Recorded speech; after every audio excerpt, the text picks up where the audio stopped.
Reckless Honor by Tonya Burrows. Narrated by Stephen Bourne. We dance even if there's no radio. We drink at funerals. We talk too much and laugh too loud and live too large, and, frankly, we're suspicious of others who don't. Chris Rose. Heart always wins out over the mind. The heart, although reckless and suicidal and a masochist all on its own, always gets its way. J. A. Redmersky. A Guide to Jean-Luc's Cajun. Allons, let's go. Allons danser, let's dance. Alors pas, of course not. Beaucoup, a lot. Bec-moi chou, bite my ass. Caton, dear, doll. C'est la vie, that's life. Cher, chat, a Cajun endearment, sweet or dear. Couillon, stupid, idiot, fool. Kunja, a curse or spell put on someone. Embrasse-moi chou, kiss my ass. Envie, desire, longing. Fais dodo, a dance party, Cajun version of a square dance. Fils du potin, son of a bitch. Frissons, goosebumps, chills. Lâche pas la patate, literally don't drop the potato, a Cajun expression meaning don't give up. Laissez-les beau temps rouler, let the good times roll. Ma belle, my beautiful. Mais, well or but, interjection. Mais là, an expression of exasperation. Mais non, but no, oh no. Mais yeah, but of course. Maudit, damn. Merci, thank you. Merde, shit. Mon ami, my friend. Non, no. Oui, yes. Pour l'amour de Dieu, for the love of God. Putain. Literal translation is whore, but it's used along the same lines as fuck in English. An all-purpose swear word. Santé, cheers. Chapter 1. Niger Delta, Nigeria. Dr. Claire Oliver stepped from the hastily thrown-together quarantine tent into a wall of oppressive humidity. Sweat already trickled between her breasts as she stripped off her mask, gown, and gloves. She placed all of the protective gear in the already full dented metal drum that served as a biohazard bin. Soon local workers would pick up the drum and wash everything inside with a bleach solution. Disposable protective gear was an unaffordable luxury in this part of the Niger River Delta. "Do you see now why I contacted you?" Dr. Sunday Reggie Fubara asked in her posh British accent. Nigerian-born, Sunday had lived most of her life in London until Médecins Sans Frontières, also known as MSF or Doctors Without Borders, sent her back to the land of her birth. She'd been a friend of Claire's since boarding school, and although they'd kept in touch even after Claire had moved to the States, it had been a long time since they'd last spoken. When Sunday's email had hit her inbox last week, she'd been surprised. Then shocked, and a little bit curious. Sunday was an outstanding doctor and never asked for help. Until now. The thought had crossed her mind that this could be a setup, a trap. After everything that had happened in the last month, her best friend killed, mercenaries chasing her across the globe, intent on stealing her life's work, it was entirely possible. She hated that she couldn't even view a contact from an old friend without suspicion. She'd wrestled with herself over answering the email and, in the end, decided paranoia couldn't dictate the rest of her life. What good would she accomplish if she was always running and hiding? So here she was, sweating in the sticky tropical heat, soaked to the skin by the ceaseless rain of monsoon season, scratching her head over something that didn't make any sense. The serologic tests are coming back as hemorrhagic fever with renal syndrome? And also hantavirus pulmonary syndrome. No, that wasn't right. Too many variables weren't adding up. Hanta wasn't an African virus, and human-to-human transmission was so rare as to be non-existent. Not to mention the fact that the two forms of the virus had never shown up simultaneously in one host. They were from opposite hemispheres. HFRS was found mainly in Europe and Asia, HPS in the Americas. Claire shook her head. It shouldn't be here burning through the population like this. It's unlike any strain we've seen before, Sunday said. It's really all very strange. I thought if anyone could figure out what is happening here, it would be you. Claire looked at the quarantine tents. How many people have died? All of them. She froze and stared at Sunday in disbelieving shock. What did you say? Sunday's lips flattened into a grim line. All of them have died, Claire. It has a 100% fatality rate. What? Horror tightened Claire's throat as she again looked at the tents. 150 people convalesced inside the makeshift hospital, hoping the foreign doctors could help them. Men, women, children, seniors, babies, even 2 pregnant women. There had been a toddler in one of the last beds before the decontamination zone. She'd stared at Claire and Sunday in the protective spacesuits with dull, fearful eyes. All of them, she repeated in a whisper and pictured the girl slowly bleeding out while her kidneys failed. It was a horrific, painful way to go. No, step back. Pull yourself together. She closed her eyes, took a second to regroup. Getting emotionally involved wouldn't help that toddler. What would help was figuring out why this was happening, finding a suitable treatment, and keeping anyone else from becoming infected. She tried to reconcile the facts she knew about hantavirus with what Sunday was saying. Depending on the strain, hantavirus has at most a 30% mortality rate. Could it have mutated? Maybe 2 strains combined into a daughter virus? I suppose it's possible. Claire turned away from the tent and faced her friend.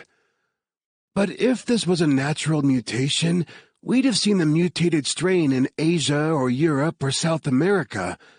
Even the U.S., somewhere the virus is already prevalent. Not Nigeria, a country where there has never been a known case. It doesn't make sense. Could someone have traveled here with it? Claire considered the nearest village with its thatched roof homes. There was no electricity or running water. The locals were all uneducated fishermen, eking out a simple life along the banks of the Niger River.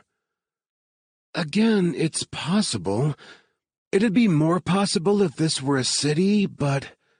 She waved a hand, encompassing the surrounding area. This isn't a major travel hub. Even if someone came here with the virus, they shouldn't have been able to transmit it to anyone else. Concern drew a deep groove between Sunday's brows. You said natural mutation. If it was a natural mutation, we'd have found it elsewhere. You think this is unnatural? I don't know. It was a puzzle, and Claire had never been able to resist a puzzle. The village where this started is just a few kilometers east of here? I want to see it. If I can find the virus reservoir, I'll know more about the infection. No. Sunday grabbed Claire's arm. You're white. The whole area is owned by Egbasophytes. They'll think you're with the oil companies and see you as a potential payday. So what else was new? Lately, it seemed everyone was after her for a payday. She'd spent the last month running from mercenaries who wanted her research. God only knew who had hired them, but someone knew about Akiso and wanted to capitalize the antiviral's Panacean ability to kill virus-infected cells without harming healthy ones. She'd spent most of her adult life working on Akiso, and she'd be damned if she let some asshole big pharma company steal her research so they could turn around and sell it for ridiculous prices. If only she'd been able to continue her research in peace. Akiso would help these people.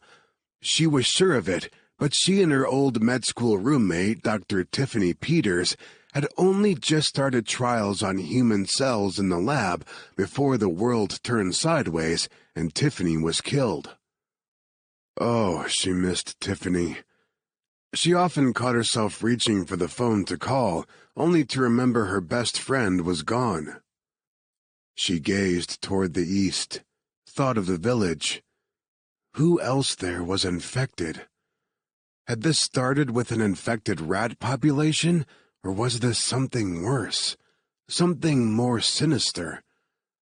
She wouldn't know without an investigation, and she couldn't investigate if she kept running from Tiffany's killers. She gave herself a moment, only a moment, for the fear, then pushed it down and locked it up. That way there'd be dragons, and their names were paranoia and anxiety. It wasn't productive to let them off their chains, especially when people were dying. Sunday's hand still clenched her forearm. Claire covered it with one of her own and gave Sunday's fingers a reassuring squeeze. I understand your concern, but you contacted me for help. Sunday gave an abrupt laugh. Same old Claire, always fearlessly chasing trouble. I do not chase trouble, she protested. You don't exactly avoid it either. Sunday studied her for a moment, then sighed. And I see your mind's made up about this. If you want my help treating this virus, the village is our first step. Sunday lifted a hand and waved a large man over. He had skin like onyx and thick lips that spread into a big white grin as he approached. He said something to Sunday in the local language, and Claire didn't need to understand to know it had been intimate because Sunday's lighter skin flushed dark with embarrassment. They were lovers. Or if not, they would be soon enough. Good for them. Claire looked down to hide her smile, while Sunday smacked his arm and replied in an affectionately chiding tone. This is Adedeo Temetope, Sunday introduced. He is our local guide. Call me Deo, he said and held out a hand. I've heard much about you, Dr. Claire. Claire smiled at him and accepted the handshake, then raised a brow at Sunday. I haven't heard nearly enough about you. Sunday poked her in the ribs with an elbow, and Deo's grin only widened.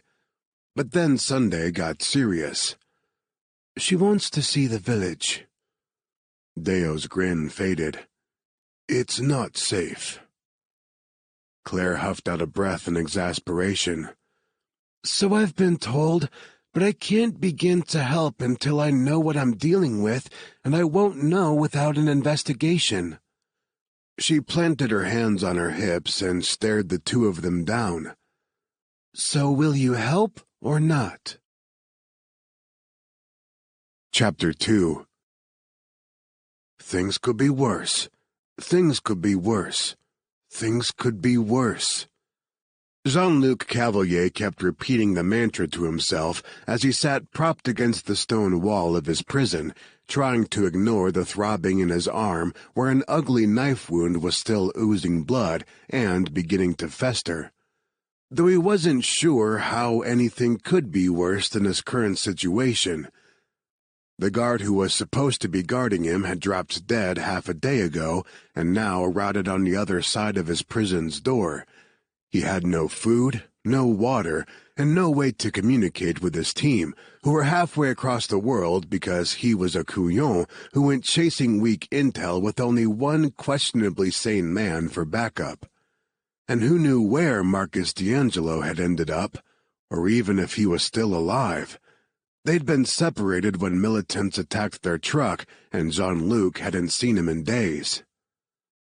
Hornet's commanders Gabe and Quinn had warned Jean-Luc not to come to Nigeria, had told him he'd get himself dead if he did. At the time, he'd thought they were just spooked by the team's last clusterfuck of a mission in Martinique. They had lost a man that night, Marcus's best friend Danny, and nobody wanted a repeat. Jean-Luc didn't blame his commanders for their caution, but nor could he stay at HQ twiddling his thumbs while Harvard, their computer whiz, gathered actionable intel. He'd made someone a promise. Claire. He shut his eyes and brought her face up from his memories. Brilliant blue eyes, the dusting of freckles over her slightly upturned nose. Her shoulder-length bob of blonde hair that somehow looked both severely professional and ungodly sexy at the same time. She was petite, not a lot in the way of curves, but mad, her mouth. She had lips made for kissing, upper lip slightly fuller than the lower. She wasn't all beauty. She had a brain to match, and a tongue sharp enough to draw blood. She fascinated him. Claire was the reason he'd disobeyed orders and endangered his career as a linguist for Human Inc.'s hostage rescue and negotiation team. She was the reason he was here. When he'd helped her escape Martinique, he'd promised to find her again, to help keep her safe. He didn't intend to break that promise. Which brought him back to his current predicament. It could be worse. Yeah, maybe if aliens invaded, that would be worse. The apocalypse would be worse. 4 horsemen, end times and all that. But barring those scenarios, nothing was fucking worse than this. Jean-Luc sighed and pushed himself to his feet. He'd been trying to reach the keys on the dead guard's belt for hours until exhaustion finally won out, but it was time to move again. He wasn't dying here, not like this. He bellied up to the bars and reached his good hand through. He could almost catch the guard's shirt between his fingers. He just had to stretch a little farther. His fingers brushed the edge of the t-shirt, but he couldn't get a grip on it. For the first time in his life, he wished he didn't have such muscular arms and shoulders. He only needed another inch and he'd have a fistful of fabric. He stretched, felt the rusted bar dig into his biceps, ignored it, and stretched more, and nothing. Pourtant! He couldn't reach. He sat up and leaned the side of his face against the bars. He was shaking and sweating from the effort he'd expended. Exhausted. Every muscle in his body ached, even his goddamn eyelids. He hoped his current state was due to the beating he'd taken, plus a lack of food or water, and not whatever had killed the Fils du Potent who was currently stinking up the place. Because he did not want to go out like that guy had, leaking blood from multiple orifices while coughing up his lungs. Man, he'd seriously screwed up this time. He wasn't going to be able to talk, fuck, or kill his way out of this mess. When he first arrived in Africa 2 weeks ago, he'd had a purpose, a plan, and a partner in crime. He'd find Claire and keep her and her research safe. He'd failed her so spectacularly 2 months ago in Martinique that he hadn't been able to get a good night's rest since. His need to find her became all-consuming until he finally narrowed his search to Nigeria. Marcus had come along, chasing, or maybe running from, his own demons. Had Marcus stayed in Nigeria after they were separated? Had he called in the rest of the team for help? Probably not. They'd gone against direct orders by coming here. That act of defiance had likely been the end of their careers with Hornet. For all he knew, Tucker Quinton, CEO and founder of Human, had written them off. He shouldn't have come here. This time last year, he wouldn't have. He would have shrugged Claire's problems off as her own to deal with and gone about the rest of his life without much concern. But when his grandmother died unexpectedly 8 months ago, his whole world had tilted sideways. The foundation he'd built everything on had crumbled. He'd been determined to fuck and drink away the grief and had been doing a damn fine job of it until he'd crossed paths with a voodoo queen on Mardi Gras and she'd cursed him with celibacy.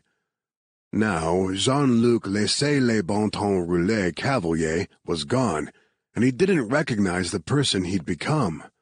He wanted his old life back. Go on dangerous missions and rid the world of some bad guys, come home and drink himself stupid, have some fun with a woman or two. Lather, rinse, and repeat.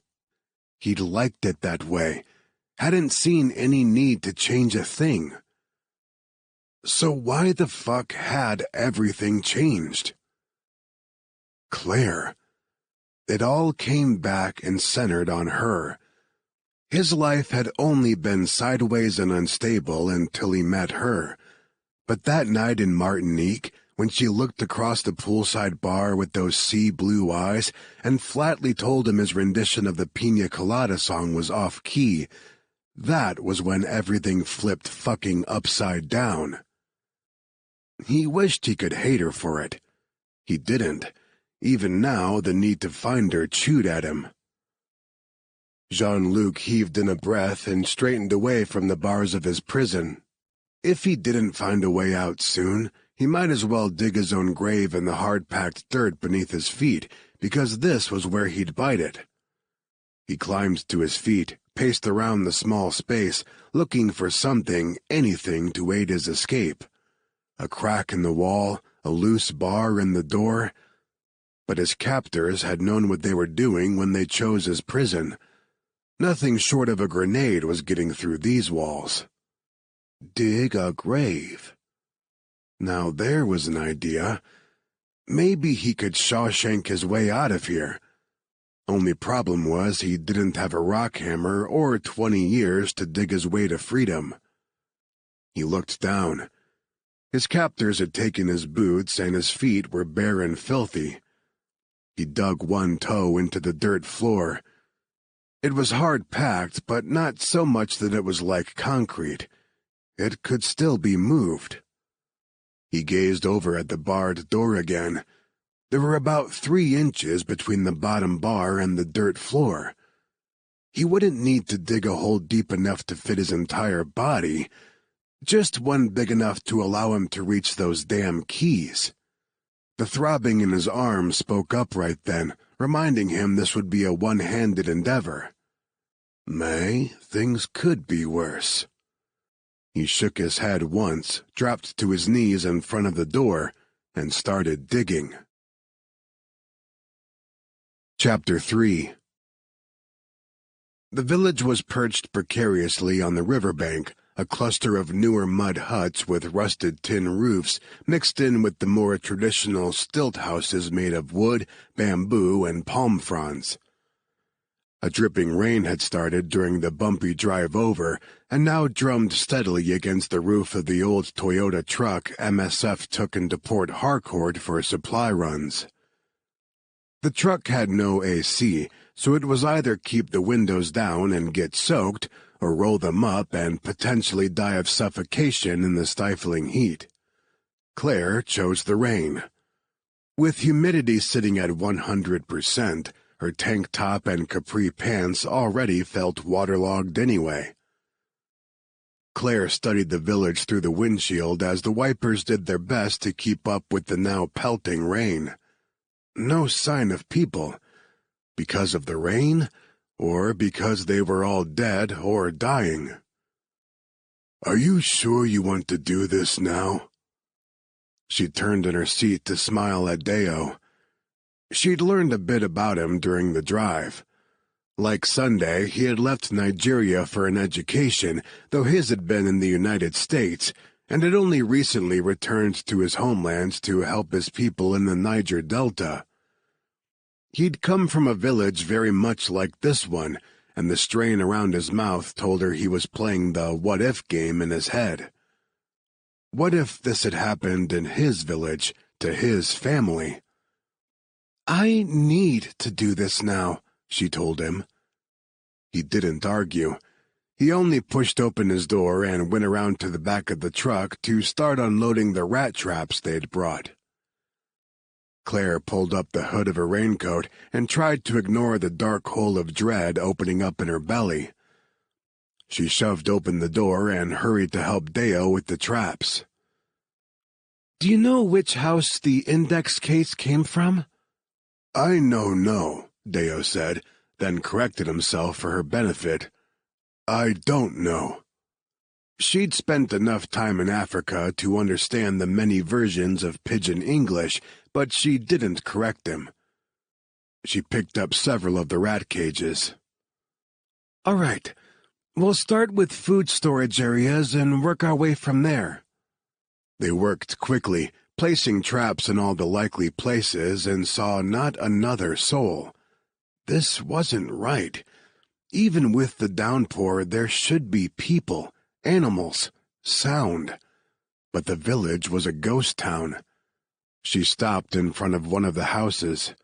The rain sluiced off the thatched roof, obscuring her view inside. "Deo!" she called.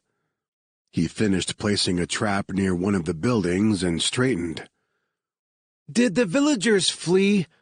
The ones who weren't sick?" "They did before Sunday and her team got here. We convinced some to come to us, but not all." Then they were standing on the edge of a pandemic. If any of the villagers who fled were sick, she was going to need help containing this outbreak. She had to call her contacts in the CDC and USAMRIID, which meant painting a target on her back again. But really, what was her life compared to the potentially thousands that would be lost if she did nothing? No matter which way she weighted, the scale didn't tip in her favor. She turned away from the house to tell Deo to pack up, but movement inside caught her attention. Was someone in there? She squinted. A human shape shifted in the darkness. "Hello?" she called out. "I'm not going to hurt you. I'm here to help." A child, 10, 12 years old at most, appeared in the doorway. She was skinny, her arms little more than flesh-covered bones. The skin around her eyes had sunk into deep hollows, and her cheekbones stood out in sharp peaks. She was saying something, but Claire couldn't understand the language. She called Deo over. After listening for a moment, he translated. "She says they all died. Her mom, dad, siblings, aunts, uncles, cousins. They're all dead." "Ask her if she's sick." He did, then shook his head when the girl answered. "She says she was. She thought she was going to die too, but then she got better." A survivor. The virus was survivable, and now they had someone with antibodies that could be studied. This little girl could be the key to saving all of those people at the MSF field hospital. "What's your name?" she asked. The girl must have understood because she responded without needing translation. "Abire." "Abire, okay. I'm a doctor from the United States. Do you know where that is?" Abire looked to Deo for a translation, then nodded and inched from the house. The rain plastered her colorful dress to her body, highlighting how thin she was. "Okay, good." Despite her bulky protective gear, Claire knelt down so the girl could see her through her face mask. "I'm here to stop people from dying, and you might be able to help me.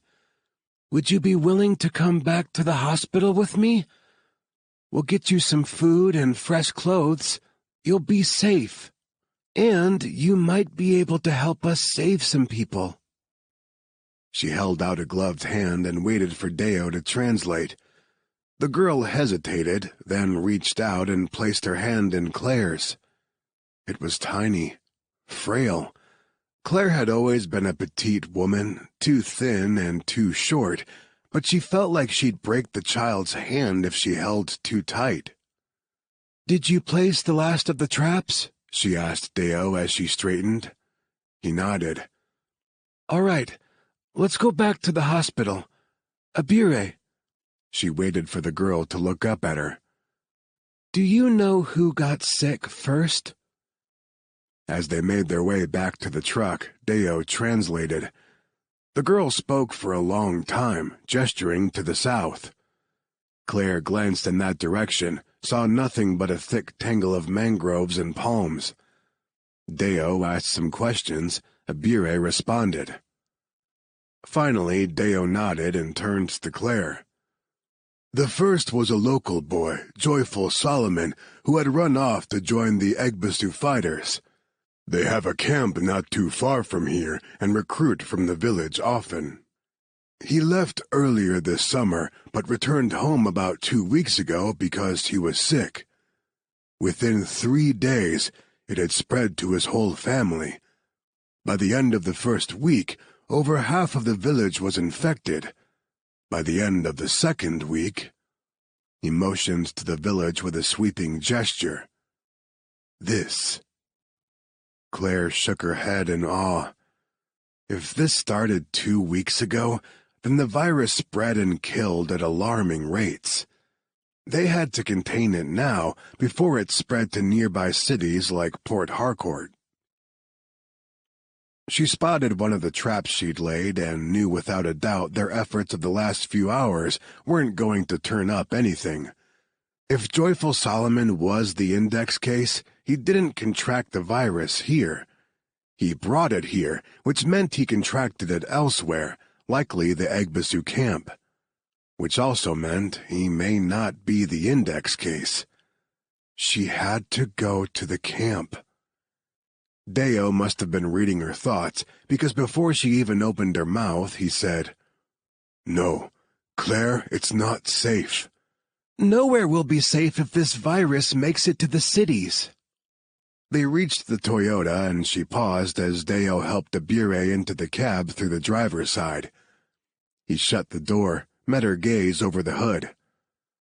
"I have to go," she said. "With or without you, it's your choice." Deo swore colorfully in both his native language and in English. "You're going to get us killed." "You've seen what this virus does to people. We're all dead if we don't stop it. Your family, Sunday's, mine. We're on the precipice of a Black Plague-level event here." He said nothing for a long time, lifted his face to the sky and let the rain pelt his face shield. Finally, he looked at her again. "Do you truly think it will get that bad?" "With nearly 100% fatality rate? Yes, Deo, I really do." All right. He opened the truck's door again. "I'll take you to the Egbasu camp." Chapter 4. Coordinating Abire's return to the field hospital was more time-consuming than Claire anticipated. Sunday was as thrilled about the survivor as Claire had been. There were questions to ask, an exam to perform, blood to draw. 3 hours after Abire was given her own cordoned-off space within the hospital, the thrill had worn thin, and Claire was restless to check out the Egbasu camp. It took far too much time to gather rat traps and supplies for any sick they might come across. Sunday insisted she take more protection than Deo with her, and so now 3 local police escorts huddled in the back of the truck, hunched into their jackets against the driving rain. The ride to the camp felt endless. She'd never been one of those children to ask, "Are we there yet?" every 5 minutes during a road trip, mainly because her parents would never do something as low class as a road trip, but she had to refrain from it now. She all but twitched with restless energy. Deo smiled over at her. "You believe we're onto something here." "I know it." She realized she'd been tapping her foot on the underside of the dashboard and made herself stop. She looked out the window at the passing tropical foliage. In some places it was so thick she couldn't see beyond the edge of the road. "Have you ever heard of Joyful Solomon before?" "No, but I wasn't raised here. My village is more west, closer to Lagos." Claire heard the worry in his voice and set a hand on his muscular arm. "It hasn't spread that far yet." "I hope not." "It hasn't, but it will if we don't get ahead of it. We need more information." She dropped her hand and gazed out the windshield. The rain seemed to be letting up. Less downpour and more steady drizzle. It was the best she could hope for at this time of year in southern Nigeria. "Joyful Solomon is definitely our first case in the village, but we need to know if he was patient 0 or if someone else gave it to him while he was at the camp." Deo's grip tightened on the steering wheel. "We will run into resistance with the fighters. They won't want to help you." She made a non-committal sound. She wasn't going to say it out loud, but she suspected they wouldn't find anyone alive at the camp to resist. They rode in silence until Deo pulled the truck to a stop in the middle of an overgrown, barely there road. "We have to go on foot from here." Claire pushed open the door and jumped out. "Everyone, listen up. Masks, face shields, and gloves from here on out. You may feel like you're suffocating, but do not take any of the equipment off until I tell you we're clear." She studied the 3 police officers. They all wore uniform shirts, but that was the only thing that indicated they were police. One was in shorts, another in flip-flops, and the third had on rubber rain boots. She shook her head and pointed at the trio. "If we come across any bodies, you are not to go anywhere near them." It took another hour of walking before they reached the camp, and Claire's clothes were soaked through with sweat under her protective gear. Her face mask kept steaming up, turning the already muggy air unbearably oppressive. She wanted the bottle of water in her backpack, but didn't dare drink it this close to the camp. At least not until she got a look at what was going on within its borders. If what she suspected turned out to be true, they were entering a very biologically hot zone. Deo held up a hand, indicating they should stop, and took cover behind some foliage. Claire crouched by his side. The 3 officers stopped moving and dropped the rat traps they carried with a clatter of noise. Claire shushed them, then turned her attention back to Deo. He scanned the clearing up ahead with a pair of binoculars. If his mask was as clouded as hers, she didn't know how he could see anything. It also didn't help that fog had rolled in from the river, giving everything an eerie, dreamlike quality. "What do you see?" she asked. He replaced the binoculars in his pack. "Nothing." "I'm not surprised. Your mask is clouded and the fog—" "No." He turned to her. "I don't see any movement. There should be movement. This time of day, there should be smoke from campfires. They would be making dinner. It's quiet." "Like the village?" He gave a solemn nod. "Exactly like the village." Their gazes locked and held for a beat. In his dark eyes she saw sadness and also anger. He knew what was coming as well as she. Behind them, the officers chatted and joked like they weren't standing on the edge of a terrorist organization's camp. One laughed loudly enough to startle a flock of birds into the air. Claire and Deo both glanced back at the trio, then looked at the camp again. Waited. Nobody came to investigate the noise. Claire huffed out a breath that fogged her mask and pushed to her feet. I don't think we need to worry about being shot. Either this camp is abandoned, or... She let the thought trail off as Deo's jaw tightened. His expression was one of thinly veiled rage. She couldn't blame him. It was hard not to get angry when you felt so powerless. She turned to the officers. Bring the traps. Set them around livestock and food storage areas. And be careful not to disturb the bodies. The officers' smiles faded and they looked at each other. Bodies? One asked. Sure, now they understood the gravity of the situation. We don't know if they're still contagious. Do not put yourselves at risk. She left the officers sharing concerned glances and marched out into the clearing. The camp sat right on the edge of the Niger River. The buildings were mostly wood with palm frond roofs, though she noticed one covered with a green tarp instead. Despite the rain, the air smelled strongly of oil, and the mud beneath her boots was black with it. They passed several large metal vats and oil drums, dented and burned. What is all this? Claire asked. A refinery, Deo said. They were bunkering, siphoning oil from the big companies and refining it themselves. He stopped moving and gazed down into a barrel of crude oil. It's the only work available to people here. The only way they can survive, feed their families. He looked up, eyes wet with tears. These aren't bad people, Claire. They're desperate. Claire glanced around.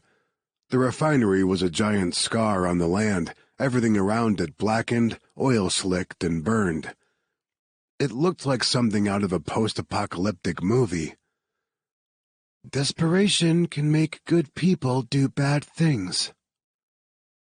In a shocking burst of temper, Deo kicked over the barrel. Oil gushed across the ground like blood from a fatal wound. Doesn't matter now, does it? They're all dead. We don't know that. He snatched a rat trap from one of the officers and stalked away. Claire took a breath. Even behind her mask, the smell of oil was strong enough to make her eyes water. But under that was a scent she recognized. Rot, the particular odor given off by human remains. This was going to be bad. She closed her eyes, gave herself a moment, then pushed back her shoulders and followed. The first body she found was a young man, barely out of his teens. He sat slumped over in a rickety plastic chair near one of the huts. That was one of the most disturbing things about hemorrhagic viruses. The virus killed slowly, until it didn't. One minute a victim could be talking to you, the next they'd be gone. The kid probably never even realized he was dying when he sat down there. She peeked inside the nearest hut. More bodies, all of them young men. She guessed the oldest of them had been maybe 25, 26. Some of them still clutched guns in their hands as if they could fight off the virus with bullets. Some looked nearly alive, while others had been dead long enough that they no longer appeared human. The smell was horrendous. Her eyes filled with tears, and she blinked hard to hold them back. She didn't want to see more, but she made herself move methodically from one building to the next, counting the dead and checking for survivors. They could use more survivors like Abire, but if there had been any from the camp, they were long gone. How many other frightened young men had run home sick and dying, carrying the virus to their loved ones like joyful Solomon had? How many other villages or camps had been wiped out? Had it already spread too far for the medical teams to have any chance of successful containment? She walked over to the next hut in the line and was just about to look inside when a commotion on the far end of camp caught her attention. She ran toward the noise and found the police officers wrestling with a fourth man. Definitely not an Egbasu fighter or even a local. He was white, with blonde hair that hung in limp, dirty tangles over his shoulders. His clothes were stained and torn, and he wore no shoes. He held his own against the officers, but he favored one arm, and his movements were growing sloppy. It wouldn't be long before they overpowered him. The rain picked up, and the blond man slipped in the mud. As he fell, he ripped off one officer's mask. The officer let out a scream of rage and kicked him. The others joined in. "Stop!" The downpour drowned out her command. She took a step forward, but suddenly Deo was there. He put a hand on her shoulder to stop her, then waded in to break up the fight himself. The officers were all skinny, and the three of them together weren't as big as Deo. Thankfully, things ended quickly. Claire rushed to the white man's side. He hadn't moved since going down. She set a gloved hand on his shoulder and very carefully rolled him to his back. Shock sizzled through her. The face was leaner, the angles of his jaw and cheekbones sharper, but she still recognized him. How could she not, when his face had haunted her dreams for weeks? He'd come for her. She hadn't fully believed he would. She swept the knotted strand of hair back from his face. "Jean-Luc?" He opened gunmetal blue eyes and blinked up at her as rivulets of rain streamed over him. She leaned over, using her body to shield him. He stared at her for a long moment like he couldn't comprehend what he was seeing, then his lips spread in a grin that was a shadow of the one she remembered. "If you like piña coladas," he sang softly, "and getting caught in the rain." She laughed around the lump rising in her throat. The first time they'd met 2 months ago, the night he'd saved her life, she'd scolded him for being off-key while singing that song. "You're still off-key." "Am not. I'll have you know my mama always said I'm an excellent singer." He turned his head to the side and coughed hard. When the fit passed and he smiled at her again, blood stained his lips and teeth. Her heart nosedived into her stomach. He was infected. Chapter 5. Jean-Luc couldn't believe he'd found her. Okay, technically she'd found him, but semantics. After weeks of searching, here she was, leaning over him dressed like a spaceman.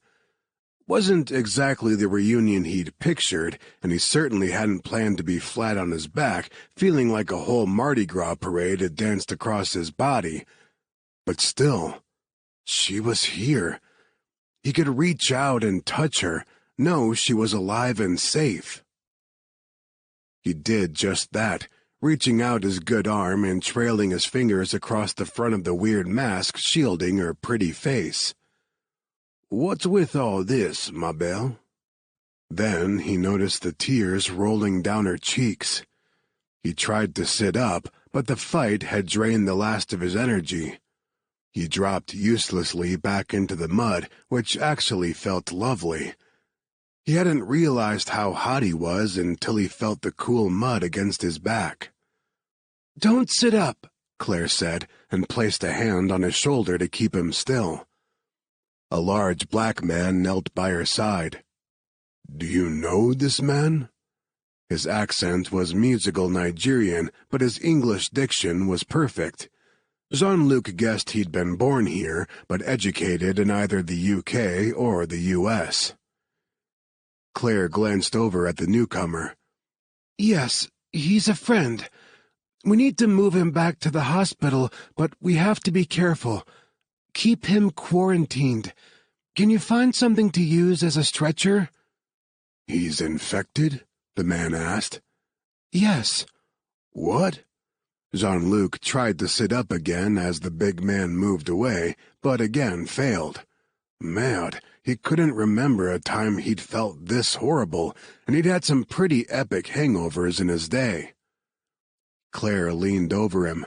The tears were rolling freely now, dripping onto the inside of her mask. "This is a hot zone. Everyone in this camp died of an unknown hemorrhagic virus, and you've been exposed. How long have you been here?" He shook his head. He couldn't remember exactly. Time had blurred, and his brain had just slammed on the brakes at the words hemorrhagic virus and "you've been exposed." He was infected? Well, fuck. "This is important. Try to think," Claire urged. "When did you arrive? Before or after these people died?" He shook his head again, and that seemed to clear away some of the fog. "Before. I knew you were here because of the virus outbreak. I knew you'd be here, and I came looking." She gave a tight smile. "That was reckless." "Tell me about it." His teammates had warned he'd die in bumfuck Africa if he went chasing weak intel. Wouldn't they love to know they'd been right? And hell, what about Marcus? Had he been infected when they were separated? Was he dying in agony somewhere in the jungle? Because judging by how Jean-Luc felt now, this was going to be agony. He suppressed a cough and turned his head to scan the camp. "I figured if I found the nearest WHO or MSF field hospital, I'd find you, but these assholes ambushed our vehicle. They thought they were going to ransom us to some big oil company for money." "Us?" "Marcus D'Angelo, a teammate, a friend. He came with me. He wanted to find you, too." He saw her brow crinkle and couldn't blame her confusion. She'd never met Marcus, so why would he risk his life to save a stranger? "Marcus has his own reasons," he added before she could ask. She nodded as if that was explanation enough for her. "Then what happened?" "We were separated during the ambush. I need to find him, if he's sick too." She covered his bad hand with her gloved one. "I'll ask around as soon as we're back to the hospital. What happened after the ambush?" "They put me in a cell." He pointed to the building with his good arm. Claire turned to look. The dead guard had started rotting in the heat and rain and had ballooned. Just the memory of the smell had bile rising up in Jean-Luc's throat. Then they started dying, just dropping like flies. The guard, he was sick, coughing blood all over everything, his nose bleeding. He was delirious, but he kept talking to me, taunting me, telling me about how much money I was going to make them. Then he just slumped over and he was gone. "How did you get free?" Claire asked, still staring at the guard's body. It had to be obvious. I dug under the bars enough to reach him and pulled him over. A lump of sickness rose in his throat, and he had to look away. He could still feel the man's dead flesh sloughing away under his hand with each tug. I got him close enough to take the key. He'd vomited in the mud once he was free, but he left that part out. It wasn't exactly sexy. Then again, neither was dying of a hemorrhagic virus. He'd lived his entire adult life a man-whore, and now he was going to die celibate thanks to that curse the voodoo queen had laid on him. Now he'd never get the chance to break it. He'd never get a chance with Claire. Man, he'd really, really wanted that chance. The big man returned with a makeshift stretcher, which basically amounted to a tarp attached to two questionably sturdy pieces of wood. Claire gazed up at the guy. "Thank you, Deo." Then she leaned over and tried to smile. It was strained.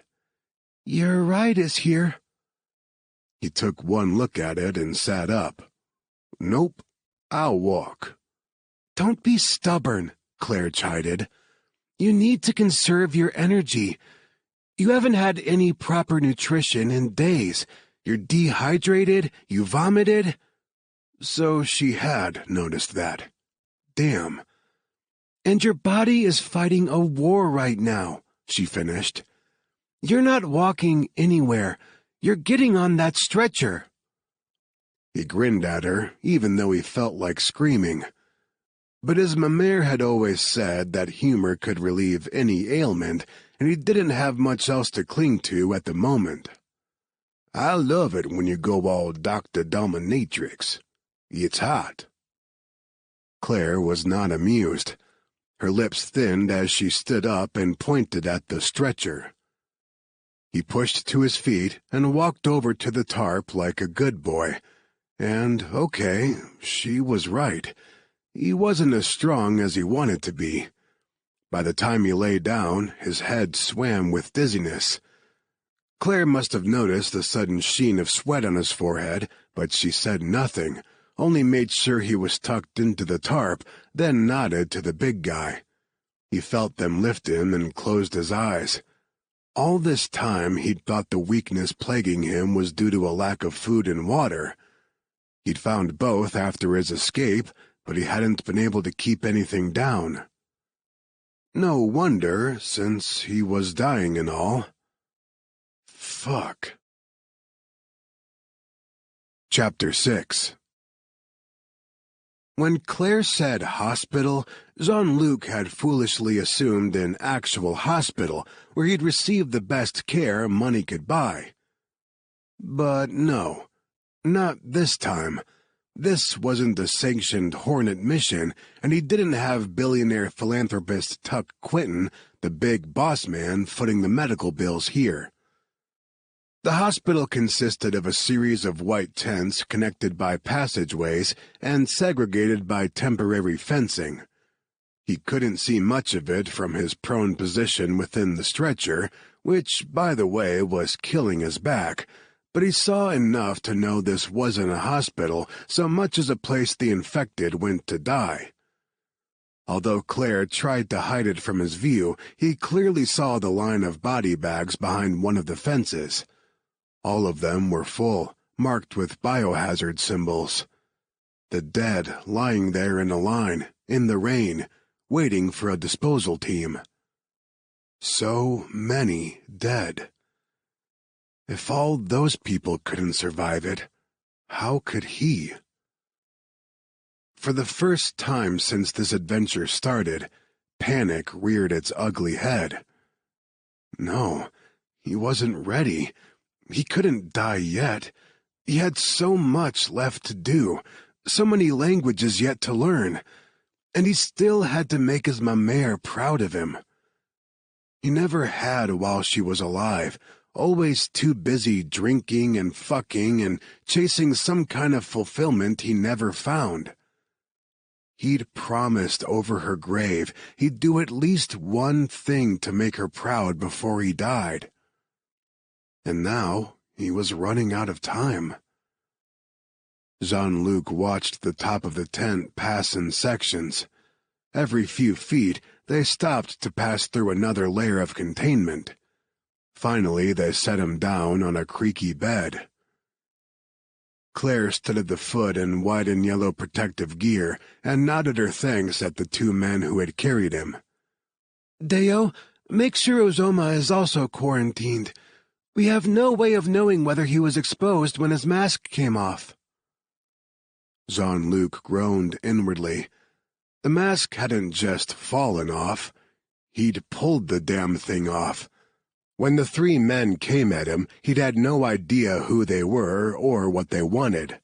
He'd just fought and hoped like hell he could take them in his weakened state. He hoped to God he hadn't doomed the poor guy. Claire must have read his expression because she said, "Uzoma should be fine. We've seen no indication this is airborne. It's likely spread through bodily fluids." She nodded toward the raw meat of his forearm. "You have an open wound. You were probably infected by your guard." He gave a humorless laugh and sat up on the edge of the bed to pull the wet tarp out from under him. "Of all the things I thought would eventually kill me, Ebola was nowhere on the list." "It's not Ebola," Claire said. "I'm starting to believe it's not Hanta either. We don't know what it is, but it's interesting. Almost like—" He sent her a dry look. "I'm sorry," she said quickly. "I'm not very good at this bedside manner stuff. I'm usually the behind-the-scenes guy, the researcher. There's a reason I never went into medical practice." She paused, drew a breath that moved her shoulders.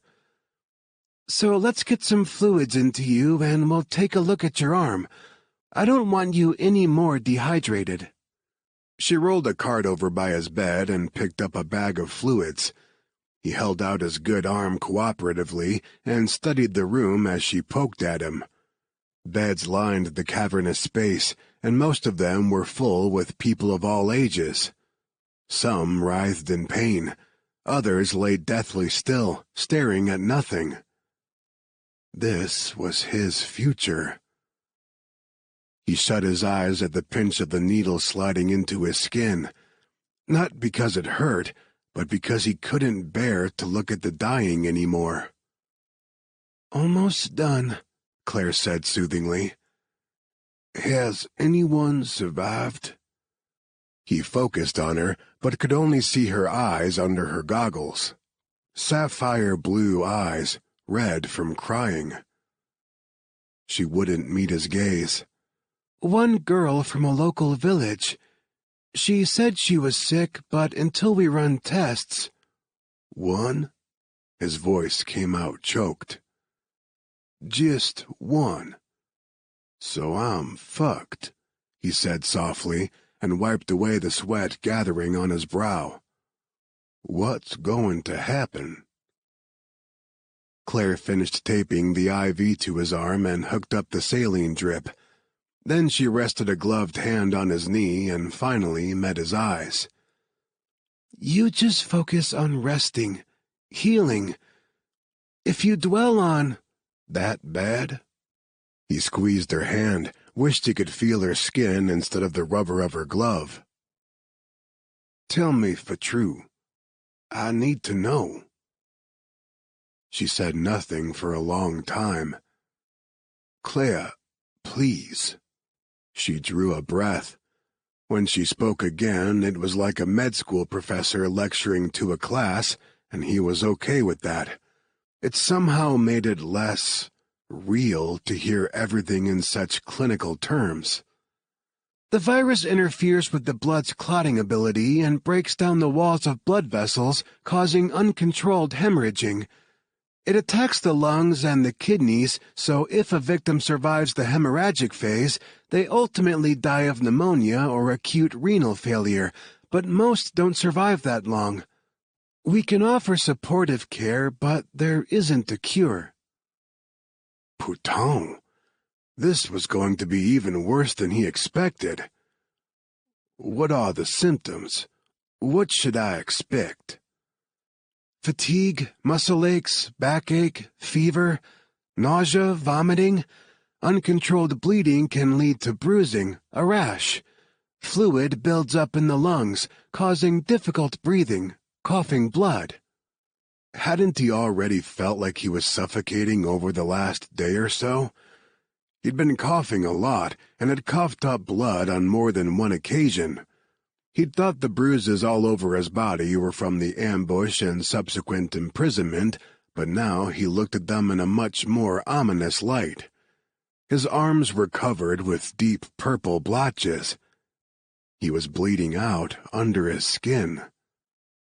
Holy fuck. His stomach flipped over and he tore his gaze away from his arm. "How long do I have, Doc?" She shook her head. "I won't know until we run more tests." "In general?" "A week from the first onset of symptoms. Maybe 10 days. He'd started coughing yesterday. No, 2 days ago, when his guard was still alive. The bruising had started yesterday, which meant at best he was looking at a week, likely less. "You need to find Marcus." She nodded. "I've already asked Deo to put out feelers. If Marcus is anywhere in the region, we'll find out where." "Once you find him, if he's not sick, you need to leave with him." "What?" "You can't stay here. If I found you—" "I found you," she reminded. He waved his good hand dismissively. "Semantics. I knew where to look, and that means the Fion will too. They won't be far behind me." "The Fion?" "The mercenary group that was hired to kidnap you in Martinique. We made couillons of them, and now their professional reputation is staked on finding you for their client. They'll stop at nothing to get their hands on your research. You're not safe here." Behind the protective goggles, her eyes snapped blue fire. "I'm not safe anywhere, and people are dying here. People I can help." Mon Dieu, he'd been dreading this moment since he started looking for her. He reached for her hand and waited until she met his gaze. "Claire, they killed Tiffany in Martinique. I couldn't save her." "I know," she said softly. "I saw the news reports." "I'm sorry. I did everything I could." "Don't." She withdrew her hand and started rummaging through the cart of supplies, but he saw the glimmer of tears. "Don't blame yourself. It was an impossible situation. Tiffany knew that. It's why she told me to run instead of letting me walk into their hands." She stopped with the busy work. "We were like sisters," she whispered in a choked voice. "They didn't get her portion of your research. My team made sure of that." "That's good."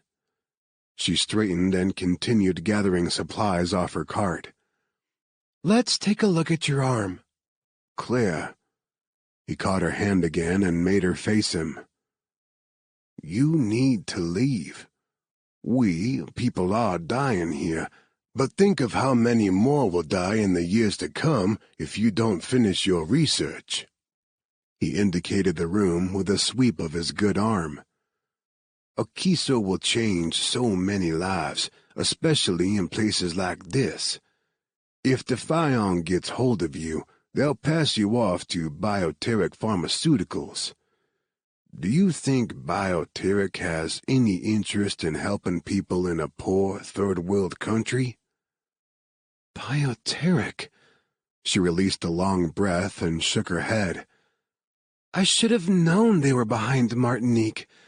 They offered me an obscene amount of money to work for them, to develop Akiso for them. I turned them down. It felt too icky."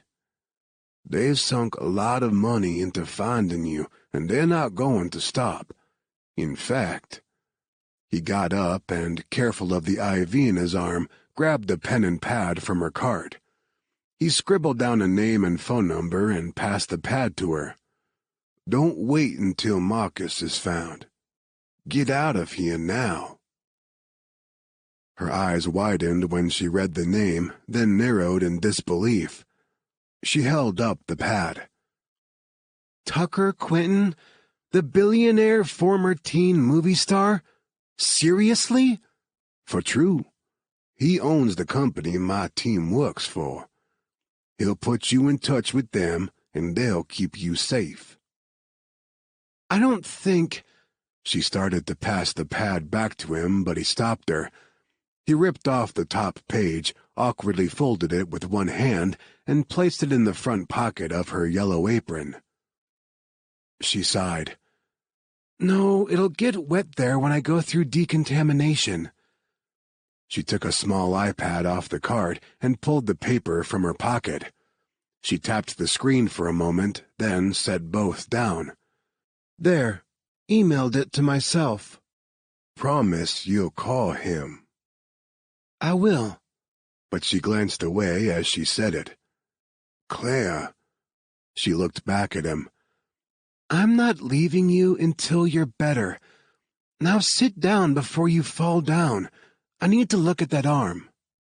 Moody. She wasn't going to listen. Bless her heart, she was as stubborn as his mare had been. Still, he did as he was told, partly because, yeah, she was right.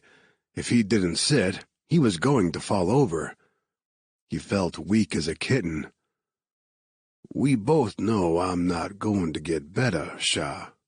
"No, we don't know that. You've had better medical care throughout your life and have a stronger immune system than anyone else in this hospital. If anyone can pull through this, it's you. Can someone bring me a suture kit?" she called to one of the nurses over her shoulder. While they fussed over his arm, Jean-Luc thought of all the body bags lined up outside. Claire was grasping at straws, hoping for a miracle that would never happen. With the way he'd lived his life, he didn't deserve one anyway. If anyone deserved a miracle, it was the toddler crying out in pain 5 beds over, or the skinny teenage girl across the way who had been shyly staring at him with sunken eyes since he'd arrived. "Well, it's infected," Claire said 10 minutes later, after much discussion with one of the other doctors. "It's still bleeding because of the virus, and we can't close it until the infection clears. We'll pack the wound, start you on antibiotics, and get you stitched up in a few days." He didn't bother pointing out that he probably wasn't going to be alive long enough for an infected wound to kill him, so what did it matter? It made her feel better to be doing something, and he wasn't about to take that away from her. He sat patiently while she and a nurse worked to pack the wound. When they finished, she stepped back and smiled. "Good as new." He looked at the white bandage extending from the top of his wrist to nearly his elbow. There was a mummy joke on the tip of his tongue, but he didn't have the energy to be funny right now. Didn't have the energy for much of anything at the moment. "Yeah, thanks, Doc." She patted his shoulder. "I have to leave now. Get some rest tonight. I'll see you in the morning." He covered her gloved hand with his. "I'm glad I got to see you again." A pause. When she spoke again, emotion thickened her voice. "Jean-Luc, I—" He let go of her hand and fought for a reassuring smile. "Good night, ma belle." Chapter 7. The next morning, Claire rushed through breakfast, gulping down her coffee when she usually savored it. Sunday noticed, of course, and caught her at the door of the mess tent. "What's the rush?" She tried for a nonchalant shrug. "I have patients to see." "Like the white bloke you and Deo brought in yesterday?" "Among others." Sunday sighed. "Claire, I understand you have some kind of history with this man, but he's infected. You know his odds are—" "You don't have to remind me." Realizing she'd snapped, she groaned and rubbed both hands over her face. She hadn't slept enough last night, her mind too busy racing through every possible scenario. None of them were good. I just... He has a stronger immune system than the local population. Maybe it will help. Oh, love, he's—" She didn't wait for Sunday to finish and pushed through the tent's flap door. It was raining again. Surprise, surprise. It hadn't stopped raining for more than an hour or two since she arrived, and locals told her the monsoon season had another month at least.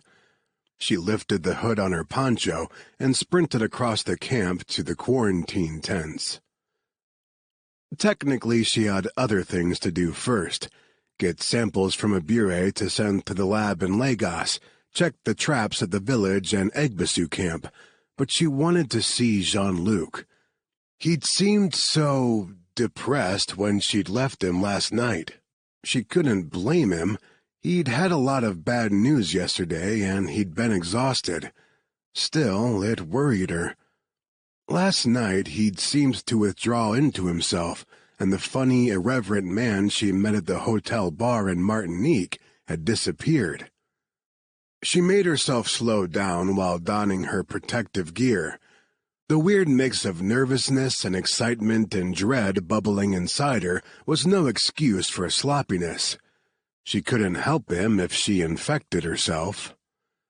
Her heart thudded while she waited impatiently for the airlock to open to the hot zone, but as soon as it did, her heart nearly stopped beating altogether. Jean-Luc wasn't in his bed. Panic sizzled through her.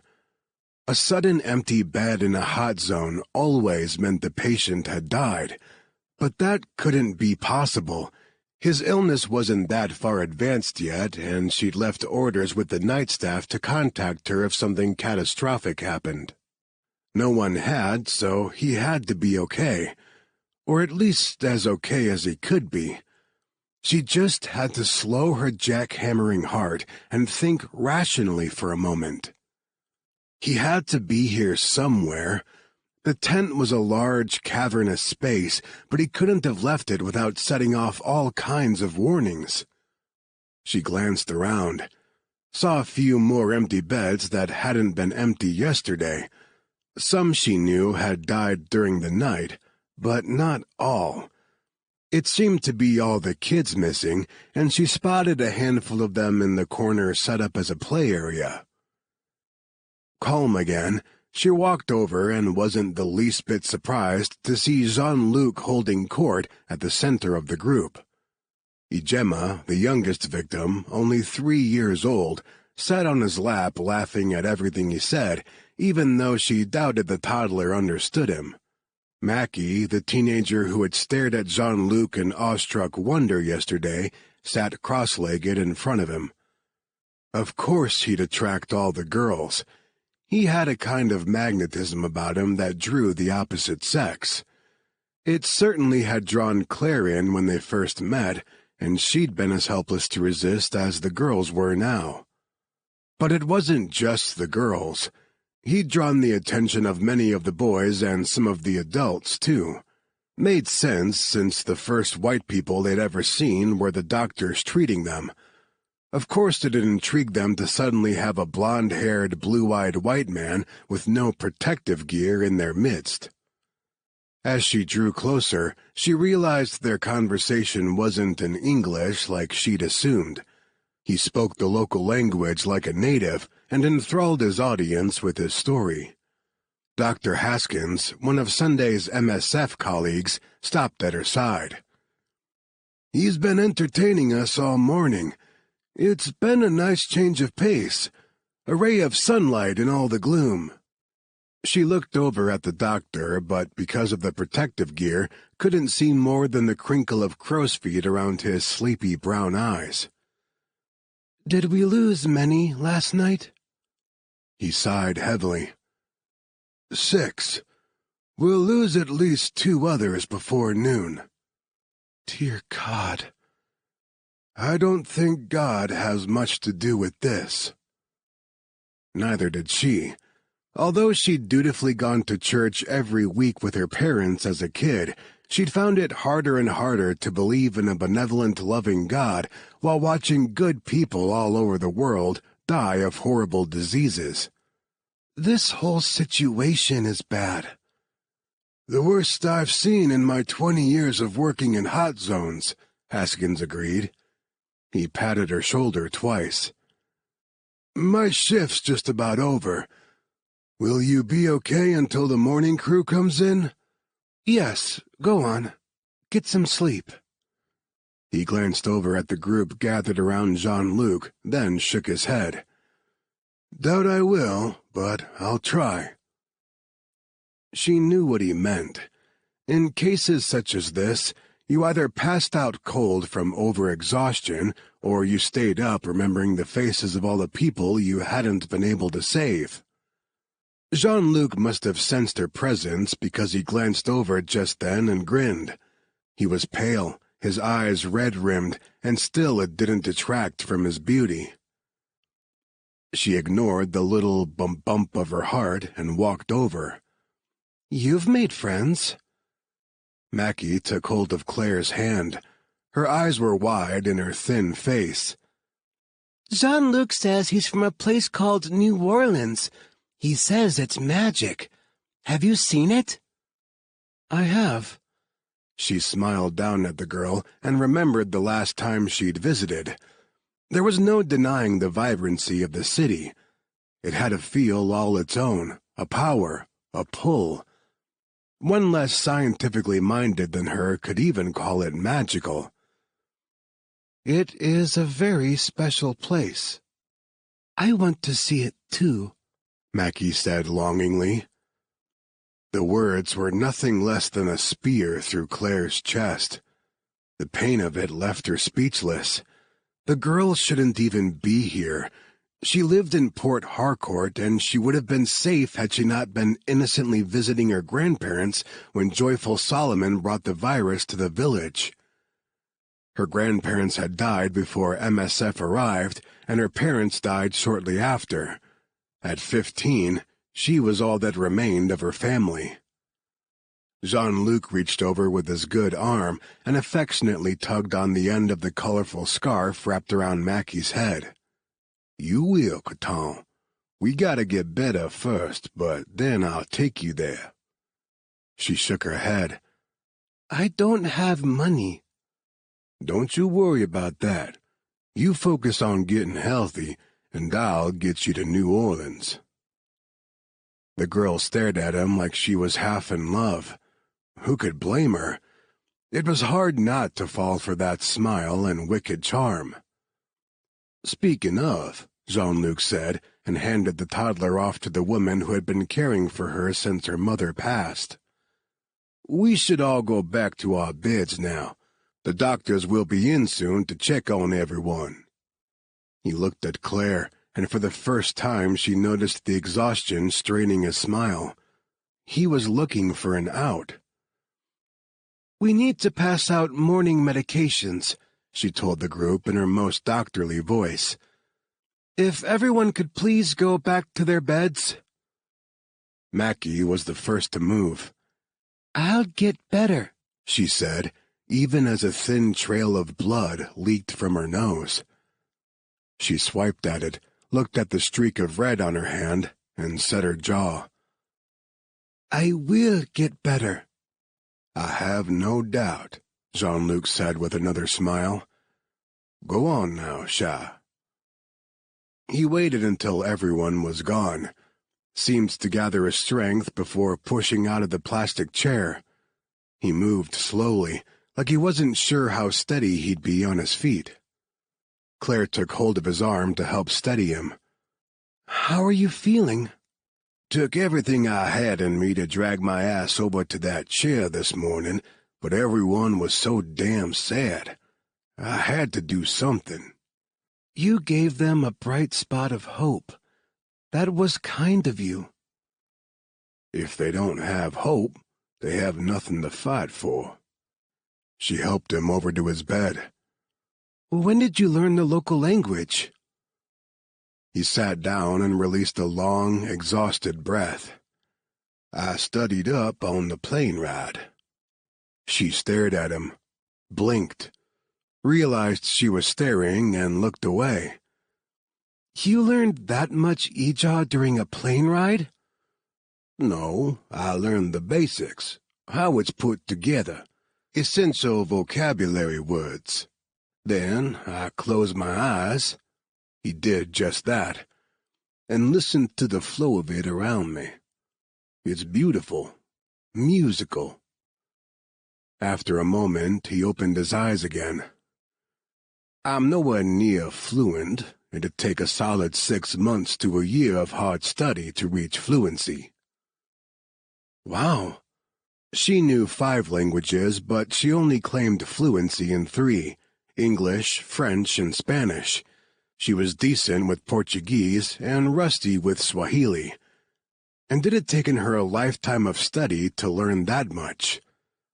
You have a gift. Gift of gab. A smile touched his lips, then faded.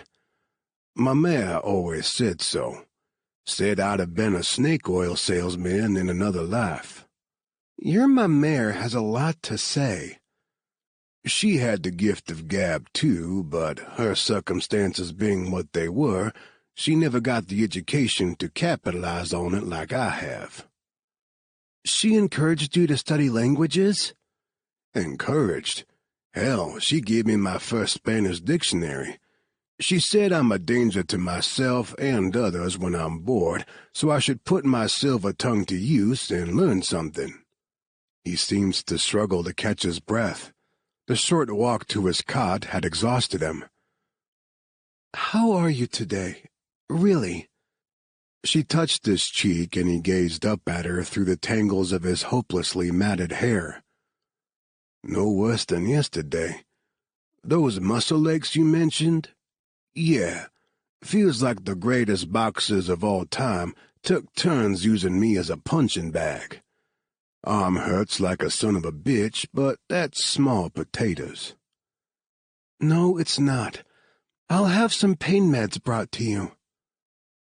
Just then, a coughing fit erupted from a bed 2 down from his. The older man writhed in agony as he struggled to breathe. Give the meds to him, Jean-Luc said, his gaze locked on the man. He needs them more than I do right now. She opened her mouth to reply, but the man's coughing grew more violent. She glanced over and realized he was in serious distress.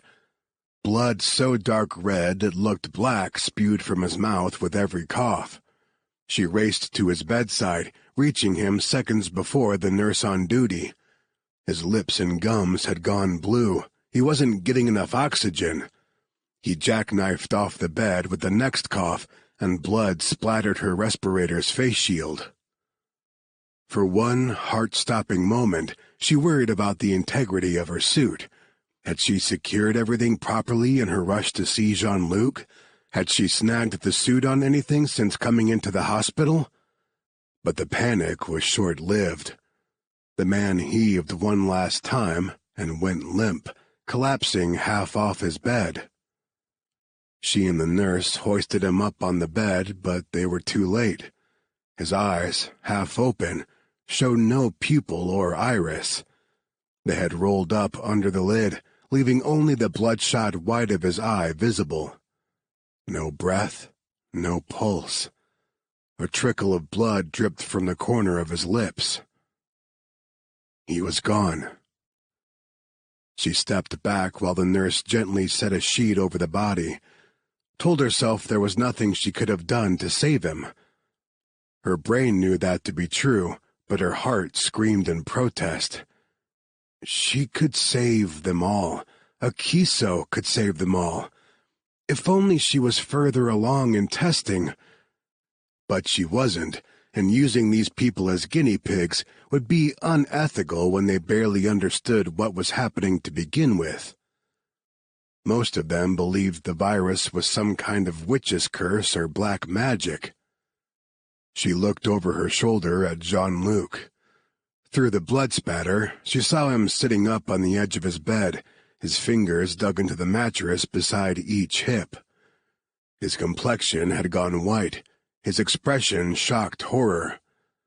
And then, as the realization that he was facing a similar end sank in, came the fear. It was written on his face in stark lines. Shaking his head, he lay down on his cot and turned his back to the dead man. She had to go decontaminate, but she couldn't just leave. She walked over to the foot of his bed. "Jean-Luc?" He said nothing for several seconds. Then, in a dull tone, "You shouldn't be in here." "What do you mean? This is what I do for a living." "You can't get sick. You can't die like that." "I won't." "You don't know that." He rolled enough to look at her. "Please, Claire, I need you to get out of here. Go call Tuck. Let him take you someplace safe." I can't leave." "You," she wanted to say. He hadn't left her in Martinique when he'd had no reason to help her whatsoever, so she wasn't about to turn her back on him. And if she was being honest with herself, it was more than that. So much more. He sat up and glared at her, already sliding from denial to anger. "Claire, pour le mot de Dieu. Leave. I'm not dying here just so you can go get yourself killed by this fucking virus. I came to protect you, and if I have to make the call myself, I'll find a way to get out of here and do it." The anger drained away, and his eyes softened. His voice wavered. "I'm sorry. Please, just leave. I don't want you seeing me." He trailed off, and his gaze slid over to the sheet-covered figure. "I don't want you seeing me like that. I want you to remember the guy at the bar in Martinique, the one who sings the Pina Colada song off-key. Not like that." Her heart broke for him. She'd once slipped and poked her glove with an Ebola-contaminated needle, and waiting the 21 days to see if she'd infected herself had been the most stressful and terrifying time of her life. And she hadn't even known if she was infected or not. He knew the virus was in him, and he'd just seen someone die a gruesome death because of it. Of course he'd be freaked out. Anybody would be. "Claire?" Sunday was suddenly at her side, startling her. "You need to go decontaminate. Now." Okay. She sent Jean-Luc one last glance over her shoulder. "I'll come back as soon as I'm able." He just shook his head and settled back on the cot. Chapter 8.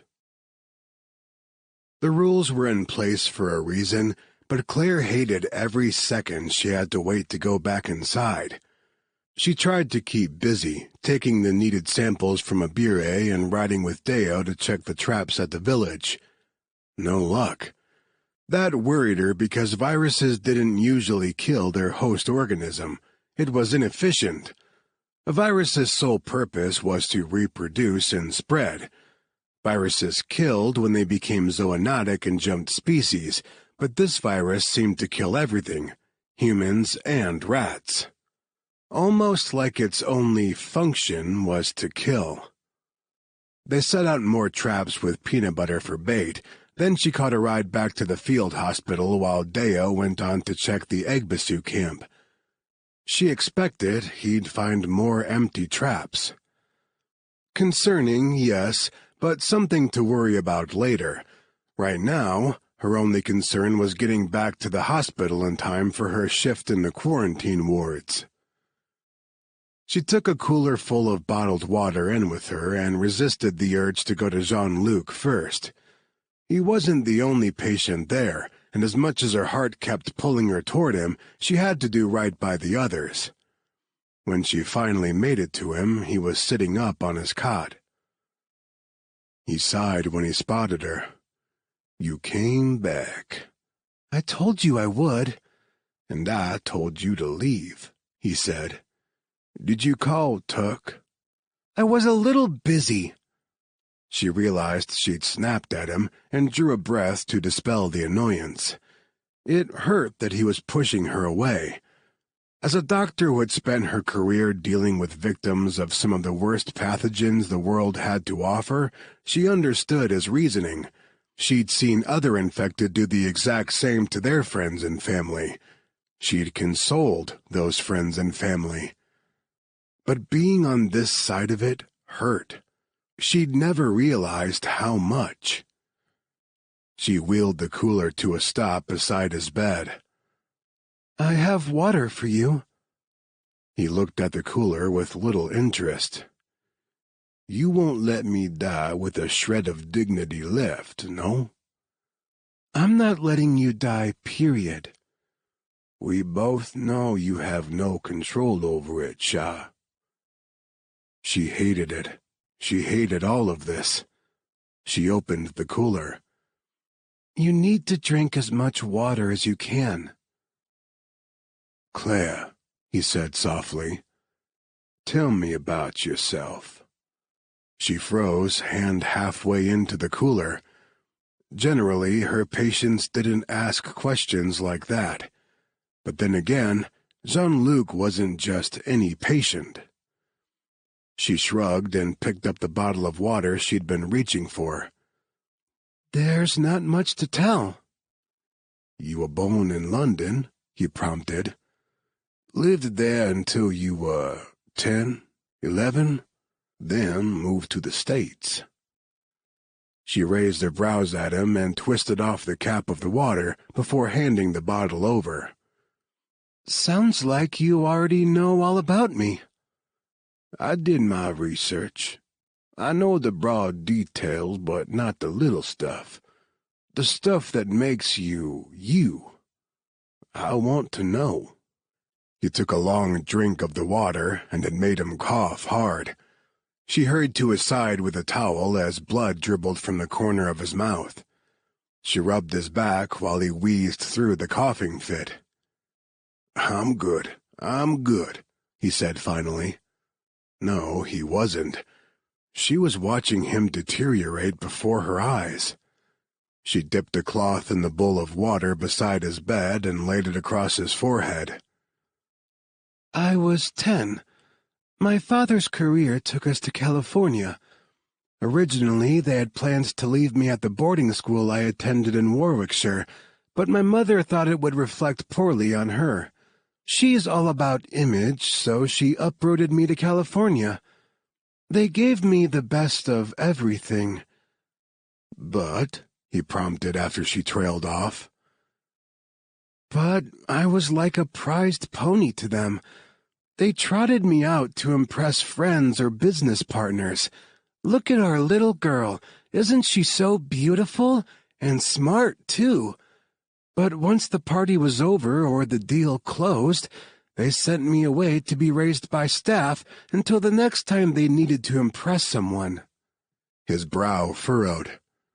They must be proud of you now. She shrugged. Honestly, I wouldn't know. I haven't spoken to my mother since I entered med school. She thought it was a distasteful choice of career and below me.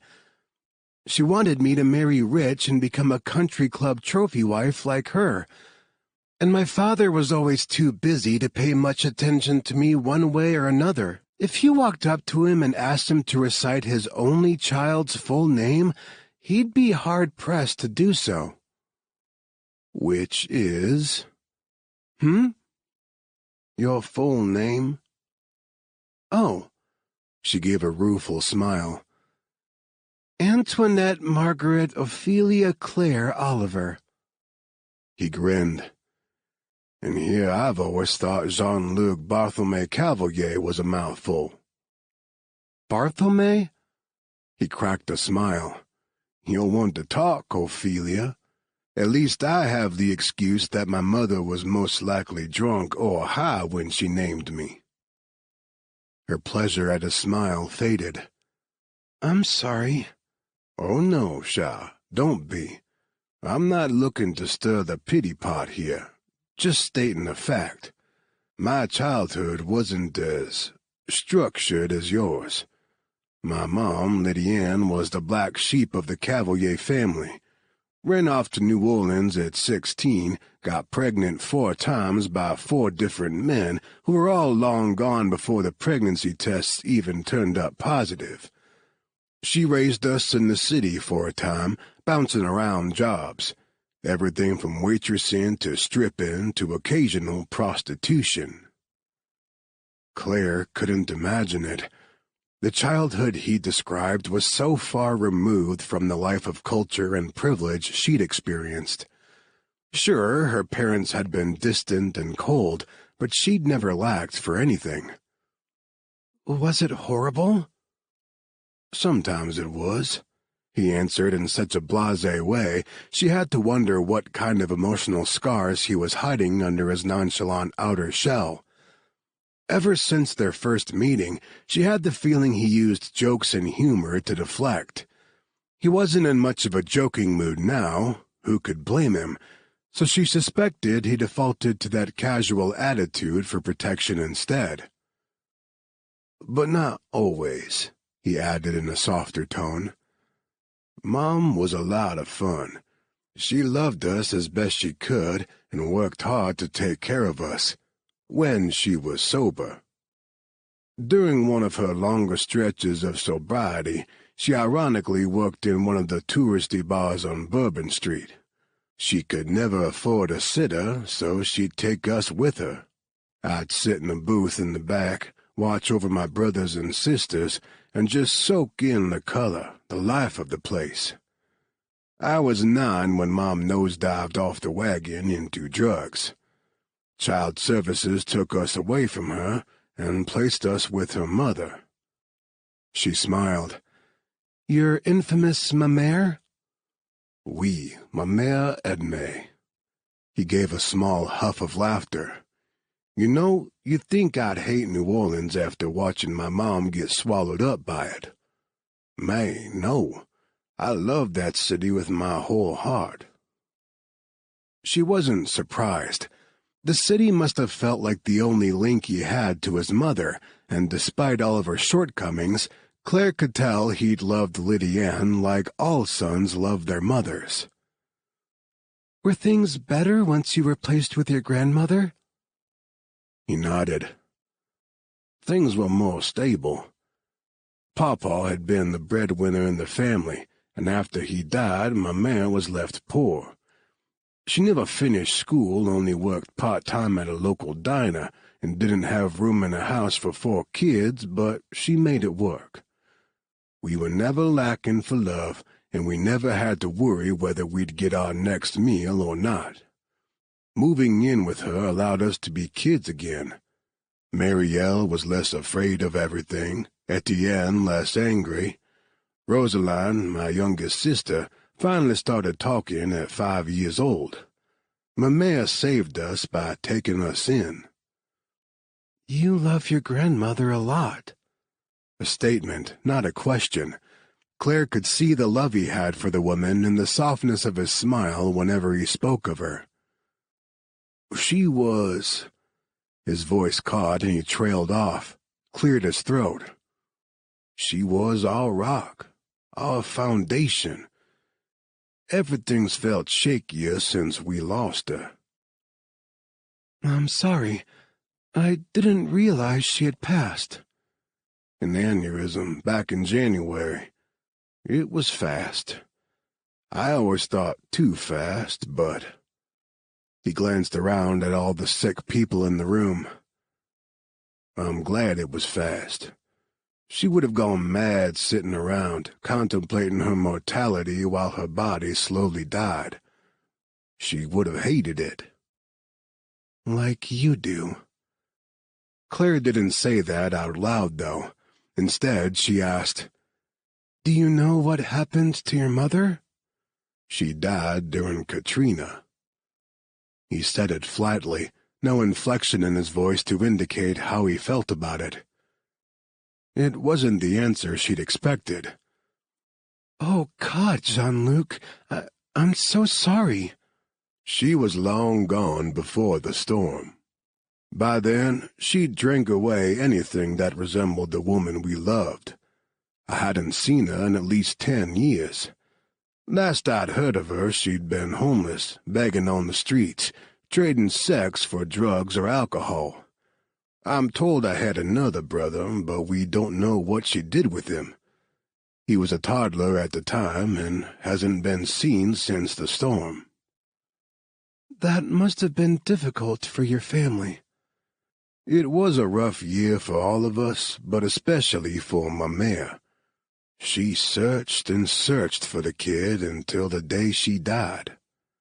Were you in New Orleans during the storm? No, I was already working with the CIA, and they had me in some war-torn place or another. I can't tell you where exactly. A lot of that shit's still classified. CIA, she repeated in disbelief. Classified? Yeah, and I was more than a translator for them. He stared at her for a long time with his bloodshot eyes as if gauging her reaction. When she didn't respond, he asked, "Does that bother you, Shah?" She thought about it. She didn't know what he'd done for the CIA, but she could guess. A man with a photographic memory who had the ability to perfectly mimic any language? Yes, they would have used him as much more than a mere translator. And in Martinique, she'd seen firsthand how deadly he could be with a knife. Did it bother her? Yes, of course it did. From the look in his eyes, it bothered him as well. But, and she knew this was the real question he wanted answered, did it make her scared of him? No, not at all. Honestly, she didn't think anything could at this point. We all have pasts, she replied finally. He grunted. Some are worse than others, and I'm starting to regret a lot of the decisions I made in mine. Don't, she touched his hand. Don't do that. He turned his palm toward hers and laced their fingers together. I've made bad decisions. Haven't we all? He shook his head slightly. My mare always said I was too much like my mom for my own good. She tried to steer me away from that life, but I still managed to find my way back to Bourbon Street. Time and again I let her down. She died disappointed in me. I don't believe that. Maybe you disappointed her on occasion, but what child doesn't let down their parents or grandparents from time to time? It sounds like she loved you very much, and if she wasn't proud of the kind, funny, intelligent man you became, then she was a foolish old woman. He grinned, a real one that, for a moment, overshadowed everything else. Man, she would have adored you. As soon as I brought you home, she would have started planning a wedding. Pleasure warmed her belly. Would you have brought me home to meet her? He stayed silent for a beat. I think I would have, and you'd have been the first. She laughed at that. I'm flattered, but you can hardly expect me to believe you've never taken another woman home to— Never. I've slept with a lot of women. He winced. More than I want to admit to right now. But I never took any of them home. You'd have been the first, the only. Her face grew hot, and she was glad for the protective covering that shielded all but her eyes from his view, because she had to look like a tomato underneath. Oh, come on. Now you're just sweet-talking. He grumbled, annoyance snapping in his eyes. What would be the point of sweet-talking now? I'm dying. I'll never take you to bed, though I've wanted nothing but since meeting you. He lifted their still joined hands. I'll never even be able to touch you without a sheet of plastic between us. So what exactly do I gain by sweet-talking you now? I'm only telling you truth. Of all the regrets I have, coming here, finding you, is not one of them. Chapter 9. Claire didn't know how to respond. If he hadn't come for me, he wouldn't be sick now. How could he not regret that? So she steered the conversation to lighter topics. Favorite foods: him étouffée, her fish and chips with a side of mushy peas. Music: him everything, her mainly instrumental. Movies: 28 Days Later, she said. He raised a brow. Yeah? Love me a good zombie movie. Oh, and also Outbreak. He laughed, which set off a coughing fit. Color me surprised, he wheezed when the fit subsided. Dr. Virus Hunter loves virus movies. Not going to lie, Outbreak started my fascination. He shivered with fever, so she tucked a sheet around him, smoothing it out over his chest. Let me guess. Your favorite is a comedy. Of sorts. Up. Okay, yes, he'd managed to surprise her. Her hands stilled on his chest. Up? The animated movie? Yeah. It's got everything. Romance, tragedy, adventure, talking dogs. What's not to love? Best movie ever, hands down. She smiled down at him. Did it make you cry? The conversation seemed to be exhausting him, but he still managed to smile. If you don't cry in the first 10 minutes of that movie, you're not human. She poked his chest lightly with one gloved finger. You're just a big old softy, aren't you? Don't go around telling people, he muttered as his eyes drifted shut. I have a reputation. As the day wore on, his fever continued to spike, and he descended into incoherence. The few times he resurfaced, he thought he was back in Louisiana, in his grandmother's house with his family. If her heart wasn't breaking open, she might have been amused by the thickened Cajun accent and how he kept calling her by his youngest sister's name, insisting she stole his beignet when he wasn't looking. She gripped his hand and mopped sweat off his brow. Shh, I'll get you another beignet. As soon as you're better, I expect a trip to New Orleans. He blinked up at her, and his glazed eyes seemed to clear. Claire? He croaked. Her heart thumped. Yes, it's me. I'm right here for you. His chest heaved, and blood-stained tears streamed from the corners of his eyes. I don't want to die like that old man. Her own tears dropped on the inside of her visor. She shook her head to clear them away. You won't. If I get that bad, put me out of my misery. I don't want to go out that way. You'll get better. You'll see. Tell my brother and sisters I love them. And tell my friends. May, tell Tuck I'm a dumbass, but joining Hornet was the best decision I ever made. And I'm sorry I won't be at Seth and Phoebe's wedding, or see Gabe and Audrey's baby. Find Marcus and make sure he's safe. He's hurting right now and is gonna get himself killed too unless he has our teammates at his six. He needs them. And you... His voice broke on a cough. You're the most beautiful woman I've ever met. I wish we could have had more. I wanted more. You can tell all of them yourself. And as for us... She had to stop because her throat constricted, making speech impossible. I want more, too, so you need to fight this. You can fight this, Jean-Luc. He stared up at her with raw fear. Do you believe in the afterlife? In hell? She rocked back, stunned by the question. I don't think so. Well, that was a weak answer. He needed something more solid from her than that.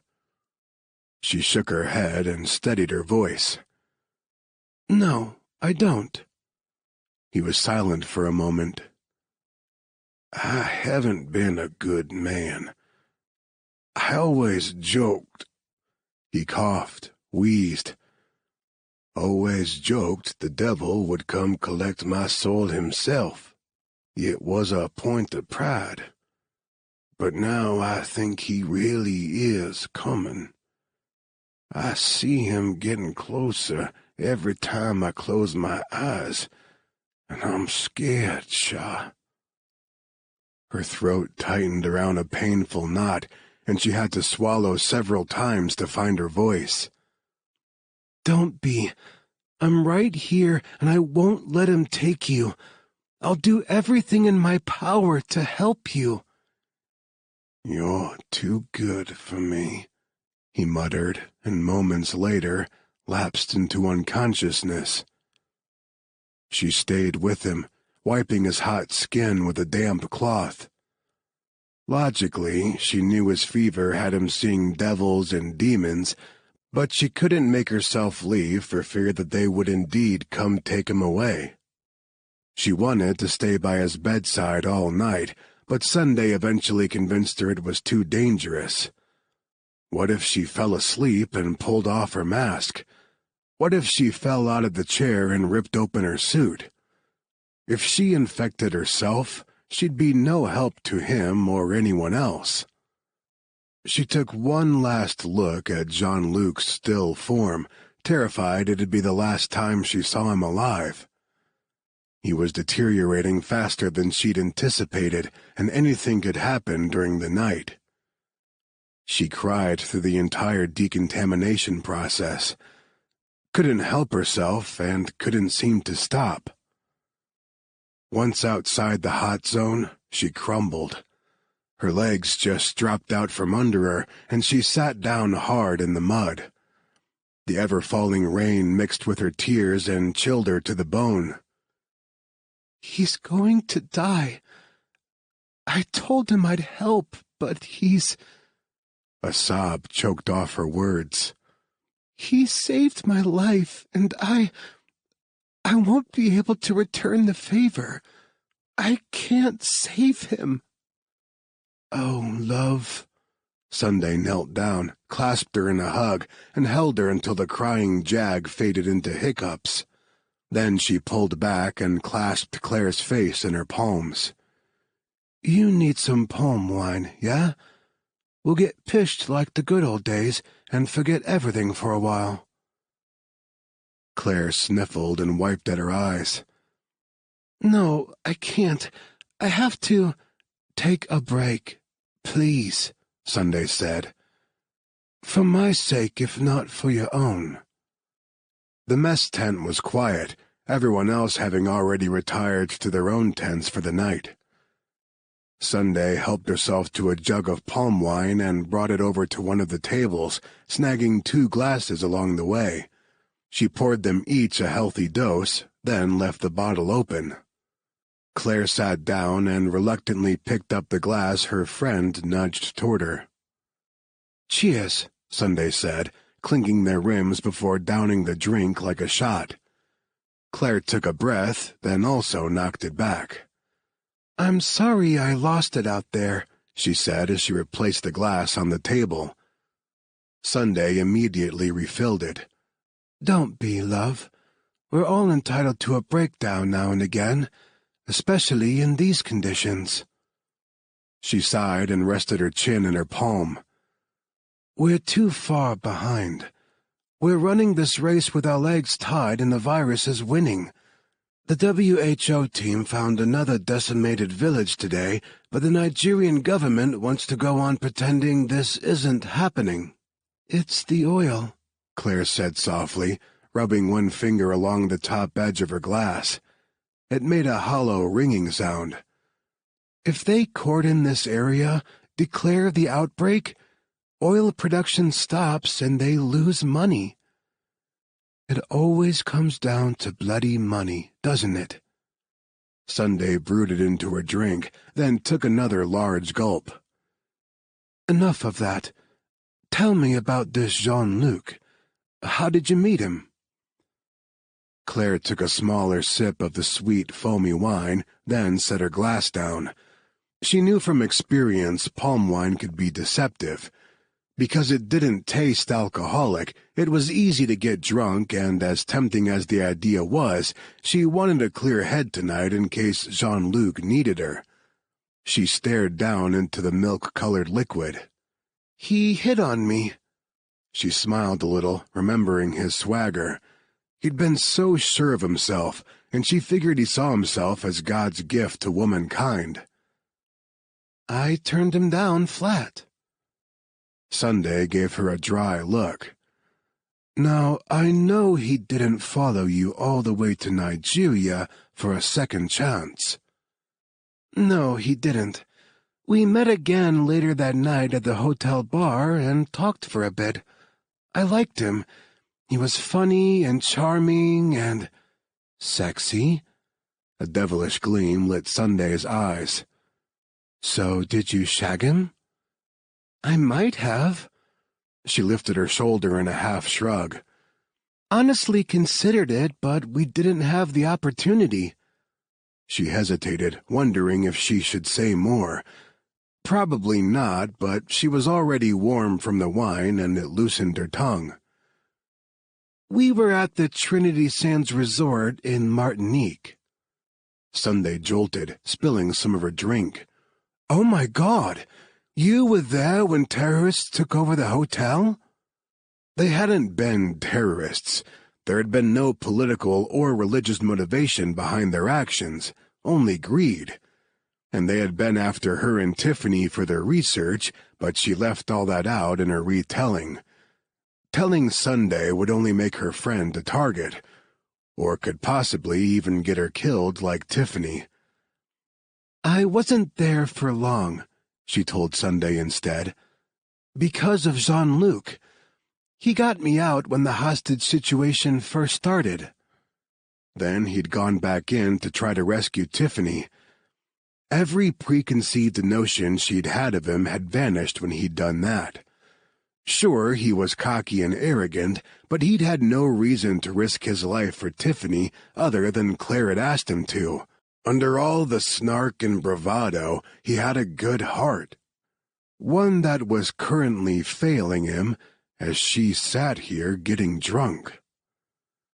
She realized tears had started pouring again and set her glass down with a thunk. I can't let him die. I won't. She stood up. She'd promised she'd do everything in her power to help him beat the virus, but there was one thing she wasn't doing. The one thing she knew with all her heart would save him. I need to go to Lagos.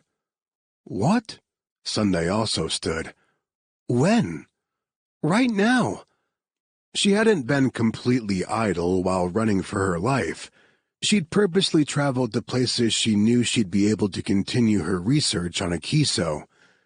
Tiffany had died because the wrong people found out it worked on human cells in the lab. With the tweaks Claire had made since, it would work on Jean-Luc. It had to. It had to. It was dawn before the plane Claire chartered made it out to the field hospital. The pilots were too afraid of the virus to stay on the ground long.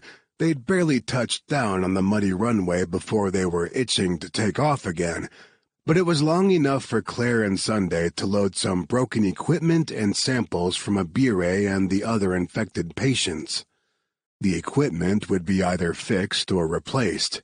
A lab would run tests on the samples and start working on an effective treatment using Abire's antibodies, if she indeed had them. At last, Claire climbed into the cargo hold. "Let's go, the pilot said. "In a moment." She turned in the doorway and met Sunday's gaze. "You'll look after him?" "You know I will." "I'll be back by sunset." Deo walked up holding a duffel bag on his shoulder.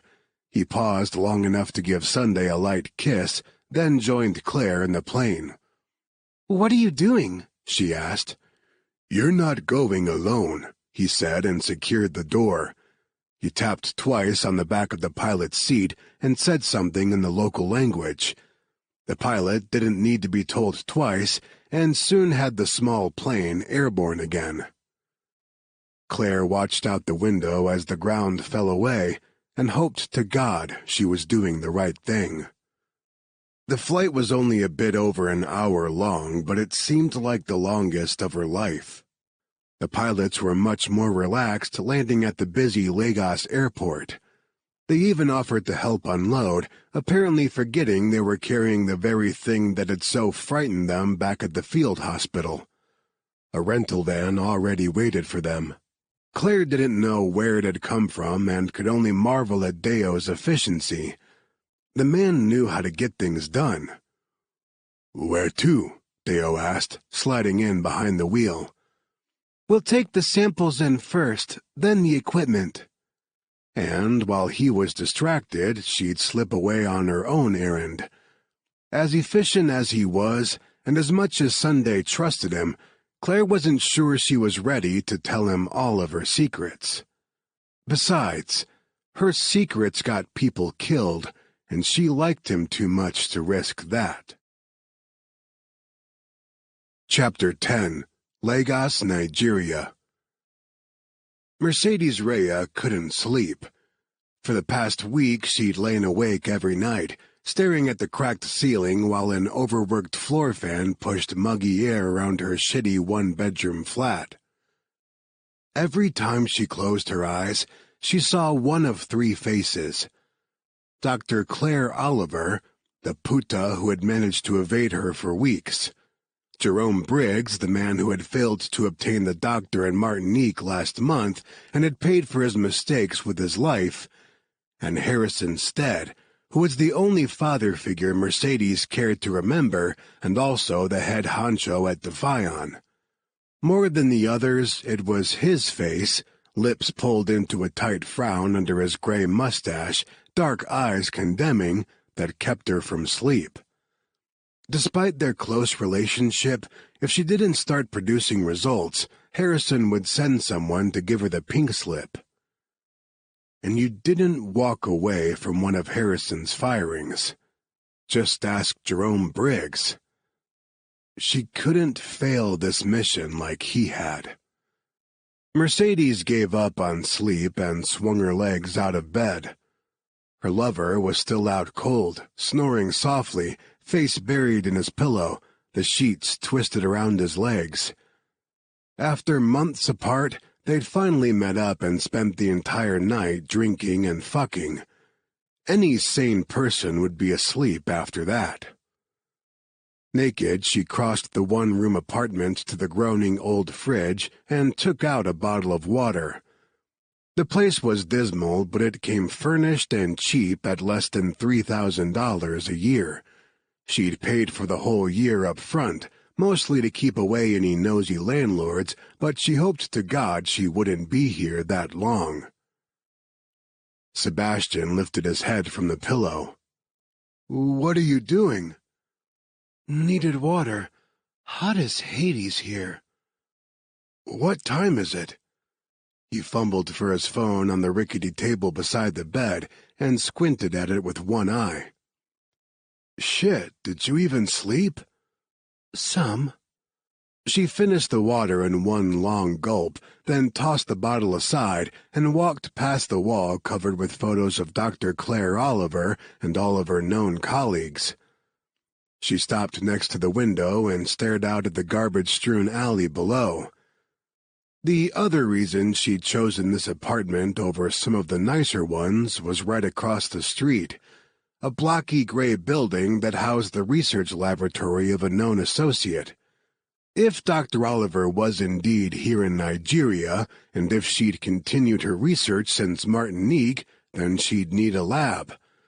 It was the best shot at finding her, but the waiting was going to drive Mercedes mad. Sebastian groaned and rolled to his back, shielding his eyes with one muscular arm. "Mercy, you need to stop worrying." She whirled on him.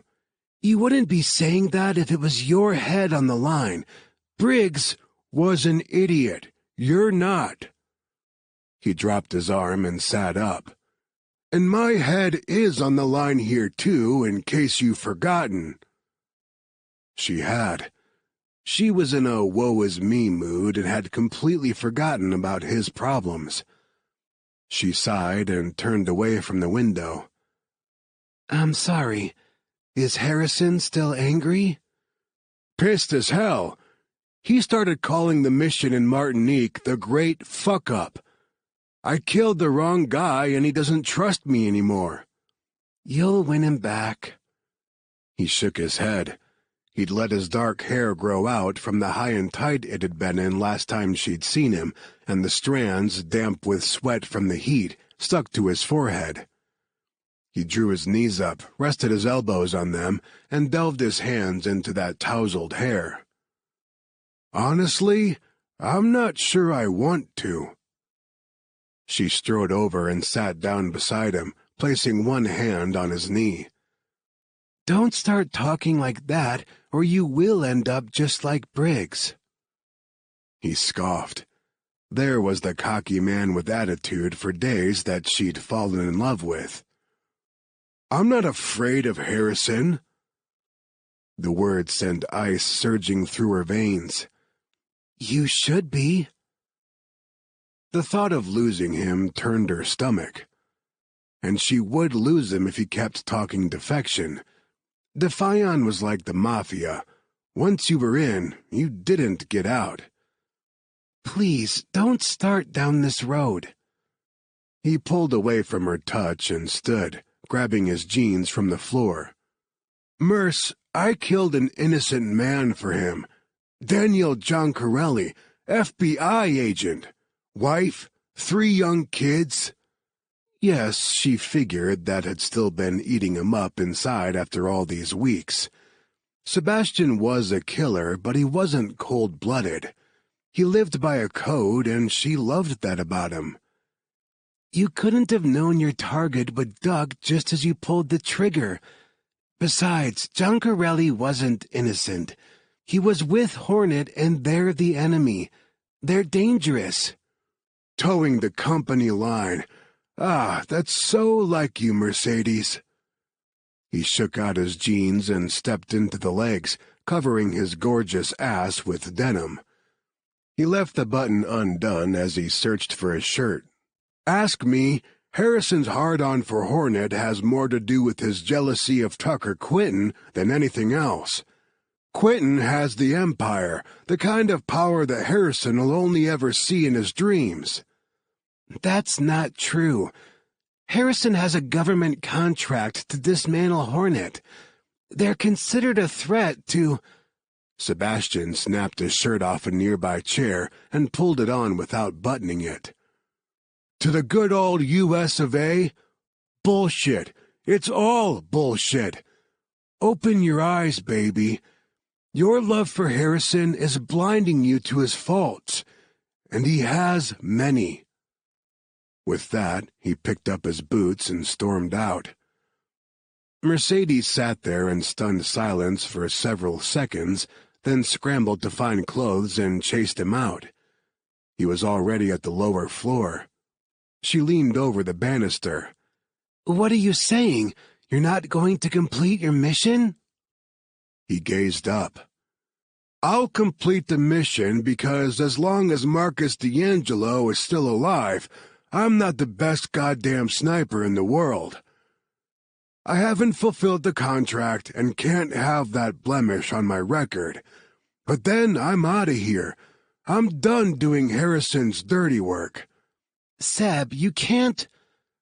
He held up a hand to stop her protest, and his blue-green eyes softened like they did right before he kissed her. I can. It's already in the works. The only question left is, will you go with me?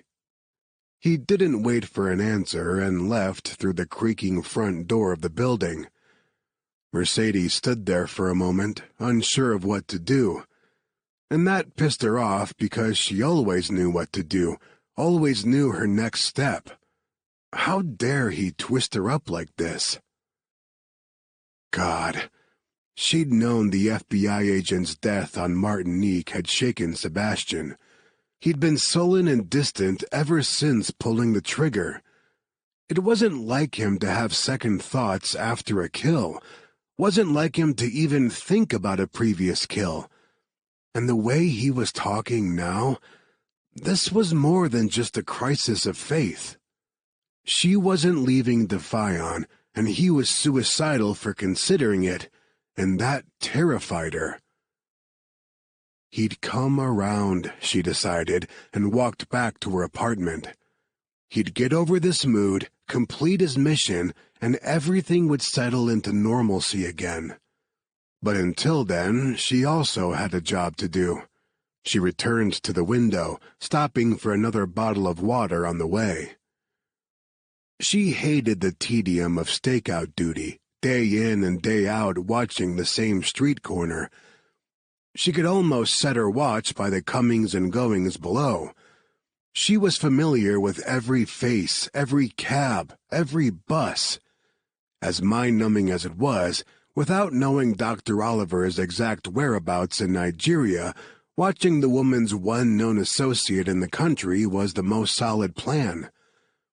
She wasn't about to go busting in somewhere with guns blazing like Briggs had. That macho attitude was what got him killed. She pulled up a chair, rested her crossed ankles on the windowsill, and checked the time on her phone. It was after 9 a.m., so she'd already missed Dr. Toby Yevgeny's arrival. The Canadian WHO doctor was as punctual as the morning buses were late. She twisted open the cap of her water and raised the bottle to her lips, but froze at the flash of blonde hair on the street below. That was not normal. Water forgotten, she sat up and grabbed her binoculars. She focused on the blonde, a woman, with a growing sense of exhilaration. The woman paused as she exited the building and clasped hands with the gray-haired Dr. Yevgeny. She carried a cooler in one hand and a bag on her shoulder. This was it. The watch and wait paid off. Claire Oliver had come for her research. Finally. Mercedes pumped a fist in the air, then happy-danced over to her clothes on the floor. As she dragged them on, she went back to the window and again experienced a jolt of adrenaline. No fucking way. Down below, a man had stepped out of the shadows and into Dr. Oliver's path. Mercedes fumbled for her phone with tingling fingers and nearly dropped it. "Seb, you need to come back," she said when he picked up the other line. "I have work to do." He sounded grumpy. "No, you really need to come back." A suspicious pause. "Why?" "Because my target just met with yours." Chapter 11. At the front door of the lab, Claire said a heartfelt goodbye and thank you to Toby Yevgeny. The man had been a mentor to her at the start of her career, and she'd known he'd keep her secrets for her. She'd been reluctant to get him involved at first, knowing it had put him in danger, but she'd needed help and he'd always had all the answers while she was in med school. Once he'd heard her predicament, he'd refused to let her walk away without help. She had a Kiso, and now she couldn't shake the feeling that she had a target on her back. The little hairs on her neck and arms stood at attention. She'd been very careful to make sure she wasn't followed here, but she swore she felt eyes on her, tracking her every move. She hurried down the alley between the lab and the apartment complex next door. She had a cab waiting one street over, but even so, she was cutting it close. Deo would be back at the local MSF facility in less than half an hour, expecting her to be there. A man with a leering yellow smile catcalled from one of the first-floor apartments. She picked up her pace and adjusted the bag on her shoulder. It was full of all the research she and Tiffany had done before Tiffany's death, and the strap dug in painfully. She should have told Deo where she was going. Better yet, she should have let him come with her. He was a big guy. If nothing else, he'd deter the catcalls. Up ahead, a man stepped out of the shadowed alcove of the apartment building and blocked her path. At first she thought he was just another catcaller, but he wasn't a local.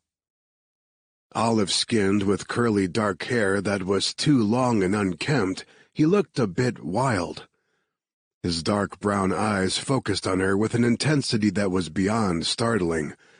Definitely not someone she wanted to run into in a dark alleyway back home, not to mention one in the middle of Lagos, Nigeria. Oh, God, what if he was with Defion? Her heart kicked and she stopped in her tracks, then took a step backward as he continued to approach. She risked a glance behind her. Would she be able to run fast enough with the heavy bag to get back to the safety of Toby's locked lab? She certainly couldn't leave the bag behind. She could use it as a weapon, though. It was heavy enough to knock out even a muscular man like him. But that would require he get close enough that she could swing it at his head, which was something she wanted to avoid. "Dr. Claire Oliver?" he asked. His voice gave no hint of his intentions. She continued backing away. "Do I know you?" "No." As if realizing he'd frightened her, he stopped several feet away and raised his hands, palms out. "But you know a friend of mine, Jean-Luc Cavalier. You met him at the Trinity Sands Resort in Martinique." Some of the tension eased out of her spine, but she wasn't completely ready to trust this man yet. Just about anyone could find out that information if they wanted to. "Tell me something about him only his friend would know." His brows arched in surprise, then, after a moment, he nodded. "He has 2 younger sisters and a brother, Marielle, Etienne, and Rosaline. He was raised by his grandmother, who died earlier this year, and he's been off-kilter ever since." "Anyone can find that out with an internet search." Another lift of the brows. "Okay. He thinks a voodoo priestess cursed him with celibacy on Mardi Gras." Now it was her turn to be surprised. "He does?" The man smirked. "Didn't tell you that, did he? Yeah, he wouldn't have. You got to him like no other woman ever has." Her cheeks heated up. "I did?" "He chased you to Nigeria." He waved a hand at the bustling city around them. "What do you think?" And now he was dying. Her breath caught in her throat as the weight of the bag on her shoulder seemed to increase. She didn't have time to stand here quizzing this guy. She had to get back. "What's your name?" "Marcus D'Angelo." She nodded. She'd suspected as much. "He's been looking for you." "You too, Claire." She hurried toward him. "We need to go right now. He needs us." As she passed, he fell into step beside her. "Where is he?" "He's sick." He caught her hand and pulled her to a stop. "What?" She met his gaze. "He's infected with an unknown hemorrhagic virus. I'm trying to save him." "Jesus Christ." He took the bag off her shoulder. "Let's move."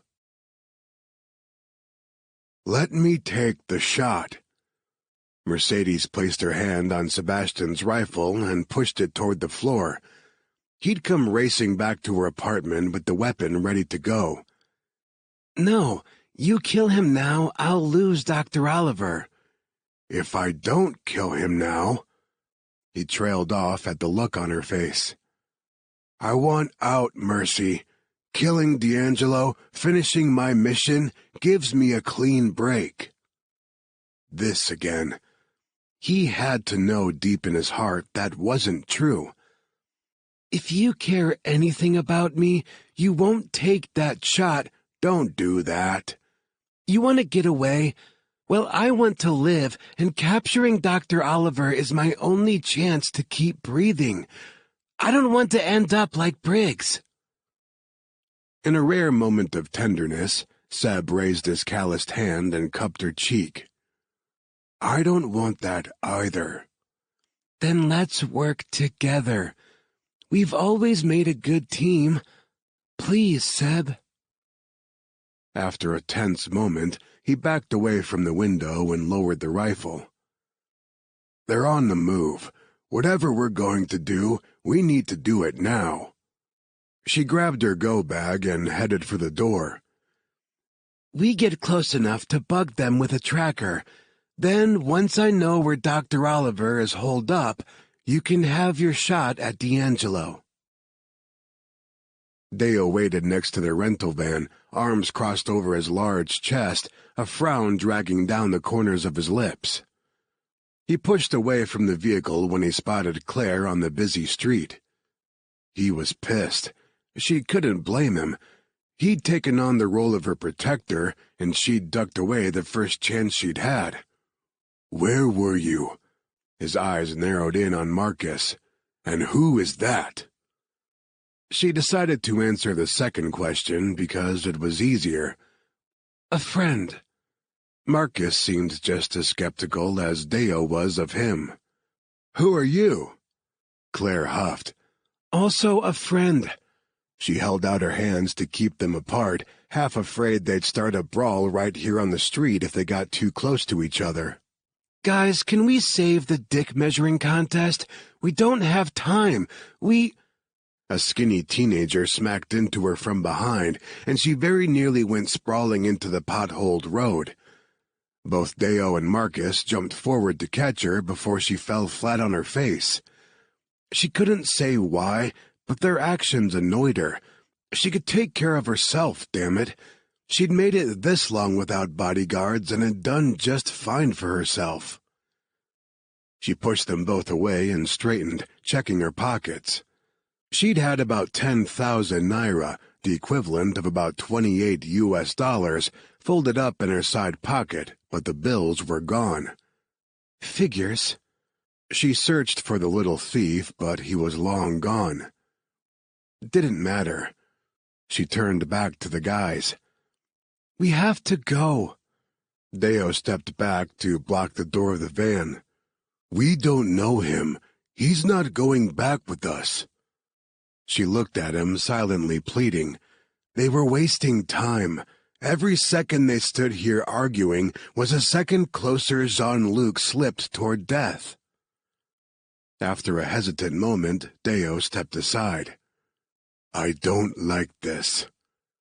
She touched his hand as she climbed into the seat. "Please, trust me." Mercedes peeled off the equivalent of $20 and handed it over to the kid, who grinned up at her with yellow teeth. She had no doubt he'd also pickpocketed Dr. Oliver while planting the bug, but that was okay. The street kid would be eating well for the next week on this one job. In fact, she kind of wanted to give him more. She'd been in his position once and knew what real hunger felt like. What the hell? Not like it was going to break her. She gave him what amounted to another 20, and his eyes rounded in shock. He'd likely never had so much money in his life. You use this well, she told him. Get yourself food, shoes. Tears sparkled in his eyes. I will. Thank you. She jerked her chin, afraid she'd tear up if he continued thanking her. Come on, get out of here. She walked a block to where Seb waited in his car. He smiled as she slid into the passenger seat. You're a softy, Merce. When she glared at him, his grin only spread. Not saying it's a bad thing. It's one of the many things I love about you. She shifted uncomfortably in her seat. He'd been dropping the L-bomb a lot lately, and she was never sure what to say in response. He seemed pretty sure the thing they had was love, but how was she supposed to know? Before Sebastian, the only thing she'd ever had resembling a loving relationship was with Defion and Harrison Stead, but that was always with the caveat that she'd do as she was told and always return successful from a mission. She suspected that's not how love, fatherly or otherwise, was supposed to work. Of course she'd heard the love songs, watched the rom-coms, read the books and poems, and in them love was always given freely, without qualifications or restrictions, but she couldn't help but see that as fantasy and nothing more. It made her wonder what Seb wanted from her besides sex. She cleared her throat. Are we good to go? Seb opened his mouth to say something, but then just shook his head and hit a few keys on the computer sitting on the dashboard between them. A map popped up with a blinking red beacon. We have her, he said, and handed the laptop to her before shifting the car into gear.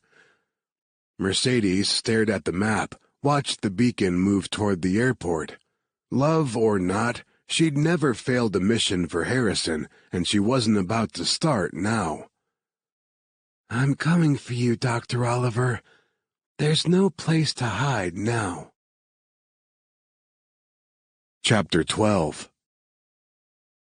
Marcus D'Angelo had seen a metric ton of bad shit in his life. With his father's half of the family firmly entrenched in the mafia, he'd seen more death and destruction before his 10th birthday than most people saw in a lifetime. But this was next-level horror. The body bags were piled 2 and 3 deep in some places. His stomach turned over, but whether that was from the gruesome sight or the copious amount of alcohol he'd consumed last night was anyone's guess. He should lay off the drinking. He knew he was slipping over the edge, but couldn't seem to sleep anymore without the dulling effects of booze. Claire noticed him staring at the bodies. We are running out of locals willing to help. All we can do is remove the dead from the hospital to open up beds for new patients. How many have died? His voice came out like a croak, and he cleared his throat. How do you stop it? At last count, the death toll was nearly 1,000, but the government still refuses to acknowledge the problem. At this point, the only way to stop it is to contain it, Claire said as she led him through the maze of white tents that made up the hospital. I used to work with the United States Army Medical Research Institute of Infectious Diseases and contacted several former colleagues. Along with the WHO and CDC, USAMRIID will put pressure on the Nigerian government to throw money at the problem, but until then, we're working with limited resources. It's like trying to contain a flood with a strainer. Unease rippled through him. If she contacted all of those people, it was only a matter of time until Defion found her. He knew Jean-Luc would want him to whisk her as far away from here as possible, but he couldn't. Not until the Cajun was on the mend. If the Cajun could be saved at all. No. He slammed the mental doors on those dark thoughts and instead refocused on his surroundings. Is it always like... He waved an arm at the body bags. This? Unfortunately, it's not unusual, Claire said with a sigh. Civil war, a lack of resources, and political corruption are endemic in the kinds of places these outbreaks happen. The thing that's unusual about this situation is how completely unconcerned the government is. They probably think that because it's hitting the Niger Delta, it's solving their problem with the oil pirates and militant groups in the region. But they're making a huge miscalculation. If they don't act soon, the virus will spread beyond the Delta and into their cities, and from there, we'll end up with a worldwide pandemic. It's highly infectious and has a nearly 100% mortality rate. He drew a shaky breath. And Jean-Luc... He couldn't finish the sentence. He'd already lost one of his best friends this summer. He couldn't bear the thought of losing the other. Yes, she said in a clipped tone that was meant to mask her emotion. It didn't. She really cared for the guy, and that knowledge sent a bolt of guilt through Marcus's gut. If she succeeded in saving Jean-Luc, he'd stick around for a while, but it wouldn't last.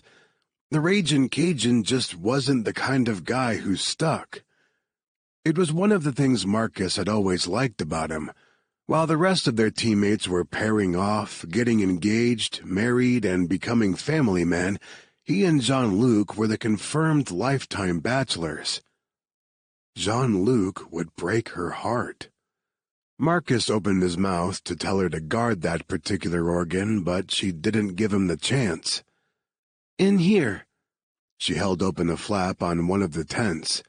If you want to see him, we have to suit up. And hurry. Sunday says he's running out of time.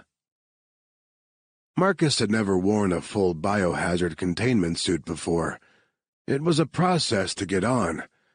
They changed into scrubs, then donned white coveralls with hoods. Claire used duct tape to secure his boots to the legs of his suit. Next came latex gloves and a second pair of rubber gloves, which were again taped securely to the suit. The respirator felt suffocating until the airflow started. It had a faintly plastic scent. Claire taped his hood to his mask, and then he stood there sweating while a nurse helped her through the same process. Finally, they crossed into the first of the containment units, what Claire called the warm zone. Usually, Claire said, this area would be full of patients recovering from the virus. He looked around at the empty space. There was one bed, and a skinny girl sat on it, watching them with apprehension. Is she the survivor you told me about? We don't have her test results yet, so it's premature to call her a survivor. We don't know that she ever had the virus. But yes, that's Abire. She lifted a hand and waved. Abire hesitated, then waved back. Claire paused before they crossed through an airlock into the next tent. This is the hot zone. If you catch your suit on anything, even if you don't think it ripped, be sure to tell me right away. We'll have to leave and decontaminate. He nodded. Claire moved forward but stopped when he didn't immediately follow. She glanced back. You don't have to do this, you know. He looked at the airlock separating them from the hot zone, and for the first time in his adult life, he knew real fear. It was a sour taste on the back of his tongue, a roiling in his stomach, a cold sweat dripping down his spine. He didn't want to go in, but... Jean-Luc is in there? Yes. He thought of Danny dying in his arms on that Martinique beach and drew a sharp breath of plastic-scented air. He was already more than half broken by the experience, and it'd likely shatter him to watch Jean-Luc die, but he sure as hell wasn't about to let the guy die alone, surrounded by strangers. Claire touched his arm, drawing his gaze to her. He could only see her blue eyes through the mask, but they were fierce, intelligent. She was the furthest thing from Jean-Luc's usual airhead type. I am going to save him, she said. I just have to have his consent first. She was so determined and so unafraid to walk into a place where one tiny tear in her suit could mean death. He felt like a coward next to her. He straightened his spine and told himself to man up. Let's do this. Claire led the way, and even with the mental pep talk he gave himself as they crossed from the warm into the hot zone, he was woefully underprepared for the sight that greeted him. People everywhere. Some were laid out on stretchers on the floor. Sheets stained with blood and who knew what else covered the ones who had passed. Jean-Luc was here. He was one of these people crying out in agony. Marcus's heart had climbed into his throat by the time Claire stopped at the foot of a bed. He didn't want to look. He couldn't look. And he couldn't not look. Dark, bruise-like splotches covered Jean-Luc's arms and chest. He seemed to be struggling to breathe, each inhale-exhale shuddering his wide chest. Christ, he looked like Danny had in those final moments. Claire moved around to the side of his bed and took his limp hand. Jean-Luc, look who I found. He didn't stir, didn't even open his eyes, just continued with the pained breathing. Claire gazed up. Talk to him. Maybe hearing your voice will bring him around. Marcus opened his mouth, but nothing but an odd croaking sound came out at first. He tried again. Hey, man, you got yourself into some shit this time. Still nothing. Claire shook her head and flagged down a passing nurse. Has he regained consciousness since I left this morning? He hasn't. I'm sorry, Dr. Oliver. No. She leaned over Jean-Luc and pried open one of his eyes. We can't be too late. We can't. Marcus was no medical professional, but even he knew the lack of reaction to her penlight was a bad sign. A wave of dizziness washed over him, and he gripped the end of the bed so hard the frame creaked. Claire grabbed Jean-Luc's shoulder and shook him. Come on, you need to wake up. I can't save you if you don't wake up and talk to me. Please. Her voice broke. Tears streamed from her eyes, and her face mask fogged. If we don't do anything, he'll die? He asked hoarsely. She was openly sobbing now and weaved her fingers through Jean-Luc's. Nobody's recovered yet. And if you give him the antiviral drug you've been working on, he'll be a guinea pig. Yes. But without it, he's dead anyway. He made up his mind. Do it. Her head snapped up. What? I'm his healthcare proxy. Everyone on the team had chosen one last year after their leader, Gabe, was shot during a mission and had nearly died. At the time, he'd thought it an unnecessary precaution, but now he was grateful Jesse, their medic, had pushed for it. He couldn't lose another friend. I say do it. Give him a kiso. Claire straightened and stared at him for a beat. There was no mistaking the hope in her tear-filled eyes. Are you sure? This is absolutely a shot in the dark.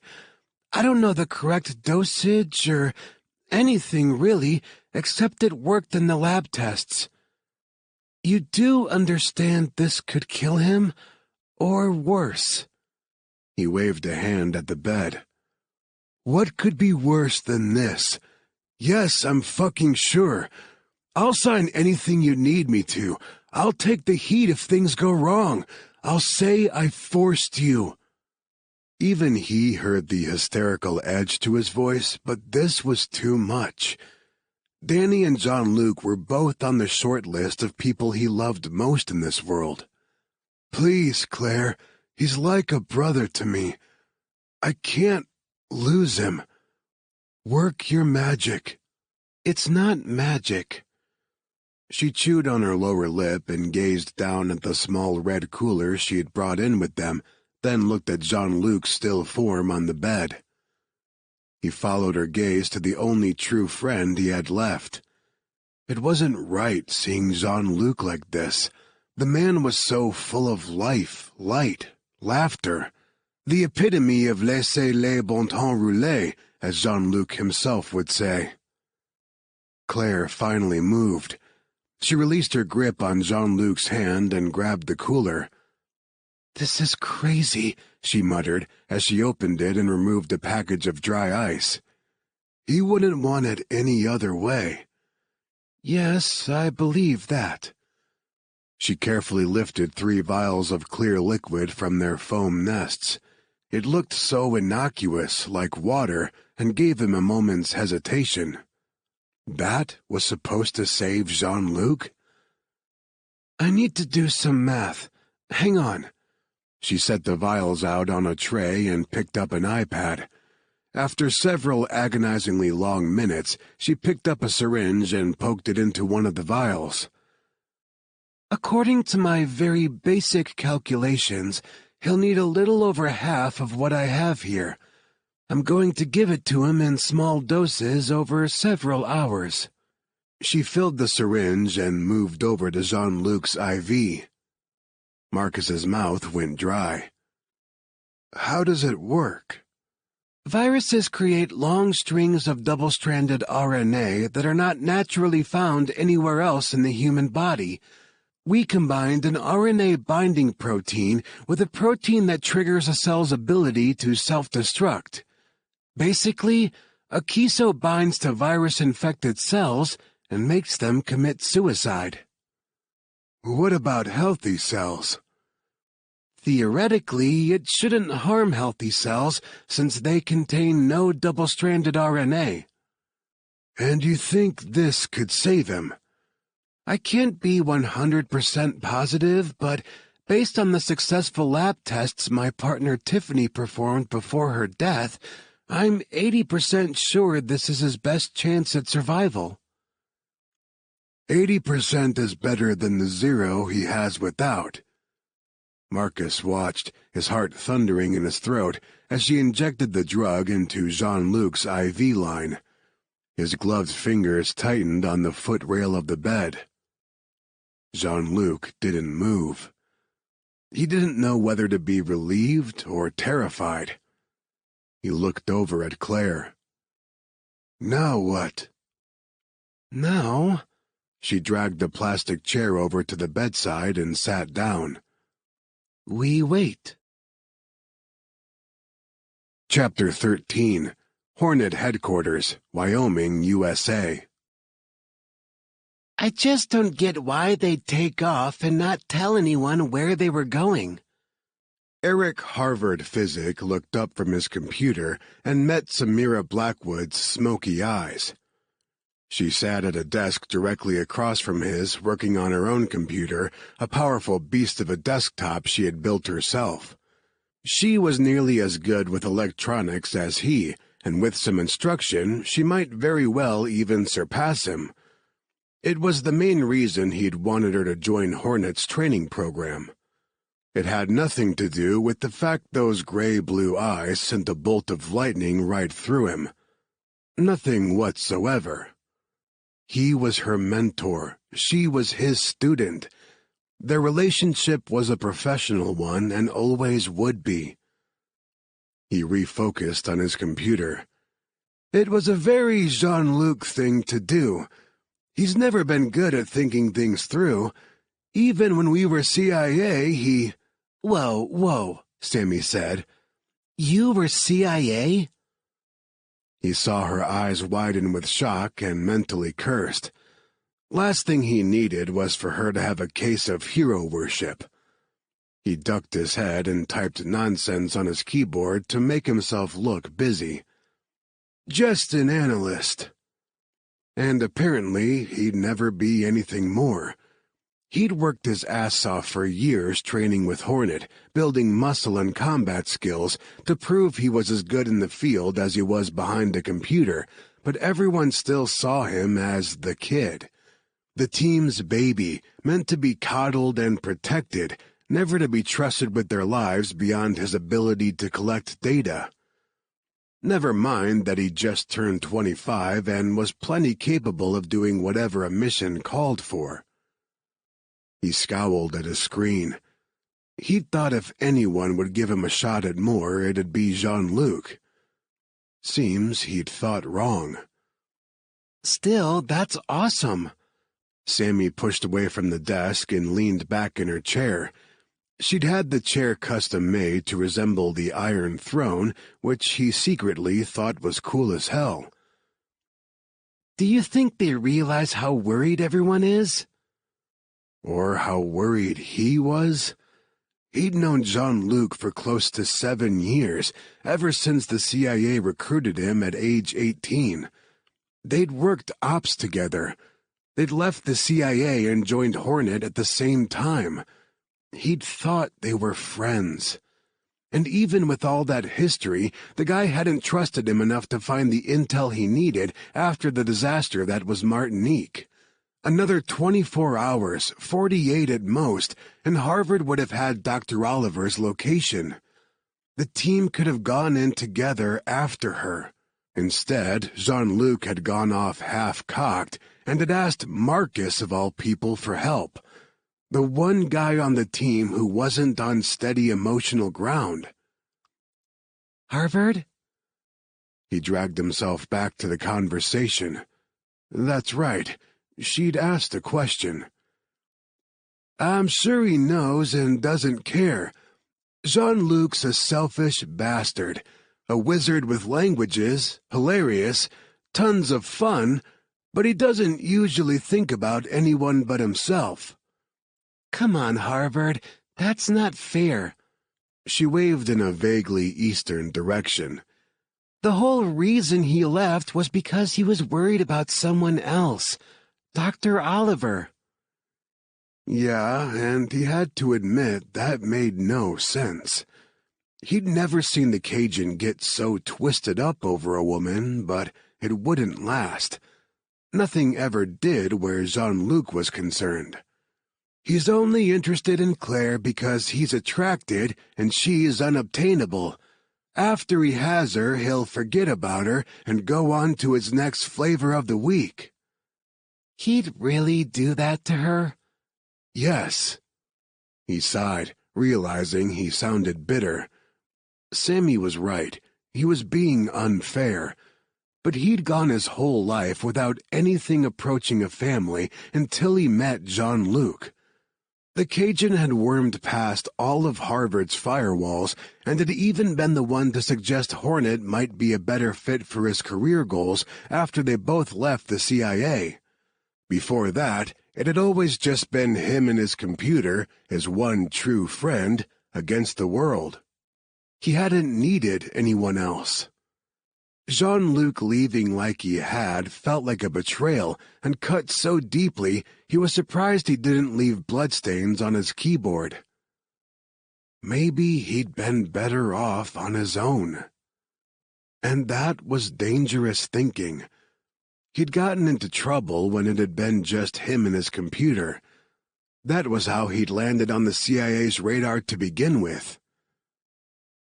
Exhaling hard, Harvard took off his glasses and rubbed at his tired eyes. Yes, Jean-Luc was a selfish bastard, but it was his job to find the guy and bring him home. He put his glasses back on and walked over to Sammy's desk. "Show me what you have." He'd been busy with the string of recent hacking attempts on their network and, out of necessity, had passed the job of locating Jean-Luc and Marcus off to her. Well...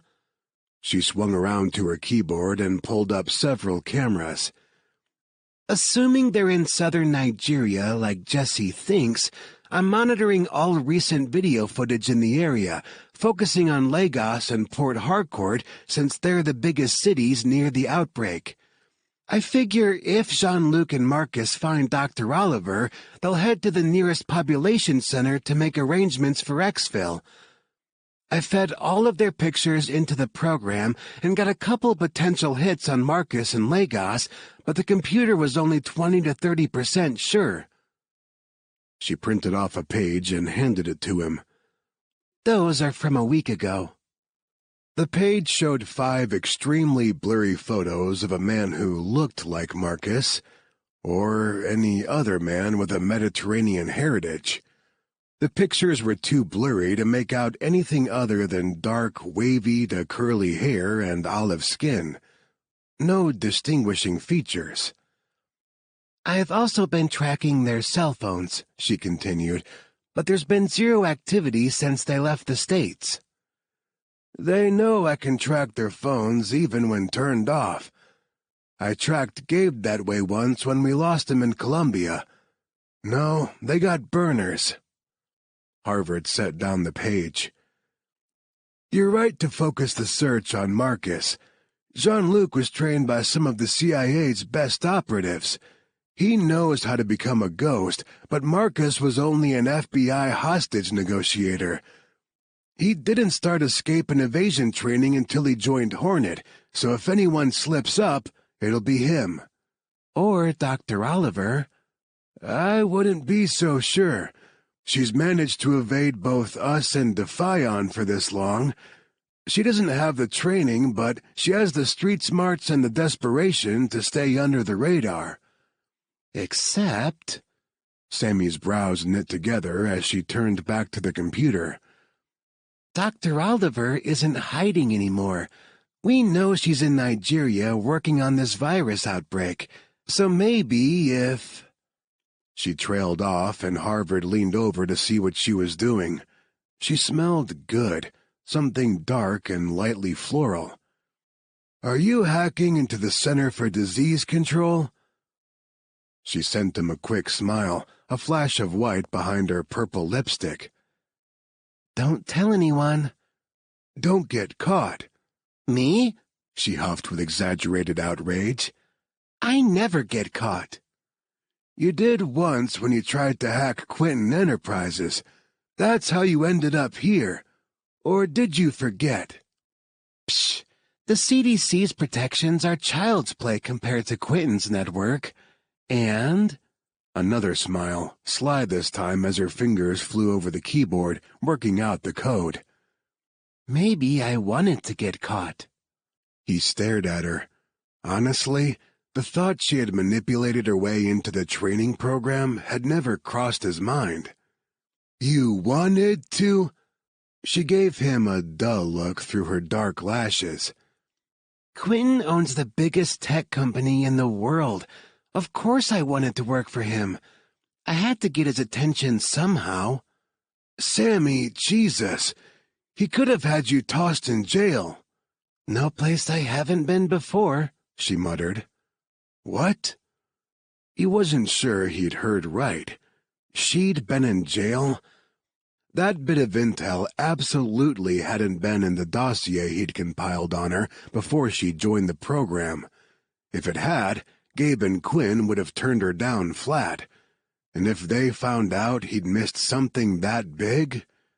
Jesus, they'd never fully trust him. He took a mental step back.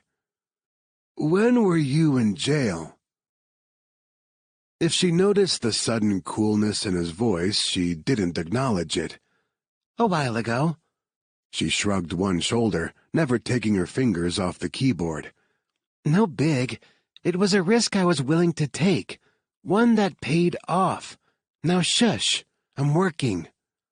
More typing, then she sat back and pumped a fist in the air. Got her. Dr. Oliver is at a Doctors Without Borders field hospital near a village about 35 miles southwest of Port Harcourt, right smack dab in the middle of the hot zone. She winced. Shit, this virus sounds nasty. Harvard crowded in behind her to read the screen. "How did you find her?" "She's mentioned in a CDC field report, and wherever the doctor goes." "Jean-Luc is sure to follow. Yes!" He smacked a hand on the desk, making her jump. "Sammy, you're brilliant. Pure genius." She grinned up at him, all sparkle and mischief. "My former life of crime pays off occasionally." Refusing to acknowledge the jumble of emotions and physical reactions coursing through his body that made him want to do something decidedly un-mentor-like, he took a step back. "Send me that info." She saluted. "Sir, yes, sir." He snapped up his tablet on his way out the door and raced down the hall of the training facility, sliding around a corner and nearly colliding with the solid wall that was Jeremiah Wolf, medic trainee. "Whoa," Wolf said, bobbling the bottle of water he was carrying. "Where's the fire, man?" Harvard ignored him and kept trucking until he reached Travis Quinn's office. Quinn had been Hornet's executive officer once upon a time, and although he was now running the training program, he still held a behind-the-scenes command role within the team. The door was closed, but he didn't bother knocking and burst in. Ian Reinhardt, the team's explosives expert, sat in the chair across from Quinn's desk with a pissed-off expression on his face. No surprise there. His expression basically only came in different flavors of pissed off. Quinn sat behind the desk, pinching the bridge of his nose like he had one of his headaches. Again, not a surprise.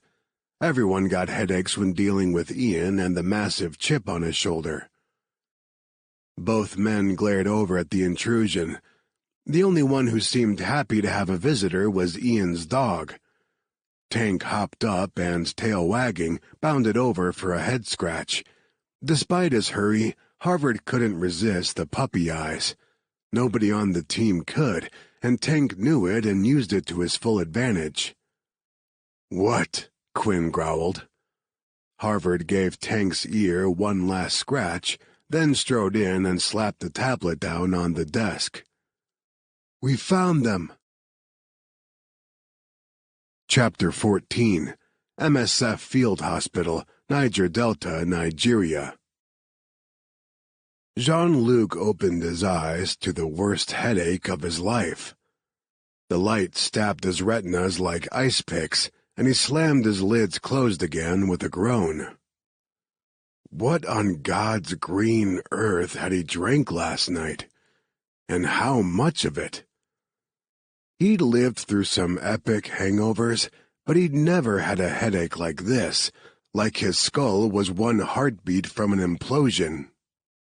After several seconds of breathing through the pain, he experimentally cracked one eye open. Okay, not pleasant, but tolerable. He opened the other eye and slowly turned his head on his pillow to assess his surroundings. The bed next to his sat empty, and he remembered the old man dying horribly there. Mad. He remembered everything now. Not a hangover. He was dying of an unknown, incurable hemorrhagic virus. No wonder his head thundered like drums at a rock concert.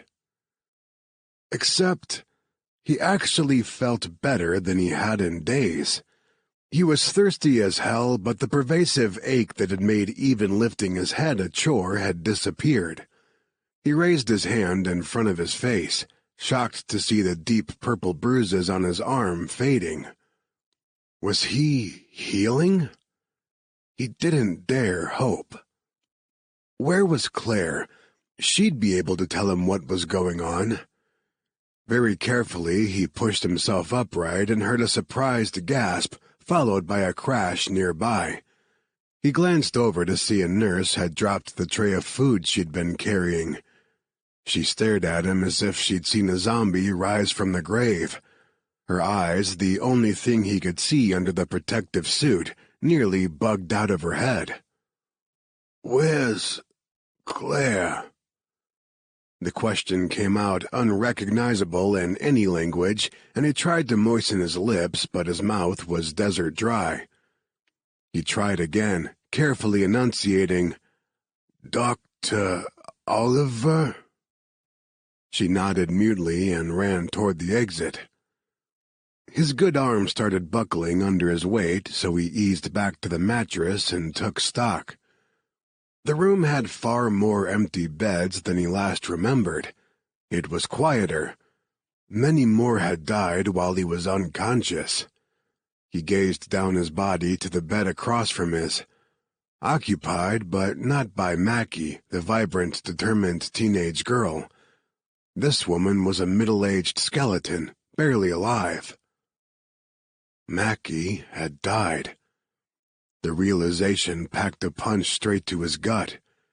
He'd never fulfill his promise to take her to New Orleans. "Way to go, Jean-Luc.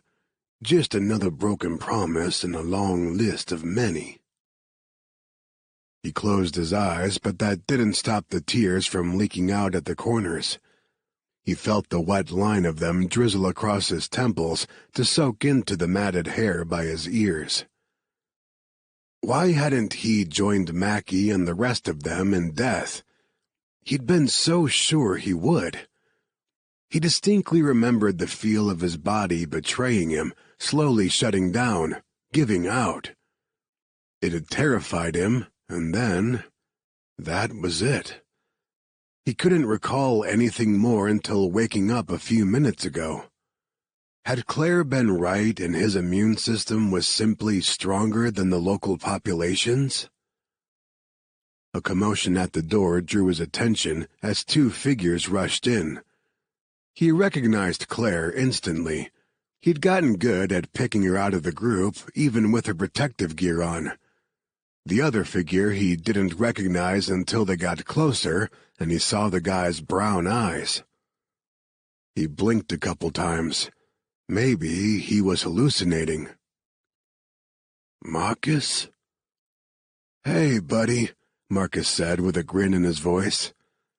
"Glad to see you back with the living. Claire found you." "More like I found her, and she brought me here." Jean-Luc's gaze shifted to her. She cried silently behind her mask, and he wished he could wipe away those tears. "Why didn't you leave with him like I said to? You're not safe here." "We weren't leaving you," Marcus said before she pulled herself together enough to reply. "Couillons," he muttered, and let his head fall back on his pillow. "Both of you. I'm not worth your lives." Claire sniffled and blinked hard to dry her tears. "How do you feel?" He considered the question for a moment. "Alive," he finally decided. "Not good, but I'm alive, and I'm pretty sure I shouldn't be, so I'm not gonna complain about a headache." "Is that all that hurts? Just your head?" "Yeah," he said after checking with his internal painometer. "Think so. I'm thirsty and weak, but the only pain is my head." He looked at the bandage on his injured arm. "My arm's not throbbing anymore. I don't feel like I'm drowning. Can take a full breath without coughing up a lung." Claire and Marcus exchanged an inscrutable look. Damn their protective gear. He couldn't read their expressions. "It worked," Marcus said, something like awe in his voice. She shook her head. "Let's not get ahead of ourselves. I'll have to run tests." "Wait, tests?" Jean-Luc didn't like the sound of that and pushed himself upright again. He scowled at the two of them. "What worked?" Another glance between them. Claire finally dragged up a chair and sat down so she could meet his gaze. Her blue eyes, still red from crying, danced with happiness.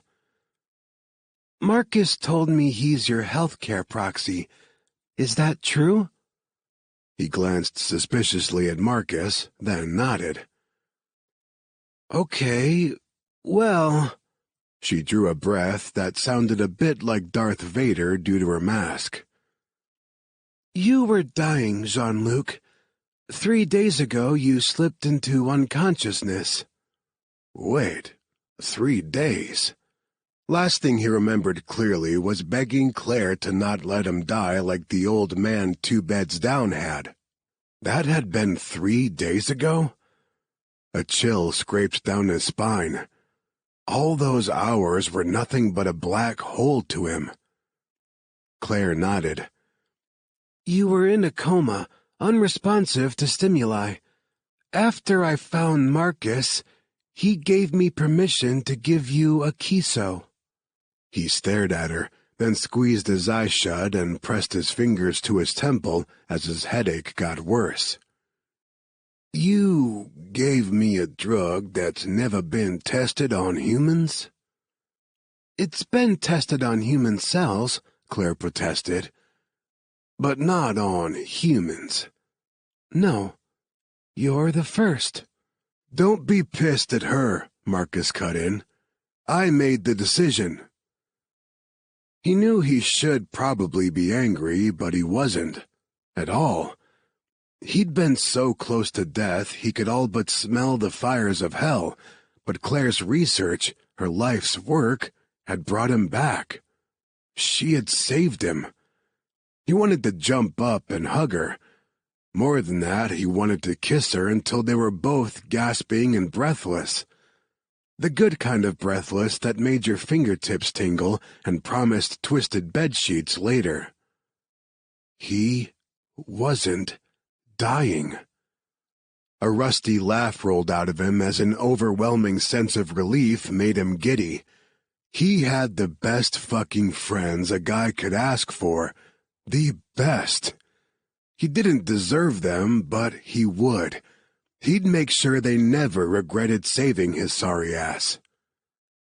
Claire was smiling. He couldn't see her mouth under her mask, but her eyes crinkled and he could hear it in her voice. Would you like some water? Oh, I'd kiss you for some water. May, I'd kiss you just for the pleasure of kissing you. He jerked his thumb toward Marcus. I'd kiss him for some water. She laughed softly. Nobody has to kiss anyone. That's a shame. Kissing is one of life's greatest pleasures. Marcus snorted. Oh, yeah. He's back to his old self. Chapter 15.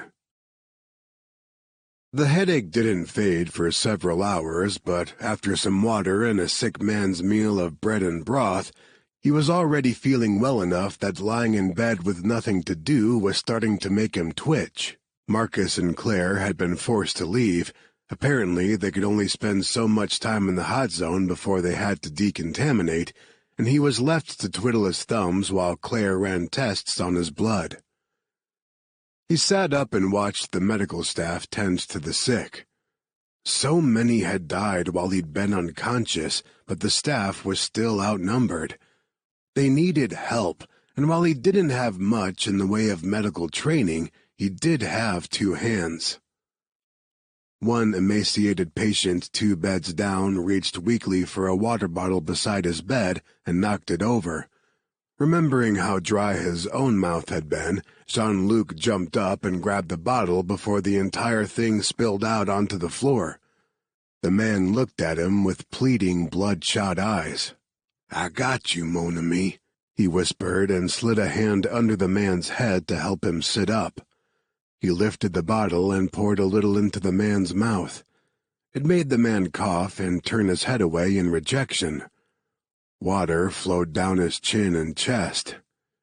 Dieu, Jean-Luc knew exactly how that felt. Drowning in your own body. It was hell, and he felt more than a little guilty that he was healing while everyone else in here was dying. What had he done to deserve salvation? Didn't seem fair. Rest, mon ami. I'll come back in a bit. He settled the man back into bed and set the water bottle aside, then moved on to the next patient to see if there was anything he could do to help. By the time Claire came back, he was making his second round of the hospital. She gasped when she saw him wiping blood away from a child's mouth. "Jean-Luc, stop! You're going to reinfect yourself." He gently laid the listless child back in her bed and stood. His temper was hot under his skin, had been simmering since he got out of bed, and ignited at her words. "You have your miracle drug. Just dose me again. Or better yet," he pointed at the girl, "dose her." "I can't," Claire said. "She's too young to consent, and her parents are too uneducated to understand what they'd be consenting to.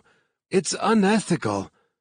And as far as a second dose, I have no way of knowing what it would do to you." "You didn't know what it'd do the first time, either." "You're right, I didn't.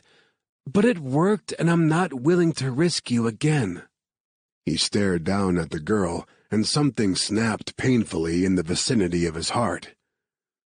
"Well then, get me a fucking spacesuit. She needs help." "No, you should be resting."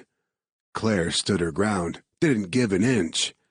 Not that he'd expected her to. He'd fallen half in love with her that day in Martinique when she'd given him a skeptical up-down in the hotel lobby and told him in no uncertain terms, "I don't think so." That woman wasn't the kind who shrank back at a bit of spicy Cajun temper. Maybe that was why he'd felt comfortable unloading on her.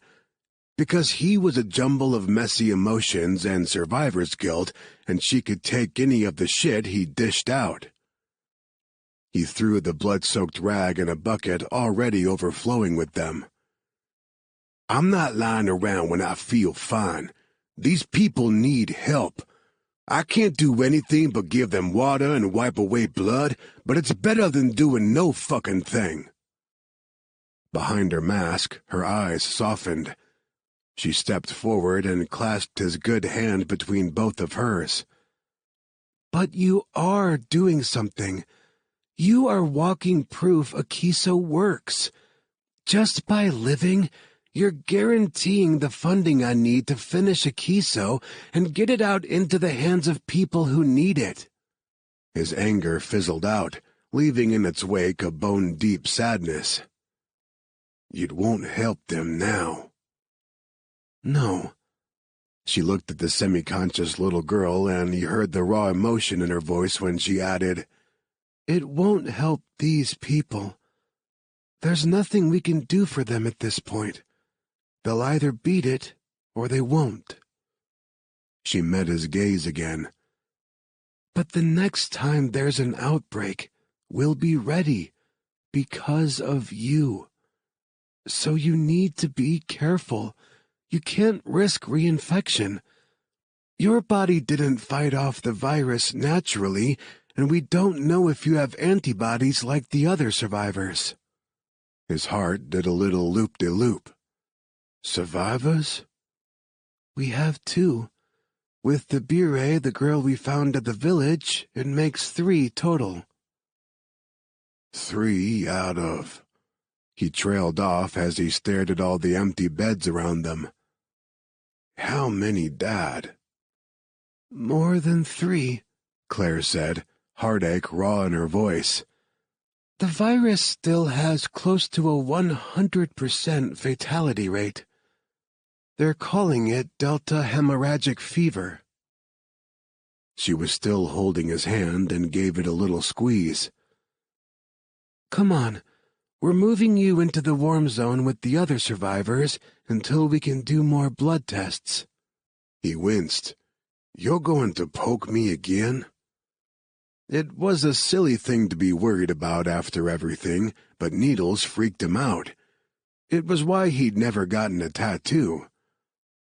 "Probably a few times." If he wasn't mistaken, there was a smile in her voice. "You don't have to take so much joy in it," he muttered and followed her toward the exit. Stepping through into the warm zone was a bit surreal. When they'd carried him in here days earlier, he'd absolutely expected to be carried back out in a body bag. "Okay," Claire said and turned to him. "I need you to strip." He arched a brow at her. "I'm off for some kink, Sha, but this is probably not the best place to—" She pointed at the yellow-clad nurse who carried a sprayer, and his smirk faded. "I'm not gonna like this, for true." Nope, he hadn't liked it. He cursed a blue streak in every language he knew, while 2 male nurses covered the wound on his arm, then scrubbed him from head to toe. There were some things a man was just supposed to do on his own, and scrubbing his junk clean was one of them. Okay, he was overreacting. They hadn't actually sexually assaulted him, but they'd come too damn close for his liking, thank you very much. When they finally released him from bath-time hell in a pair of blue scrubs, he found Claire waiting for him on the other side. She only wore regular protective gear, gloves and a surgical mask currently hanging loose around her neck. For the first time since their meeting in Martinique, he saw her face unshielded and stopped short in awe. Of course, he'd remembered she was beautiful, but his memory hadn't done her justice. She had naturally gorgeous skin and wore no makeup to hide the faint dusting of freckles across her slightly upturned nose. He hadn't forgotten her sensual mouth, or the way her upper lip was fuller than the bottom. He had dreamed about that mouth more times than he was comfortable admitting. But still, his memory hadn't captured the je ne sais quoi that made her so unbelievably stunning in person. He wanted to kiss her. Hell, he'd be happy just to touch her. He took a step forward, but she held up a hand in a halt gesture, and his heart sank. She must have noticed his disappointment, because she gave a soft smile, then pulled on her mask. "We have to make sure you didn't reinfect yourself first. The chances are low. You have enough Akiso still in your system that it should wipe out any reintroduced virus, but we still need to take precautions for the next day or so." "Sure," he forced a grin. "Yeah, of course. I want you to stay safe." Which was true. He wanted her safety more than he wanted anything else in his life. But the need to hold her, just grab her and pull her into his arms, had been so real. It actually hurt that he wasn't able to. Claire led him into another tent that was a smaller version of the hospital with fewer beds. She motioned to one. "Here, sit down. I want to look at your arm." He winced when she pulled off the bandage. The gash looked red and wicked to him, but she made a pleased sound. "I think we knocked the infection out. Let me get a suture kit and I'll stitch it up." She left, came back a few minutes later with a metal cart, rolling it over beside him. As she prepped a syringe of local anesthetic, he scowled. More needles. "Suck it up, Buttercup. This is your life now." Even as she stabbed him with the needle, she softened her words with a reassuring smile. He couldn't see it behind her surgical mask, but it crinkled her eyes. "If it bothers you so much, don't watch." As his arm went numb, he watched her thread the needle and broke out into a cold sweat. Yeah, not watching was a good plan. He was such a couillon. His weapon of choice was a knife.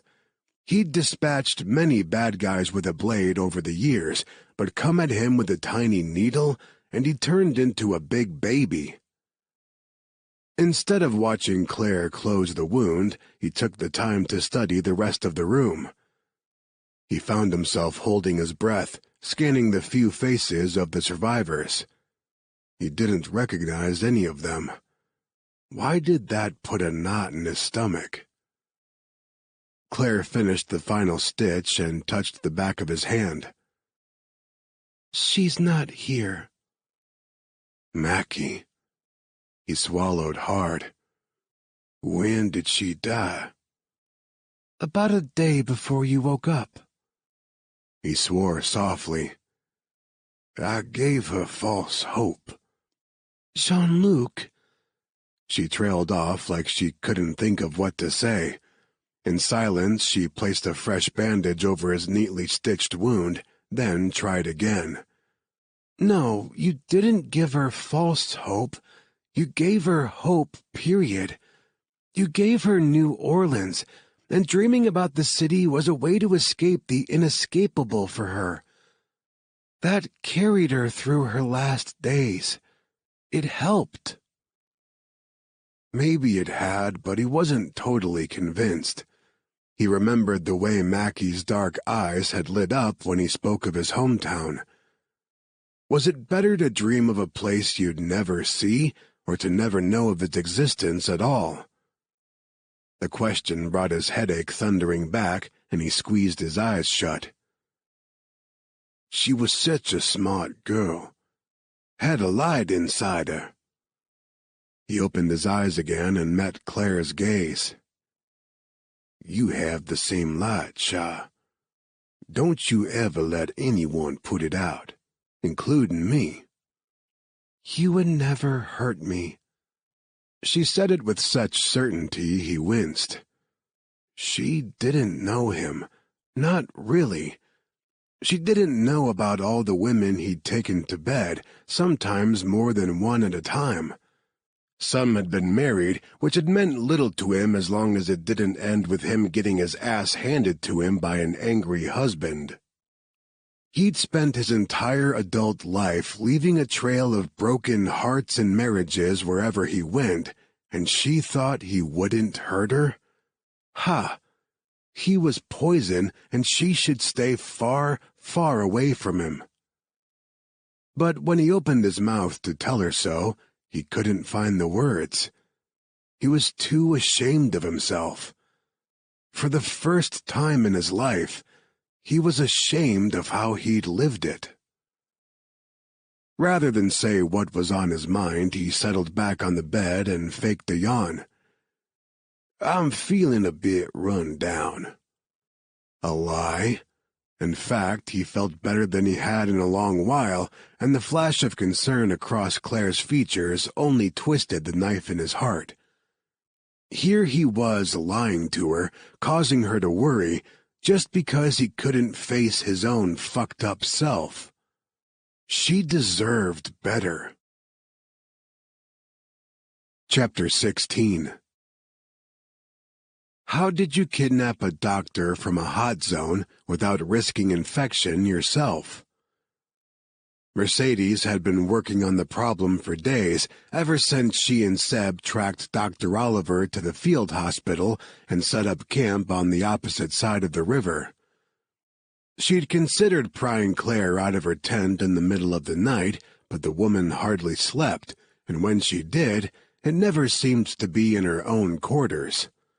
Through her binoculars, she watched the woman come out of the largest of the tents, the main hospital, she guessed, and walk over to join Marcus D'Angelo where he stood in front of one of the smaller tents, likely the mess hall judging by all the traffic going in and out.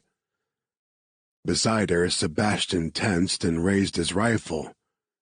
He's right fucking there. Let me take the shot, Merce. Let me finish the job and we can run away. Disappear and start again. Mercedes placed a gentle hand on the barrel of the rifle and pushed it toward the ground. Rain pattered against the leaves around them, reminding her strangely of children, of tiny bare feet running. It also made her think of Seb as a father. He'd be great at it. A natural. She, on the other hand, well, that wasn't the kind of life she'd ever lead, as much as Seb wanted it to be. You know there's no disappearing from Defion, she said, especially if I bail before my job's complete. Your brother did it. Her spine snapped straight at the mention of her brother, and she couldn't help the coolness that seeped into her voice. But damn it, Seb knew the topic of her brother was off limits. He never escaped, and you know it." With a sigh, Seb lowered the weapon and shook his head. "Okay, sorry. That was out of line, but you gotta listen to me, Mercy. What are your options here? You won't get Dr. Oliver out of there without a fight, and you can't go in without risking infection. I won't let you go in." She arched a brow at him. "You won't let me?" "No, I won't. I will knock you out and carry you away from here before I let you go in that fucking hospital." She should be offended, but she couldn't bring herself to be when his words made her melt into a gooey puddle. But she couldn't let him see that. She mustered up as much derision as she was able. "Caveman?" "If being a caveman means I don't see you die of some horrible virus, then yeah, I'm a caveman." For such a stone-cold killer, Seb could be an amazingly sweet man. She kind of wanted to kiss him, so instead she lifted her binoculars to watch Dr. Oliver and Marcus D'Angelo have an apparently intense conversation.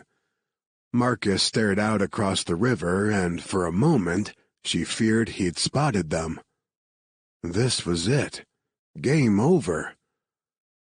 Marcus turned away and followed the doctor inside the mess tent. Seb sat back against a tree and dragged his rifle bag over, probably to clean the weapon again. He did that when he was bored and itching for action.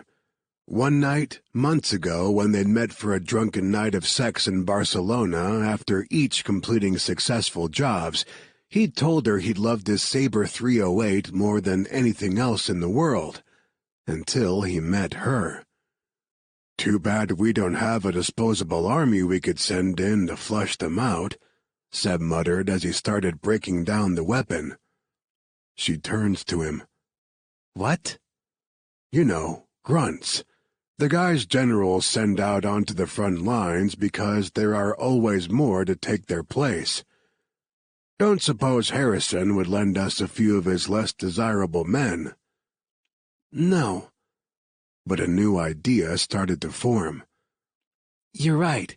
We need to flush them out." "Fucking great idea," Seb said, sarcasm heavy in his tone. "And how are we gonna do that?" After days of camping in the rain without a fire to warm them, he was getting cranky, and she couldn't blame him. She didn't like this any more than he did. She was ready to end it too. All of it, maybe including her career with Defion. Seb's constant refrain of running away and starting fresh sounded more and more appealing each passing day. "Remember the militants we passed on the way in?" she asked. He paused halfway through unzipping his cleaning kit. "The ones we avoided because they looked like trouble?" "Yeah." She gazed back out over the river and lifted her binocs again. Dr. Oliver and Marcus hadn't re-emerged from the tent. All was quiet. "Maybe we should go have a chat with them. Bet they'd love to know where this hospital is." Seb stared at her for a solid 5 seconds, then closed his mouth, zipped up his cleaning kit, and snapped his rifle back together. He stood. "You're a crazy woman, Mercedes, but I love it. Let's go stir us up some grunts." Claire couldn't put her finger on it, but something was different about Jean-Luc since he'd woken up. It was expected that he'd be wrestling with survivor's guilt. Anyone would in his position. The other survivors were struggling with it too. But his dark mood seemed to come from somewhere else, somewhere deeper inside that enigmatic mind of his, the place that he hid behind smiles and charm and jokes. Was it depression? Did he have a history of it? She had no idea, but she knew exactly who to ask. She found Marcus standing just outside the mess tent in the rain. He stared intently out across the dark water of one of the many tributaries that made up the Niger Delta. Marcus?" He didn't seem to hear her. She reached out to touch his arm, but thought better of it before making contact. In Martinique, she'd seen how deadly Jean-Luc could be and had no doubt Marcus was just as highly trained. She didn't want to startle him. Instead, she stepped up beside him. "Marcus?" Still no response. He seemed to be holding his breath, as if waiting for something significant to happen. She followed his gaze to the opposite shore of the river. "Did you see something over there?" He shook his head like he was trying to shake off a bad dream. "I thought I saw—" Another headshake. "It's not possible. Never mind." Now she touched him, placing a gentle hand on his upper back and turning him toward the mess tent. "Why don't you come in out of the rain?" The tent was crowded as other doctors and staff grabbed a quick lunch before heading back to work. Claire found a table that a pair of nurses had just vacated and sat Marcus down. He was pale, and the hand he rubbed over his face shook, like he'd seen a ghost. She left him long enough to pick up a couple bottles of water, but paused on her way back when she saw the tears streaming silently down his face. She set the water in front of him, then took the seat across the table. She said nothing, only waited there, sipping her water until he acknowledged her presence again. He finally moved, reaching out to pick up the water. "I think I'm losing my mind." He took a long drink, draining half the bottle in one breath. The knuckles on both of his hands were bruised and scabbed. She'd noticed other wounds and contusions on his arms and legs as well, all at different stages of the healing process. Marcus hadn't been infected like Jean-Luc, but he'd also had to fight to survive after the militant attack separated them. She wondered what had happened to him during that week or so he'd been on his own, but wasn't about to push for an explanation. Jean-Luc had said Marcus had his own demons, and he was obviously battling them now. "You both have been through so much," she said gently. "You're allowed a moment to break down every now and again." And maybe that was also what had happened to Jean-Luc back in the hospital. He was having his own breakdown moment. A more than plausible explanation for his sudden distance with her, and still, she couldn't shake the feeling it was something more. Either way, Marcus wasn't going to be much help right now. He needed a friend, not questions. Marcus rested his head on the table, knocked his forehead lightly against the wood a couple times. "Are there tests you can run on me, Doc? Tell me if I'm losing my mind." "Why do you think so?" "I keep seeing him," he said, his words muffled by the table. "Who?" "Danny. He was my best friend. No, more like a brother. He was family. We went through the FBI Academy together, rose through the ranks together. I saw him every day until I left the FBI and joined Hornet. He died in Martinique."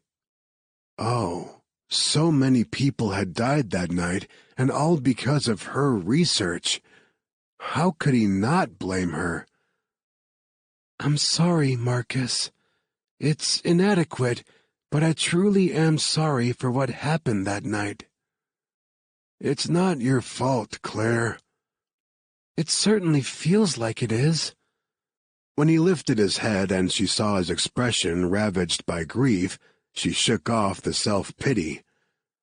She'd drown that later in some palm wine.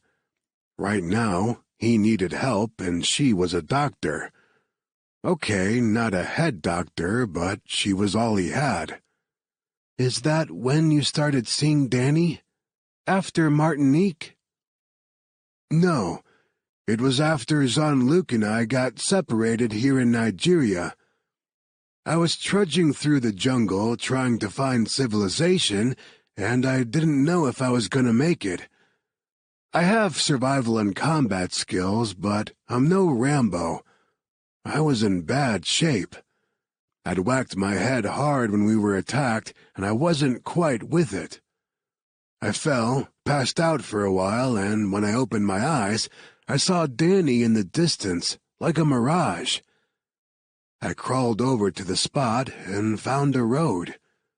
Some workers from one of the oil companies scooped me up and took me to their facility, had their doc bandage me up, then put me on a flight to Lagos. I thought I saw Danny because I hit my head, but that was weeks ago, and you saw him again, Claire finished and nodded in the general direction of the river. Outside just now on the opposite bank. Like a mirage. He looked defeated as he sat up and screwed the cap back on his water bottle. Am I bonkers? No, she said flatly. You're grieving. He sniffed hard and swiped at his eyes. How's Jean-Luc? And that, she knew, was the end of that conversation. She took a sip of her own water before answering. He's not himself. He's... She searched for the right word. Sad. Grieving? Marcus said with an edge of sarcasm in his voice. She didn't let it bother her. He was snapping at her because she was the only person available, just like how Jean-Luc had snapped when she found him wiping blood off that poor girl's face. Maybe. Was he also close with your friend Danny? Marcus shook his head. They were friends, sure, but not like... He stopped. It hurt everyone on the team when Danny was killed. He's the first man we've ever lost. So Danny's death probably hadn't affected Jean-Luc the same as it had Marcus. Maybe his sour mood had been just survivor's guilt after all. Has Jean-Luc ever suffered from depression? The Raging Cajun? Marcus laughed, though there was little humor in it. To hear him tell it, he's the happiest man on earth. Do you believe that? Listen, Marcus sighed and stood up. Jean-Luc avoids. It's what he does best.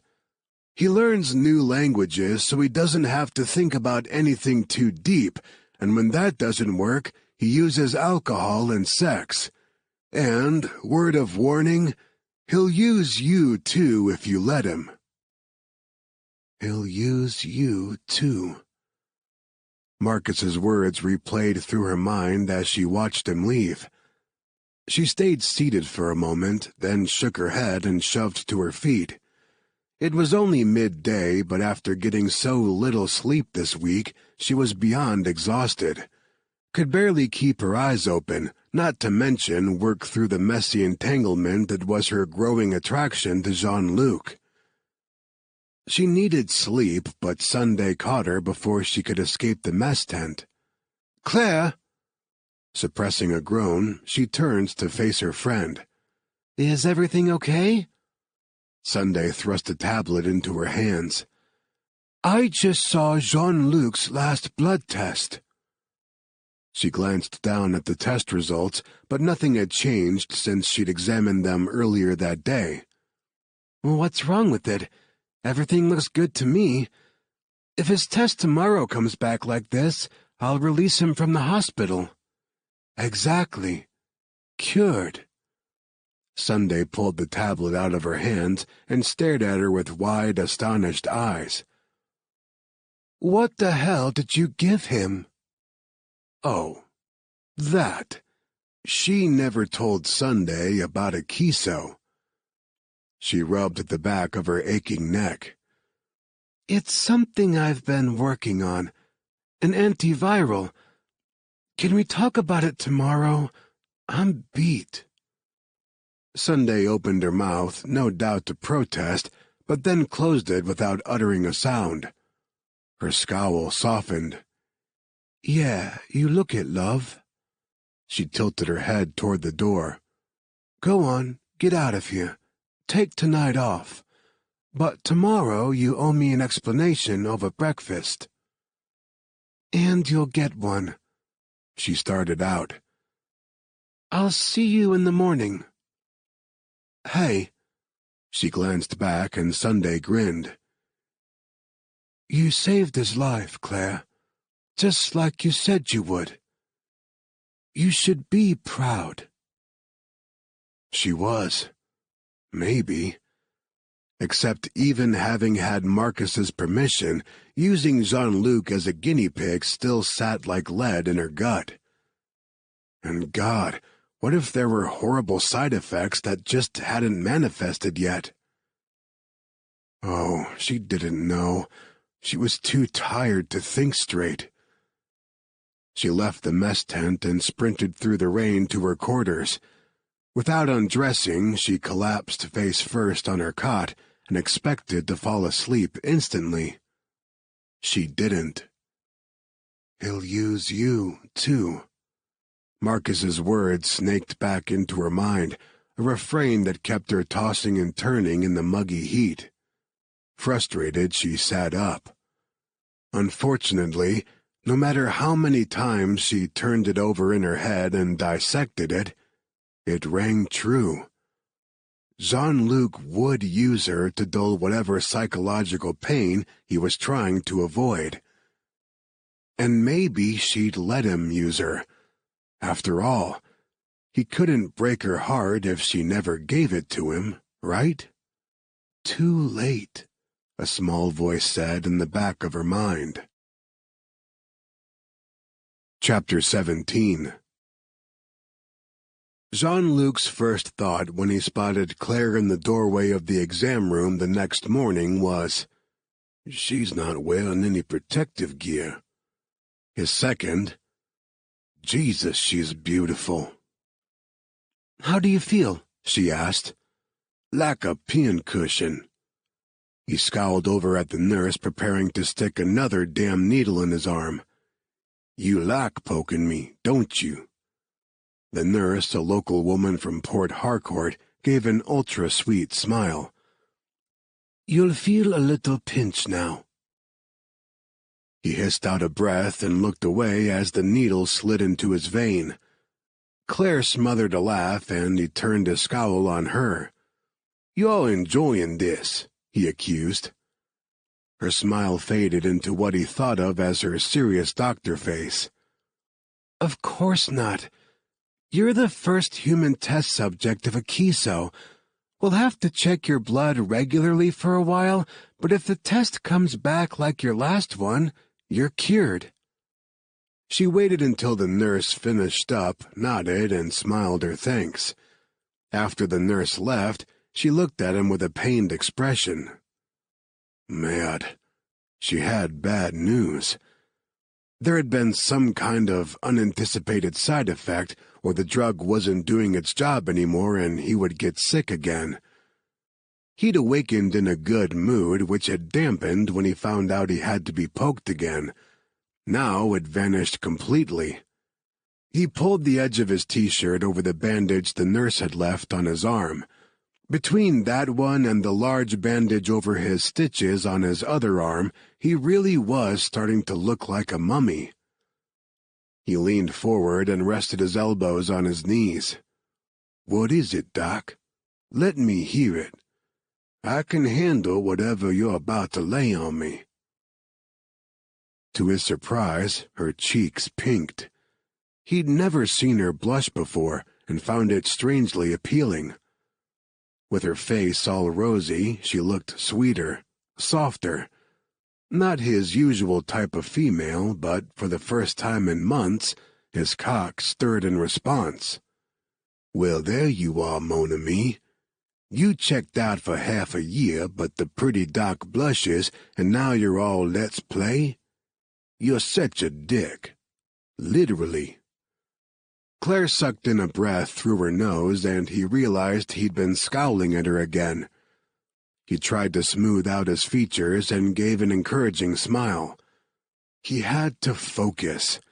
She had bad news, and here he was with his brain firmly lodged in his cock. She pushed back her shoulders as if fortifying herself, then reached into the pocket of her lab coat and held out a little jar to him.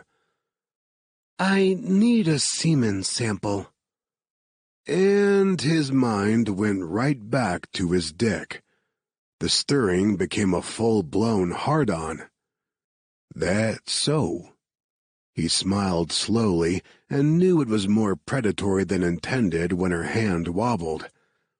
He sat back in the chair and let his legs fall open just enough that it'd be hard for her to miss exactly how her words had affected him. Yes. She cleared her throat, strode forward, and shoved the jar into his palm. We have to test it for the virus just like your blood. So don't take all night. I'll be waiting outside. He caught her wrist as she made to turn away. Or you could stay and watch. The thought of it solidified his erection to near pain and deepened his voice to a growl. Or help. She stared down at him for a long moment, her lips parted slightly. It wasn't embarrassment flooding her cheeks with color this time. No, he knew women, knew their bodies, and that was want, lust, need. He wasn't alone in this attraction, which made him feel less dirty for wanting her as much as he did. Holding her gaze, he pushed down the borrowed scrub bottoms and freed himself.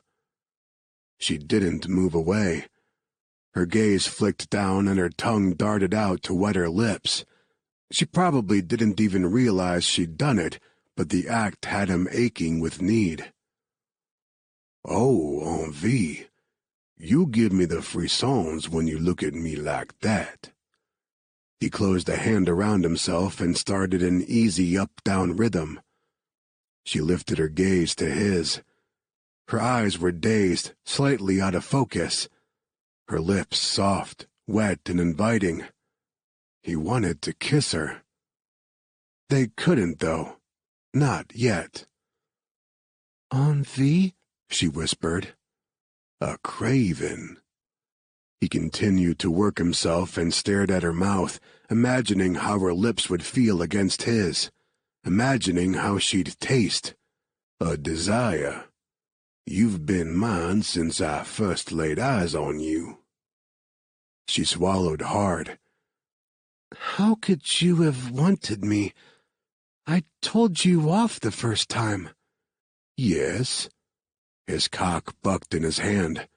At the time, he'd been perplexed and annoyed by her initial coolness, but now that he knew her, it was so fucking sexy. He kind of wished she'd talk to him like that more often. Would you tell me off now? No. The word was barely a breath of sound as she watched his hand move. It turns me on when you shoot me down. When her eyes snapped to his, he gave his best devilish grin. I'm not used to rejection. I've always gotten more yeses than nos. I'll just bet you have. Her gaze cooled just a bit and she stepped back. Glad to see the infection didn't damage your ego, Mr. God's gift to womankind. How's this for rejection? I'll be outside when you're done. He watched her go and groaned as his climax pumped from him. Having her speak to him in that cold, clinical tone shouldn't make him go wild, but it was so different from any response he'd ever had from a woman. She was different. It was probably better that he goaded her back to that clinical distance. God knew he wanted her, but she was worlds better than him. For all of his womanizing ways, he knew and respected when one was out of his league, and Claire absolutely was. He looked down at himself. The turn of his thoughts had shriveled his cock. Or maybe that was the voodoo celibacy curse kicking in to torture him some more. May, at least she got her sample. Chapter 18. The militants weren't hard to find, but they had traveled a ways in the opposite direction of the hospital, and getting to them took longer than Mercedes liked. After hours of cruising through the labyrinth of mangrove-lined rivers and creeks in a boat, Sebastian finally spotted the camp. The militants had spotted them as well, and were already running toward the shore with weapons in hand. "This is crazy." Seb shut down the boat's engine and made sure his rifle case was securely hidden beside his seat. "What if they're infected?" "We won't get close enough to catch it." "They might just kill us, you know. It's what I'd do." "They won't." Mercedes walked to the front of the boat and held up her hands as the militants swarmed out onto a dock and waded into the water, weapons aimed. They all wore masks made of beanies with holes cut out for the eyes, and they were all heavily armed. "Who are you?" one of the masked men demanded from the dock. All of the other men stepped back and allowed him to approach the front of their boat. If these were the Egbasu fighters, then this man was their leader, Goodway Goody Igwe. He waved his weapon in a way meant to intimidate, but all she saw was a man with a happy trigger finger and no training. Yes, he probably was as deadly as her intel suggested, but in close-quarters combat, he wouldn't stand a chance against her. She could disarm him in 2 seconds flat. "I'm an ally," she called back. "A friend who believes in your cause." "What do you want?" His gun wavered like he was debating whether or not to trust her. Definitely not trained. And if she wasn't mistaken, he was high on something, probably the mixture of alcohol and liquid cocaine these guys drank to ward off spirits. His eyes were bloodshot behind his mask. Either that or he was infected with the hemorrhagic virus Dr. Oliver came here for. The boat and dock came together with a clunk and he boarded. "Please don't let him be infected." "What do you want?" he demanded again. "To talk," she said very evenly. "I have information that may be of use to you, Mr. Igwe." The gun steadied and pointed at her chest. Behind her, she felt more than saw Seb tighten up, readying for an attack. Oh, he hated this. If he had it his way, she'd stay safe at home while he went out and did the dirty work, which was exactly why their relationship had been doomed from the start. She wasn't that kind of woman, and he wasn't the kind of man to accept that. "Is your information worth more than I could get ransoming you?" Goody asked. "Yes," she said, although she doubted it was true. Then again, Harrison Stead might not pay a ransom if she was sloppy enough to get herself caught. His fatherly love likely didn't extend that far. The thought hurt, but she shoved it aside. "I know you've lost men recently, a whole camp." "A prisoner, too. He's worth a lot of money." Again with the gun waving. "Did you take him and make my men sick?" "Would I be here now if I had?" After a moment humming with tension, he relaxed and lowered the gun. Rookie move. If she had a weapon of her own, she could have taken him out right then. Obviously, the deadly Goody Igwe was not used to fighting anyone who knew how to fight back. These men claimed to be fighting for a noble cause, fighting against government corruption for their people and their land, but they were cowards at heart, more interested in attacking soft oil execs in the dark than fighting a real war. Disgust boiled inside her, but she kept it off her face. Like it or not, she needed them. Sometimes completing a mission meant dealing with unsavory people. I didn't take your prisoner, but I know where he is. Your men, too. And what do you want for this information? Goody asked. His mask slipped up, and she could see the scar slicing horizontally across his face. Half his nose was missing. Her intel didn't say how he'd received the scar, but local mythology claimed he did it to himself as an offering to the war god Egwisu, for whom his group was named, to make himself bulletproof. She highly doubted he was bulletproof, but after scanning several of the unmasked faces of his men, she realized they all believed the legend enough to have mutilated themselves in similar fashions. For all intents and purposes, this group was a heavily armed cult. She hoped she wasn't in over her head here. She met Goody's bloodshot gaze again. I want you to help me kidnap someone. Chapter 19. Sunday pushed away from her microscope and shook her head slowly in shock. It's amazing. He's virus-free. Completely? Claire let out her breath in a rush and leaped forward to take a look for herself. Sure enough, his cells were healthy and undamaged, with no sign of the football-shaped virus anywhere in any of his samples. Holy shit! He's cured. But more than that, it's like he never had the virus at all. Abire still has traces of it in her body, but it's gone from Jean-Luc. His blood, saliva, semen, all clean. Sunday jumped up and grabbed her iPad. And have you looked at his arm recently? It's almost completely healed. What? Claire snatched the tablet and studied the photo of Jean-Luc's stitched wound. A wound as deep as that took weeks to heal, but Sunday wasn't joking. His arm looked as if it had been treated for weeks rather than only a few days. He could probably even have the stitches removed.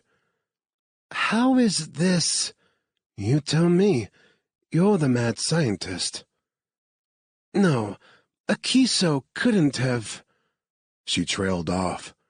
She had been tweaking the formula to aid in healthy cell regeneration after the drug killed the virus. Had that caused his accelerated healing? I didn't expect that. Do you know what this means? Sunday squealed like an excited little girl and bounced on her feet. You've made a super drug. If this works on all viruses, you've cured Ebola. Oh my God, HIV! Claire held up her hand in a slowed-down gesture, even though inwardly she was bouncing as well. Okay, let's not get ahead of ourselves. We don't know about potential side effects, or... Has he complained of any side effects? She looked down at the photo of his arm again, still stunned by what it was telling her. Only headaches. He said they were bad at first, but are weakening the stronger he gets. He's also restless, but I'm not sure if that's a side effect or if it's normal for him. Marcus says he gets twitchy when he's bored. Well? Sunday plucked the iPad from her hands and held it away when she tried to take it back. Go relieve his boredom. Claire put her hands on her hips and scowled at her friend. Sunday, no, it's not like that. It's not, because Abebi told me after she drew his blood this morning, you stayed with him while he gave his semen sample. Her cheeks heated, and she had no way of hiding the color she knew blazed there. Damn her pale skin. Okay, so there is something, but he needs more time to heal, and... Excuses, excuses. He is healed, Claire. You saw his blood work. He's fine. She smirked. In more ways than one. Don't tell Deo I said that. Where is Deo? He took a day to go check on his family. He's rightfully worried. And you're changing the subject." When Claire said nothing in response, she rolled her eyes and set the iPad aside. "Well, at the very least, go spring him from the hospital and take him to the mess tent for a decent meal." "Okay." Why was her heart hammering? Excitement? Nervousness? Maybe both? Probably both. Because Sunday was right, and there was something between her and Jean-Luc. A spark that had been there from the start, and it thrilled and terrified her. "Okay," she said again. "That I can do." As she walked toward the door, Sunday called, "And think about the other." Oh, she'd think about it all right. She'd thought of little else since she'd watched the man masturbate. It had left her feeling voyeuristic, dirty, and so achingly hot. She'd fantasized about touching him more times today than she cared to admit. And now she could. But should she? Even if she shouldn't, would she anyway? Maybe. Sure, there was risk involved, but she had a feeling he'd be worth the potential of a broken heart. So worth it. Still, she hadn't worked it all out in her mind yet, and until she did, she had to keep her distance. As usual, Jean-Luc wasn't in his bed. She found him sitting with an old man, another of the few survivors, sharing a pineapple and conversing in Ijaw. That he'd learned so much of the language in his short time here was astounding. The man was brilliant, but he hid all that intelligence behind jokes and a playboy facade. Had to wonder why he felt the need. He noticed her in the doorway and said something to his companion, then got up from his seat. There was more than a bit of devil in his smile as he approached the hanging plastic sheet that separated them. "Thought I scared you away." He had, but she wasn't about to tell him that. "I don't scare easily." "I like that about you, Shah." His gaze dropped to her bare hands. "You're not wearing gloves." "I don't have to anymore." She pulled open the plastic door and motioned him through. "You can come out. You're officially virus-free." He opened his mouth, but for a man with such an innate grasp of languages, it seemed he couldn't find the words. He took one last look over his shoulder, then stepped through the plastic barrier. "Your arm is almost healed, too," she told him just to break his unnerving silence. "We can take the stitches out today. Of all the possible side effects, that one hadn't been anywhere on my list, and—" She trailed off when he lifted his hand and let the pads of his fingers hover just over the curve of her cheek. "Can I touch you, ma belle?" She sucked in a breath, met an all-too-serious-for-him gaze, and nodded. The tips of his fingers settled on her cheek, lightly traced the line of her jaw, the curve of her neck. He breathed out softly, a man awestruck. His hand circled the back of her neck and pulled her in closer. She could feel the heat of his body. Not a fever heat anymore, but a potent male warmth she'd like to curl up against. Yes. She'd wanted him to touch her like this from day one, and now that he was, she melted. Her knees wobbled before she locked them tight. As he lowered his head, she lifted her chin in invitation. But damn him, he paused before their lips touched. "Are you sure I can't infect you?" She couldn't think with his fingers wrapped around the back of her neck and his thumb lightly caressing her jaw. "Yes, I'm sure. You're cured." He muttered something in a language she didn't catch, and then his mouth covered hers. He walked her backward until her butt hit a table, then trapped her there with his big body. Logic said she should have felt confined by him, besieged, but she didn't. She wrapped her arms around him, pulled him in until her breasts flattened against his chest. On a groan, he hoisted her up with one arm and dragged her leg around his waist. Yes, this was what she needed. He tasted sweet, like pineapple, such sharp contrast to the needy demand of his kiss. Her head buzzed and wild little bursts of desire electrified her nerve endings and soaked her panties. She squeezed her leg around his hips as a hollow, yearning ache bloomed between her thighs. She'd never considered herself an especially sexual being, always too engrossed in the intellectual side of things to worry much about the physical. But the way he kissed her, devouring her like she was the best thing he'd ever had in his mouth, like he couldn't get enough, made her feel like a siren. No wonder he rarely heard the word no when he kissed like this. The thought brought some sense back, and she pressed her hands against his chest. This wasn't the time or the place. She needed to get her bearings before anyone walked in on them. Jean-Luc released her mouth, and his hand trembled ever so slightly as he dragged it through his hair. The scrubs he wore did little to conceal the bulge of his erection. He muttered something under his breath in French that sounded like fucking curse. Then he added in English, "I'm sorry, I got carried away." "Don't be." She jumped off the table and caught his hand before he could take another step backward. "I enjoyed it.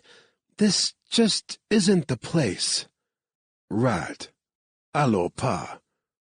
I've been frustrated, to say the least, and the cork popped when I touched you." Frustrated by her, or frustrated in general? He'll use you, too. Shaking off Marcus's warning, she touched her lips, loving that they felt bruised and swollen. Why was she dithering? She was a grown woman who knew what she was getting into. She dropped her hand and stepped forward, pressing her lips lightly against his. "There's been a lot of death around me lately. For one night, I'd like to feel alive. Come to my tent later. It's the one with the yellow door." He looked as if she'd smacked him, completely stunned. "For true?" "Yes." She held out her hand, and after a moment he took it. "Let's get you cleaned up and fed first." Chapter 20. Bonheur, Xing Fu, Shasti, Felicidad, Glück, Saida. Jean-Luc knew many words for happiness, but none of them adequately described how amazing it felt to just walk through the drizzling rain on his own 2 feet. The air was hot and miserably wet, but he didn't care at all because at least it wasn't canned and filtered hospital air that smelled of bleach, blood, and death. As they crossed the hospital grounds, he fell into step behind Claire, and then stopped altogether and raised his face to the sky. Rain splattered over him, and he closed his eyes. He was alive. By all accounts, he shouldn't be, but someone was looking out for him somewhere up there in the great unknown. Maybe he didn't deserve this second chance, but he'd sure as hell not waste it. "Jean-Luc, are you okay?" He smiled at Claire's question and jogged over to join her at the entrance of a tent. "I'm fine. Enjoying the moment."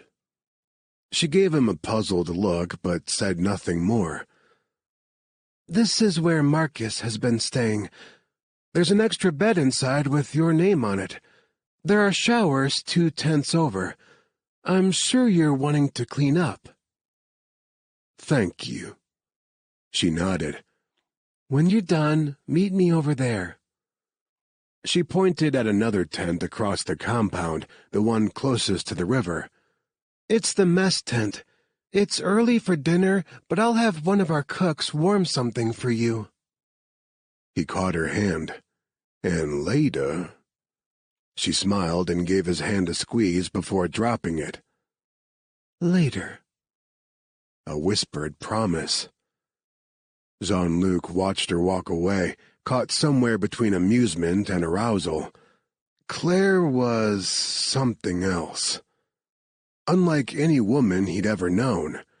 He was as attracted to her mind as he was her body, which was new for him. He'd always kept his past lovers at a distance. He'd taken pleasure in them in him, and then they'd parted ways without ever taking the time to know more about each other. With Claire, he wasn't convinced he'd want to kick her out of his bed and part ways. Just the thought of never seeing her again bloomed an ache deep inside him. But what if she wanted no more than his usual slam-bam thank you, sir? Merde. Either way, he had the unsettling feeling that he'd break more than the voodoo curse of celibacy tonight, and everything would change. It was both thrilling and kinda terrifying. Did he really want to venture into the land of gulp monogamy? He shook off the thought and ducked into the tent. It was dim inside, lit by only one battery-powered lantern with its batteries on the last of their juice. 2 cots, not much better than the ones in the hospital, sat off to each side. Marcus lay on one but jumped up when the flap door opened. He had his weapon in hand and looked as if he hadn't slept in months. Jean-Luc held up his hands, and Marcus blinked like he wasn't sure if what he was seeing was real or not. Then he lowered the weapon. "Oh, hey, it's you." "Just little old me." Jean-Luc had never seen him so jumpy. The guy was usually solid, but exhaustion had made him ragged around the edges. "You okay?" Yeah, fine." Marcus ran a hand over his face. "And I should be the one asking you that. Are you feeling all right?" "Fit as a fiddle. Actually better. My knee's not even bothering me." An old injury from his short-lived high school football career usually flared up whenever it rained, but he felt not even the slightest twinge despite the downpour outside. And hadn't Claire said something about his injured arm healing faster than it should have? She'd said the stitches could come out and it didn't hurt anymore. Well, put 2 and 2 together, and that could mean only one thing. He grinned at the thought. "Pretty sure I'm a superhero now. Like Deadpool." Marcus laughed, and to Jean-Luc's complete shock, the laugh morphed into something that sounded very close to a sob. Marcus stepped forward and grabbed him in a hug hard enough to test those superhero healing abilities. "I thought I was going to lose you, too." Marcus's voice was muffled by his shoulder. "I saw you in that bed, and all I could picture was Danny dying in my arms. I couldn't go there again." Jesus, the guy was coming apart at the seams. Truth be told, the whole thing made Jean-Luc uncomfortable. He'd never been good with the deep emotional stuff, preferred to keep everything light and airy and easy. He awkwardly patted Marcus's back. "Hey now, mon ami, I'm okay." Marcus hung on for several moments more, then, as if he realized what he was doing, he straightened his shoulders and stepped back. "Sorry, man." Jean-Luc waved a hand dismissively. "No worries, I get it." And he did, but that understanding didn't make the whole sitch any less uncomfortable for him. "But you look like shit warmed over, and that, coming from a guy who was on his deathbed less than 5 days ago, is saying something. You gotta take care of yourself. Danny wouldn't want you to kill yourself over him." "I'm not going to kill myself." "Yeah, not with a bullet, but you keep going like you have been. You'll get the same result." "Now you sound like Jesse." Jean-Luc winced. Jesse Warwick, Hornet's medic, could be a naggy fils du putain. Being compared to him wasn't a compliment. "I promised Leah I'd find the guy who took her husband from her. I'm not stopping until I do." Marcus turned away, went back over to his cot, and grabbed his pack from the floor. "So let's finish this mission and get Claire to safety." As long as the virus was here, Claire wouldn't leave without a fight. "She won't go." "She won't have a choice." "No, I won't force her. Our best bet is to protect her here until she's ready to go." But they'd need more manpower for that. It was only a matter of time until Defion found her, if they hadn't already. The virus crisis may keep them away for a bit, but if this thing dragged out, they wouldn't wait forever. "Have you contacted Tuck, Gabe, or anyone else on the team?" Resigned, Marcus let his pack thump back to the floor. "No. Yeah, he figured as much. They were likely persona non grata with Hornet right now, but he didn't think Tuck or Gabe would leave an innocent woman in danger just because he and Marcus had gone AWOL. He'd have to swallow his pride and ask for their help. Marcus sat down on his cot. "You want to contact them, don't you?" Either the guy had picked up mind-reading abilities in the last few weeks, or Jean-Luc was broadcasting his every thought on his face. "Tomorrow," he decided. "First, I gotta know more about the virus situation. The guys are all family men now, except Dean and Harvard, but I won't even ask them to come if there's any risk of exposure." Marcus frowned. "What was it like?" He said nothing for a moment because, even with his grasp of multiple languages, he couldn't find the words for the pain he'd experienced. "Remember Siddiqui?" They'd stopped the Afghan warlord from purchasing a suitcase nuke a couple years ago, but not before the violent bastard had destroyed so many lives. Or how about Roro Rivera? The little shit had been a psychopath. Or the king of the asshole baddies, Liam Miller. "Yeah, what about them?" "It was so painful. I wouldn't even wish this virus on them." And there were innocent people, children, babies, dying of it as they stood here chatting. His throat closed up. Yeah, it was bad. And now would be a great time for a subject change. He crossed to the other cot. A rucksack similar to Marcus's sat on top, and he picked it up. "This man?" "I grabbed some supplies before I left Lagos. Didn't know what you'd have, so I went on the assumption you'd need everything."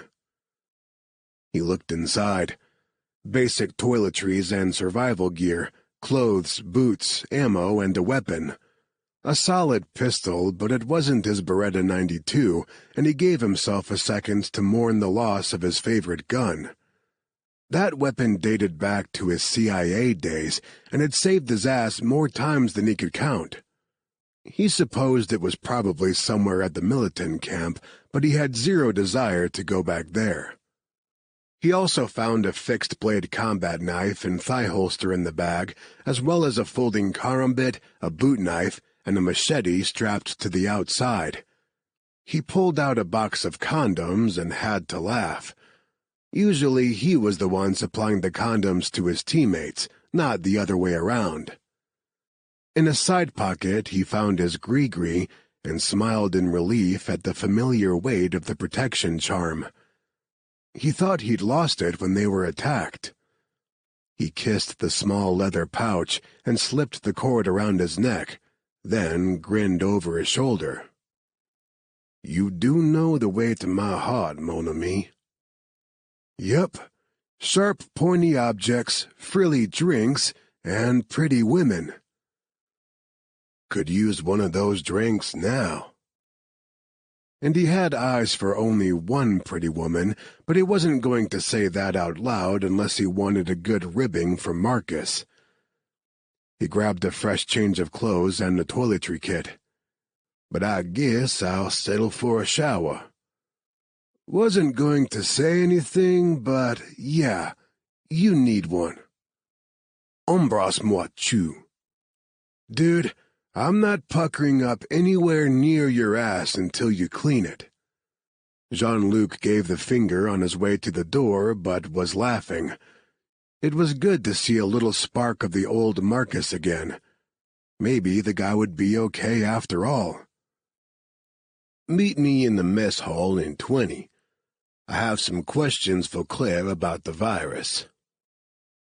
Marcus settled back on his cot. "Wouldn't miss it." Chapter 21. 20 minutes later, washed and dressed in something other than scrubs, his hair combed for the first time in weeks and pulled back in a tail, Jean-Luc entered the mess hall feeling human again. At least until silence fell over the room at his entry. He glanced behind him, but nope, nobody there. Even though it was early for dinner, it seemed like everyone in camp was there, and his arrival had made them all go mute. Now they all stared in awe, like he was some kind of god. And then the applause started. Now, normally, he thrived at being the center of attention, but this was awkward. They were applauding solely because he didn't die. Guess that was better than applauding after death, but no, he didn't like it. At all. Thankfully, Claire saved him. She waved from a table at the back of the room. "Over here!" He hustled toward her. Slowly, the applause faded and conversations resumed. "Merci beaucoup. That was as awkward as a fart in church." He gave her a quick, sexless peck on the cheek and regretted it instantly. That light brush of his lips on her skin wasn't enough. He wanted more, wanted to touch his lips to every inch, every secret spot on her body. Right now. The many witnesses were the only reason he didn't lay her down there on the table and find out what she tasted like. While he enjoyed public sex, he figured Claire wouldn't like that particular kink. Then again, maybe she would. There was a lot he didn't yet know about her, and he couldn't wait to discover it. He'd study her until he was as fluent in the ways of pleasuring her body as he was in 15 languages. He couldn't wait, but he took a step back from her to preserve a shred of decency. There was already no hiding how that tiny bit of contact had affected him. Marcus sat at the table with a black woman that Jean-Luc recognized. She'd cared for him while he was sick, but he couldn't remember her name. He sat down across from her and held out a hand over the table. "Don't think we've been officially introduced, Shah. Jean-Luc Cavalier." She accepted his handshake with a surprisingly strong grip for such a thin, long-fingered hand. "Dr. Sunday Reggie Fubara. Claire and I have been mates since we were tots." "You're a long way from old Blighty." She sighed. "Oh, tell me about it. I'm dying for a good pub and fish and chips." She nodded toward the heaping plate in front of him. "Better than this." For the first time he noticed the plate that someone, probably Claire, had prepared for him. Plantains, meat skewers, rice and beans. His appetite suddenly made itself fiercely known. Seemed like he hadn't had a decent meal in ages. He dug in.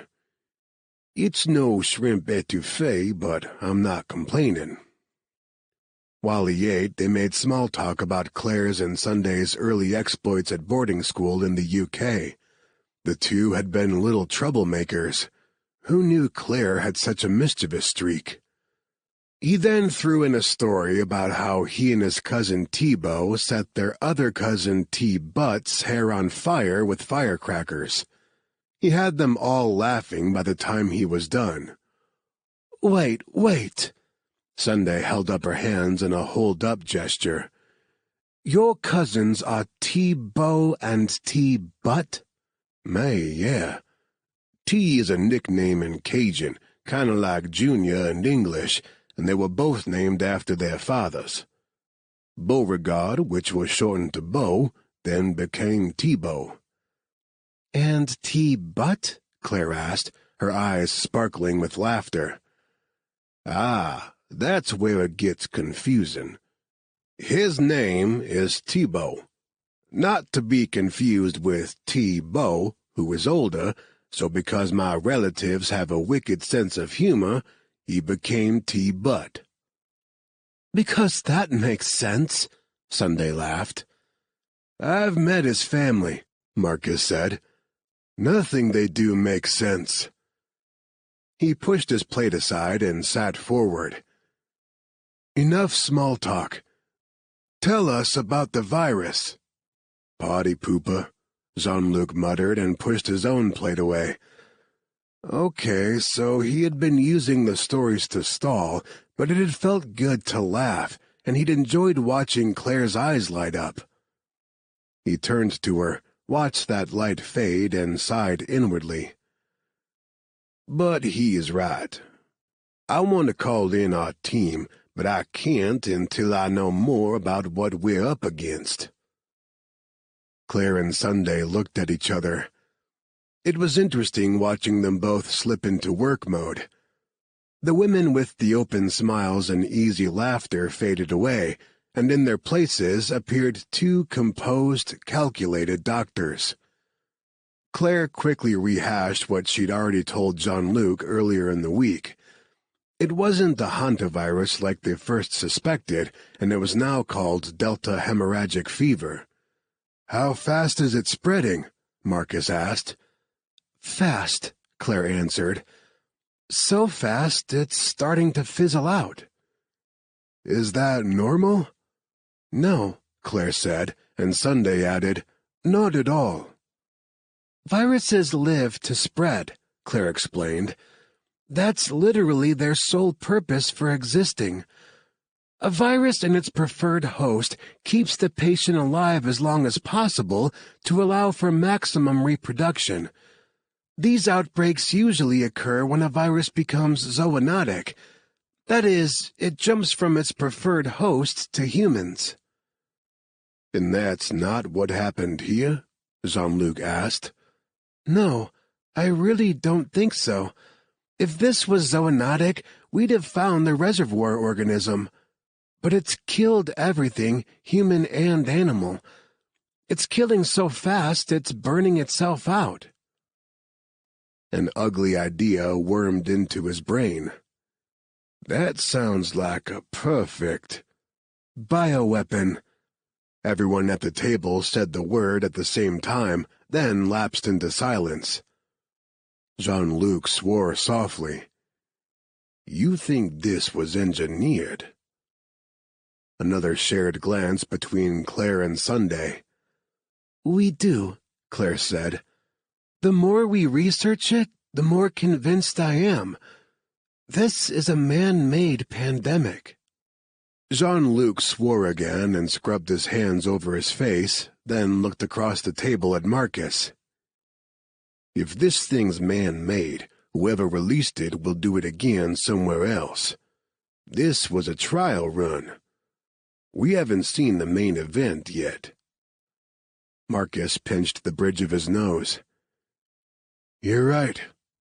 Time to call the team. We have a sat phone, Sunday offered. Jean-Luc shook his head. We make that call now, we'll paint a target on this hospital. Defion will be monitoring all communications from the region. We have to assume they already know you're here, Claire. Sunday's lips turned down in a concerned frown. Defion? What's that? Mad. Claire hadn't told her friend. He couldn't blame her for that. Trust was a hard thing to come by when you were on the run, and even your oldest friends became suspect. Defion is a mercenary group hired by Bioteric Pharmaceuticals to take a Kiso from Claire. Oh my God, Claire! Sunday whirled on her. Why didn't you tell me? Tears filled Claire's eyes. I didn't want you hurt. They already killed Tiffany. I figured the less you knew, the safer you'd be. Oh my God, Sunday said again. Claire wiped at her eyes and turned to face him. We can't do anything to compromise the hospital. The infected can't be moved without killing them. Their vascular systems are too weak. Hit a pothole, they could bleed out. It was so like her to think of everyone else before herself. The woman didn't have a selfish bone in her body, which made him feel like a heel. He rarely did anything without some kind of self-serving ulterior motive. Even now, his need to protect her was purely selfish. She was too good for him, by a long shot. Claire. He waited until she looked at him. We have to leave. It's only a matter of time until Defion makes themselves known, and knowing what we do about a Kiso, we can't let them get their hands on it. Or you. But... Sunday stopped her protest with a gentle hand squeeze. The world needs your brilliant mind more than we do, love. We both know the people here are beyond saving, but there are others you can help, as long as you stay alive. She stood and pulled Claire into a hug.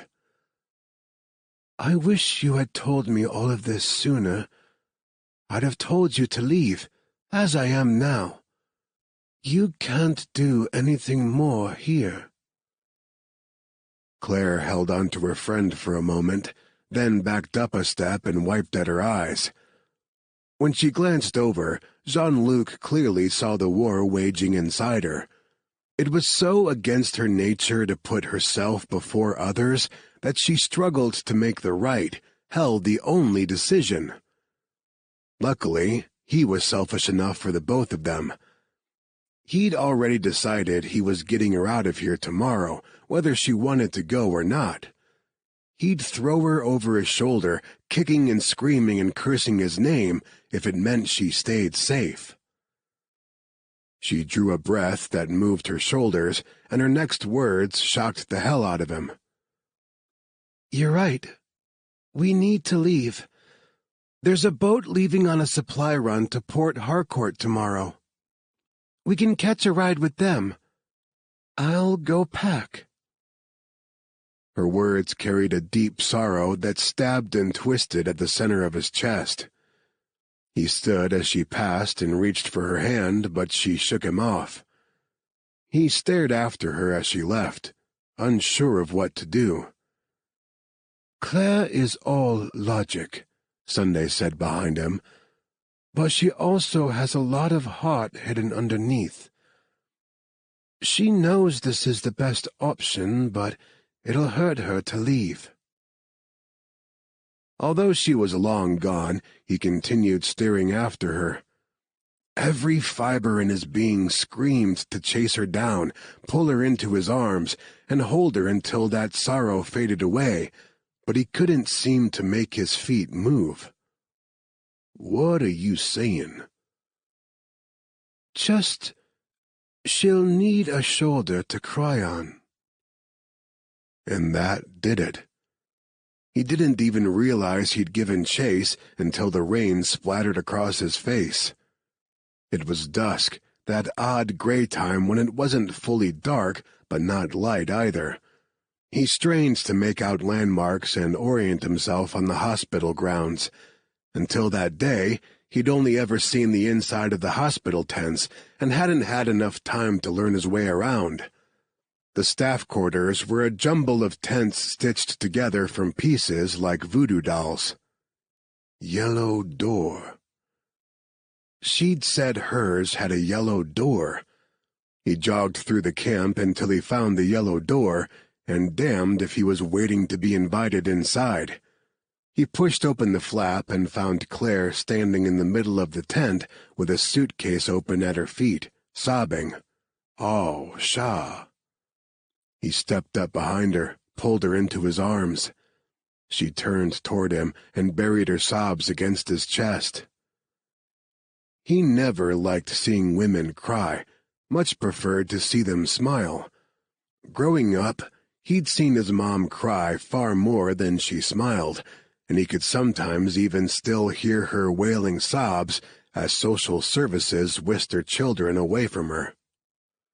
That day he'd made it his life's mission to make the women in his life smile as often as he was able. But now, he was at a loss. A joke wasn't going to help and would only seem crude, and seducing a smile out of her now would be just plain wrong. All he could do was hold her, rub soothing circles on her back, and let her cry it out. He pressed a kiss to the top of her head, then lingered there, just breathing in her scent. Warm vanilla and spice. It brought to mind images of a cozy home on a cool, foggy morning, and the two of them snuggled together in front of a cracking fireplace. No, not just any cozy home, but his home. Not the townhouse just off Bourbon Street that he shared with his siblings, or the old fishing shack deep in the bayou where he sometimes took his tourist lays for a real Cajun thrill.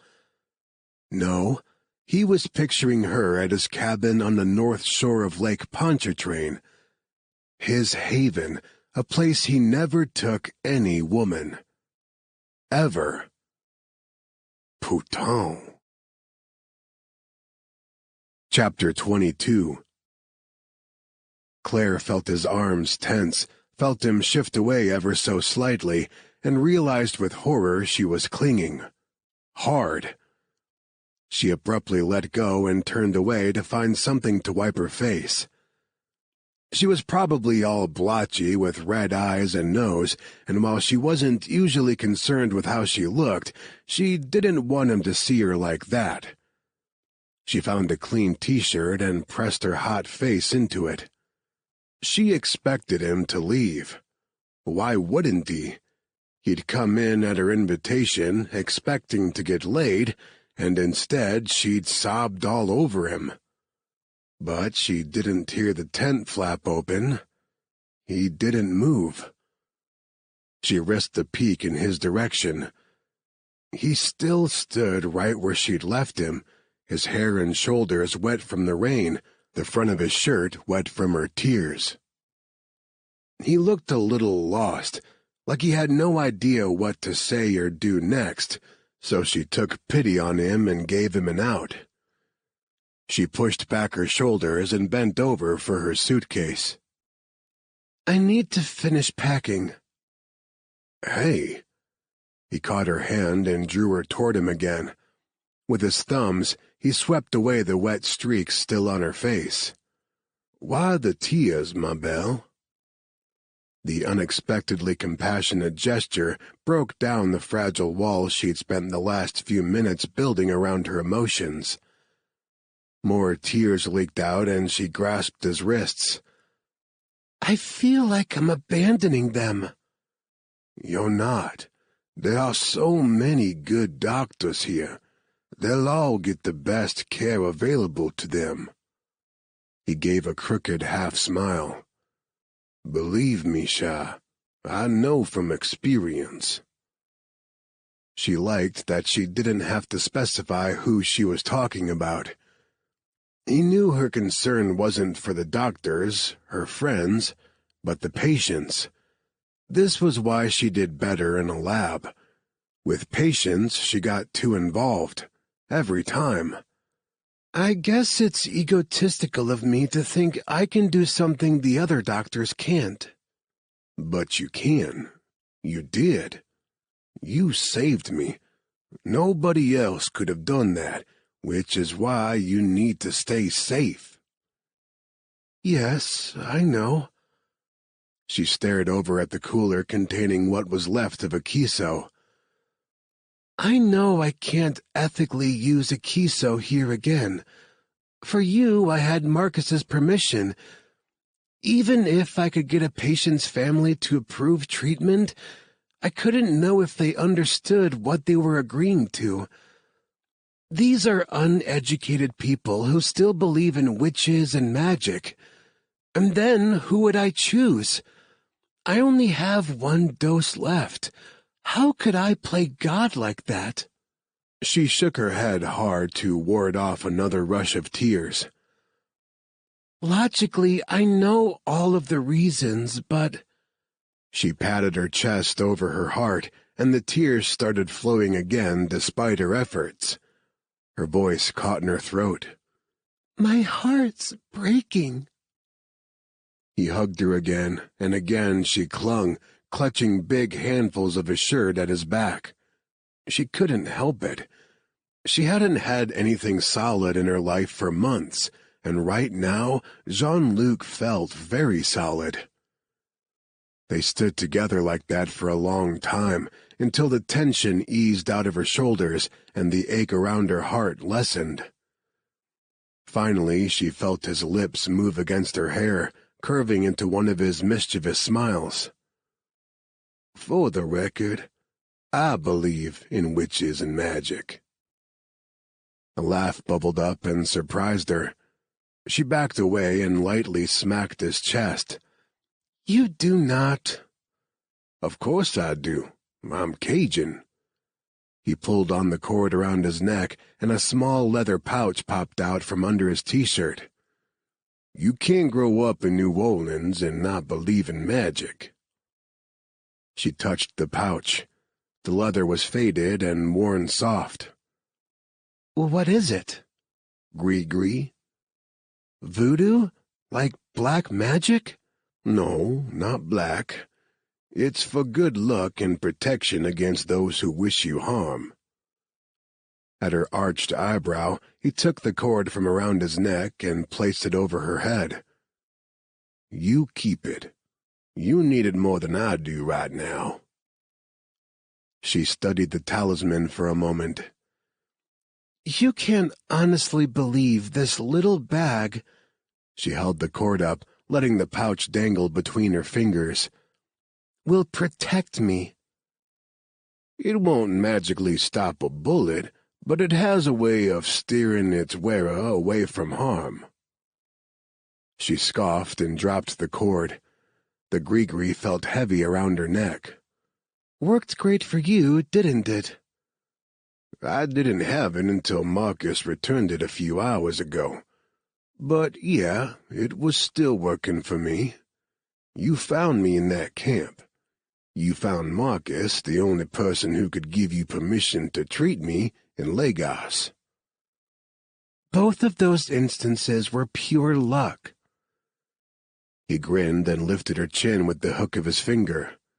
And what is luck but a little bit of everyday magic? Something fluttered in her chest as she stared up into his eyes, a light and bubbly sensation she couldn't place. Some of it was certainly amusement. With him being such an intelligent man, she hadn't expected this kind of fancifulness from him. On second thought, maybe she should have. She'd seen on more than one occasion that he was a storyteller at heart, bringing to life the colorful world of New Orleans for a room full of dying people and sharing childhood misadventures for the amusement of others. Unlike so many of the brilliant people she knew, and unlike her, he didn't try to live solely in his head. He lived with both his head and his heart, in a world of both logic and magic, and she admired him for it. She could learn a lot from him, but if she wasn't careful, she could also get swept up in his world of whimsy. He could make her start believing in ridiculous things like knights in shining armor slaying the world's dragons and happily ever afters. Staring into his eyes, she already half believed. "You are a fascinatingly complicated man, Jean-Luc Cavalier." His lips quirked. "I've been accused of being a lot of things, Shah, and most of them true. But that one's a first. Marcus will tell you I'm about as complicated as a paperweight." "If Marcus really knew you, he wouldn't think so. I bet you've never let him see the real you." He touched her cheek, traced his fingers along her cheekbone, and tucked a stray strand of hair behind her ear. "No, I haven't." She breathed out softly and leaned into his palm. "Why let me?" He opened his mouth as if to reply, but closed it again without speaking. Then, after a beat, he said, "Because, for me, you're a kind of magic, too." She wasn't sure what made her do it, but she surged up to her toes and pressed her mouth to his smiling lips. He made a gasping sound that was pure masculine want, and she took the opportunity to slip her tongue into his mouth.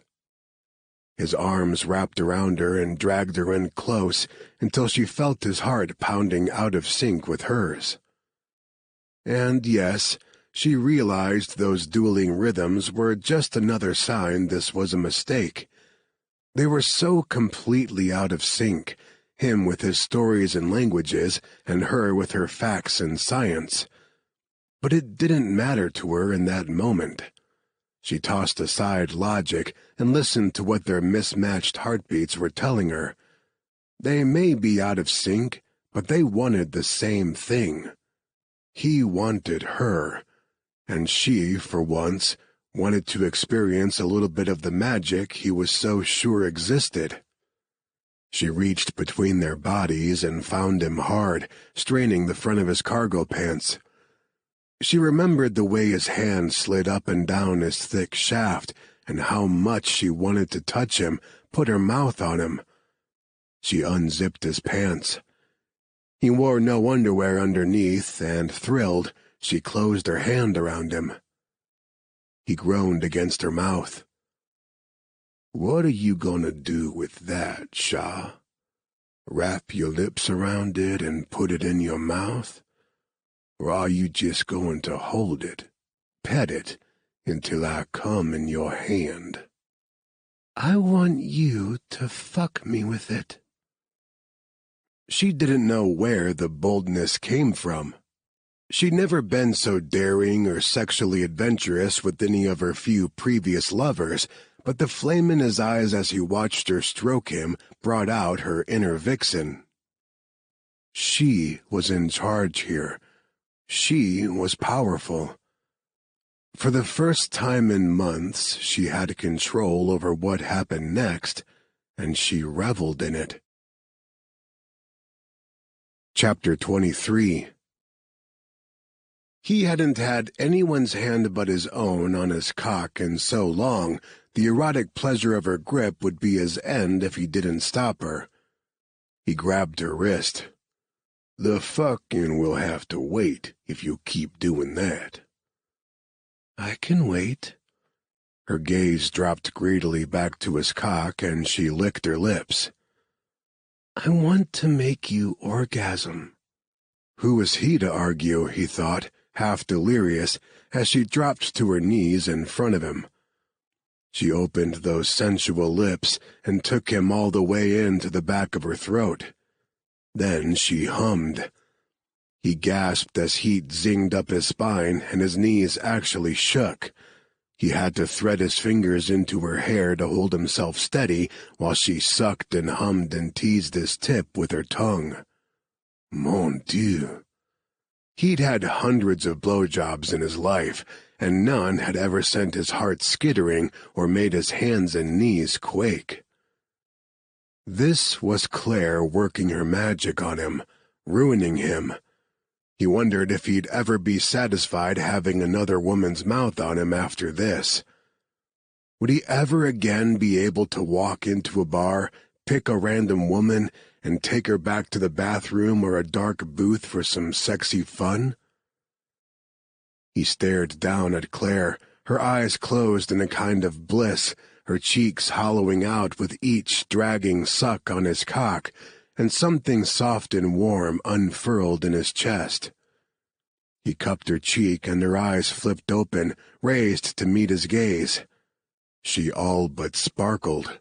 She loved this, loved having him in her mouth, loved making him crazy. No, he realized as he surged toward release, there wouldn't be any more random women after this. There couldn't be, plain and simple. There was just Claire. Only Claire. He was so lost in her, so wrapped up in the way she made him feel, he didn't notice the series of loud pops in the distance until the screams followed. Only then did he register what those pops had been. Claire released him and bolted to her feet. "What was that?" And climax thwarted. Sounded like gunshots. He tucked his still hard cock back into his pants before crossing to the door.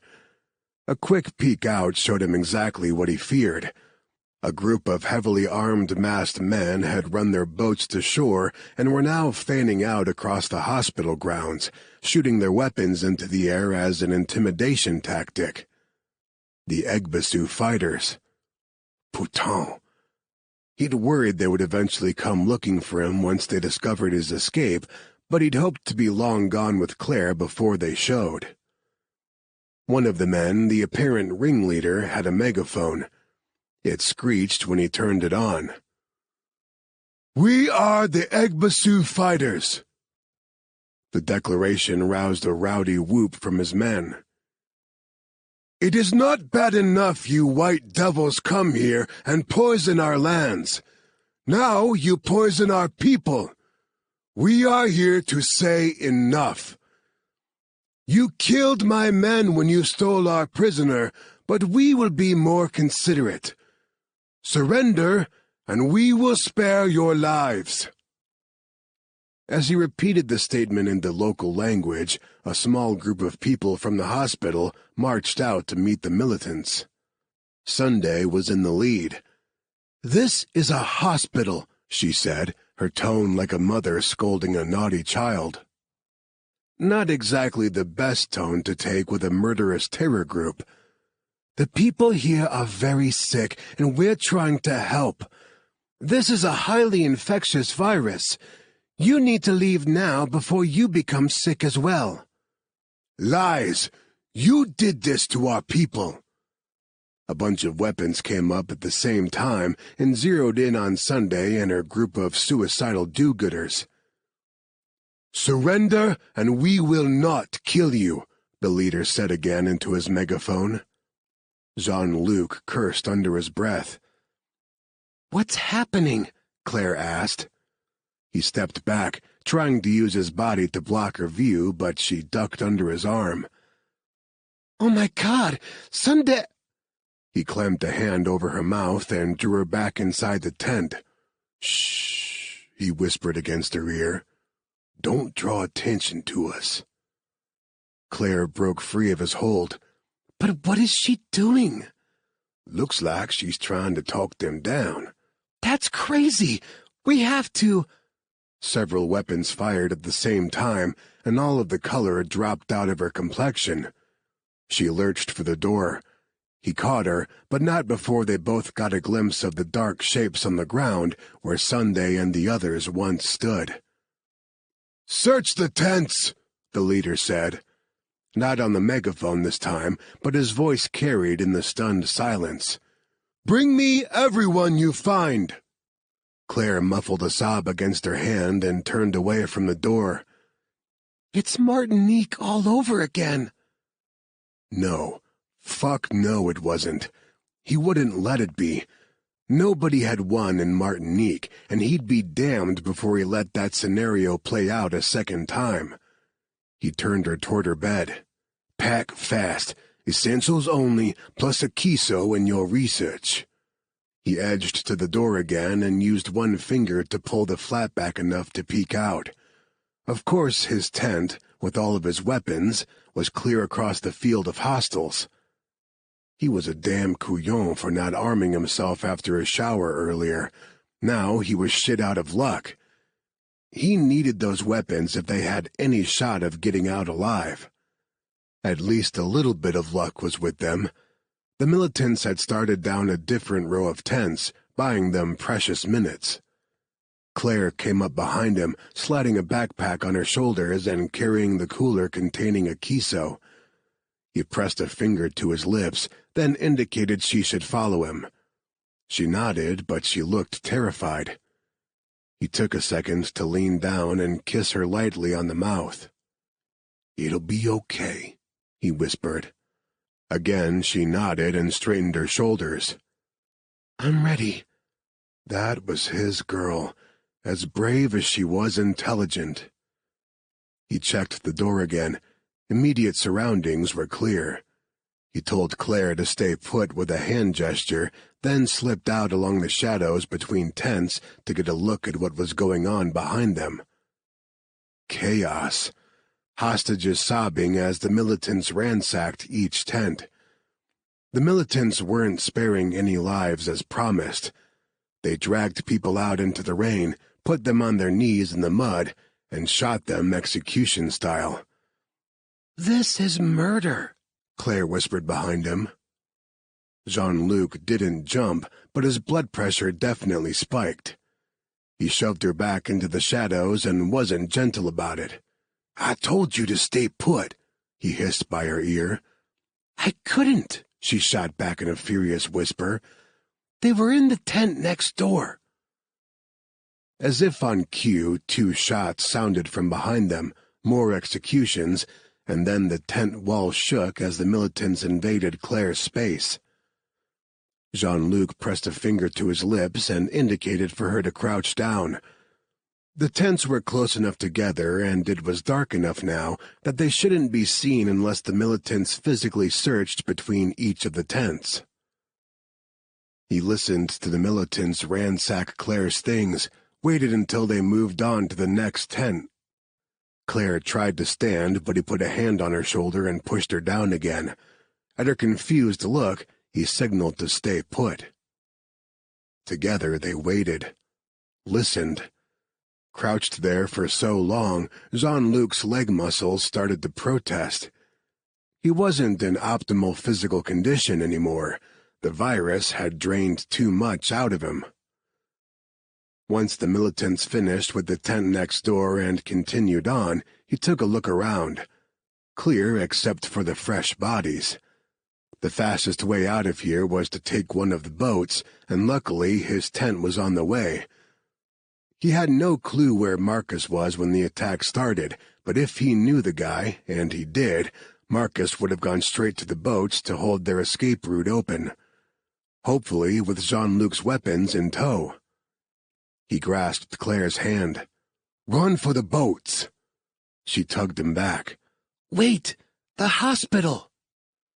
Several of the militants had started toward the white hospital tents. They were going to infect themselves and everyone they came into contact with. With all the new, fresh meat, the virus would flare to life. One or more of the militants would run home sick, and the whole hopeless cycle would start again somewhere else. We can't help them. But a Bure is in there. Claire, she's a kid. They won't kill her, but... No, you're not listening. The survivors are the key to a treatment. A Kiso won't be ready in time to help if someone plans to release this bioweapon, and vaccines can take years to develop. We need the antibodies in a Bure's blood. He swore long and hard. He got her point now, but resented the hell out of the whole situation. Last thing he wanted was to put Claire in danger, but leaving those survivors to the militants put the world in danger. He looked longingly in the direction of the boats. Getting to Marcus before going to rescue a Bure would take too much time.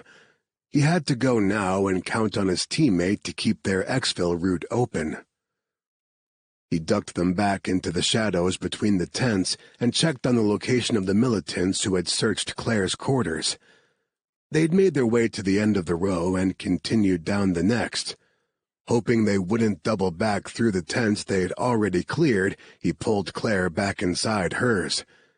It was already fairly dark inside and only getting darker, but he couldn't risk a light. He found a pen and paper among her belongings and slapped them down on a table. "Sketch the hospital layout for me." Although he'd spent a lot of time inside the place, his memory was patchwork at best. "What area do I avoid, and where will I find a Bure?" She nodded and sketched rectangles of various sizes, arranged 3 in a row, which she connected with lines indicating corridors. This is the main entrance. It's administration, triage. She pointed at the first medium-sized rectangle, then to each of the smaller rectangles beside it. These are storage, water supply and purification, and the generators for power. The next row back is the X-ray, lab and pharmacy, and surgical unit. He stopped her. "Surgical? Where are the scalpels stored?" He could do a lot of damage with a scalpel. She flinched at the sound of more gunshots outside. I don't know. I'm not a surgeon." He waved that away. "I'll find them. What's next?" She looked at her drawing, then indicated the next row of rectangles. "The patient personal hygiene units, toilets, showers, etc., and patient dining." "Yeah, I remember my way around there." "Okay, good." At the back of her drawing were the 3 largest rectangles. "These are the patient wards." She pointed to them from left to right. "Cold zone, warm zone, hot zone. Cold zone is for virus-free patients. You won't need any protective gear. A Bure and the other survivors still have virus particles in their blood, and although we don't think they are contagious any longer, they're sequestered in the warm zone. You'll want gloves and a mask to enter, and whatever you do, avoid the hot zone." She put down the pen. "I should go with you." "No." His tone left no room for argument, but of course she tried anyway. "You were dying less than a week ago. You still have stitches in your arm." "Then remove them." She stared at him, stubborn and silent. "I'm fine," he told her. "I've done a lot more than this in far worse condition." She breathed out in a huff and turned away to grab her medical bag. Frustration made her movements stiff, and she wasn't gentle when she ripped off the bandage. She took some of his arm hair with the tape. Ouch! His doctor had a temper. Given the circumstances, he shouldn't find that so hot. "Tell me how to avoid the hot zone," he prompted. All cool doctor again, she snipped away his stitches. "There's a corridor that runs alongside the patient wards. It's where we brought in sick patients. It's sectioned off by airlocks, and to get out, you'll have to complete the decon process. The closer you get to the hot zone, the more airlocks." She finished with the stitches and recovered the wound with a fresh waterproof bandage. Just because the stitches are out doesn't mean this isn't still considered an open wound. Your skin is raw, and you could easily reinfect yourself through this, so please be careful." To his complete surprise, she leaned over and pressed her lips to the bandage. His heart clenched. "Okay," he breathed out, then grabbed her rudimentary map and folded it. "Okay, stay here and hide until I return. I don't think they'll come around again. We're not dealing with combat-savvy men here." "Just desperate," she whispered. Something in her tone made him pause and turn back. "What?" She shook her head slightly. "It's something Deo said right before we found you in the camp. The militants are desperate." She stared up at him with naked fear. "Desperate people are the most dangerous kind." "Hey, Shah." He returned to her, took her face in his palms, and kissed her gently. "We'll get through this. Leave it to me." Chapter 24. Jean-Luc kept to the shadows, following in the militants' footsteps. The whole group of them seemed to be focused on the hospital now, which made his job harder, but at least Claire would be safe. He slipped through the hospital's front entrance and paused to let his eyes adjust to the flood of light. He'd forgotten the generators would still be running and hadn't properly prepared his eyes for the change. Two militants stood with their backs to him, peering into the generator room and discussing the possibility of loading the generators onto their boats. Jean-Luc ducked into the storage unit at the other side of the module. Maudit, that was too close. If either of them had turned while he was standing there, blinded and blinking, that would have been the end of the Ragin' Cajun. He'd lost his touch. He had to be more careful. One near-death experience per month was his limit. He waited until the two militants had both stepped inside the generator room, then ghosted past them and ran toward the surgical unit. A check behind him showed they hadn't noticed, another reminder that this was not a well-trained fighting force. They were angry kids with AK-47s, desperate people doing desperate things to survive. The surgical unit was dark. He glanced up and down the corridor. Clear. He slipped inside. Back home, surgical instruments were sterilized in an autoclave after a procedure, but he doubted they had anything so sophisticated here. They likely used disinfectants and stored them somewhere easily accessible. There. He walked over to the rolling cart next to the operating table and started opening drawers. Score one for Jean-Luc. First drawer contained all kinds of scalpels. Now he was in business. He chose the one with the longest blade. Obviously, it wasn't going to do much for him in a gunfight, but in close quarters this would give him the upper hand. Now to find a Bure. The girl was probably frightened out of her mind, and it gave him an unpleasant tug in his belly that he'd been so willing to leave her behind. He checked the corridor again, still empty. Just as he stepped out, a figure appeared at the end of the hallway. One of the militants from the generator room. The kid opened his mouth to call to his friends, and Jean-Luc thought, "Merde." He lunged, but the militant twisted away to avoid a scalpel in his jugular and drew his own knife. If he was going for a my knife is bigger power play, he succeeded, because that combat blade blew Jean-Luc's little scalpel out of the water in terms of killing ability. Fuck. He dodged a swipe at his ribs, blocked a downward blow with his arm. The blade caught on his shirt, tearing a hole, but never made it to his skin. The shorter blade of the scalpel put him at a major disadvantage here. He dropped to the floor, narrowly avoiding another downward stab, and swept out with the scalpel. The thin, ultra-sharp blade slid through the militant's leg muscle, cutting so deep and fast, the kid didn't even realize at first his leg was now useless and kept trying to psycho Jean-Luc with his blade. "Cajun!" Jean-Luc risked a glance toward Marcus's voice. Marcus stood behind the militant, 2 rucksacks on his back, a pistol in hand. He slid a karambit across the floor with his foot. Jean-Luc snapped up the claw-like knife, popped to his feet, and hooked the blade on the inside of the militant's arm while blocking the next downward stab.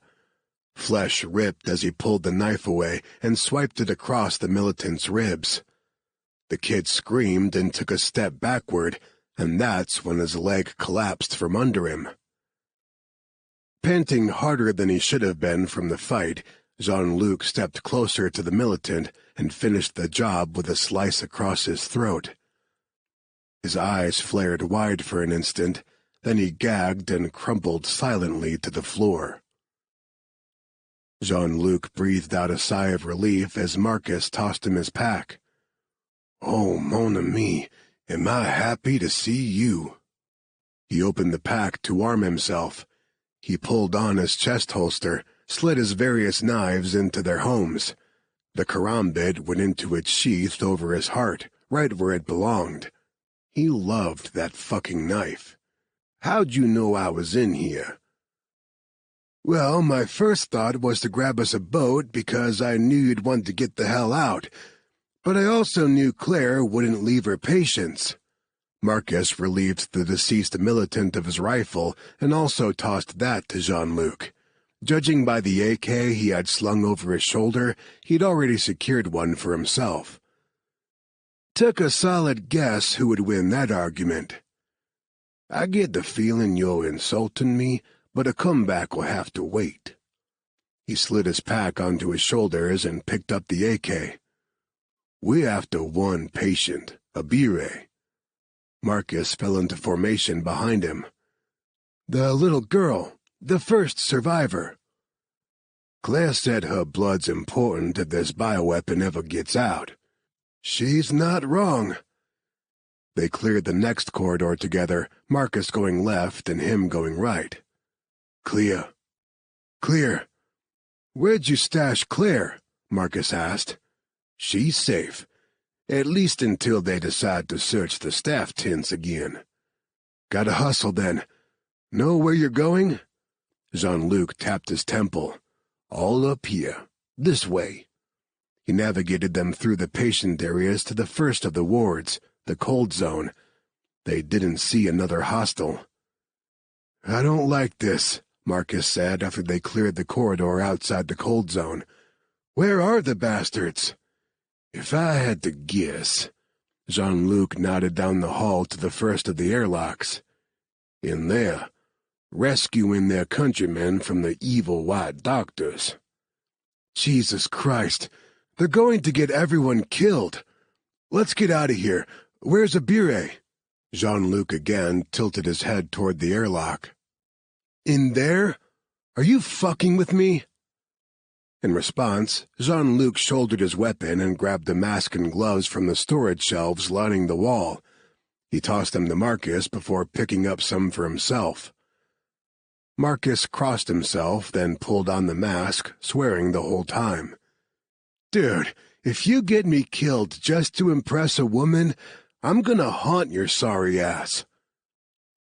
Jean-Luc stopped in front of the airlock and found the button to operate it. He glanced over before hitting it. "This isn't about Claire. This is about a little girl who survived the unsurvivable and doesn't have anyone else in this world. We're getting her out of here." Marcus was silent for a moment, then nodded. "Roger that." Oh God, where were they? Claire tried to stay as still as possible, crouched in the corner of her tent behind her cot, but it was hard when her heart beat a conga rhythm and every nearby sound made her jump. The gunshots had tapered off, but she didn't think that was a good thing. It meant all of her colleagues were dead and the militants hadn't found what they were looking for, so they could be coming around to search again. It was too quiet outside the walls of her tent, too still. What if things had gone wrong in the hospital? What if she was alone again? She'd managed on her own for a long time, but the thought of doing it again truly terrified her in a way nothing else had. Only then did she realize how much she'd come to rely on Jean-Luc since he appeared back in her life. She should resent him for it. She hadn't needed him before. She'd been strong and resilient and tired. So very tired of running. He'd taken some of the weight of the world off her shoulders. How could she hate him for it? She squeezed her eyes shut and tightened her hold on the cooler containing a kiso. Please, please let him make it back safely. She didn't know who she was praying to. She'd always been too scientifically minded for religion, but it helped lessen her anxiety, so she repeated it to herself, over and over, making it her personal mantra until she laid eyes on him again. Something moved near the front of her tent. She didn't hear it so much as sense it. For one fleeting moment, she thought Jean-Luc had returned with a beret, but the shadow that stepped inside was far too small to be Jean-Luc's 6'4" frame. A woman, and she was holding a gun. "Dr. Oliver, I know you're here." Claire hesitated, but really she didn't have any options. There was no place to hide, no place to run. Slowly she stood. "Who are you?" Though she suspected she knew. "Defion," the woman said, her tone flat. "You've caused us a lot of trouble, Dr. Oliver." Chapter 25. The airlock hissed open. Jean-Luc and Marcus swung through, weapons aimed. Empty. The corridor, the entire patient ward. They cleared the warm zone in a matter of seconds. Rather than relax him, the emptiness only ramped up Jean-Luc's nerves. Abure should have been here. This isn't right. We are the survivors. My gut says we're walking into a trap, Marcus said. Mine too, but we can't leave that little girl. Ah, shit. Marcus let out a breath that hissed through his mask. He motioned to the next airlock, the one that led into the hot zone. Let's do it. You go right, I go left. Don't touch anything. Jean-Luc hit the button and the door opened with a pop that was more felt than heard. Air rushed past them to fill the void of the opening door, negative pressure to keep the infection in. They were entering the virus's playing field now, and his stomach twisted into knots. He didn't want to go back in there. Claire would give him an earful if she found out, but they couldn't leave without making sure Abure wasn't hiding in there. He stepped through the door into the familiar smell of blood, sickness, and death. He swallowed convulsively to keep from gagging on the stench. The militants were gone. All that was left were the dead. All of them headshots. God, Marcus breathed and lowered his weapon. They killed everyone. Jean-Luc turned away. He'd spotted Abure's tiny body on one of the cots and just couldn't. The Egbasu fighters didn't come to rescue anybody. His voice came out raw, raspy behind his mask. Then why are they here? Realization struck like lightning, bright and painful in its clarity. This attack had the stink of Defion all over it. They had sent the militants in as cannon fodder to distract from the real target. Claire! You think you've won, but you haven't. I'm not giving you anything. Mercedes ignored the doctor's icy words as she tied the woman's hands together. She straightened and scanned the shore. Where was Sebastian? He should have been waiting at the boat. He'd known the plan had never been to trust the Egbasu fighters with Dr. Oliver's capture. They'd been merely the distraction needed to safely flush her out. Seb was supposed to have kept the boat running so they could escape before the militants realized they'd been played. But things had gone to shit right from the beginning. Goody Igwe went in with his own plans. When she'd hired him and his men, she hadn't counted on him wanting revenge more than the money. That was the problem with hiring locals, but in this case, she'd had little other choice. Flames sparked to life around the camp, tents going up in bonfires as Goody and his boys got that revenge. And where the hell was Seb? Dr. Oliver made a small sound of dismay. Mercedes turned to find her staring at the flames, pain etched in every line of her face. She might have been crying, but it was hard to tell with the steady drizzle of rain. The doctor noticed her watching and straightened her shoulders. She met Mercedes' stare with the fire reflecting in her own. "If you killed him, I swear you will never get anything from me. Ever. I'll die first." A chill rattled down Mercedes' spine. She had a feeling the doctor wasn't being dramatic. The woman looked half-crazed sitting there in the rain with the fires casting shadows across her dirty face. She turned away again. It didn't matter. What happened once she handed Dr. Oliver over was none of her concern. She'd wash her hands of this job and then maybe take some downtime to figure things out with Seb. She had to talk him out of his lunatic idea to leave Defion. What if he already left? A small, nagging voice asked in the back of her mind. What if he just said fuck it and took off, leaving her here with a bunch of pissed-off militants and a hostage? If he had, she wouldn't be surprised. Men always entered her life with one foot already out the door. What made Sebastian any different? Except he was. Two figures broke away from the flickering shadows around the camp, and her heart kicked. Those two were not militants. They moved like trained soldiers. They had to be Hornet, Marcus D'Angelo, and one of his teammates. Dr. Oliver drew in a sharp breath, and Mercedes realized what she planned to do a heartbeat too late. She lunged, but not before the doctor got out a shriek that drew Hornet's attention. They turned toward the sound and started running, shouting orders to release the doctor. Fuck! She left Dr. Oliver to scream her pretty little head off and grabbed for the ropes to untie the boat. Time to get gone. She couldn't wait for Sebastian any longer, and although her heart wrenched at the thought of leaving him, she had no choice. The two didn't fire, and she didn't expect them to.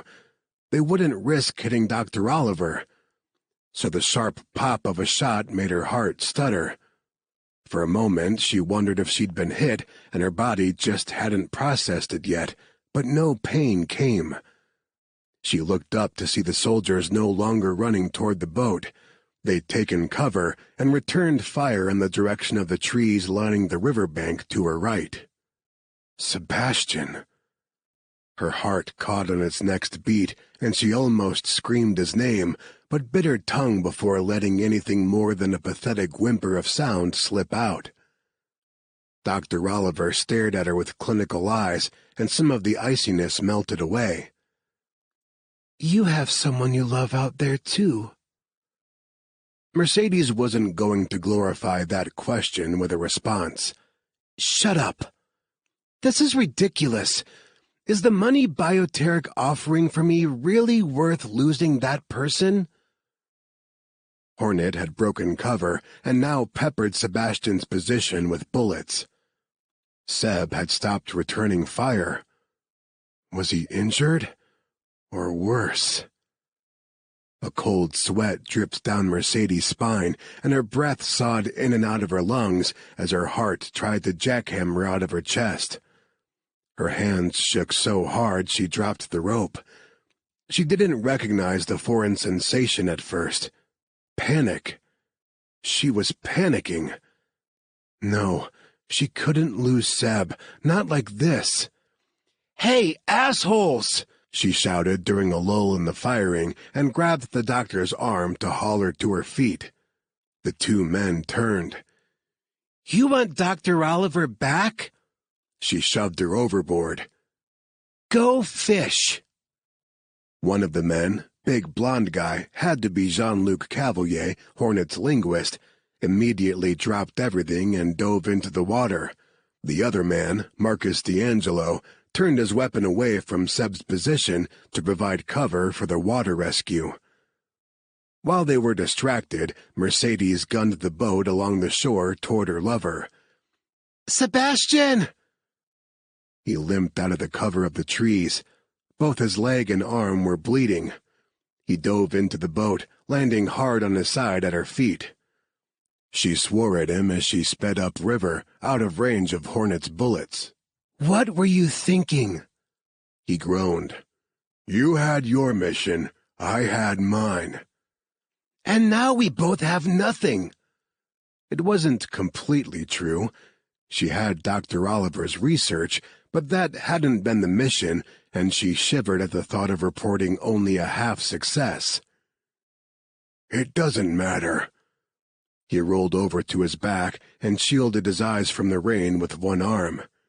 "D'Angelo is a tough bastard to kill, and I admire him for it. I'm done trying.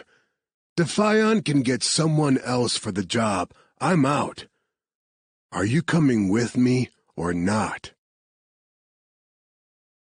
Chapter 26. Claire tried to gasp in a breath before she hit the water, but reacted too late, and water filled her lungs.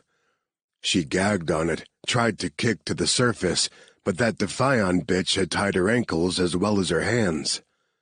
The boat's motor rumbled away overhead, leaving her to drown. She felt herself growing heavier, colder as she sank. This was it. This was how she was going to die.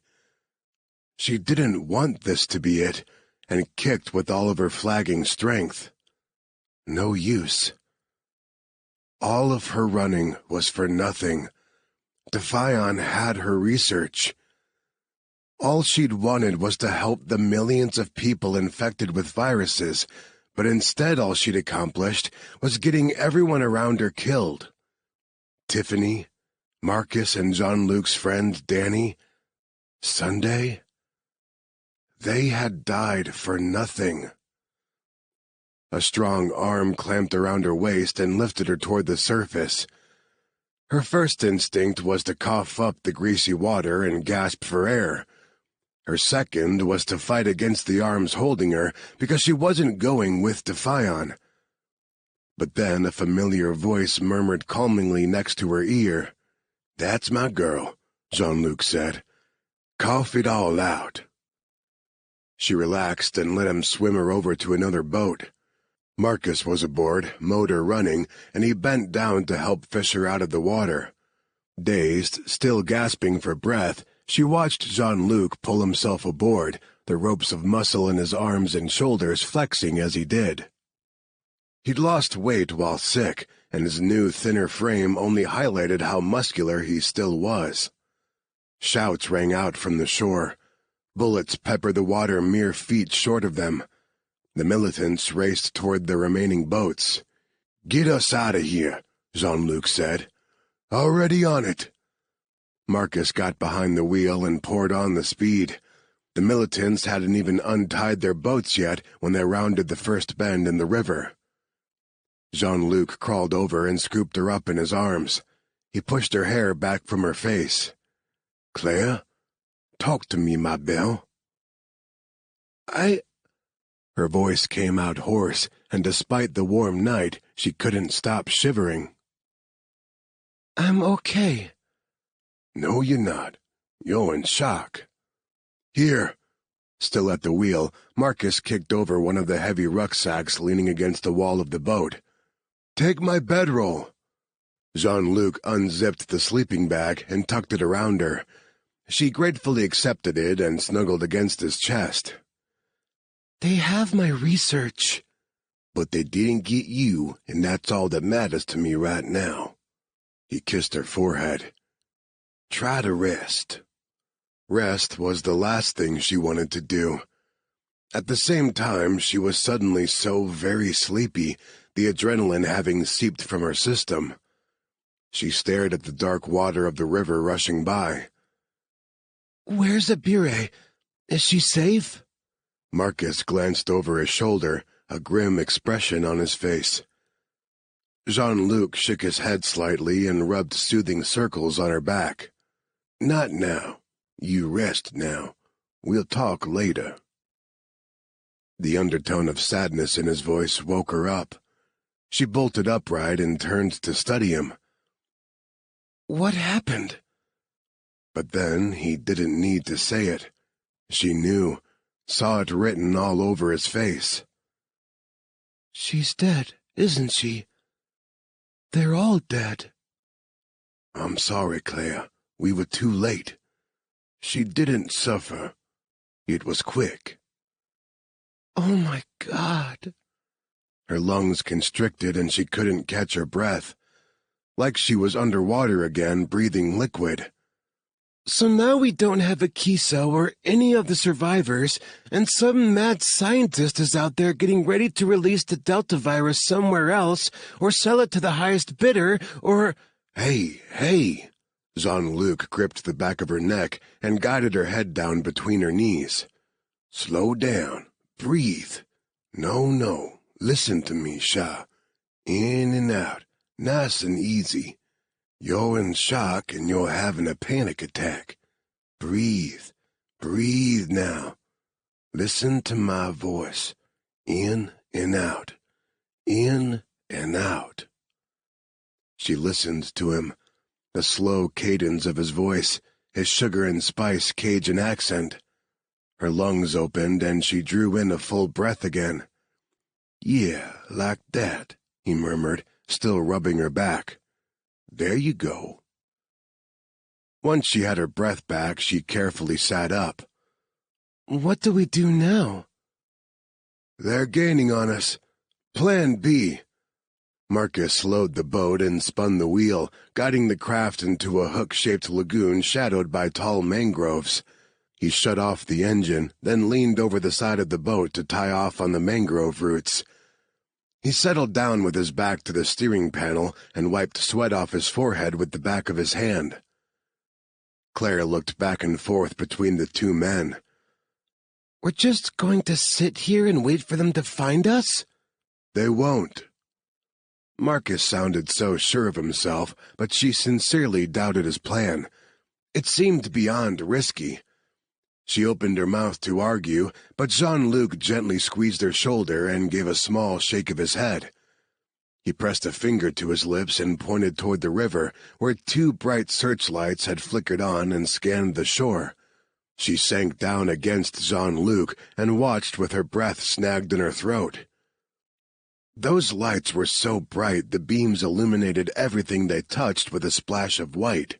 There was no way the militants wouldn't see their boat. Jean-Luc let go of her and crawled over to the front of the boat. He unstrapped something from the bow and slung it over his shoulder. At first, she didn't understand what that tube-shaped object was, but when Marcus handed him the ammo for it, she realized his intentions. He climbed over the side of the boat and stood on a mangrove root. She scrambled to him, the boat rocking under her, and caught his hand. "Be careful." He flashed that reckless grin of his, leaned down to kiss her, then freed his hand from her grip. In the next heartbeat, he vanished into the darkness, climbing the tree like it was nothing more than a flight of stairs. "Dude's a damn monkey," Marcus muttered and turned to check the progress of the militant search. Getting close. Only a matter of minutes before the spotlight swept past the trees hiding them. If they were lucky, nobody would spot the glint of the boat. If they weren't lucky, well, she supposed that was why Jean-Luc had climbed the tree with a grenade launcher. She hugged herself and sank down when the light swept past. It disappeared, then came back and lingered. The sudden brightness made her see spots. "Fuck," Marcus said. She looked up at the distinctive pop. The grenade landed between the two boats, sending up a spout of water. Both boats swerved away and circled back to pepper the treetops with bullets. Another pop. Men shouted and dove for the water as the bow of one boat exploded. The other boats circled the sinking vessel, picking up survivors. At least 2 militants continued shooting blindly at the trees in their general direction. A bullet pinged off the windshield of their boat. Another buried itself in the driver's seat. Claire squeaked as Marcus dove for her, using his larger body as a blockade to protect her. He was going to get shot. For her. No, damn it. She squirmed away from him. Too many people had died for her already. If one of those bullets had her name on it, nobody would take it for her. Overhead, Jean-Luc fired off 3 grenades in quick succession. One landed next to the remaining boat, close enough to cause some of the men aboard to bail out. The second landed in the water, right where those men floated. The third hit the boat dead on, and it exploded with such force it flipped up action movie style. Before Claire could process what she'd just seen, Jean-Luc had clambered back down the tree. He dropped the launcher and started patting her back and sides like he was looking for something. "You okay? Did those bastards hit you?" She stuttered, too stunned to form a coherent sentence. He said something in a language she didn't understand, Russian maybe, and hugged her close. "Marcus?" he asked over her head. "We're both okay," Marcus said. "Put some distance between us and them, yeah?" "Good plan." Marcus plopped down in the driver's seat and switched on the ignition. The motor coughed, then rumbled to life. Jean-Luc sat down and pulled her onto his lap. He seemed unwilling to let her go, and she was all right with that. "I really am okay," she said when she managed to find her voice again. "I know." He nuzzled the top of her head. "Scared me when I saw the bullets hit the boat." "Just the windshield and the seat." She pointed to the tuft of padding now sticking out of the back of Marcus's seat. "They shouldn't have done that. I was going to let some of them live until they shot at you." His words sent a shiver through her. He mistook it as cold and pulled the sleeping bag up to cover her. How could he be so sweet, but also say things like that with no remorse? He was the most dangerous man she'd ever met. Sure, now she appreciated his brutality because it had kept them alive, but how would she feel about it later? Days, months, years down the road, would his violence bother her? She'd taken an oath to do no harm. How could she honor that and accept both sides of him? She gave herself a mental shake. Silly questions. All that mattered right now was survival. Chapter 27. The boat skimmed across the water for several miles in silence, the landscape flashing by in a tangle of dark trees and the occasional tiny village perched precariously on the river's edge. Comfortable in Jean-Luc's arms and safe for the moment, Claire started to doze until the boat's speed changed. She sat up. Marcus turned off the main river at one of the creeks and pulled into another hidden lagoon. He shut down the engine and tied them to another mangrove. They had to be close to a refinery. The air smelled faintly of oil, and in the distance, flares lit the inky sky with columns of orange flames. At least it had finally stopped raining. "We'll rest here for the night," Marcus said. "It's getting late, and I don't want to draw attention to the boat." Jean-Luc nodded. "Get some shut-eye, mon ami. I'll take first watch." "I'm good with that." Marcus sat down with his back to the dashboard and dragged one of the rucksacks over to him. He unrolled the second sleeping bag and tucked it around his shoulders. "See you in an hour." Claire snuggled in beside Jean-Luc again. His shirt had ridden up and her hands touched bare skin, fingertips brushing over a puckered scar on his stomach. She'd noticed it before, but it hadn't been her priority while he was sick. But now, in the dark and quiet, she wondered. She lightly traced her fingers over the pink star-shaped mark, and he squirmed like it tickled.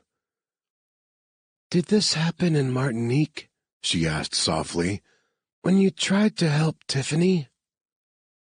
He stopped her hand and lifted it to his lips. "It's why I wasn't able to come find you sooner." Emotion swamped her, so overwhelming it made her a little dizzy. To cover it, she managed a little smile. "Correction, I found you." His grin was as slow and lazy as his Cajun drawl. "Mais yeah, Shah, you did. You did." "I never thanked you for trying to help her." "Shh." He soothed the hand over the top of her hair, which was a damp, knotted mess from the rain. "No, please don't. She saved me, you know." "How? I thought she was shot when the hostage situation began. I saw her body in the lobby." She looked up at him, waited for him to answer. He didn't say anything for several long minutes. "Tiffany was shot in the lobby, but she was alive." He stared out across the water at the flares. "I got her out of there, but we were both badly injured and holed up in one of the hotel rooms. I was unconscious and would have died with a bullet between the eyes without ever realizing what had happened. I'm told by the people who were there that she realized she wasn't going to survive her injuries and sacrificed herself to draw attention away from me. She screamed at her killer before he shot her. The sound woke me up, and I was able to get out. I sometimes still hear her scream in my sleep." He closed his eyes and leaned back against the edge of the boat. "It wasn't words, but it was so full of rage it might as well have been a fuck you." He gave a faint smile. "I think we'd have been great friends." Claire sniffled and pressed her hot face into his shoulder. "Oh, yes. Tiffany would have liked you very much." "I'm sorry I wasn't able to save her. Or Sunday. I know they meant a lot to you." "They did. Sunday was my oldest friend." Her voice cracked and she cleared her throat. "And Tiffany and I were sisters in every way but genetics." Her arms tightened around him. "At least by saving you, she gave me a gift before she died." "A gift, huh?"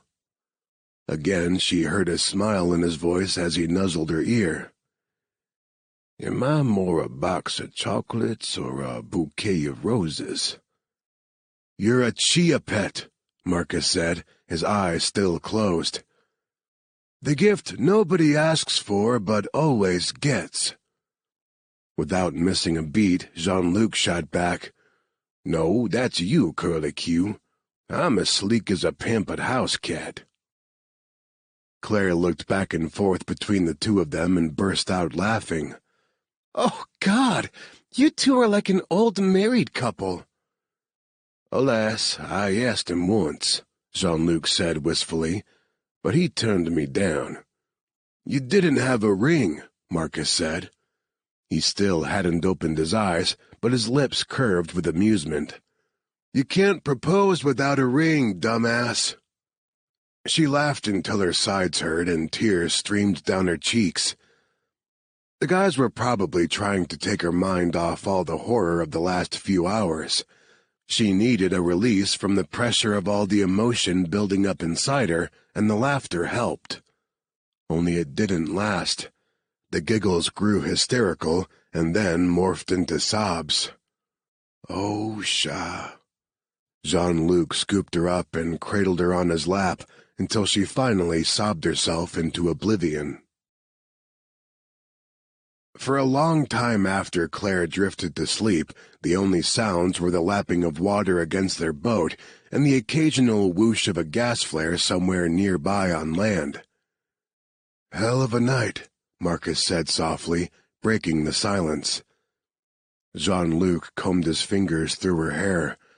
She still had dried tears streaking her pale face, but she didn't look as haunted now.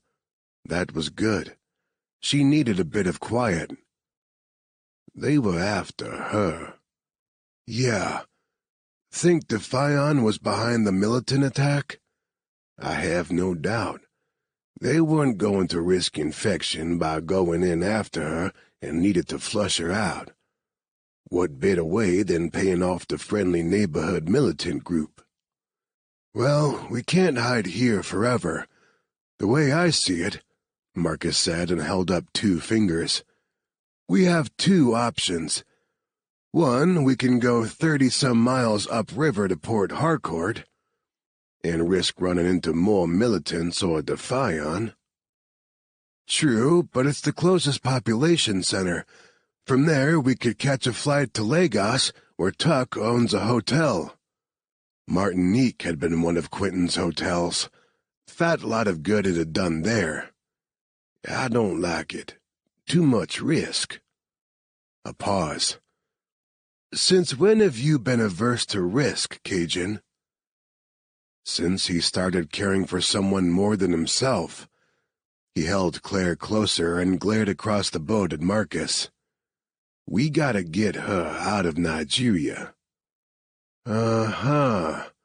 Marcus dragged out the word and said nothing else for several long minutes. Then he sighed. "The other option is riskier if you ask me. Bioko Island is, give or take, 180 kilometers southwest of here. A 3 to 4 hour boat ride. We have enough fuel to make it." "Hold up, mon ami. Bioko Island? Isn't that part of Equatorial Guinea?" "Yep. Malabo is the next largest population center in the area with an airport." "Merde. No, that's not an option. We have no intel, no money, no local assets. We step foot in that country and we'll definitely be detained. Don't know about you, but I don't want to see the inside of their prison system when they're consistently one of the worst human rights violators on the planet." Marcus held up his hands. "Hey, dude, you wanted another option. I gave you the 2 I see. Jean-Luc rubbed a hand over his jaw. The beard he had yet to shave scratched at his abraded palm.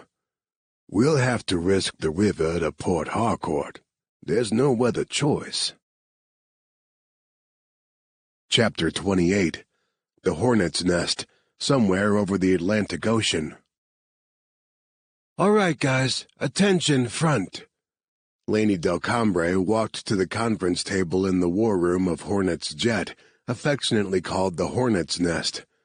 The noise in the room settled into silence. Harvard grinned at Laney from behind his computer. He couldn't help it. Although this was her first official outing as field commander, she already commanded so much respect from these badass men. With good reason. She was a badass in her own right. Laney nodded at him, a small smile quirking her lips. He knew she thought he was adorable. Like a puppy. His grin faded at the thought. Shit. She'd never see him as a badass. With her now field commander, would he ever see combat? "Harvard," Laney said, in a tone indicating it wasn't the first time she'd called his name. Jesse Warwick, team medic and Laney's husband of less than a month, leaned over the table and waved a hand in front of his face. "Hey, kid, everything okay? You here with us?" Kid. God damn it. He felt a bad mood creeping on, his muscles tensing under the weight of the anger settling around his shoulders. "Yeah, I'm fine." He hit a key on his laptop, and the wall screen behind her lit with a map of the Niger Delta region of Nigeria. Several red circles dotted the map.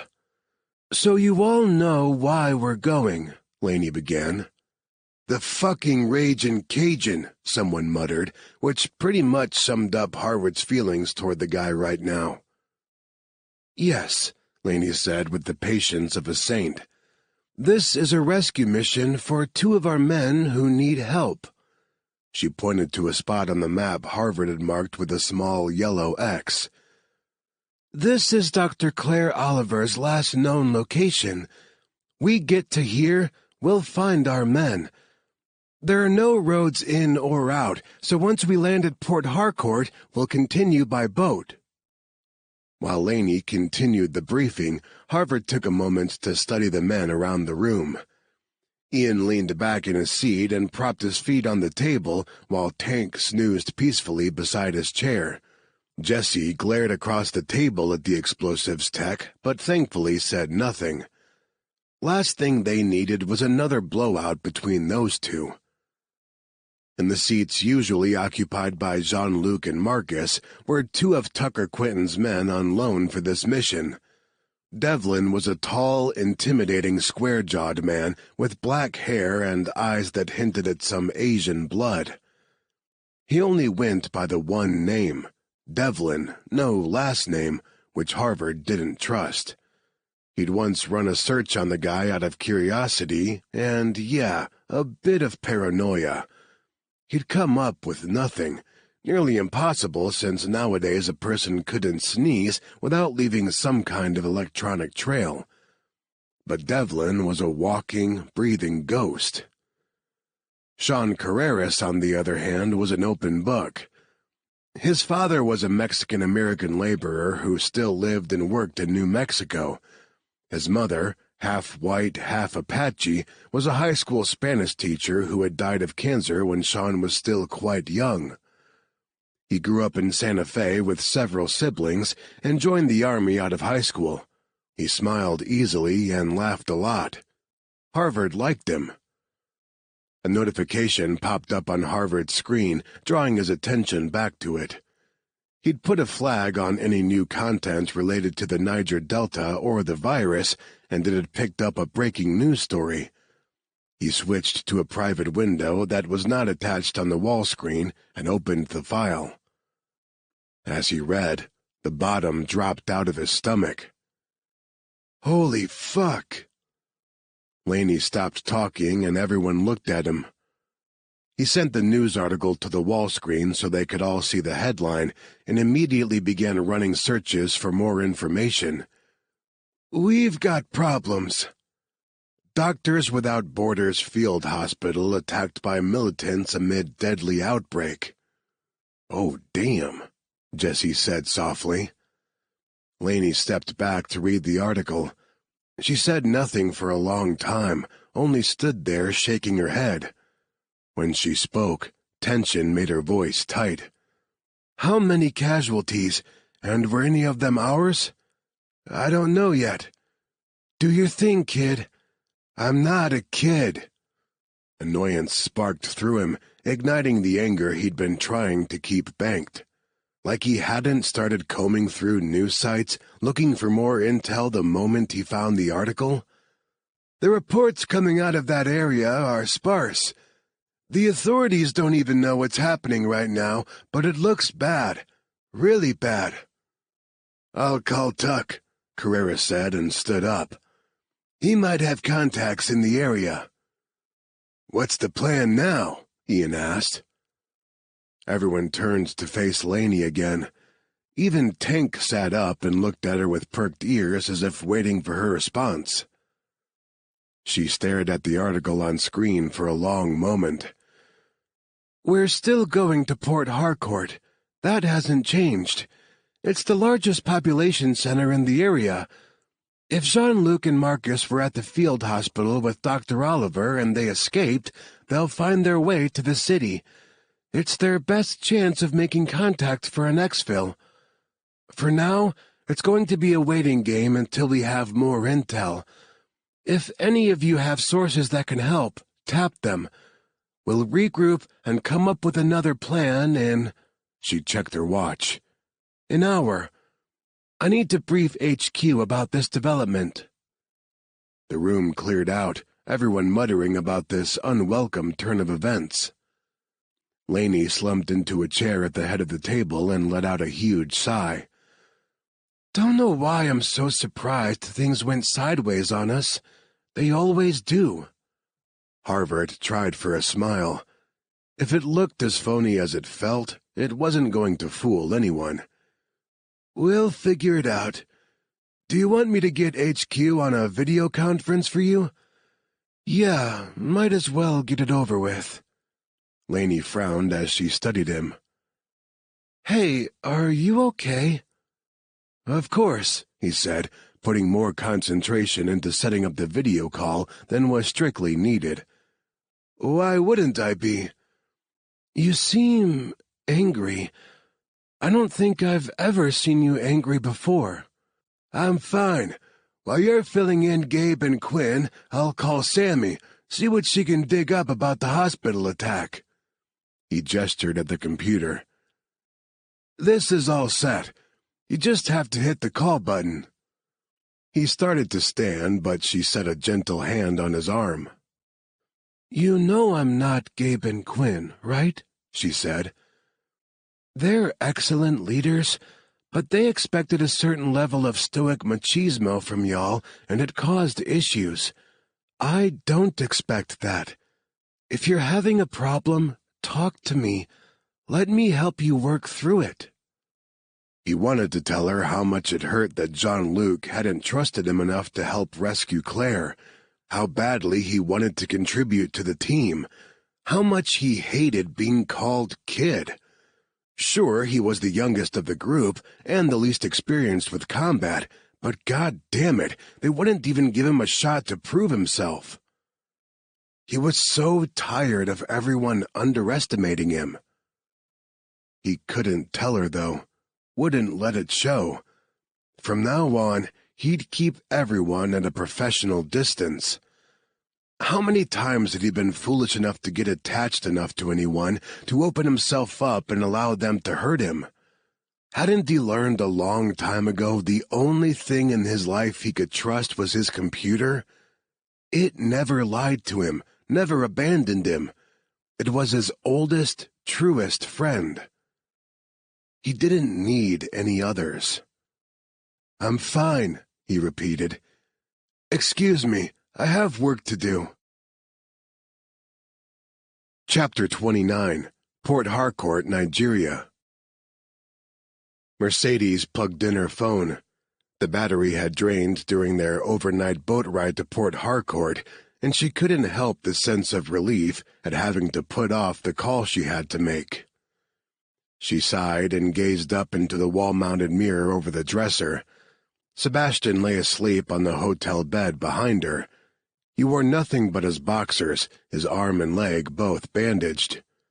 The leg turned out to be nothing but a grazing flesh wound, but she'd had to dig a bullet out of the muscle of his arm. He'd lost a lot of blood overnight and had finally passed out during the improvised surgery. It had been 2 hours since she cleaned and bandaged his wounds, and he hadn't woken up yet. She paced the foot of the bed. She had no idea what to do now. If she made the call to Harris instead, reporting her half-success, she would be all but signing her death certificate. Of that she had no doubt. She knew how ruthless Harrison could be. She'd always admired that about him, but she'd always been his star employee, his golden child. She'd had no reason to be afraid of him. Until now. And she was so afraid, but not only for her own skin. Seb wanted out, and he wasn't even going to finish his last mission before leaving. If he finished the contract and killed Marcus D'Angelo, he might have had a chance that Harrison would let him go without a fight. Seb was as good as dead. And it wouldn't just be Defion coming after him. It'd also be the people who put the hit out on D'Angelo in the first place. He was dooming himself to a life as a hunted man, and nothing she said would change his mind. Her phone beeped, indicating the battery was now charged enough to work. She froze and stared at the thing like it was something fatally poisonous. She didn't want to touch it, didn't want to pick it up and make that call. But she had to. What other choice did she have?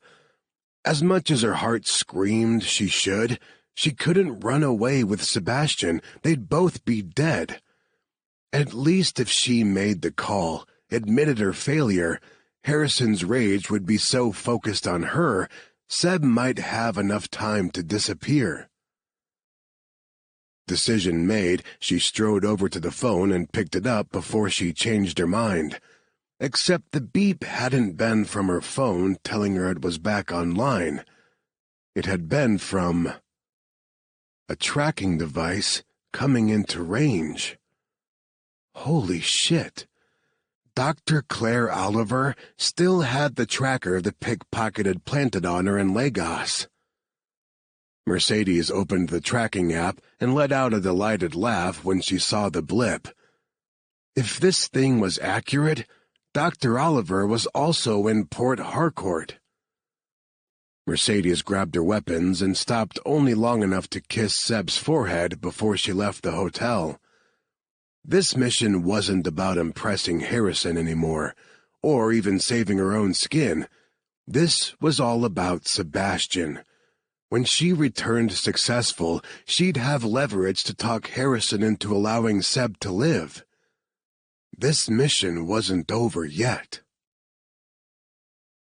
Jean-Luc tapped his brand-new burner phone against his palm and watched Claire through the window of the clothing store, where she'd gone to find something that wasn't ripped and mud-stained. They already drew enough attention by being 3 of the few light-skinned people in the city. Last thing any of them wanted was to stand out because they looked like they'd been through a war zone, too. She'd changed into a traditional Nigerian dress full of bright colors and patterns and carried her dirty clothes in a shopping bag as she spoke with the shopkeeper. With her hair in a stubby ponytail, the new outfit made her look younger, softer, more fragile. So fragile. She wasn't made for a life of dodging bullets. And to think of all the times he nearly lost her in the last 24 hours? Mad. It made him quake inside. He wanted to wrap her in Kevlar and keep her safe. "Hey!" Marcus waved a hand in front of his face. "Cajun, you gonna make the call or what?" He scowled down at the piece of plastic in his hand. It was a crappy flip phone, the likes of which he hadn't seen since his early days in the CIA. He opened it, closed it, opened it again. He'd forgotten how satisfying that whole feature was. "Dude," Marcus said with exasperation and held out his hand. "If you're not gonna—" He pushed the hand away. "I'll do it." He just dreaded it.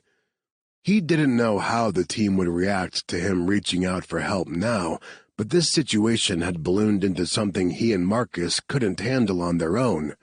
They needed Hornet. Time to swallow his pride. He flipped open the phone again and dialed Harvard's number from memory. He figured if he owed anyone an apology first, it was the kid who'd had his back since the CIA.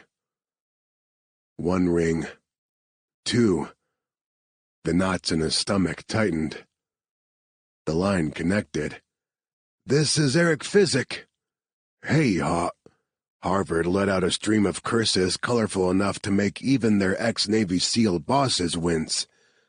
Jean-Luc grinned through the tirade.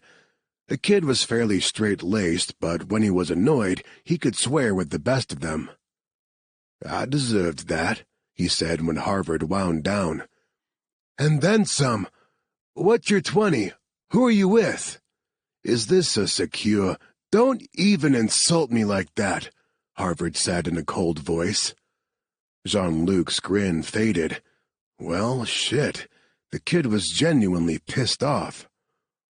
Port Harcourt. Marcus is with me and we have Claire. Good. We're on our way to you. ETA 0300. So Hornet had been looking for them all along. Harvard, genius that he was, had probably found them. He wished the thought didn't knot him up inside with guilt. Before he could figure out how to best approach apologizing, Harvard said, "Stay put. I'll find you lodgings for the night and text you the address." Then hung up. Sounds like the kid's mad, Marcus said. Jean-Luc shut the phone.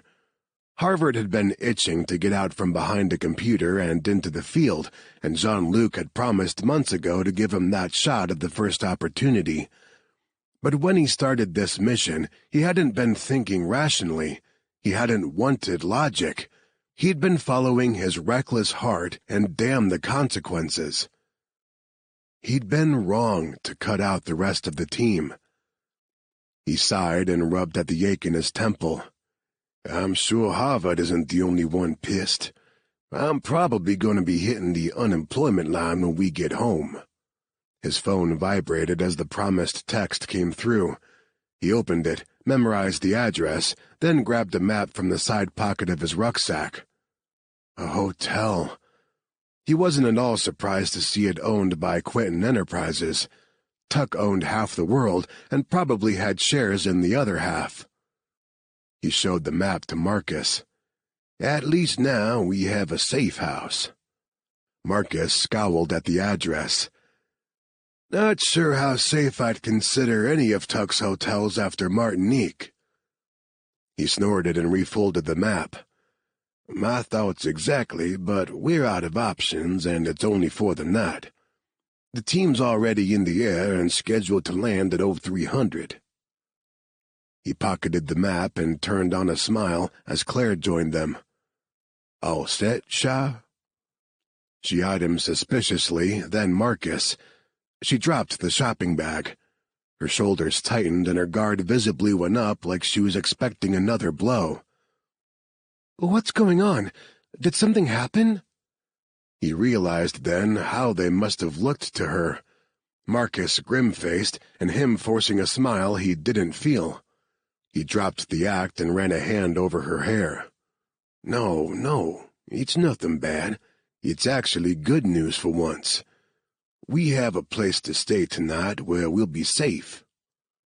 Then why do you both look like someone died? Not someone, Marcus muttered as he turned away to find them a cab. Something. Our careers. Jean-Luc watched Marcus go, concerned by his lack of reaction to the idea. In fact, he didn't sound at all broken up about it. More like resigned, accepting even. But that had to be a worry for another time. Jean-Luc cupped Claire's cheeks in his hands and drew her attention back to him. Our team is on the way. They'll arrive tonight, and we'll leave Nigeria with them tomorrow. What about my research? Akiso, we can't leave it. And we won't. He smoothed a kiss over her furrowed brow. We'll get it back. I promise we will, but my primary concern right now is your safety. If Defiant gets another chance at you, they'll take it, because you're more valuable than the research by itself. She turned away from him. I hate this. He reached for her, but thought better of it and instead picked up her bag. I know you do, Shah. We'll make things right. I don't think anything will ever be right again. I shouldn't have created Akiso. Well, I, for one, am glad you did. She shook her head and took the shopping bag from his hand. Without another word, she walked over to where Marcus held a cab for them. Defeated. It was the only word that came to mind as he watched her walk away. Defiant had finally crushed her spirit, leaving her a shell of her former self, and he hated them desperately for that. His fingers clenched into fists at his sides. If he ever got his hands on a Defiant agent, he'd make them pay for putting that look of pained hopelessness in her eyes. Chapter 30. The hotel was expecting them. Shouldn't have surprised Claire given Jean-Luc's connections, but it did. The staff handed over the keys to 2 suites without question or payment and ushered them to the top floor of the hotel. Jean-Luc hesitated at the 2 doors, then very slowly held out one of the keys to her. "If you need anything, we'll be right." He was trying to be a gentleman. She understood that, but she didn't want a gentleman right now. She was exhausted, numb, and needed to remember what it felt like to be alive. She closed her hand around his and tugged him toward her. Yeah, okay." Marcus motioned to the door over his shoulder with the key card. "I'll just, take this one then. Reconvene at 0300? "For sure," Jean-Luc said. "Try to get at least a little bit of sleep, all right?" With that, Marcus unlocked his door and disappeared inside. "I don't plan to sleep," Claire said as she turned to unlock their room. She was done being coy about this. She nearly died last night. Now, in the light of day, it seemed foolish not to take what she wanted, and she wanted Jean-Luc. Had since she first saw him at the hotel in Martinique, and their rendezvous in her tent last night hadn't sated her. If anything, it only made her desire sharper, more urgent. The door opened to a cozy living-dining combo with deep, cushy furniture and a large TV on one wall. Through a set of double doors was a king-sized bed and a master bath with a huge soaking tub. It was every bit as luxurious as she'd expect a penthouse suite to be back home, and she marveled at the amenities as she went from room to room. She couldn't remember the last time she'd been surrounded by such creature comforts. Before her life on the run began in Martinique, she'd been in the Amazon jungle for 2 months researching Zika. She hadn't had a bath in too long. She returned to the living room and found Jean-Luc collapsed in one of the chairs. He looked exhausted. He needed the night she had planned as much as she did. She took off her dress and let it drop to the floor. The rustle of fabric drew his attention, and he glanced up. His eyes flashed bright with lust. As she stripped off her panties and let them fall into the colorful pool of her dress, he devoured her with his gaze, ravished her without even touching her. A sound of pure masculine need rumbled from his chest. You're beautiful." She started toward him, but he held up both hands as if to ward off her advance. Surprised by his resistance, she stopped, told herself not to be embarrassed by her boldness. She hadn't misread him. She knew she hadn't, and yet— "Don't you want this?" "More than you know. But—" He seemed to struggle with what he was about to say. "But first, listen. I can't be with you without— Oh, merde, this is hard. Claire, I've been with a lot of women. A lot. A few men, too, if I'm honest. I've been in my fair share of threesomes." Oh, was that all? Tension seeped out of her. If he thought he was talking her out of having sex with him, he was sorely mistaken. "I've never had a threesome. What's it like?" His eyebrows lifted. Surprised him, had she? "A lot of stray body parts and multitasking," he said, watching with rapt attention as she closed the rest of the distance between them. I'm great at multitasking. Should we invite Marcus to join us?" His fingers dug into her hips and pulled her possessively toward him. "Fuck no. You're mine, and I'm not good at sharing what's mine." She straddled his lap and started unbuttoning his shirt. "I thought you were cursed with celibacy." He watched her fingers work, his breaths coming faster with each button she released. "Who told you that?" "Marcus." "Asshole doesn't know how to keep his mouth shut." "So it's true."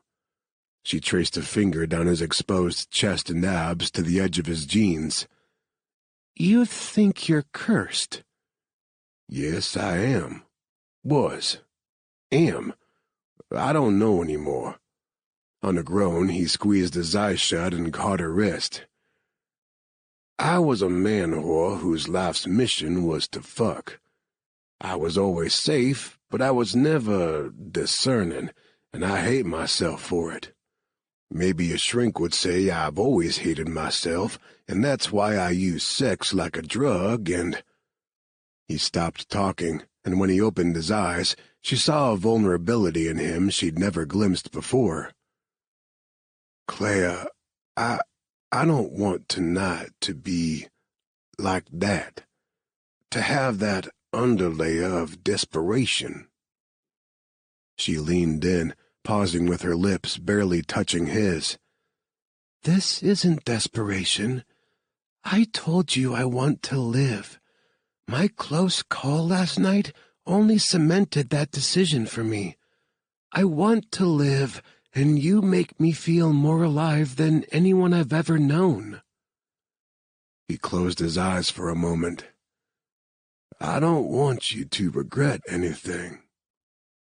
"I promise, no regrets." She kissed him, a light feather brush of her lips back and forth over his until he opened his eyes again.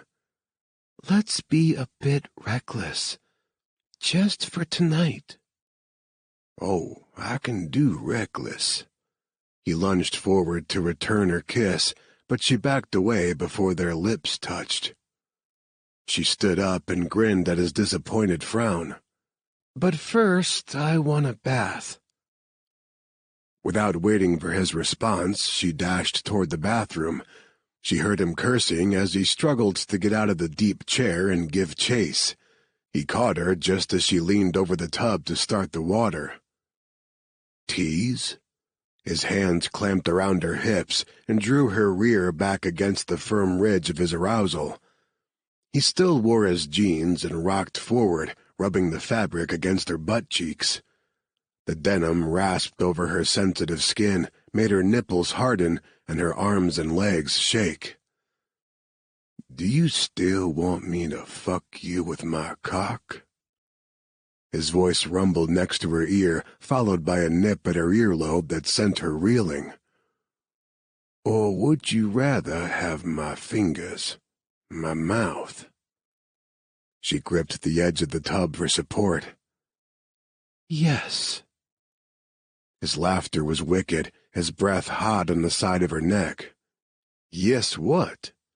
He slid a hand down the front of her body and parted her with 2 fingers while a third rubbed circles around her clit.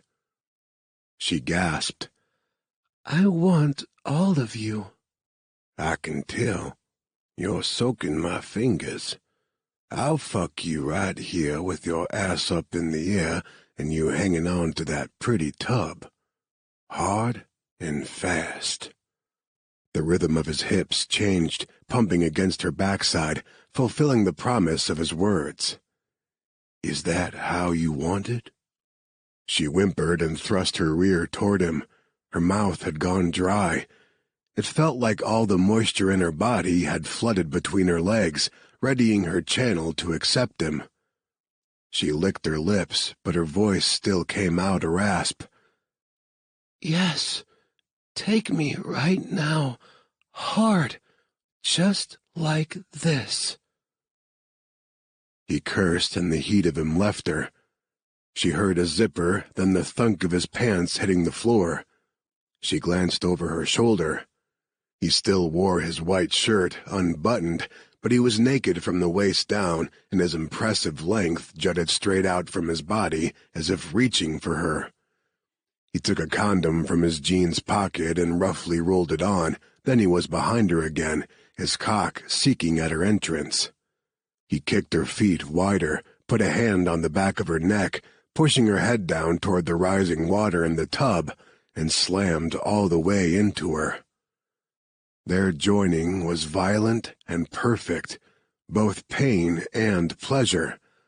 His other hand was still between her legs, teasing her clit so that every thrust had pleasure coiling tighter and tighter in her belly, sizzling out across her nerve endings. Her fingers and toes tingled, her head filled with white noise as he continued the punishing rhythm, all the while whispering naughty-sounding things in languages she didn't know. That coil inside her snapped taut, and sensation flooded her body, so bright and sharp it verged on pain. A primal scream ripped from her throat and bounced around the bathroom's tile walls, mingling with the erotic slap of their bodies as he hammered into her once, twice more, then he groaned and she felt him convulse inside her. Gasping and sweat-slicked, Claire collapsed against the tub. With past lovers, she'd rarely climaxed, and when she had, it was soft and sweet. Nothing like this. He released his grip on the back of her neck. He probably left his fingerprints in her skin there, and the thought of it gave her a heady sense of satisfaction and anticipation. She'd leave her own marks on him before the night was over. Jean-Luc heaved in a breath and pushed himself upright. They both shuddered when he pulled out of her. She missed the heat of him immediately, wanted him back inside her. He muttered something in French and sat down hard on the side of the tub. His hand shook as he removed the condom. "Did I hurt you, ma belle?" She laughed because what he'd just done to her body was the furthest possible thing from harm. She reached over to turn off the faucet before it overflowed, then sat down beside him. Steam rose invitingly from the tub. She dragged her hand through the hot water. "No, you didn't hurt me." "May, I might have hurt myself." On a groan, he pushed to his feet and tossed the condom in the trash. When he turned back, his expression softened. "Oh, chat, vous êtes si belle." "You're so beautiful." Suddenly self-conscious, she took her hand from the water and pushed a strand of sweaty hair off her cheek. "I'm a mess." "No, you're all rosy and sexy. Gorgeous. I already want you again." She held up a hand as he prowled toward her. "Bath first." He scowled at the tub like it had just insulted his mother, then sighed dramatically. "All right, 10 minutes." She slid into the water and let out a happy sigh. The blinding orgasm, coupled with the heat of the water, had every ounce of tension seeping out of her muscles. She felt weightless, contented, and a bit sleepy.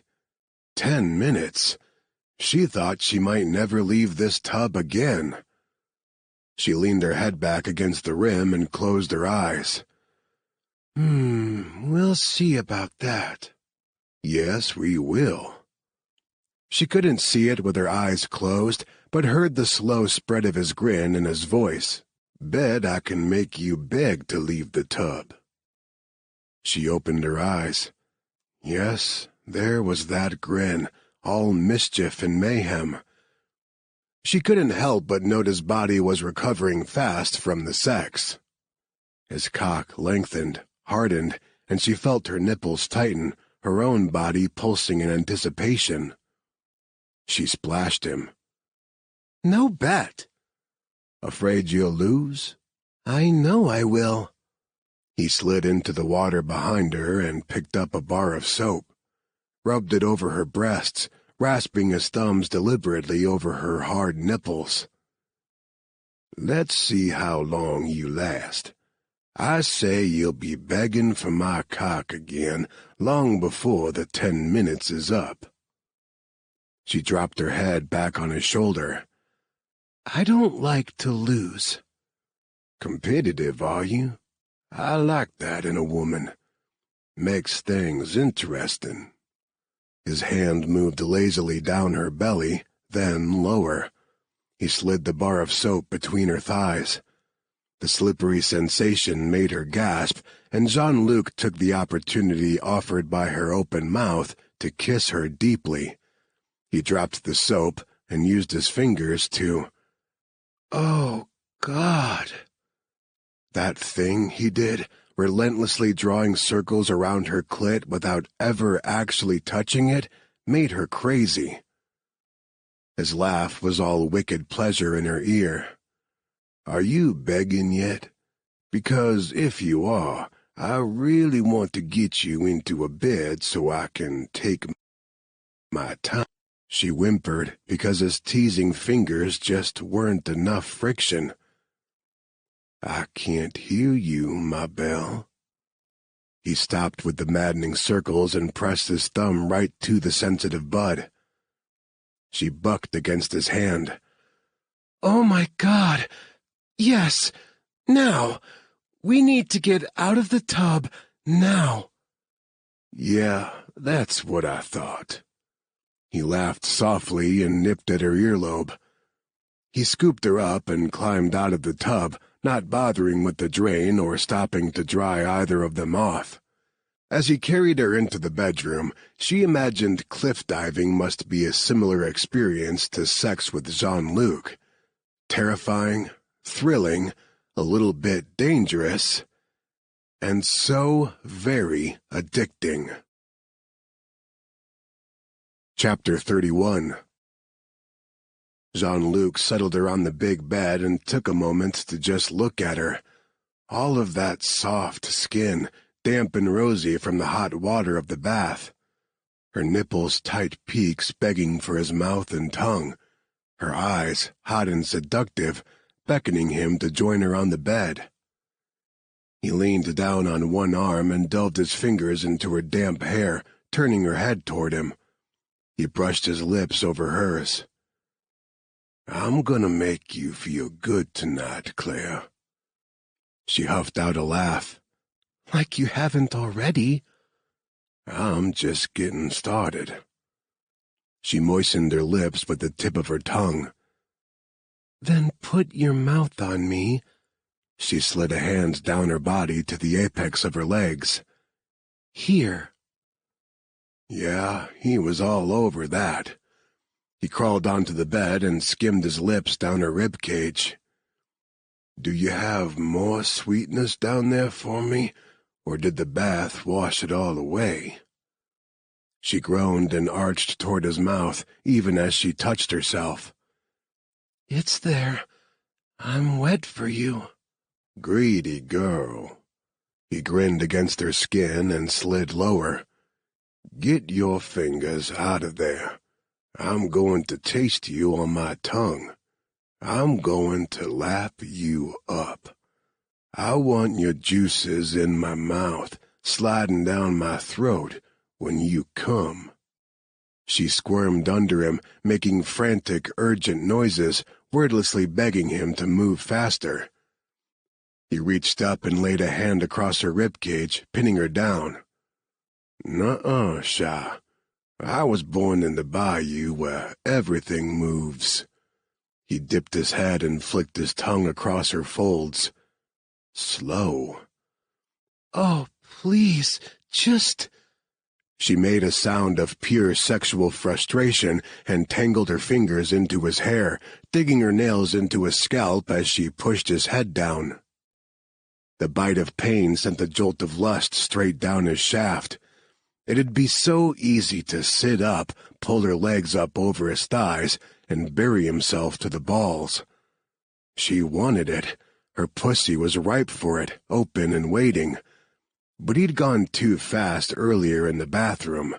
He'd had an itch that desperately needed scratching and hadn't been the kind of lover she deserved. He slid 2 fingers into her opening and nipped at her inner thigh. Her sharp intake of breath and the involuntary clench of her walls around his fingers told him she was into it. He circled her clit with his tongue, felt her grow slick with need. "You want my cock instead of my fingers, don't you? All you gotta do is ask for it. I'll slide all of it in, right here." He curled his fingers inside her, searching for the sweet spot to send her flying. He knew the exact moment he found it. Her breath caught, and color blossomed across her breasts and filled her cheeks. Her head fell back, her eyes closed. He'd teased her to the edge of another climax in the tub, and now he was going to deliver. She was right there, poised on the edge. All she needed was a little push. He leaned down, breathing in that gorgeous vanilla scent that stayed with her even after a bath. He flicked his tongue out, swirled it around her clit until her back bowed off the bed, and then he sucked it fully into his mouth. She let out a breathless scream as her body convulsed. As she fell apart under his mouth, his hands, she ripped the sheet off the mattress with one hand and about yanked his hair out of his head with the other. He fucking loved it. And they weren't even close to done yet. He was so hard and sensitized that rolling on a condom was a trial in control. "Open your legs wider," he said, voice rougher than he'd wanted. But man, he was hanging on by a thin thread here, and he needed inside her before he let go. "Oh my God," she whispered, still trembling through the aftershocks of the G-spot orgasm. "I don't think I can move. I've never felt anything like that. I've lost control of everything." He'd take care of that. Scooping up her legs, one on each arm, he plunged into her in one hard stroke. If he wasn't already on his knees, the way she screamed, her pussy clenching around him, would have sent him there. He groaned and slammed his hand against the wall, trying to keep them steady as he ground into her deep and slow. Beneath him, Claire arched against him, her hand fluttering down to where they were joined, her mouth falling open on a low moan. Jean-Luc cursed in 6 different languages. The sight of her delicate fingertips tracing his thrusting cock, watching her open and take all of him. Oh, he'd done a lot of kinky shit over the years, but none of it compared to this. Doing this with Claire felt different. It was sensual, powerful, no manic desperation to be found.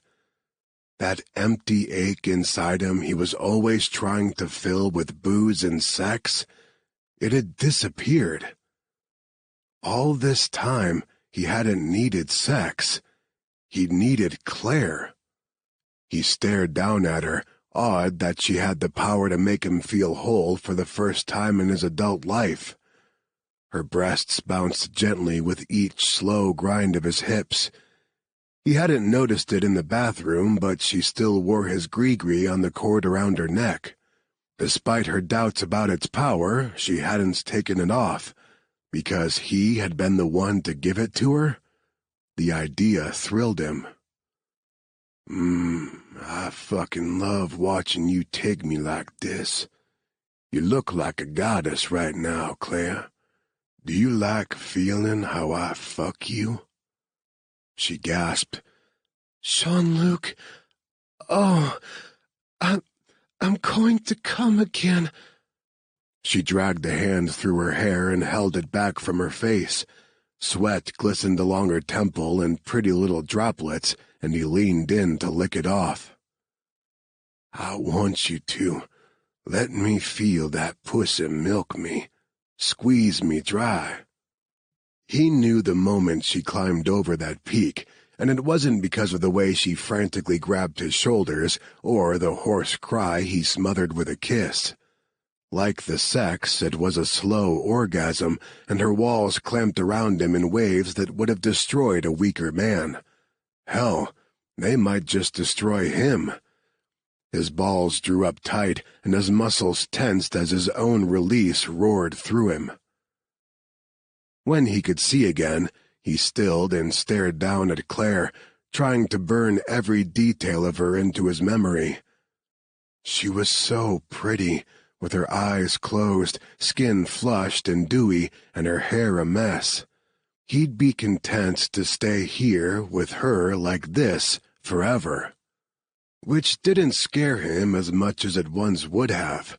In fact, he kinda dug the idea. Was that how it had started with all his friends who had given up their bachelorhood? First the chemistry, then the mind-blowing sex, and then something more? May La, was he falling in love with Claire? Now that scared him. He was no good for a woman like Claire, and he had no business letting himself even think in those terms, no matter how his heart clenched at the idea. He pulled out of her and shifted away. Better to keep things light, easy. He liked easy. "I think you found religion," he joked. She pried one eye open to squint at him. He grinned and forced his shaking muscles to move so he could deal with the condom. "You were certainly praying to God a lot tonight. Or maybe that was my name you were praising?" She snorted and tossed her pillow at him. "Okay, smartass." "Why, yes, I do have a very smart ass." He gave his hips a little shake on the way to the bathroom. "Thank you for noticing." She groaned, but couldn't quite hide the amusement in her voice as she called after him. "Stop patting yourself on the back. It's not flattering." In the bathroom, he tossed the condom and cleaned up. The tub was still full, and they had spilled water all over the floor. He took a moment to throw down a towel and pull the plug in the drain. 2 bottles of water sat on the counter next to the sink. He drained one, then grabbed the other to take out to her. On his way back to his bed, he picked up the pillow she'd thrown at him. "Just saying, you've had 3 orgasms tonight, am I right?" "I was right about you when we first met," she said, and sat up to accept the water. "You think you're God's gift to womankind." Not all womankind, he thought. Not anymore. The thought of having sex with a parade of nameless women again, or in fact with any woman but Claire, actually left him feeling queasy. Holy shit. He was in trouble, maybe the most he'd ever been in. And he didn't want out. Chapter 32. "You've done well," Harrison said. "You managed to get the research, which was more than that bonehead Briggs accomplished in Martinique. Bioteric is pleased, and I'm proud of you." Mercedes closed her eyes. She used to live for those words from him. For most of her life, her only goal had been to be a perfect little weapon he could aim and fire with deadly accuracy. She'd been blind when it came to this man, but no more. His favor changed as often as the weather, and she was done trying to win it. "I'm glad." Her voice came out normal, steady even though she was shaking with fear inside. "Because I have a request. A favor. It's important to me." "Whatever it is, I'm sure we can accommodate you. Within reason, of course." Somehow, she doubted her request to let Seb leave would be considered within reason, but she had to try. She opened her mouth to ask, but never got the words out. Harrison steamrolled over her. "I'm told Bioteric has a representative in the city. He's on his way to you to secure the research." She glanced over to the elevator Dr. Oliver and her hornet bodyguards had used. "What about the doctor?" "Their representative will speak to her, but if she still refuses their generous offer, you know what to do." Claws of dread scraped down Mercedes' spine. She'd killed before in the line of duty and likely would again, but not like this. They had Dr. Oliver's research. What was the point of continuing to pursue her? Maybe Seb had it right. Maybe the only way out was to just leave. Fade away, disappear, and hope to hell Harrison and Defion never found them. Instead, she said, "I'll do what needs to be done." Because it was as close to the truth as she could get. She'd do whatever needed to be done to protect Sebastian, even if it didn't align with Harrison's agenda. Good girl. You always were my favorite. She hated when he said that. She really did, because it simply wasn't true. He'd had a favorite before her, a man who could do no wrong in Harrison's eyes. Harrison had even let the guy leave Defion, the first to do so successfully. Supposedly, her brother had been the second, but she highly doubted Xander had made it out. Every year on their mother's birthday, he put peonies on her grave, her favorite flowers. But the bouquet hadn't appeared this year. If Xander was alive and free somewhere, he'd have found a way to make it happen. The bioteric rep should be there within the hour, Harrison continued, all business again. He requests you wear a red scarf tied twice around your neck and meet him in the hotel bar. She dragged her focus back to the conversation. That's unusual. He's an unusual man.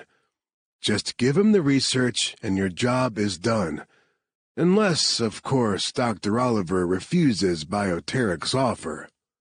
She drew a breath in preparation to approach the subject of Sebastian, but Harrison hung up before she got a word out. Shit. She pocketed her phone. Red scarf. Okay. A quick trip through the hotel's gift shop netted her the requested scarf. It had little gold accents all over it. Ugly, but it did the job. She tied it twice around her neck, a ridiculous look since the temperature sat at 88 degrees with 100% humidity, and headed to the bar. She may as well have a drink or two while she waited. She was sipping her third when the bioteric rep showed just about an hour later. She made the man the instant he stepped into the bar. He wore his salt-and-pepper hair in a comb-over and dressed like an English professor, complete with the elbow patches on his jacket. Who wore a jacket in this heat? Oh, right. The man who made her wear a scarf. If that wasn't him, she'd eat the damn itchy scarf. He scanned the room. When he spotted her, his pock-marked face showed only the faintest flicker of interest. At least until he saw the cooler on the floor at her feet, then a polite smile ticked up the corner of his lips. It wasn't real, though. There was something plastic about it. Calculated. Empty. He slid into the booth across from her like they were old friends settling in for dinner together. I'm so happy to meet you. I hope your trip here wasn't too difficult. Although he spoke English well, his accent said he was native to a German-speaking country. But the words themselves, polite as they were, he delivered them with zero emotion. It was disconcerting. It was fine. Here's the research. She grabbed the bag from the seat beside her and handed it to him, not bothering to hide her frown. As a matter of survival, she'd learned how to read people a long time ago and saw through him like glass. His politeness was as empty as his smile, a ruse, a thin layer of manners hiding contempt. He didn't like her, probably viewed her as beneath him, inferior. That wasn't anything new. His gaze dropped to the cooler. Is that the sample? She nudged it out from under the table with her foot and scooted out of the booth. My job is done. He caught her arm snake-bite fast. What about Dr. Oliver? Her stomach clenched and all of her internal alarm bells clanged. She'd met a lot of bad people in her line of work, but none had ever made her want to recoil from their touch. He did. She scowled at him and shook off his grip. She's staying in this hotel, top floor. She has 2 bodyguards with her. Good luck with them. You'll need it. I'm not worried, he said, and sat back with a mildly contemplative expression on his face. Dr. Oliver will see the good in what I'm doing once I speak with her. Having met Claire Oliver, Mercedes doubted it. She yanked off the red scarf as she left the bar and tossed it in the trash on her way out of the lobby. Outside, she drew in a breath of muggy air and tried to shake off the chill that had invaded her body. There was something not right about that man, she thought, as she stepped forward to claim one of the cabs waiting at the curb. Dr. Oliver will see the good in what I'm doing. What was he doing exactly? And if it was so good, why had Claire Oliver been so intent on keeping her research out of his hands? It couldn't be about money. Dr. Oliver was such a goody two-shoes, she'd probably qualify for sainthood. She didn't have a greedy cell in her body. Unease rippled through Mercedes, and she glanced back through the cab's window at the hotel. Not much gave her the willies, but she had them now. Nope, not her problem. She made herself turn around, face straight ahead. She'd done her job, and despite that man sending up all kinds of red flags, she was cleaning her hands of it. Her only goal now was to keep Sebastian alive. Chapter 33. I think you broke me, Claire said as she lay bonelessly in bed beside Jean-Luc. I'm a noodle. Noodles. I'm hungry. She smiled into her pillow as Jean-Luc jumped out of bed like he was spring-loaded. Did the man never run out of energy? She was exhausted and could barely lift her head to watch him grab a fresh pair of cargo pants from his pack. He pulled them on, then returned to her side and leaned over the bed to nuzzle her temple. Want room service, Sha? At his question, her stomach rumbled so loudly there was no way he hadn't heard it. She hadn't realized how hungry she was until that moment. Her last full meal had been in the mess hall yesterday with Sunday and Marcus. Yesterday. God, it already seemed like a lifetime ago. Jean-Luc laughed softly and straightened. I'll take that as a yes. Any preferences? She sat up and dragged the sheet up over her breasts. No, whatever looks good. I'll eat anything at this point. One order for whatever looks good coming right up. There's time if you want to shower again. She didn't. She liked that she could smell him on her skin. No need. He flashed a wicked grin. Good, 'cause after I fuel up, I'm gonna want to spend more time between your legs worshiping that perfect pussy. His words, said so casually, made her throb and dampen in anticipation. She'd never had a lover speak to her in such a way before. Never had a lover rock her world like he had either. It's all yours for the worshipping. He growled low in his throat and took a step toward the bed, but stopped when her belly grumbled again. His gaze dropped to her middle, then roved back to her face in a way that made her feel hot and flushed. She thought for sure he'd come back to bed, but he turned away with visible effort. Food first, he said as if reminding himself. Sex later. She settled against the headboard and watched him walk out into the living room, still shirtless. He'd lost some weight, but the man still had the kind of body that inspired wet panties. And it was all hers. She'd never thought of herself as an especially sexual creature, but when he looked at her like he wanted to spend hours ravaging her, she felt sexy and oh so powerful. She liked it. A lot. She snuggled down into the bed, luxuriating in the scent of him on the sheets. She must have fallen asleep because the next thing she knew, Jean-Luc was crouched beside her, smiling as he pushed her hair back from her face. "Dinner will be here soon." "Oh."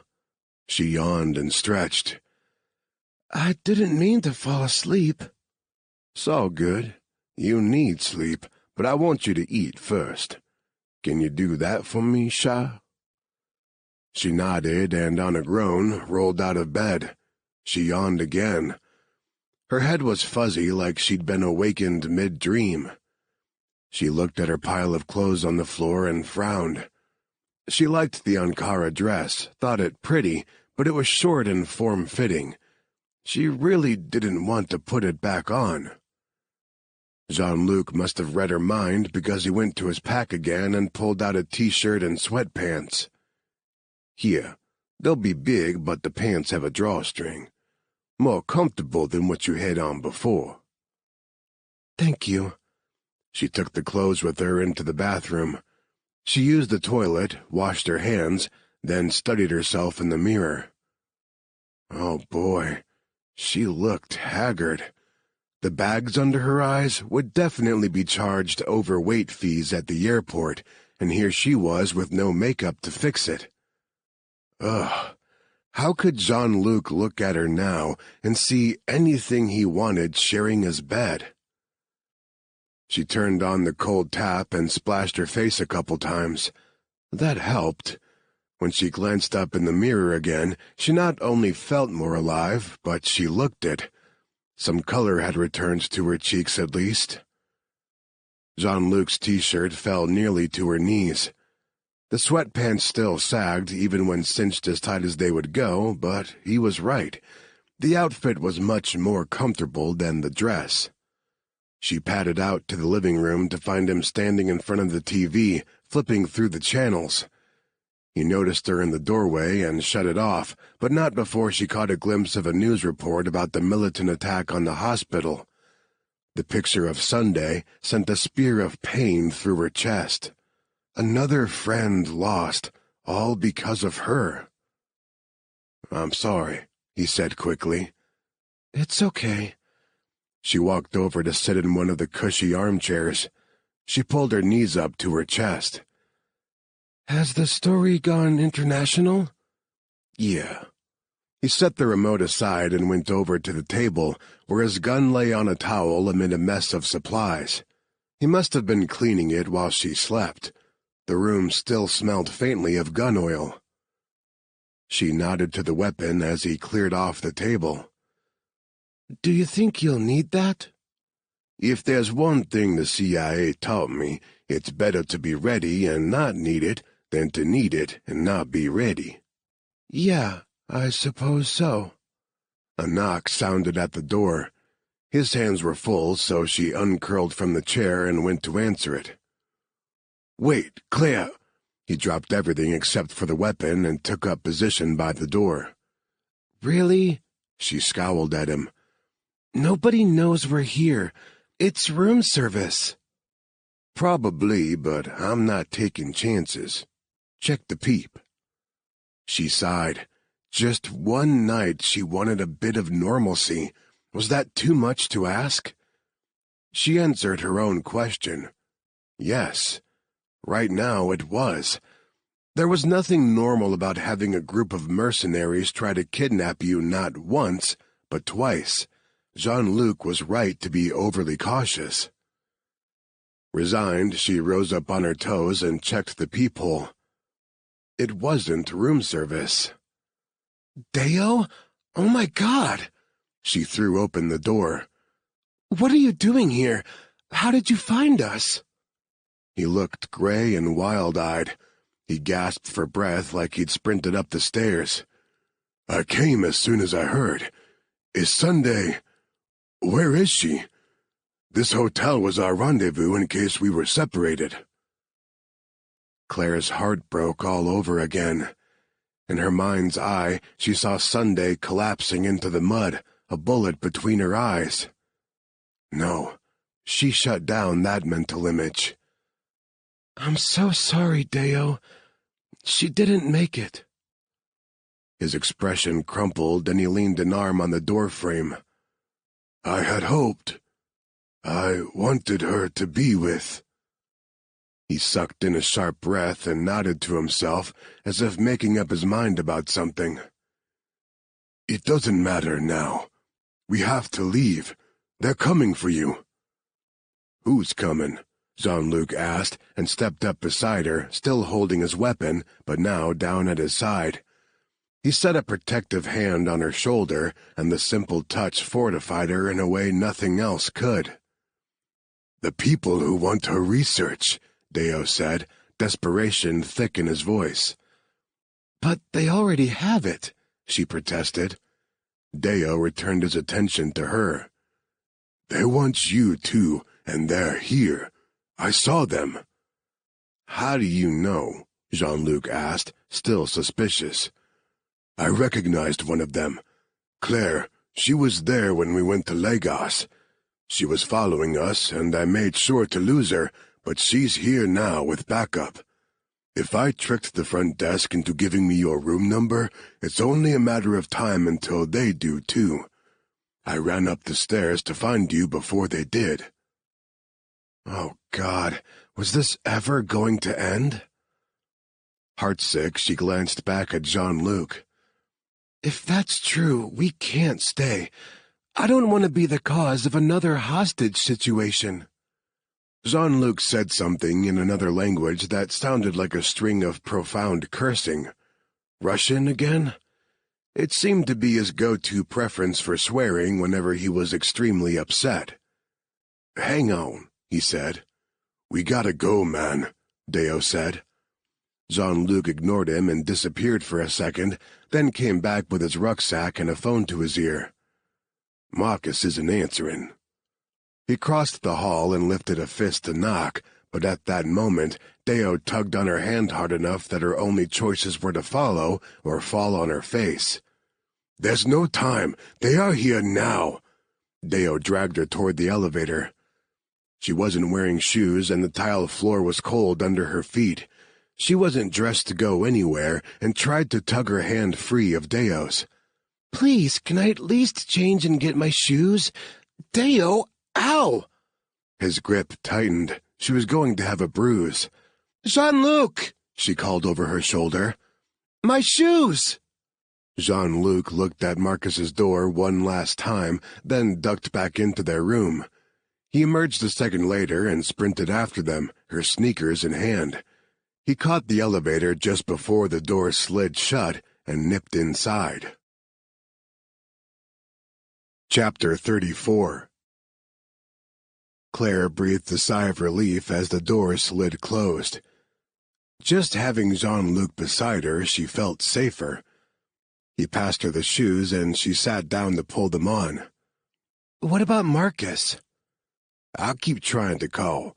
Your safety has to be my first concern. How many are there?" he asked Deo and checked his weapon. "Too many to take on by ourselves. Our best option is to run." Deo stopped her from pressing the lobby button and instead hit the one marked basement. "I have a car waiting in the loading dock." The elevator doors slid open, and Deo led them through a series of hallways. Finally, he opened a metal door, and there was indeed an SUV waiting in the loading dock for them. He ushered them out, shut the door, and stepped in front of it as if blocking it. Only then did Claire get an inkling that something was wrong. "What?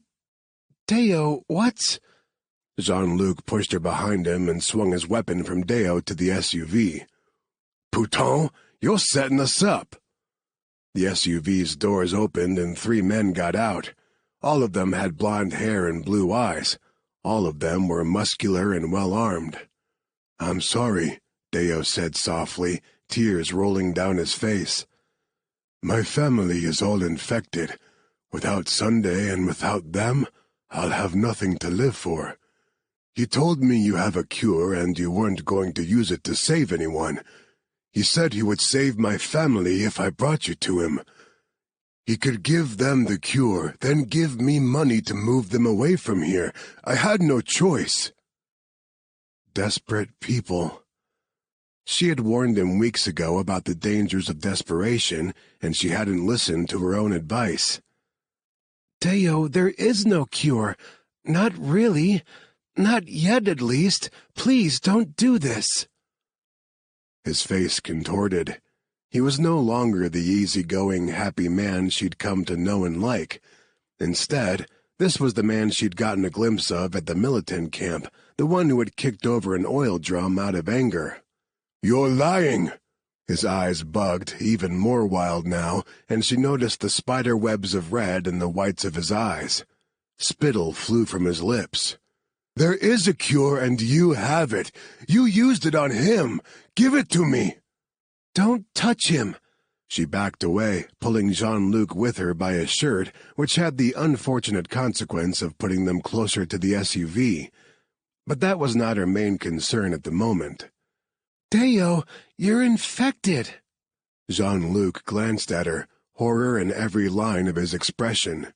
She read his thoughts loud and clear because they echoed her own. Deo had touched her. Her heart beat a wild rhythm, threatening to knock right out of her chest, but she tried to keep her voice even. "It's spread through bodily fluids. I should be okay." Deo lunged forward. "Give me the cure!" Jean-Luc brought his gun up and leveled it on Deo's chest. "Touch her again, and I'll drop you." That cold, implacable tone raised the hair on her arms. This situation was bringing out the worst in everybody that meant anything to her. First Deo, and now Jean-Luc. The man standing next to her now wasn't the sweet, funny man she was falling in love with. This was the version of Jean-Luc that scared her. Ruthless. A killer. She set a hand on his arm and felt his muscles tense under her fingers. He wouldn't let her push his gun down, so she stepped in front of him instead. He cursed. She ignored him and pulled her shirt up over her nose and mouth as a makeshift mask before focusing on Deo. The man was scared for his family and hurting. He'd made bad decisions, but that didn't mean he deserved to die. "Deo, please listen to me. I only have research. It's not complete. Who filled your head with this other nonsense about a cure?" "I did." A fourth man climbed out of the SUV, carrying a cooler Claire recognized. He had a German accent. She recognized him, too, but she couldn't place a name with his pock-scarred face. She dug her fingers into Jean-Luc's arm to get his attention. "He has a kiso." And just like that, she flashed back to the first time she'd seen the man. She couldn't recall his name, but he'd approached her at a conference last year and offered her an obscene amount of money for a kiso. When she flatly refused, he'd offered her a job working for...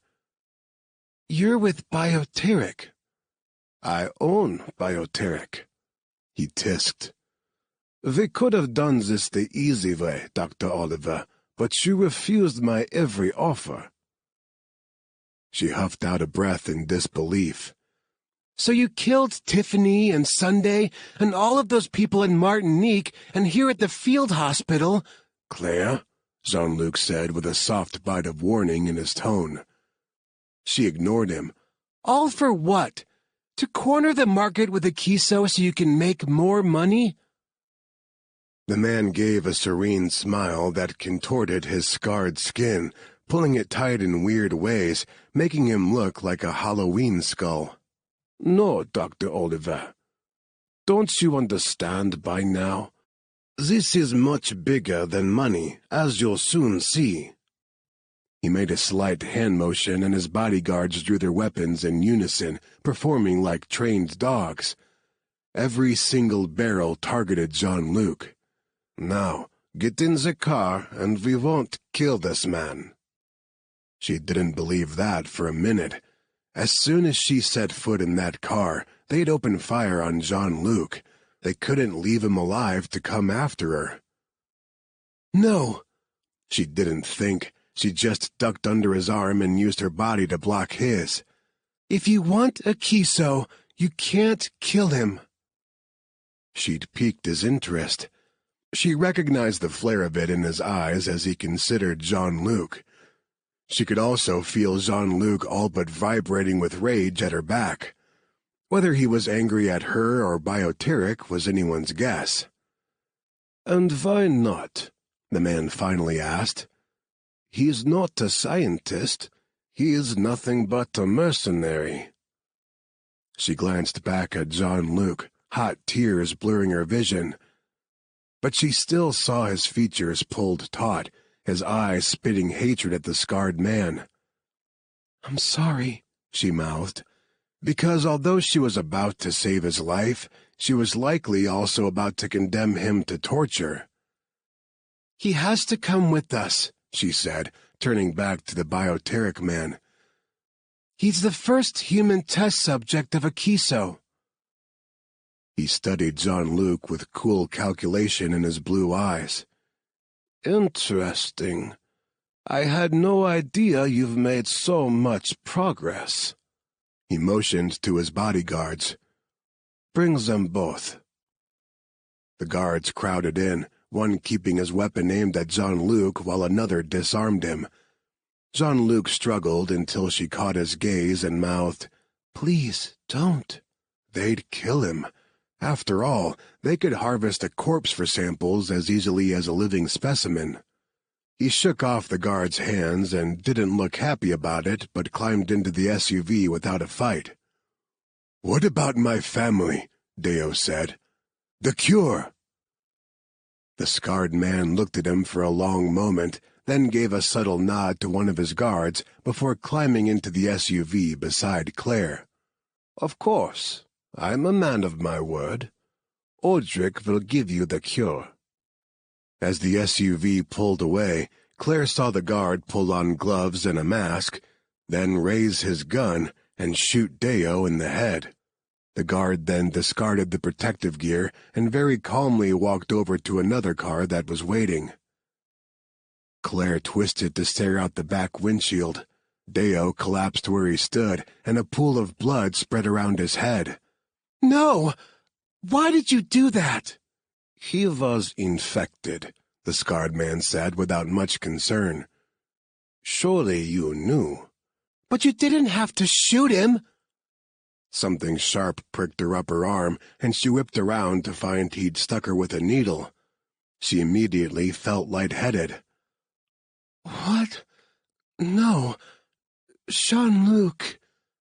She crawled across the seat toward him, but he'd also been drugged while she was distracted. They must have given him a higher dose because his eyes rolled back and he barely had the energy to close his fingers around hers. And then blackness engulfed them both. Chapter 35.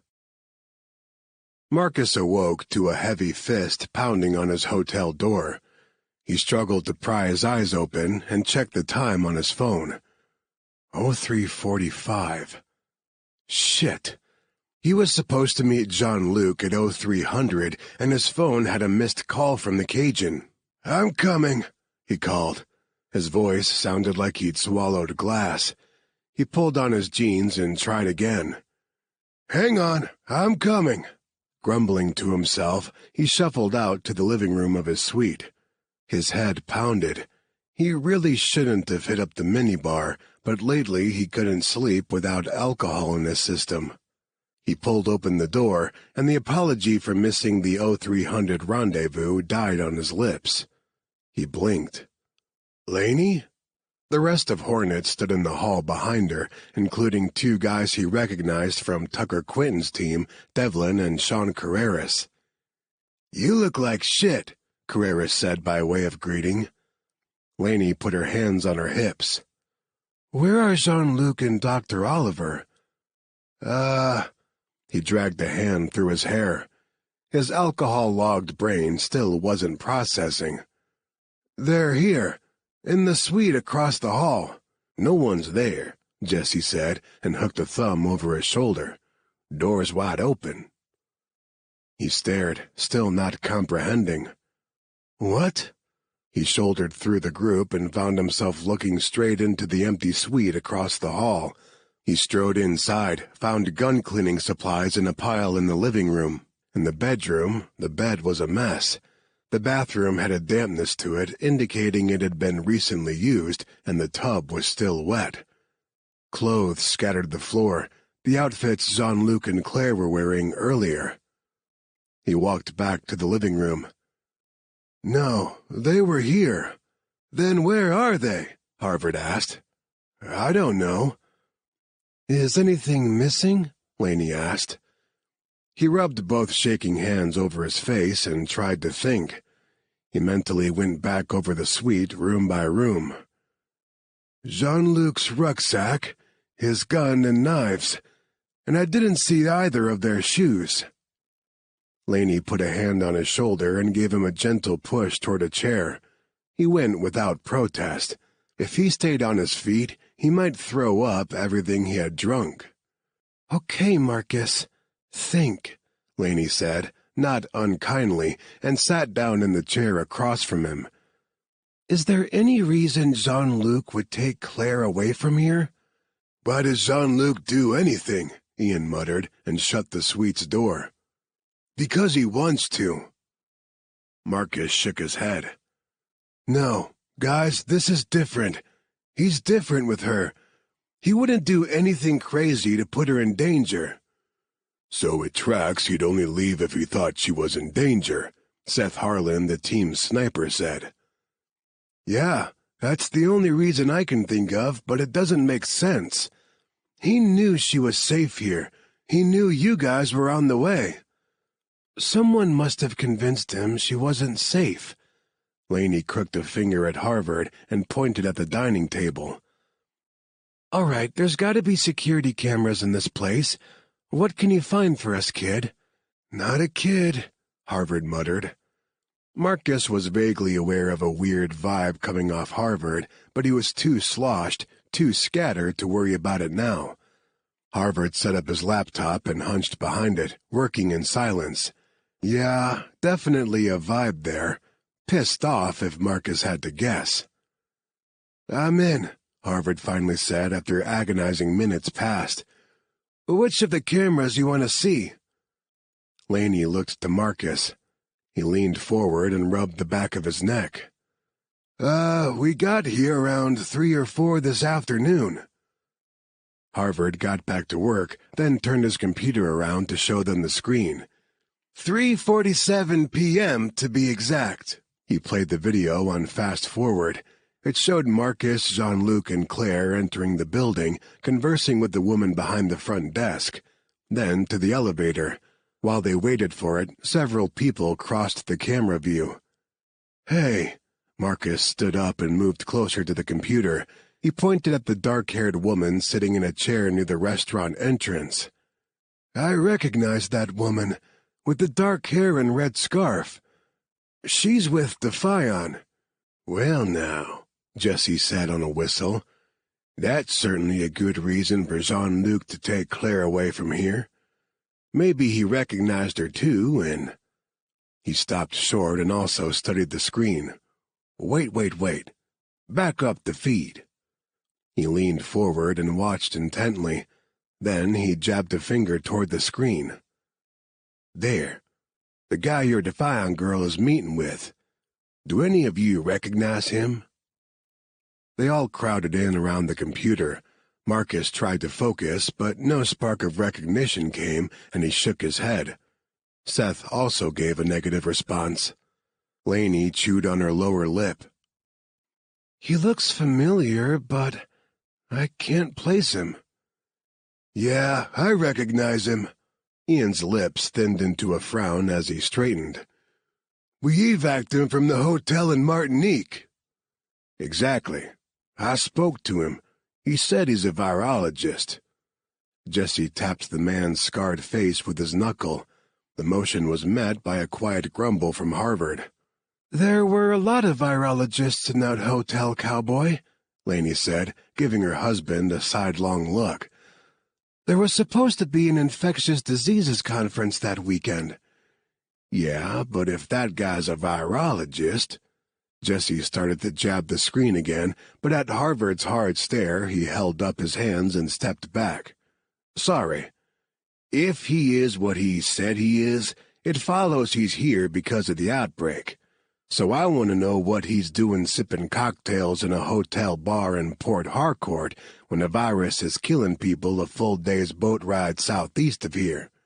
Pretty big coincidence, Marcus said, desperately trying to keep focused on the here and now and not go back to that island. No wonder he didn't recognize the guy. He'd been doing his best to drink that entire night from his memory. I mean, we run into him there, where half our team was held hostage, and Danny was... His voice cracked, and he took a second to regroup. Tried again. And Danny was killed. And now here, after one of our guys up and vanishes from his bed. What are the chances that's not all connected? Pretty fucking slim. Harvard turned back to his computer. Gentlemen, do we have a name? Everyone looked to Jesse. Oh, damn. Give me a sec, he said and pinched the bridge of his nose. So much happened that night, and I can't remember exactly. Something German or Austrian, I think. He had a slight accent. He'd sustained a dislocated shoulder during the hotel evac. Gray hair, pock scars all over his face, thin, slight build, mid-50s. Can you get an ID with that? Can I? Harvard scoffed and cracked his knuckles. I'm insulted you even had to ask. Okay, Lainey said on a drawn-out sigh and grabbed her phone from the table. While Harvard does that, I'll update the big bosses. She looked exhausted, and who could blame her?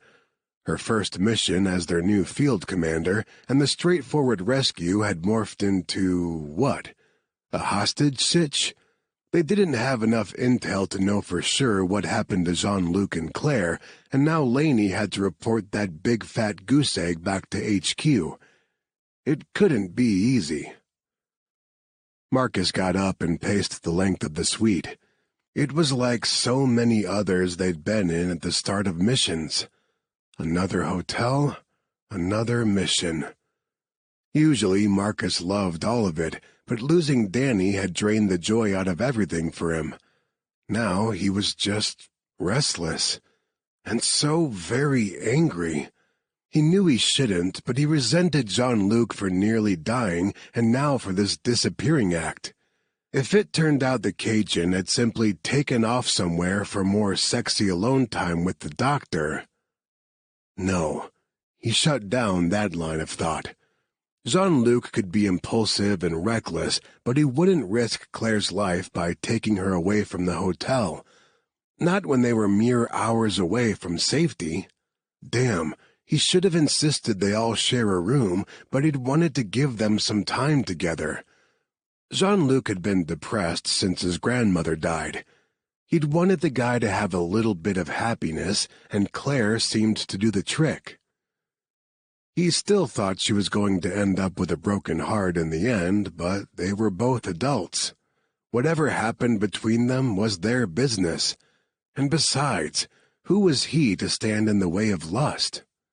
Bingo, Harvard said, and everyone crowded back in around the computer.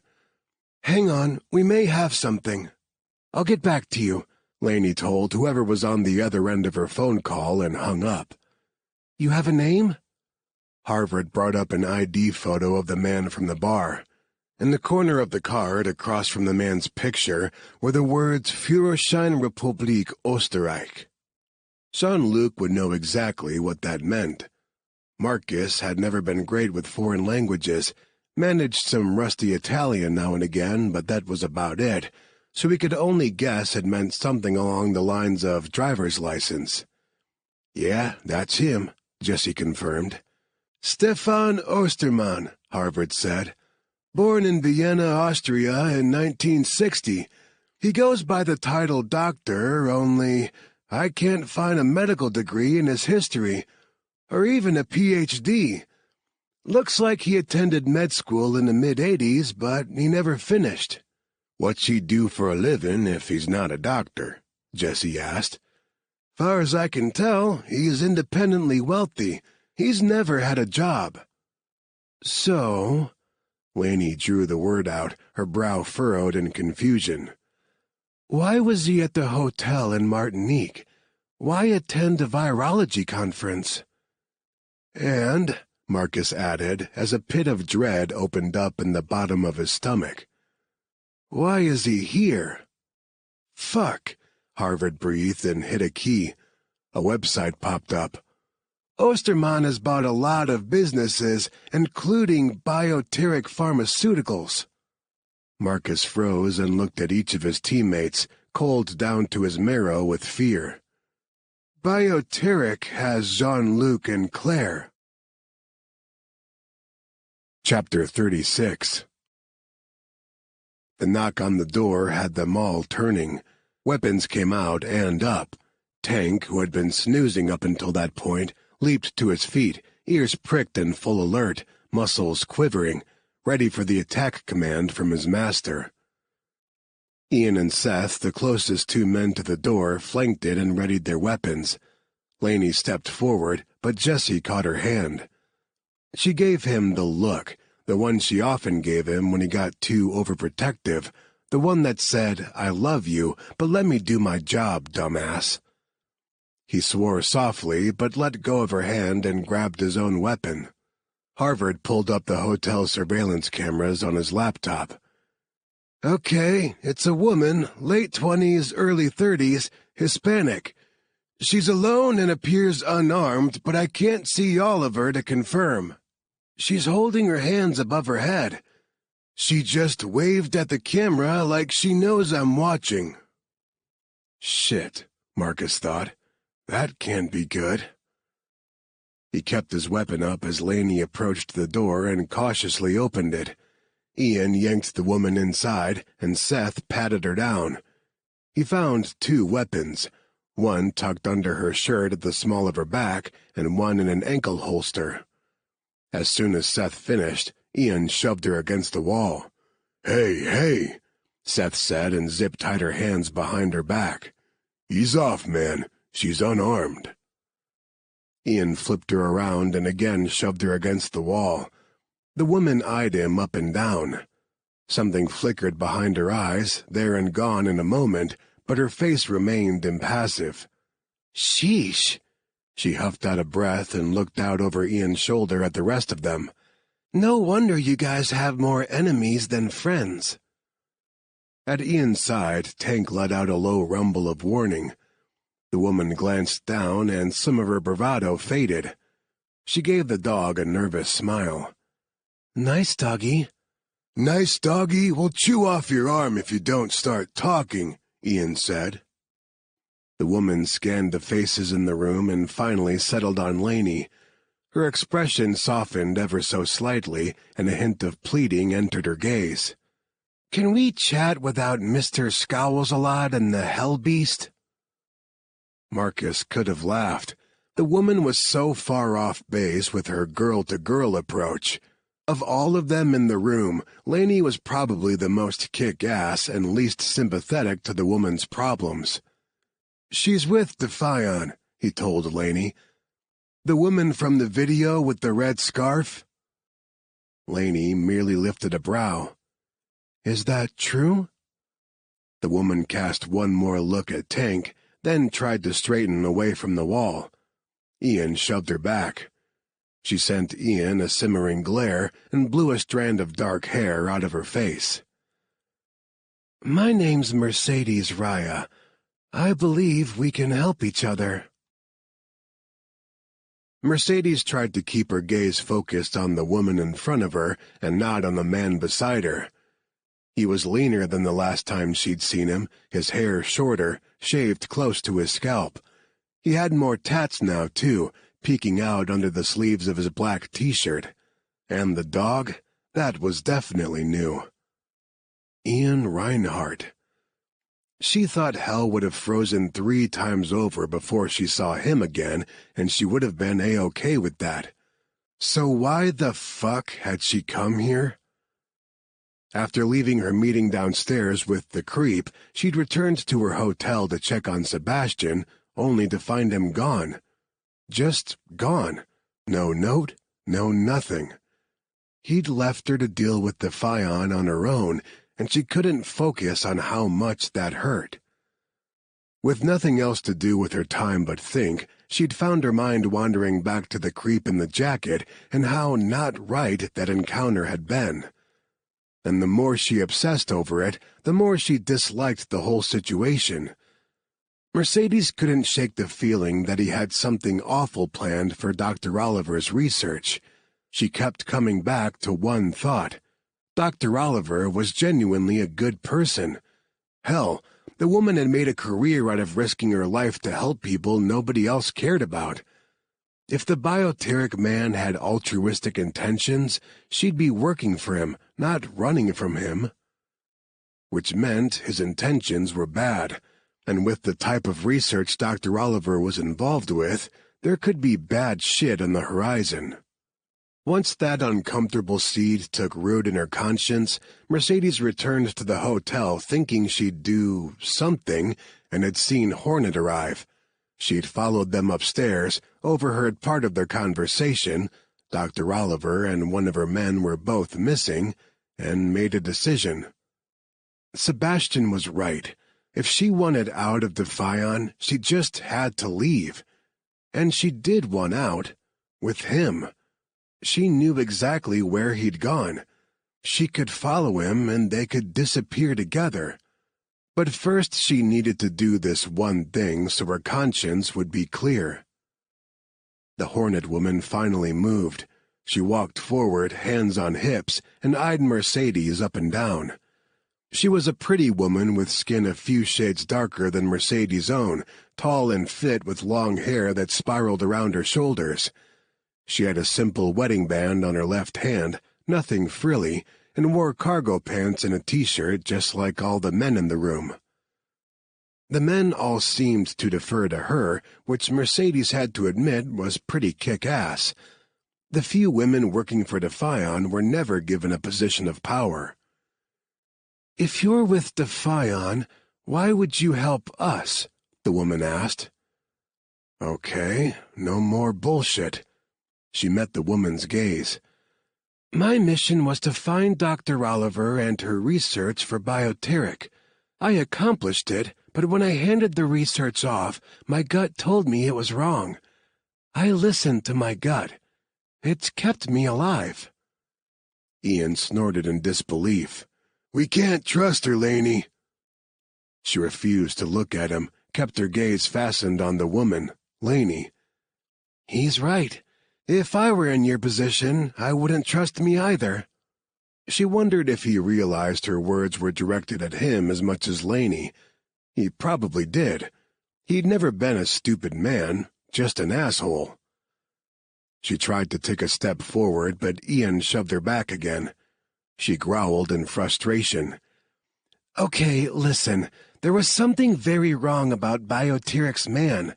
So wrong that I'm willing to risk my life to stop whatever he has planned, but if you don't want my help, fuck it. That's on you." Laney said nothing for a moment, then walked over to the table where a guy sat behind a computer. She asked him something, and he nodded. She picked up the laptop and brought it over, stopping a few feet in front of Mercedes. "Is this the man you gave Dr. Oliver's research to?" "That's him. His name is Stefan Ostermann. He owns Bioteric." Laney returned the computer to the guy. "We think he's kidnapped one of our men and Dr. Oliver." "I think he did too." She jerked at the zip ties biting into her wrists. "Untie me." "This is a ploy," Ian said, "and not a very good one." She whirled on him. "I don't care what you think, pendejo." Realizing she'd let Ian get under her skin, oh, she'd forgotten how good he was at that, she returned her attention to Laney. When I met with Osterman, he was off. Everything about him was fake, cold, calculating. Nothing good will come of him having both that research and Dr. Oliver." Marcus D'Angelo, who had sunk down into a chair while she spoke, stood up again. His eyes were bloodshot, and he'd lost the color in his cheeks. "Guys?" Everyone looked at him. "Claire thinks the virus is a bioweapon. Who else would kill for research on a virus cure-all but a bioterrorist?" A bolt of shock sizzled through Mercedes. She sucked in a sharp breath and felt Ian's gaze swing toward her and focus in. She ignored him. "Bioterrorism?" Her stomach rolled over. Laney studied her face, then nodded once. "Cut her loose." She turned to the two guys standing back from the group who had thus far been silent observers. "Contact Tuck and have him send in the cavalry. We're going to need—" She trailed off and shook her head. "All the help we can get." Chapter 37. Claire drifted toward consciousness, bobbing there just under the surface, not asleep, but unable to come fully awake either. It was terrifying. She struggled to lift an eyelid under the heavy weight of the drugs in her system, managed to open her eyes the tiniest sliver. She was on a couch of plush, soft leather, her face pressed to the back of the seat. She recognized the hum under her ear, a familiar droning like a plane engine cruising at altitude. A plane. They'd put her on a plane. A private one if she had to guess from the leather under her cheek. But what about Jean-Luc? Was he here too? She tried to lift her head, but her brain wasn't communicating with her muscles yet. Still too much of the tranquilizer in her system. All she could do was lie there and stare at the back of the couch and listen. Other people were definitely in the cabin with her. They weren't talking, but she sensed their presences. Occasionally she heard a rustle of paper, like someone turning the page of a book. The silence stretched for a long time, which was fine by her. Each passing minute, more of the drug fog lifted from her mind and she was able to think more clearly. She gave her fingers and toes an experimental wiggle. Both moved on command. Good. She hated not having control of her faculties. The mood in the cabin abruptly shifted, filled with tension like a slack string suddenly pulled tight. Someone said something in a language she didn't speak. German? Yes, sounded like it. The voice sounded edgy, as if the speaker didn't like what he was saying. The response he got was calm and cool. The other speaker seemed unworried. Hard hands grabbed her and yanked her upright. She gasped and shut her eyes against the onslaught of dizziness brought on by the quick movement. Mr. Coleman Cool said something else to his companion, and a moment later, someone shoved a bottle into her hand. She opened her eyes and looked at it. Water. Oh, she wanted it. Her tongue felt like a cotton ball, wicked of all moisture. The seal around the cap hadn't been broken, but she didn't dare trust it. For all she knew, her captors could be trying to drug her again. Drink. She looked up and found the pock-scarred man in a seat across from the couch, her research scattered on the table in front of him. "It's not drugged, if that's what you're worried about," he added without looking up from the page he read. "If I wanted to drug you, I'd just have Aldrich stick you with a needle again." She glanced over at the stone-faced man sitting at the other end of the couch. Nothing in his expression gave him away, but something about his posture exposed how unhappy he was with the current situation. Aldrich. She recognized him. The man who had killed Deo without a second's hesitation. "Go on," the scarred man said.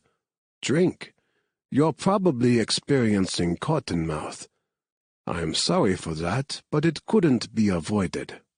"What have you done with Jean-Luc?" She tried to ask, but slurred the words.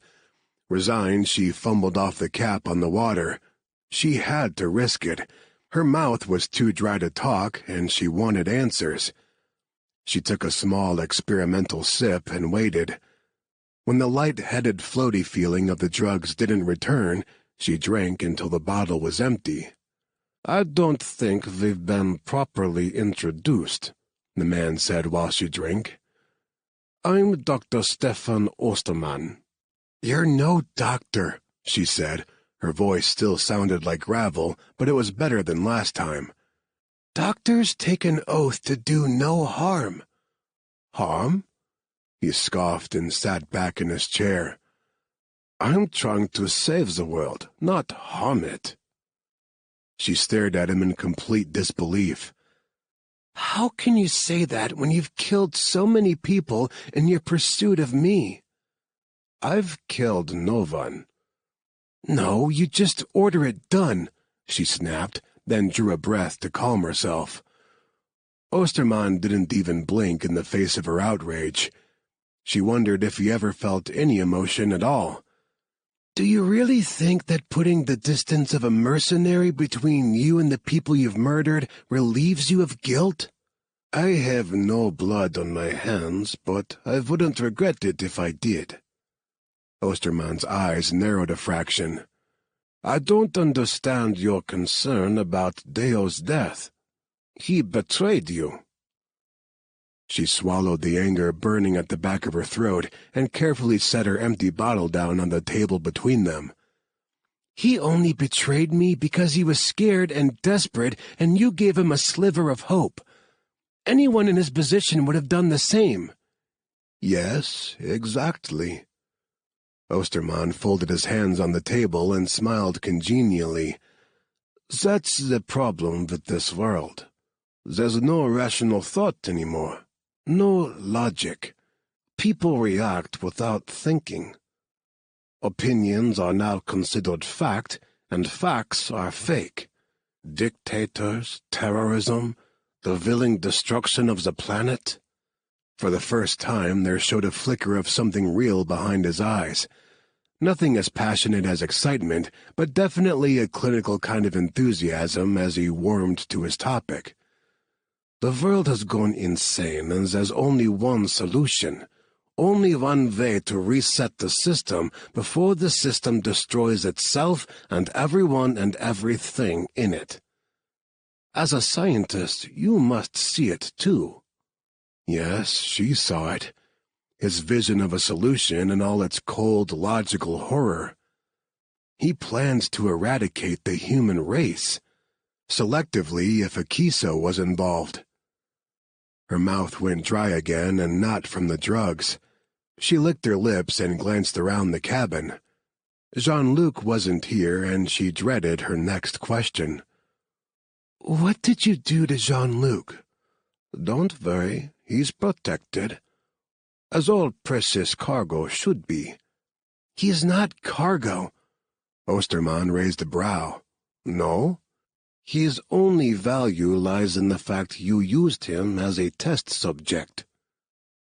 "No, he was more. So much more. He was funny and sweet, protective and ruthless. He laughed loud and loved hard, told stories, sang off-key, and danced to his own beat. His family meant the world to him, including his brothers in arms, and he had chased her across continents all to keep a promise. He was heat and spice and passion. He was the man she loved. Jean-Luc was more than a test subject, but Ostermann, with his icy logic, would never be able to understand why. Ostermann sighed heavily, then pushed out of his seat and joined her on the couch. "I'm going to build a better world, Claire." He took her hand, patted it. "We're going to. Me and my viruses, you and the Kiso." She leaped to her feet, the anger boiling inside her, making her restless. His bodyguards all tensed, but he held up a halting hand as she paced away. The cabin was too small. He knew as well as she did that there was no place to go. Resolute, she turned back. "I won't help you." Osterman said nothing. He simply nodded to Audric. The bodyguard pulled a needle out of his pocket and approached her. Too late, she realized her mistake. She should have played along. He would have kept her awake because he wanted to tell someone about his plan. He'd shown the first flicker of real emotion while discussing it. The more he talked, the more she'd know. When she woke up again, she wouldn't make the same mistake. If she wanted to stop him, she had to make him think she'd come around to his logic. It was the only way she'd get close enough to destroy his virus. Audric wasn't gentle with the needle stick. It hurt, but then she didn't care. She was floating again, slipping toward unconsciousness. He picked her up and deposited her on the couch. Just before her heavy eyelids drifted shut, she saw Osterman kneel beside her, his scarred face inches from hers. He stroked her hair. "Don't fight me, Claire. I'm not going to hurt you. You'll serve us well when it comes time to repopulate the world after my virus destroys it." "I won't," she tried to say, but it came out as a prolonged groan instead. Then she couldn't say anything at all as she fell into unconsciousness, chased by horrible visions of the world he intended to create. Chapter 38. "What do you know about Osterman?" Marcus eyed the Defion woman, Mercedes Rhea, as everyone fired questions at her. Cool as ice, that one, and just as deceptive. He didn't trust her one bit. "Not a whole lot," Mercedes answered.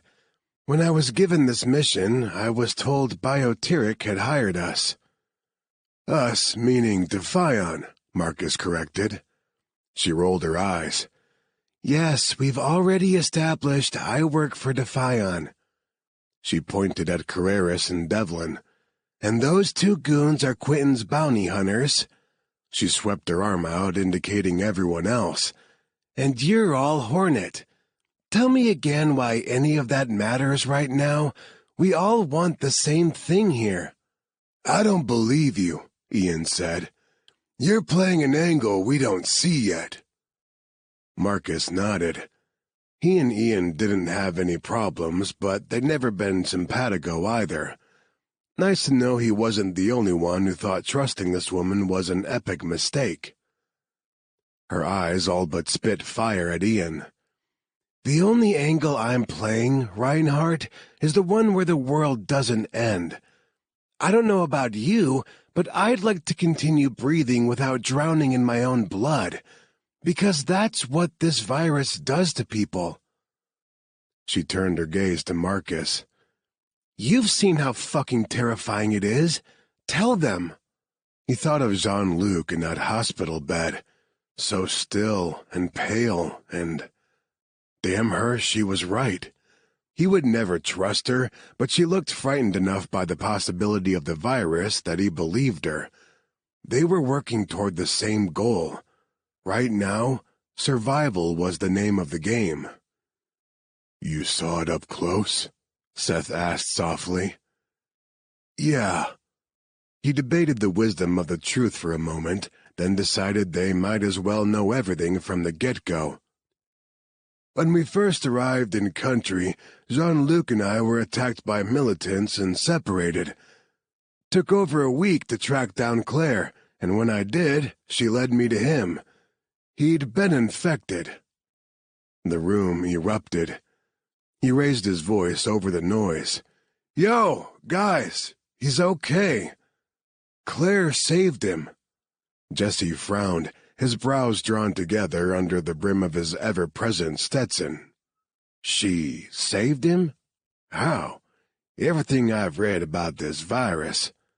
She gave him a kiso, and it worked." Again, the room exploded. Marcus rubbed at the ache between his eyes and paced over to the window. Something was going down in the parking lot, he noted, without much interest. Until he saw a body on a stretcher being zipped into a bag. He spun around. "Harvard!" he called over the noise. "You still in the security system?" "Yeah, of course. Bring up the basement, parking garage, loading dock, anything like that." Harvard nodded and went to work without question. Laney walked over to stand beside him at the window. "You got something?" He nodded toward the mess of official vehicles below. "They just found a body." She tensed, her spine going rigid as she stared out the window. "Jean-Luc?" He shook his head. "It was a black man, but I'd bet my entire movie collection Jean-Luc's involved somehow. You don't have two people go missing and a body show up in the same night without a connection." He glanced over his shoulder. "Anything yet, H?" "I'm working on it," Harvard said testily. It wasn't like him to snap, and this was the second time in as many days he'd lost his temper. Marcus walked over to him. "You okay?" "Jesus Christ, I have like 50 searches running simultaneously. I'll let you know when I have something." He grabbed a pair of noise-canceling headphones and slipped them on, effectively shutting everyone out. Marcus held up his hands and backed away. "What's his deal?" "He's been like that since you and Jean-Luc took off," Seth said. "I thought he was just annoyed at you two, but he's snapping at everyone now." "I think it's an improvement," Ian said. "It's about time the nerd grew a spine and told you guys to fuck off once in a while. I'm proud of him." "You would be," Mercedes muttered. Ian's lips compressed into a scowl. "Huh. Some weird vibes there." Marcus wagged a finger between the two of them. "You two know each other?" Their gazes met. Ian turned away first. He knelt down to pay attention to Tank, and the move was as effective at shutting out the conversation as Harvard's headphones. Mercedes made a face at his back. "No, I just don't like him. Ever meet someone and hate them on sight?" She shifted her gaze to Marcus. "I like you, though, D'Angelo." "You don't know me." "Oh, you'd be surprised how much I know. About all of you." Something there in her tone, something like amusement, sparked against his temper. She was laughing at him, laughing at all of them, and she knew. The cork popped on the rage he kept bottled up deep inside him, sudden and violent. He saw red and a target painted right across her forehead. He didn't realize he'd lunged toward her until Ian blocked him. "Hey," Ian snarled, "back off. She knows who killed Danny." He lunged again, several sets of hands wrapped around his shoulders and arms, his teammates hauling him backward. "Ask her! She fucking knows!" Laney jumped between them. She spared Ian a look over her shoulder, which he must have taken as an order to leave because he grabbed Mercedes by the arm and hauled her out of the suite. Then Laney focused all of her attention back on him. "Marcus, listen to me." He didn't see her at first and barely registered she was speaking to him. All he saw was Mercedes, the first and only lead he'd found to Danny's killer, ushered away by one of his teammates. A howl of pure black hatred ripped out of him, so raw he barely recognized it as his own voice. Two soft hands clasped his face and held firmly, forcing him to meet sympathetic brown eyes. "Laney." Her lips were moving, but the words echoed like she was at the end of a very long tunnel. "Easy," she said. "Shh. Take it easy now." Everything went out of him in an instant, and he sagged against the arms holding him. He noticed now that Jesse and Seth had been the ones to grab him, hold him back. The two men deposited him in a chair. Laney knelt in front of him. "Marcus, I promise you we will find Danny's killer. He was one of us, and Gabe, Quinn, Tuck, and I will not give up until he's avenged." His face felt hot, his eyes gritty. When he rubbed a hand over them, his palm came away wet. Fuck, he was crying. "I promised his wife. I promised Leah I'd find the bastard." "I know, and we will. But right now, we can't. Our focus has to be Jean-Luc, Dr. Oliver, and this bioweapon, okay? We have to find them, or else this world will no longer be safe for Leah and her kids. Do you understand that?" It hurt. It physically pained him like a knife twisting in his gut, but he nodded. "Laney, you can't expect me to work side by side with that woman. For all we know, she killed Danny." "That's fair," Laney said. "Make no mistake, no one here sees her as an ally, but if it makes you feel better, she's now officially our prisoner.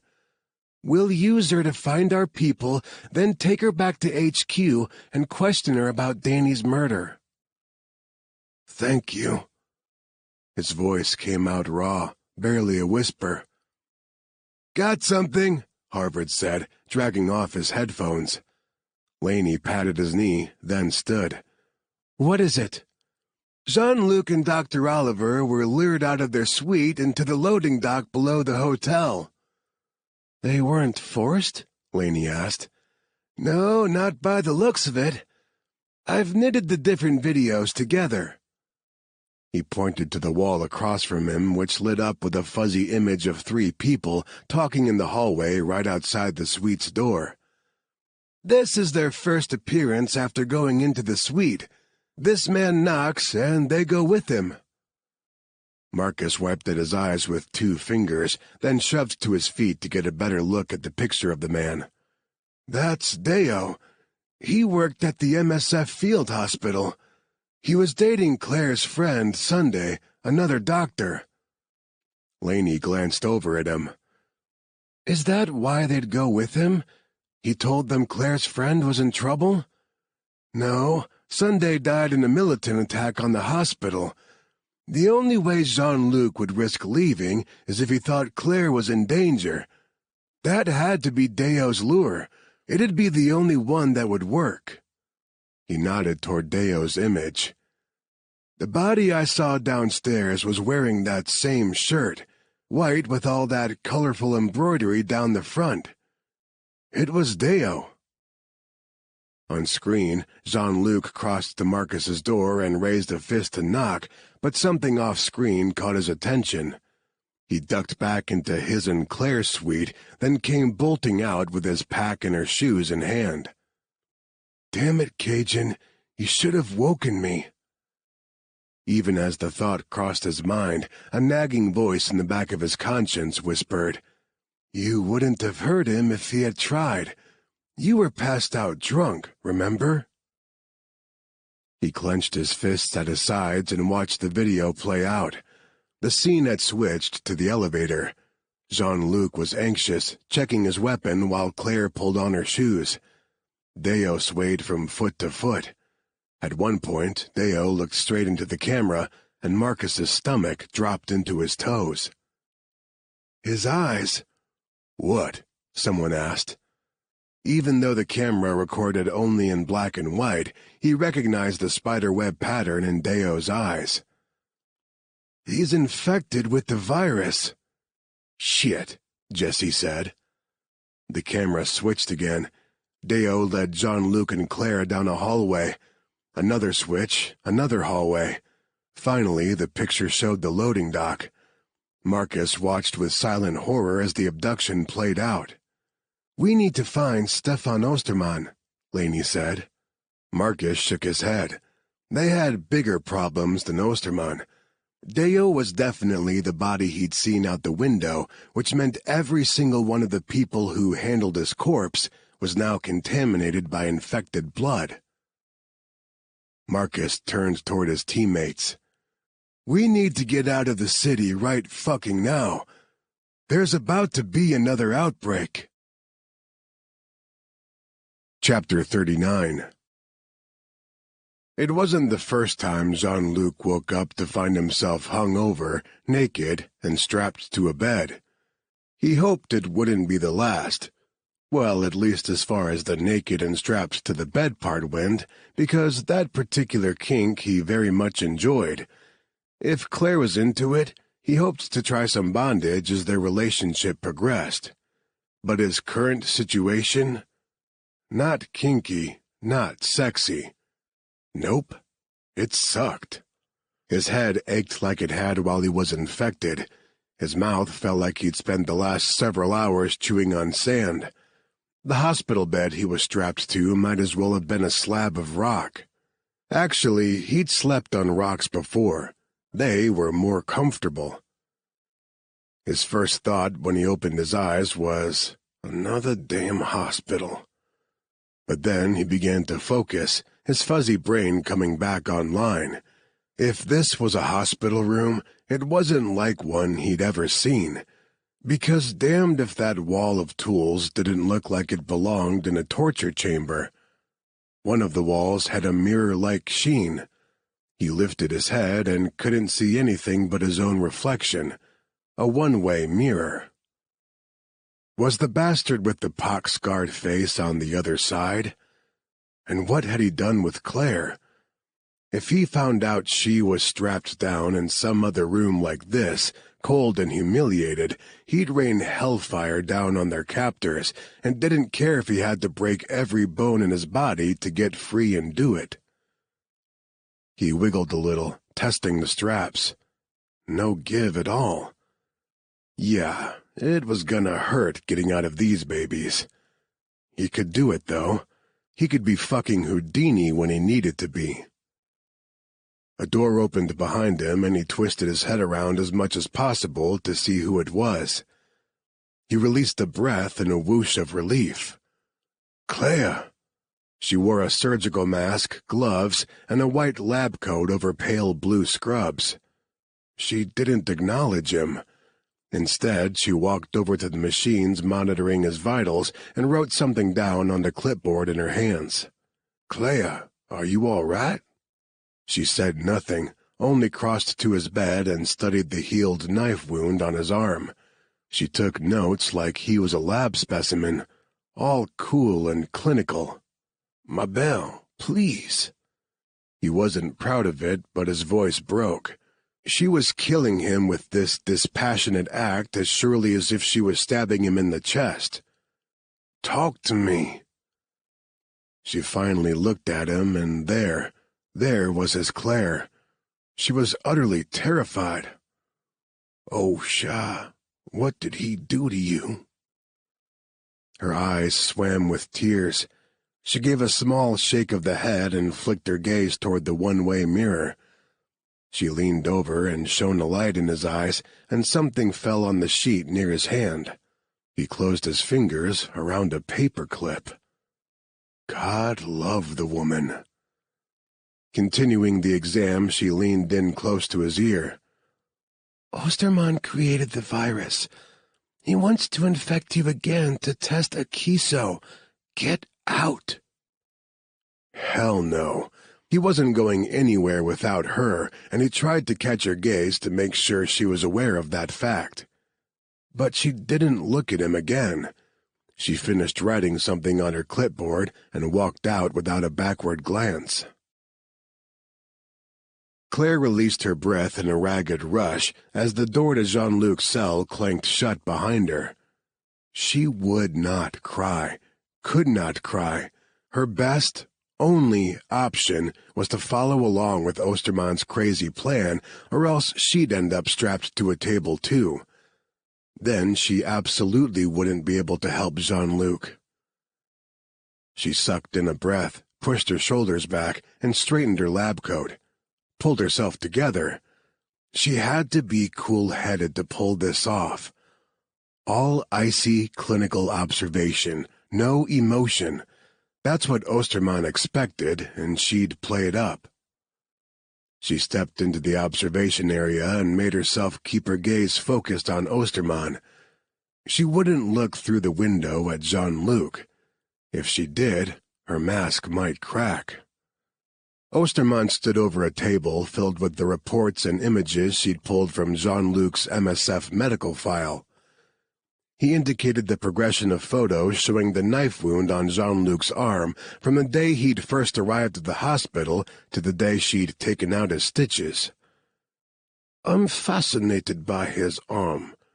How long did you say he had the stitches?" "Only a few days." "With a knife wound that deep and infected, and he's already healed?" "Yes. Accelerated healing appears to be an unforeseen side effect of a kiso." "Absolutely incredible." He turned and she inwardly flinched at the fascination in his eyes. "Dr. Oliver, do you realize what you've done here? You've not only created a panacea, you've pioneered your own eugenics program. The recipients of our project will be healthier and heal faster. Humans will be superior in every way." Her skin crawled. She didn't know how, but she managed to keep her disgust out of her voice. "How do you plan to choose? There are millions of people in the world." "I have already started." He picked up a tablet, opened a file on it, and passed it to her. "Only the best and the brightest made the final cut." She swiped through the photos, hesitating only briefly when she recognized Dr. Jürgen Nacht. The young, groundbreaking geneticist had vanished from his apartment in Frankfurt shortly before he was meant to speak at the Infectious Diseases Summit in Martinique. His disappearance had caused unease in the scientific community, but then Martinique had happened and he'd been all but forgotten. She set the tablet aside. "They've all agreed to take part in this?" "I didn't give them a choice like I did you, but they will see the logic just as you did."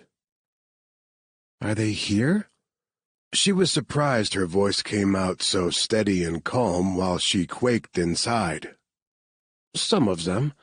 I suspect the rest will come willingly once I put the plan into motion." He had an undetermined number of people held hostage somewhere in this castle? Oh, God. "Where are they? I'd like to examine them, make sure they're all healthy enough." "Keep him talking, Claire. Find out as much as you can. You can do this. Will your bodyguards be included?" He tisked. "We're only selecting the best humanity has to offer. Those men are little more than thugs, completely expendable." "How many in total do you plan to save? I need to know how much a kiso to develop. Enough for thousands?" He waved a hand dismissively. "You're thinking too big. It will only take 160 people to repopulate the Earth." "Yes, I've heard that theory, but it is only a theory," she said carefully, wondering how far she should push him. "There are concerns such a small population would suffer a damaging decrease in genetic diversity. There are too many variables involved in reproduction." "That's why I've secured 2 geneticists. They'll help us avoid that pitfall." She had the feeling he'd have patted her on the head if she were standing close enough for him to reach. "You didn't think I'd let the future of the human race be determined by something as base and animalistic as sex? No. All of the children in the new world will be created in a lab using only the best genes." He was deluded if he thought people would abstain from sex, and sex inevitably led to babies. What would he do with naturally conceived children in this new world of his? She shuddered to think. She had to stall. Somehow. She looked through the window at Jean-Luc. "It'll take a while to produce enough Akiso for that many people." "Then you had better get to work, Dr. Oliver," Osterman said simply. "I have a schedule to maintain. You have 3 weeks before I release the first wave of viruses.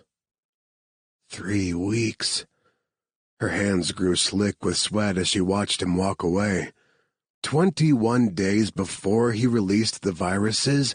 Plural? What others had he manufactured besides Delta hemorrhagic fever? And how on earth was she going to stop him? She couldn't do it alone. She needed Jean-Luc and his team. Chapter 40. The Hornet's Nest, somewhere over the Mediterranean Sea.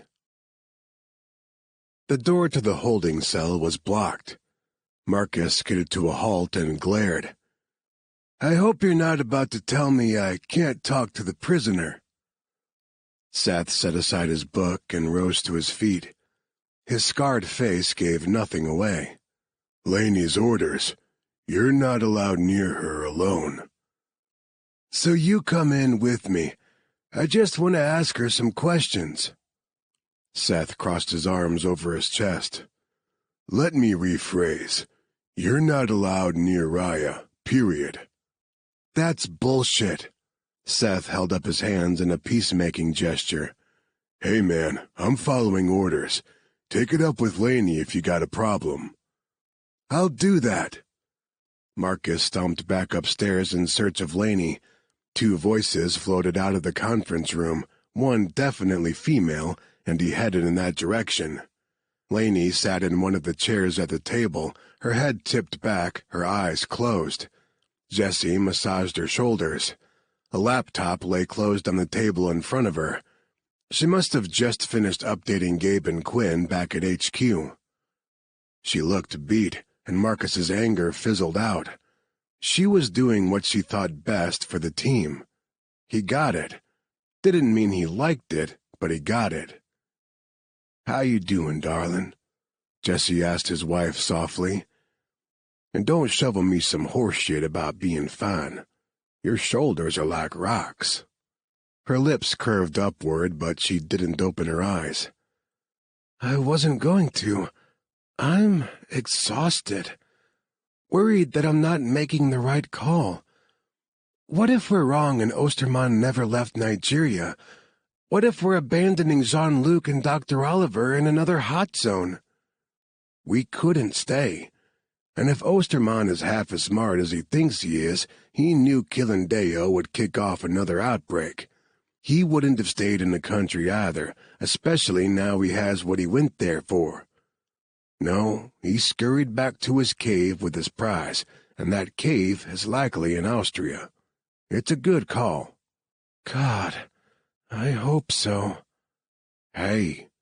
Jessie spun her chair around and dropped into a crouch in front of her. We'll get the Cajun back. Marcus started to back away from the door. He'd let the newlyweds have a private moment and find another time to talk to Laney about Mercedes. Because he wasn't letting that go. He'd get his answers from the woman one way or another. But then Laney said, I'm worried about Marcus. What? Me? Marcus edged forward again, careful not to make any noise to give himself away. Laney sighed heavily and rested her forehead against Jessie's shoulder. He's a ticking bomb. Jessie stroked her back. I know. This team is unraveling at the seams. She gazed up at her husband. Jess, how do I keep them together? He kissed her forehead. Know what Gabe and Quinn would say if they were here? The only easy day was yesterday. Her voice joined with his to finish the thought. Right. He cupped her cheeks in his hands. They trust you, or else they wouldn't have handed their team over to you. And I truly believe if anyone has a shot at pulling this team back together, it won't be Gabe or Quinn or even Tuck. It's you. They kissed, and Marcus backed away, quietly shutting the door to give them their privacy. He strode toward the main room on the jet where everyone usually hung out when they weren't sleeping or planning a mission. A ticking bomb? That wasn't fair. He had every right to his anger. Anyone in his position would feel the same. Some bastard had killed his best friend, a good man, the absolute best, actually. Danny had done nothing to deserve the prolonged, bloody death he'd experienced. His final moments still haunted Marcus's dreams. Yeah, so maybe he was a ticking bomb, but he didn't plan to explode until he found Danny's killer. Harvard was alone in the main room, kicked back in one of the jet's leather recliners with his gaming computer on his lap. He had his headphones on again. Marcus caught a glimpse of a first-person shooter game as he sat in one of the other recliners. Probably Call of Duty. It was the kid's favorite, something Jean-Luc had always lovingly teased him about. Harvard ignored him. For all the reaction he showed, Marcus might as well have been a ghost. Okay, they had more than enough problems already and didn't need to be dealing with whatever bullshit had Harvard's dick in a twist. Last thing he wanted was to have it out with the guy, but someone had to before they found Jean-Luc and got this mission rolling. Groaning, he rubbed the back of his neck, then relaxed in his seat and stared at Harvard. It took a long time. Kid was stubborn, had to give him that, but Harvard finally pulled off his headphones. "What do you want?" "All right, kid, spill it. What's your issue?" "I don't have an issue." Harvard got up and walked over to the table he used for all of his tech stuff. He checked on a desktop computer, then another laptop, then went back to the desktop and typed something that looked like gibberish to Marcus. The computer understood it, though, and promptly set to work fulfilling the command he'd given it. A big middle finger emoji appeared on the screen.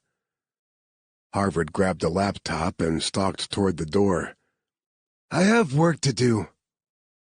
Marcus watched him go, then looked at the emoji again. "Oh, yeah," he said under his breath. "No issues at all. You're a perfectly well-adjusted human being." Mercedes sat down on the uncomfortable bunk in her cell and told herself to calm the hell down.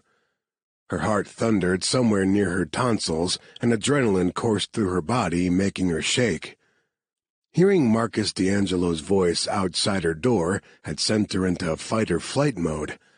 The look in his eyes when she'd inadvertently given away too much about what she knew, he'd wanted her dead. No, more than that. Death would be too fast and simple. He'd want to hurt her until she gave up Sebastian. Maybe she should give Sebastian up. It'd serve the bastard right for leaving her without a word. If he hadn't up and left, she wouldn't have made the colossal mistake of offering Hornet her help. If he hadn't left... She thought of Sebastian's cozy cabin in the Swiss Alps. He'd bought it under a long series of aliases as an escape hatch. She'd laughed at him for it, but he'd always known the day would come he'd have to leave Defion. He'd squirreled away money and cleanskins for both of them so they could start fresh. If he hadn't left, they could be on their way to the cabin together right now. If she'd been brave enough to leave with him, she wouldn't be trapped in this cell on a plane full of her enemies. Movement outside the door caught her attention, and she stiffened. Had Marcus come back to try again? She could only make out the rumble of male voices this time, the conversation too low to hear their words, but it didn't sound tense. Not like last time. She got up and moved closer to the door. If they were discussing her future, she wanted to know what they had planned. Her guard, the horribly scarred sniper Seth Harlan, was talking. "Marcus did try to get in a few minutes ago, but he backed off when I told him Laney's orders." His companion was too far away from the door, and she could only hear a muffled response. "Other than that," Seth said, "it's been quiet. She hasn't made a peep." A sound like two palms clapping together, then heavy footsteps faded away. Several minutes ticked by in silence. Then the door opened. Her newest visitor was better than Marcus, but only marginally. She clenched her fists at her sides until her nails dug into her palms as Ian Reinhardt's frame filled the doorway. "What do you want?" He said nothing for a long time, only studied her with his dark, unreadable eyes. His hell beast sat down next to his boots and also studied her, head slightly cocked. The tip of one of the dog's erect ears folded over when he tilted his head, and his bushy tail swiped back and forth across the floor. Okay, when the dog wasn't growling at her, he was pretty damn cute. "You can't tell them how we know each other," Ian finally said, drawing her attention away from his dog. The words sounded like he'd had to rip them from somewhere deep inside himself. "What? Afraid your new friends won't like you anymore if they knew you were one of us?" She scoffed and turned away. "Don't worry, I don't plan to tell them anything." "You will tell them what you know about Danny's murder." She wheeled back to face him. "Oh, you think so?" "I'll make you," he said, with absolutely no expression on his face. A chill swept over her. He could do it, she knew. She'd seen exactly how adept he was at making people talk. After all, he'd learned from Harrison Stead, the maestro of torture. But fuck that. She wasn't afraid of him. He may have learned enhanced interrogation from the best, but her life had been one continuous torture session. He could do nothing to her that hadn't already been done. She marched over to him and got into his face.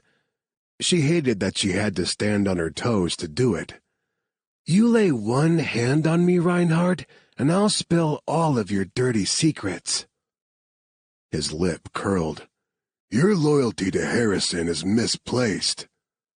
Her stomach flipped.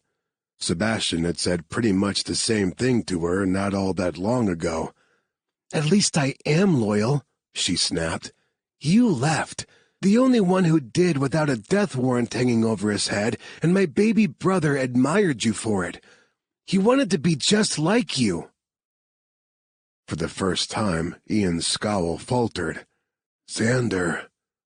Her brother's name came out barely a whisper. "Fuck, did he?" "Yeah, he did."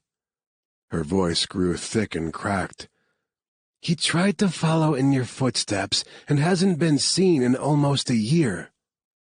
He didn't respond. No apology for filling her brother's head with nonsense ideas, but then she hadn't really expected one from him. Ian Reinhardt would sooner shoot you than apologize. His sneer returned in full force. "I did what I had to do to survive. I sold my soul to Harrison for my freedom." She huffed out a breath in disbelief. "And then what did you do? You ran off and joined the enemy." "You're fucking right I did."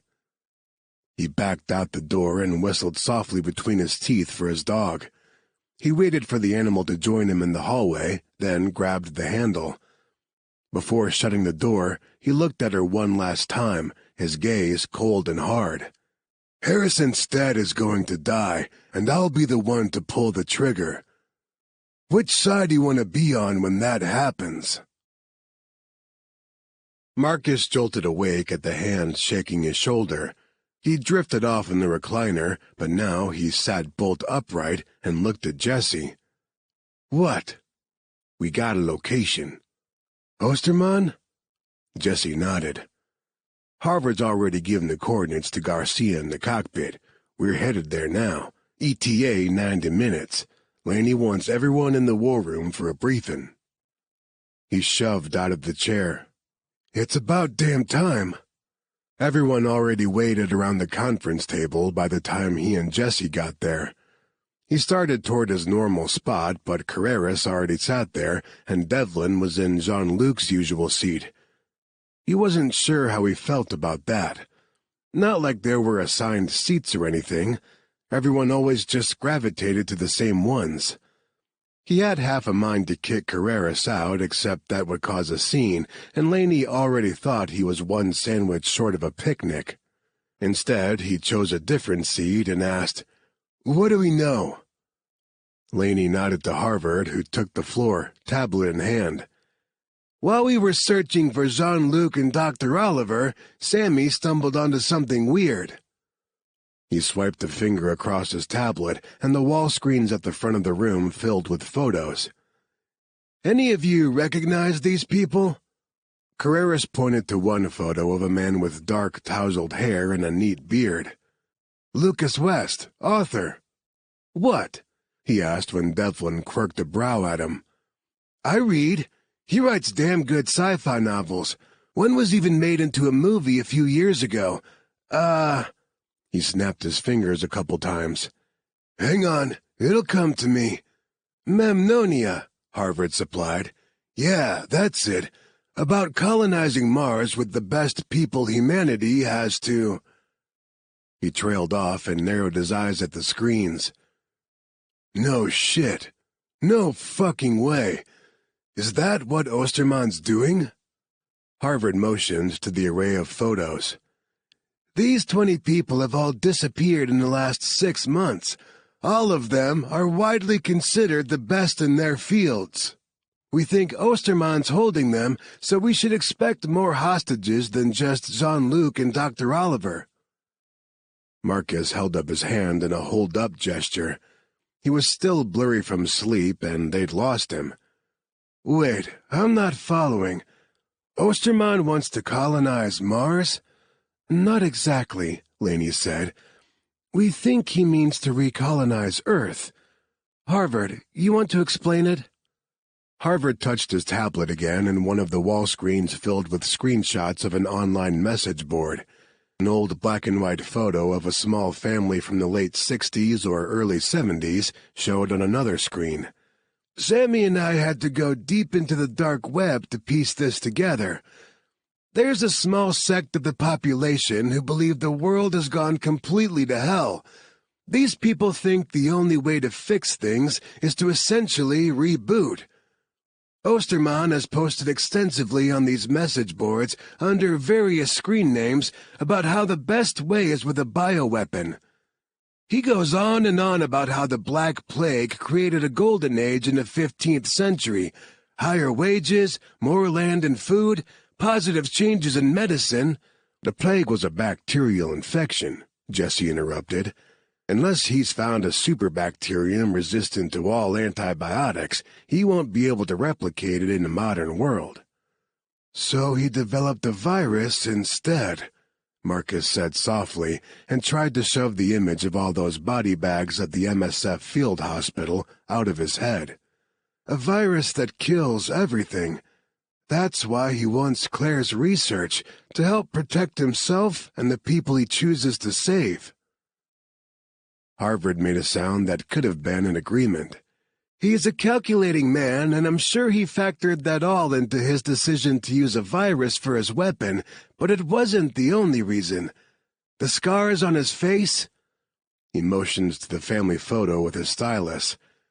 "When he was 12, his family traveled to Yugoslavia, where he and his nanny, a Nigerian native named Cuento, caught smallpox during one of the last known outbreaks.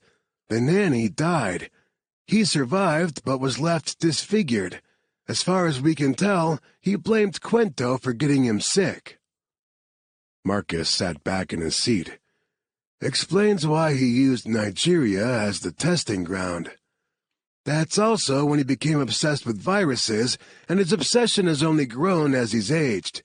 On these message boards, he goes on and on about how viruses are humanity's perfect catharsis. It's disturbing."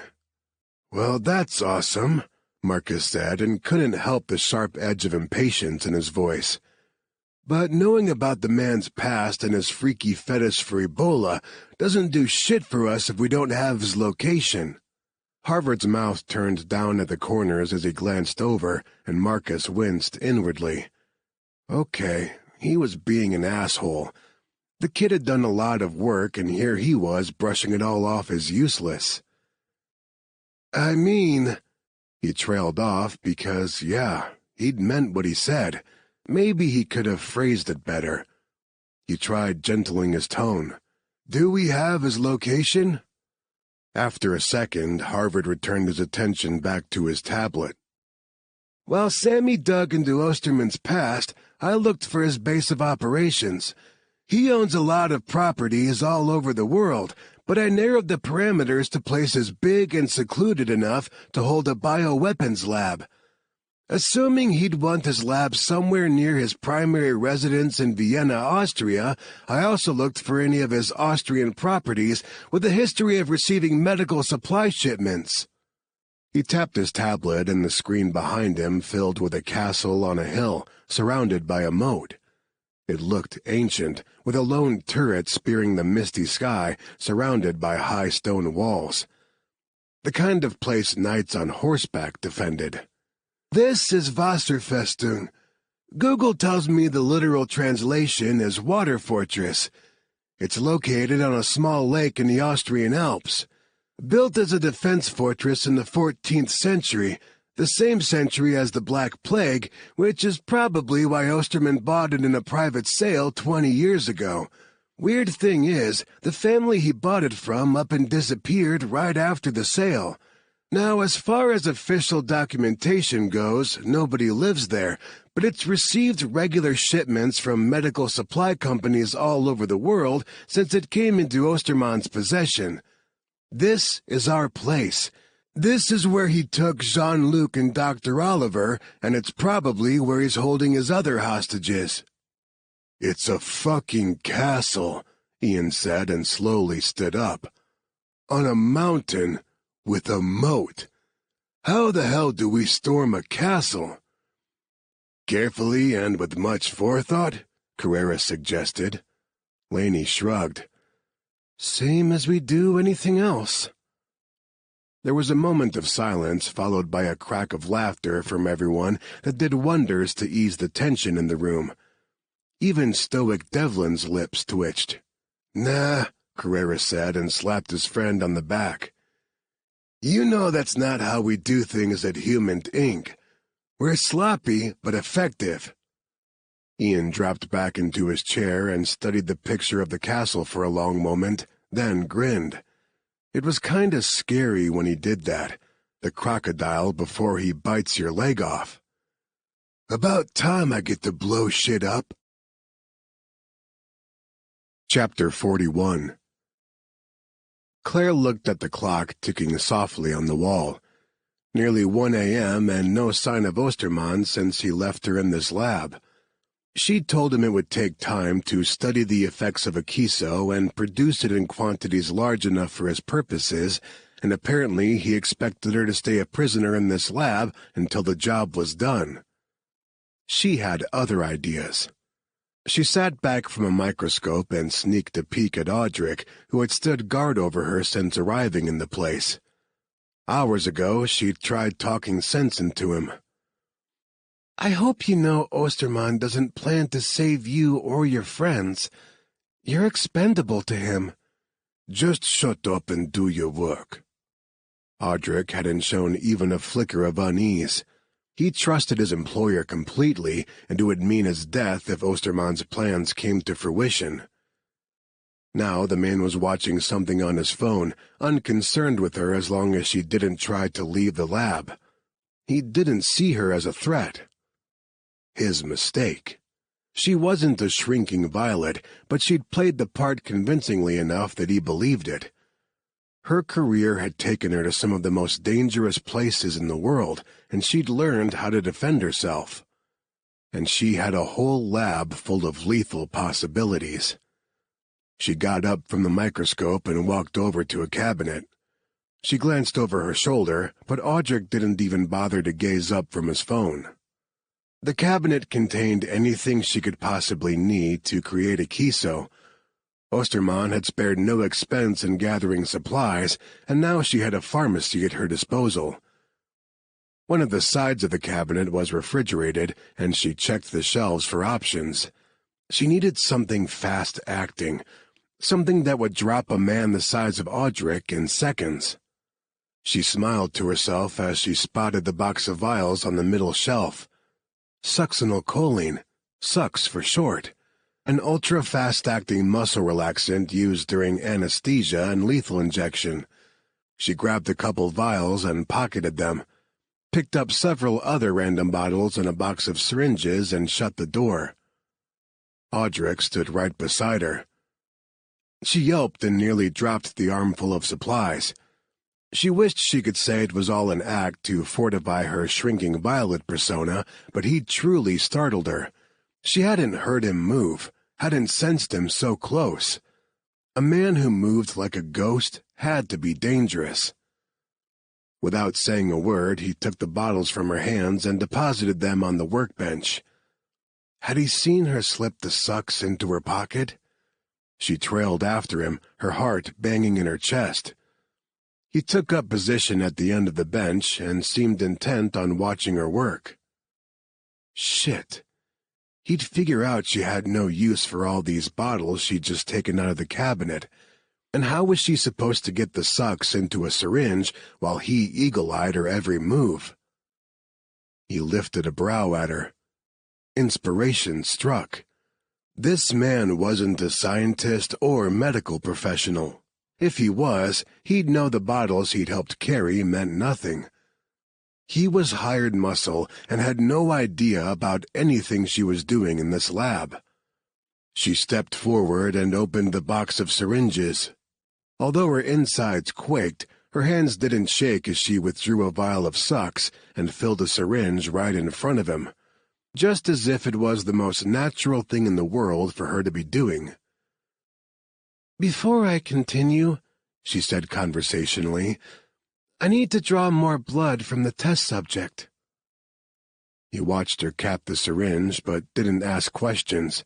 Instead, he took out his phone again and walked away from her, speaking in German to whomever picked up his call. She uncapped the syringe and tiptoed up behind him. She couldn't do it while he was on the phone. It would set off too many alarms if he suddenly stopped responding. But the moment he hung up, she lunged, sticking him in the side of the neck with the needle. He swung out at her, a sloppy last-ditch effort at defending himself. He was already losing control of his muscles, but his fist still caught her on the side of her face. She felt her lips split and tasted blood as she watched his legs give out from under him. He landed face first on the floor. She had to hurry. No doubt Ostermann had cameras everywhere. She knelt down and shoved Audric over to his back.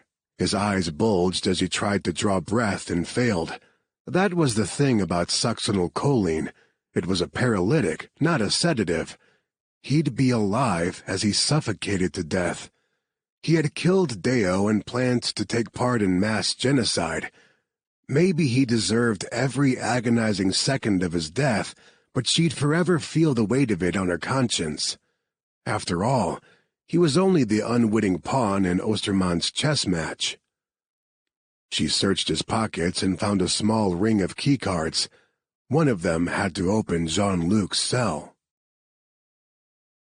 Just a little more. Finally, after hours of trying, the paperclip slipped into place and there was a soft click that sounded gloriously like freedom. Jean-Luc twisted his hand around to shove the lock out of his wrist restraint. With one hand free, the others were a piece of cake. He leaped out of the bondage bed from hell and looked around for something to wear. He had no idea where on earth he was, but he wouldn't get far outside these walls without some kind of clothing to protect him from the elements. So first order of business, clothes. Then he had to find Claire. The place was set up like a surgical suite, all sterile and empty. He pointedly ignored the wall of torture devices and tried the rolling cart parked against the other wall. All kinds of surgical instruments, but not so much as a scrap of clothing. Not even a hospital gown. The scuff of a footfall outside his door caught his attention, and he froze. The lock gave a soft negative beep as someone swiped a card. Then another, and another. He grabbed a scalpel and flashed back to the field hospital. At least there he'd had a hope of taking on the militants with nothing but a scalpel. Here, these guys were trained badasses. He was fucked without a real weapon. He glanced over at the bed. Maybe it'd be better to fake it, pretend he was still restrained. He took a step toward it when the door gave a positive beep and swung open to reveal Claire. She still wore the lab coat over scrubs, and her hair had mostly fallen out of a ponytail. Pink flushed her cheeks, and her chest heaved like she'd run. Her lip was split and bleeding down her chin. She was the most beautiful thing he'd ever seen. He didn't think. He just spoke the words that had been banging around in his head since last night. "Holy hell, I love you." She gave him a look that said, "You're saying that now? Really?" His timing didn't suck that badly. After all, this may very well be his last chance to tell her. "No, I mean it, Claire. I love you." She tossed him a pair of scrubs and turned to scan the hallway behind her. "We have to go. I killed one of his men to escape. As soon as they find him—" He froze with one leg in the scrub pants. "You killed?" He should have been there for her. He should have taken that blood onto his hands for her. Killing another human being, no matter how despicable that person was, would have stolen a piece of her soul. "Oh, Shah." She whirled around in disbelief. "Why have you stopped? Jean-Luc, get dressed. If he catches us, he will infect you again, and I can't—" Her voice broke. Yeah, she was right. He had to focus here. He didn't want her to fall back into Ostermann's hands any more than she wanted him to. He quickly finished dressing and followed her out into the hallway. "Did you see what he did with my rucksack? I need weapons." "I have no idea." "Do you know where we are?" She shook her head. "It's a castle, but I only know what he's shown me. I woke up in a room down the hall. He took me to a lab in the room you were in, and that's it." "That's okay. You did good." He threw out an arm to keep her back against the wall and checked around the first corner they came to. No guards, just another long, harshly lit hallway lined with windows overlooking other rooms. The lack of windows to the outside made him think they were in some kind of basement, which meant there had to be stairs somewhere. He turned to Claire and held a finger to his lips, then motioned for her to follow him. Keeping the scalpel ready, he crept down the hallway. "He has other hostages," Claire whispered as she fell into step behind him. 20 people. He stopped short and glanced back at her. 20? She nodded. "They're some of the people he plans to repopulate the world with after he releases his virus. He's been kidnapping them for months. We have to find them." "Well, fuck." He continued forward and paused at the first of the windows to peek through.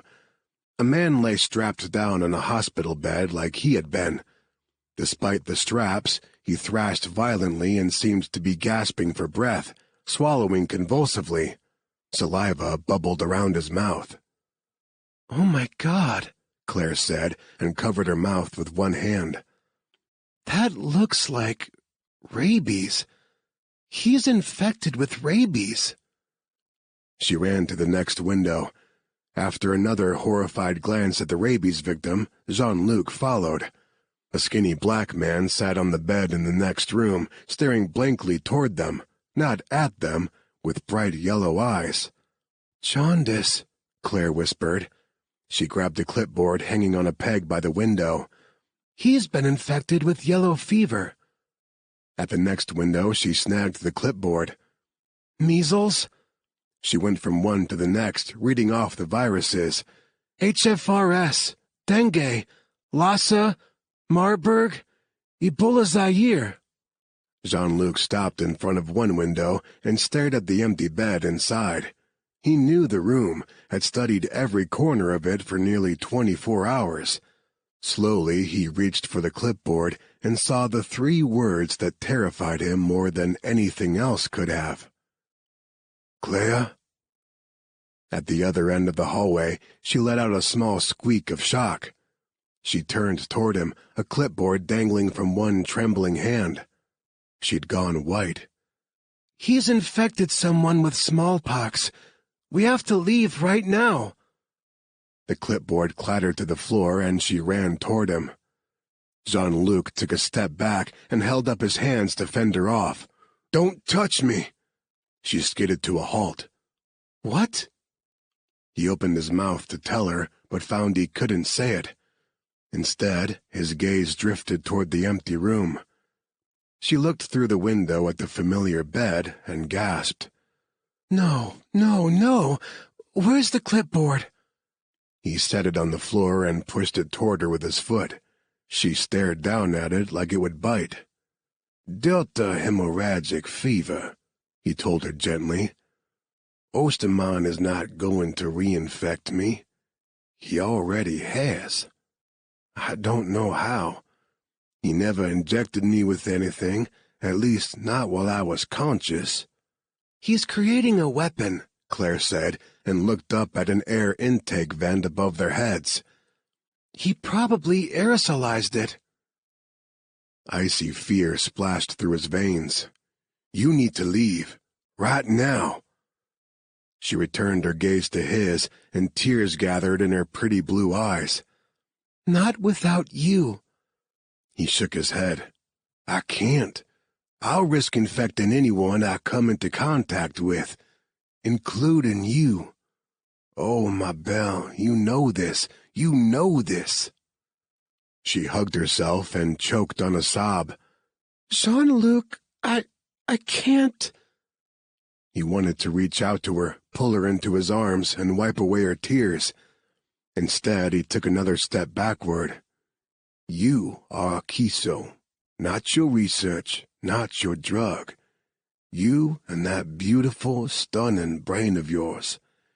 If you don't leave, you'll give him exactly what he wants. He'll release the viruses on the world if he has you to keep him safe." The sound of running footsteps thundered from a hallway nearby. "Go, find the other hostages and get out." His own voice came out ragged and raw, but he forced a smile. "I'll distract them." She opened her mouth as if to say something more, but he hushed her with a finger to his lips and blew her a kiss. She stared at him for a beat, then spun away and ran. Thank God. He sucked in several breaths. At least he could still breathe and wasn't drowning in his own fluids yet. That was a plus. He looked down at the scalpel in his hand. Not enough. He might have an advantage if they didn't want to infect themselves, but... Oh, he was a couillon. He didn't need a knife. He glanced over at the man with the jaundiced yellow eyes. Not when he had a hallway full of deadly weapons at his disposal. He found an intercom on the wall next to the man's cell and jabbed the button. "What's your name?" A stream of angry Arabic answered, and Jean-Luc switched to the language. "I know you're angry. What this man did to you is unforgivable. He took everything from you, your freedom and your life. You know you can never leave here, right?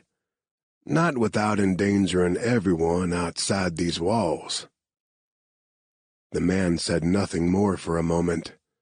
Tears dripped down his cheeks, and he nodded. "I know." "What's your name?" "Raid." "Hello, Raid. I'm Jean-Luc. So, are you well enough to at least get revenge before we die?" Chapter 42. There was nothing worse than the wait before action. Marcus thought he might jitter out of his skin if they didn't make a move soon, but he could do nothing while crammed into an SUV with Laney, Harvard, Ian, and Carreras. Jesse, Seth, and Devlin followed in a second car with the team's equipment, while their pilot, Jace Garcia, waited on standby in case they needed a quick helo exfil. God, last time they'd gone to battle like this, Danny had died. He looked around at his teammates and wondered who was next. His leg bounced nervously. He gripped his knee with one hand, forced it to stop moving. He had to focus or the next dead guy would be him. He turned slightly in his seat to face Laney, who was giving one final mission briefing as they sped up a twisting mountain road toward the castle. Marcus imagined Jesse doing the same for Seth and Devlin in the other vehicle. The castle has only one point of entry, and that's the bridge.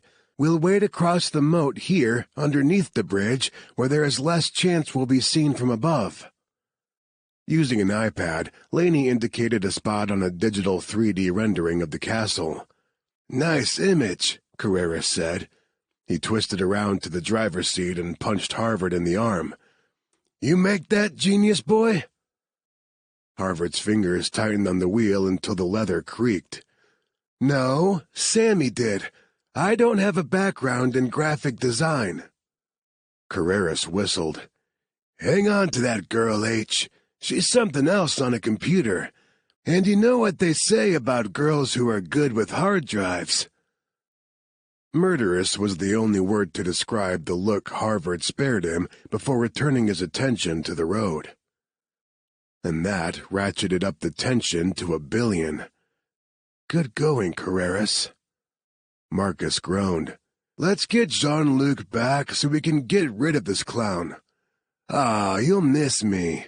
Like an anal fissure," Ian muttered. "I never thought I'd see the day I missed the Cajun. At least he's funny. Sometimes. No, wait, he's mostly a pain in the ass. But he's our pain in the ass." Marcus jerked a thumb toward Carreras. "Unlike this dude." "So he's a hemorrhoid," Carreras said cheerfully. "Tell me, is that a step up or down from anal fissure?" "Are y'all done?" Laney asked the group. When everyone settled again under her glare, she continued. "We're lucky Austria has had an exceptionally dry summer. According to Harvard's intel, the moat is only chest-high at its deepest point. Ian, Carreras, Seth, and Devlin will go across first. Seth and Devlin will provide cover, while Ian sets a charge here and Carreras sets one here." Using 2 fingers, she enlarged the spot on the digital model where the lower part of the castle's wall was stone and the upper part wood. Laney pointed to 2 corners where wood met stone. "This is the weakest point in the outer wall. The rest is all stone. Now, Seth cautions that we should watch the arrow slits as we cross the moat. They're all perfect sniper hide sites, as well as the turret." "What do we know about this Osterman guy's manpower?" Carreras asked, all business now. "Does he have enough guys to put snipers in all those spots?" Laney shook her head. "We don't know, but he has enough money to buy a lot of loyalty." "So expect the worst. Got it. Wouldn't be fun if it were easy, right?" "The rest of us will cross while Ian and Carreras set their charges." She turned to Harvard. "I want you to get a recon drone airborne as soon as we stop. That will at least give us some info about what kind of force we're up against." Harvard pulled the SUV onto a side road and killed the engine. "So I'm staying behind with the SUVs?" He shoved open his door. "Great." Laney winced when his door shut harder than was necessary. "Hey," Marcus said and touched her shoulder. "Whatever's bugging him, he'll get over it. And if he doesn't, we'll kick his ass when this is over." She drew a breath. "Yeah." Everyone climbed out and started unloading the gear. Once they were set, Laney gathered them around. "Everyone clear on the mission and objective?" Everyone gave affirmative responses. "All right. No lights, only night vision from here on." She slid her own goggles over her eyes. "And guys, this should go without saying. We have no idea what we're going to find on the other side of that castle wall, but we're breaching a suspected bioweapons lab. Take every precaution you don't infect yourselves with something nasty and bring it home to our families. Got it? Roger that, Marcus said. Harvard watched the team leave without him. Again. Why should he be surprised? They always left him somewhere away from the action where he'd be safe. Cursing, he grabbed his drone and controller from the back of the SUV. The drone was of his own creation, not much bigger than a hummingbird, but with all the power of the best surveillance drones currently on the market. He set it on the hood of the SUV, powered it up, and then just stood there, watching its propellers spin. Fuck this. He grabbed his cell phone. Sammy answered after a handful of rings, and he didn't waste time with pleasantries. "Can you hack my drone?" A second of silence passed. "If that was a pickup line, you need to up your game." She sounded out of breath. So out of breath, she was almost wheezing. "No. What? No, it wasn't." He felt heat crawling up the back of his neck, and her heavy breathing on the other end of the line didn't help. "Jesus, what exactly are you doing?" "Dying," she said, and let out an exhausted sigh. "Quinn just tortured us on the obstacle course." Oh, yeah. He knew how that felt. He'd voluntarily run the thing many times in his quest to prove he was combat-ready. "Can you hack my drone or not?" She groaned. "Honestly, I don't know. You created that thing. It might be above my abilities." He'd thought hacking it would be quicker, but she was right. Maybe not for her. Not yet. "You need to break into my office. On my desktop, there's a program that will allow you remote access. You're going to provide surveillance for the team." What?" She sounded wide awake now. "Wait, what will you be doing?" "Don't worry about that." Chapter 43. Jean-Luc was not going to die of that damn virus. Claire wasn't going to let him.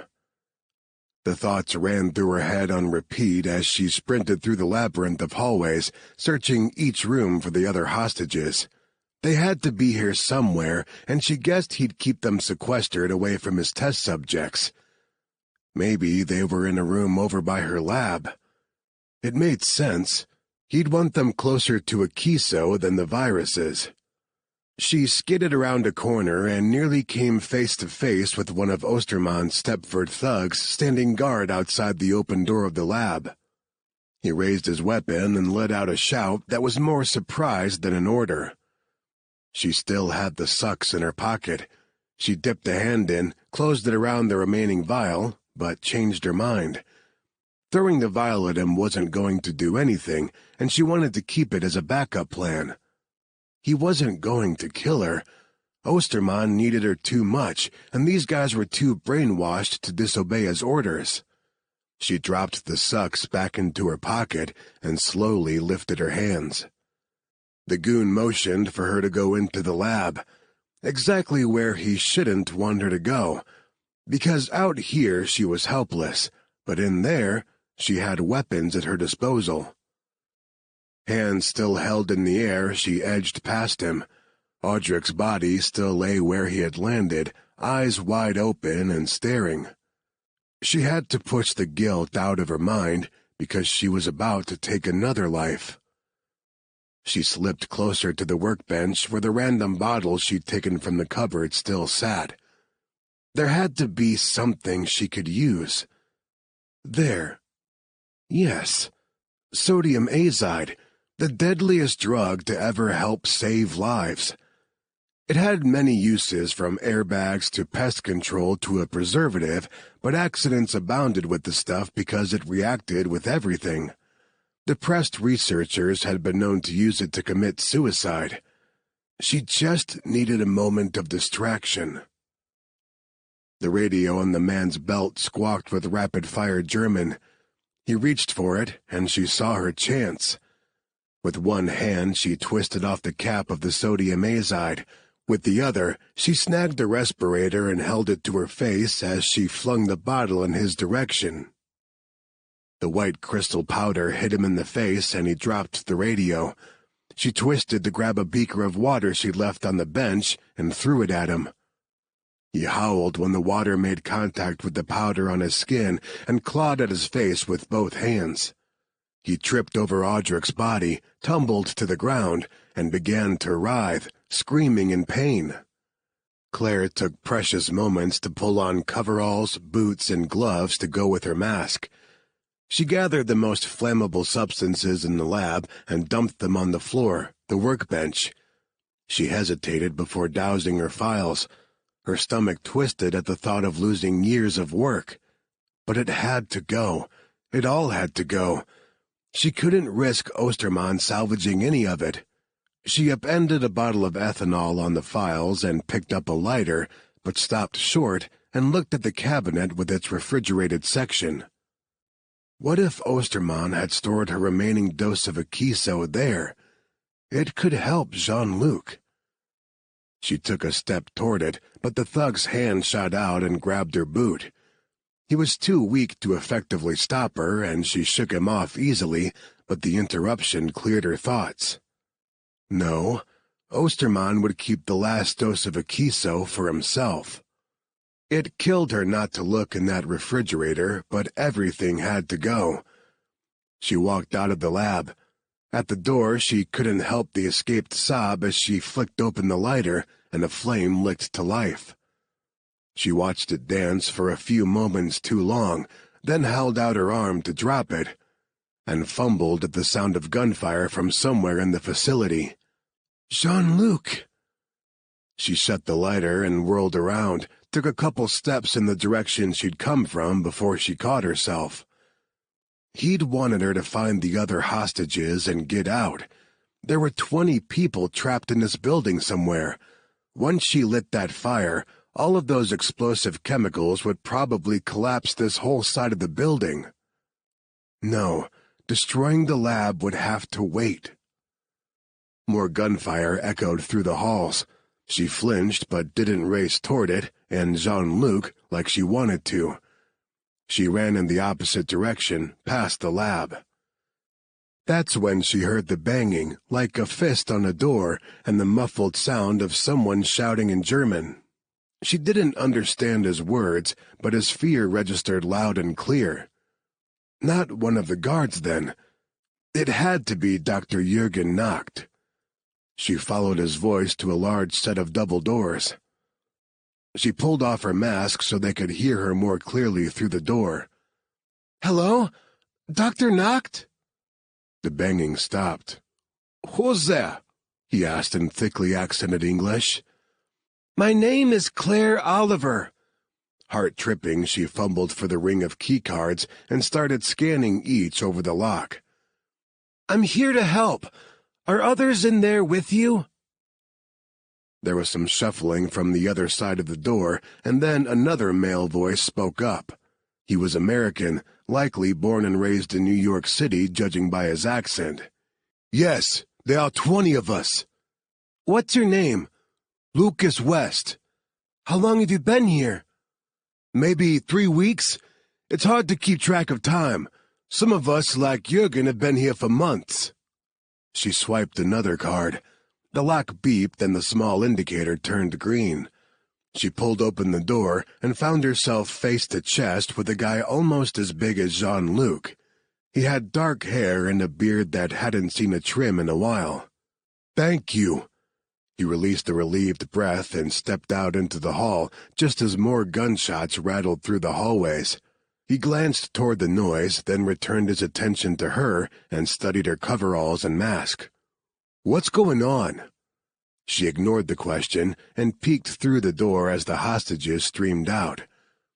The room was as big as a college gymnasium, set up with cots and a line of shower stalls along one wall. Osterman was crazy, but it was a cool, level-headed kind of crazy. He'd thought out every detail.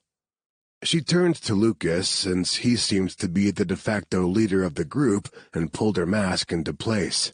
Get everyone out. There's about to be a big explosion. Chapter 44. This wasn't right. This wasn't how any of this was supposed to happen. Osterman watched his surveillance cameras with a growing sense of disbelief.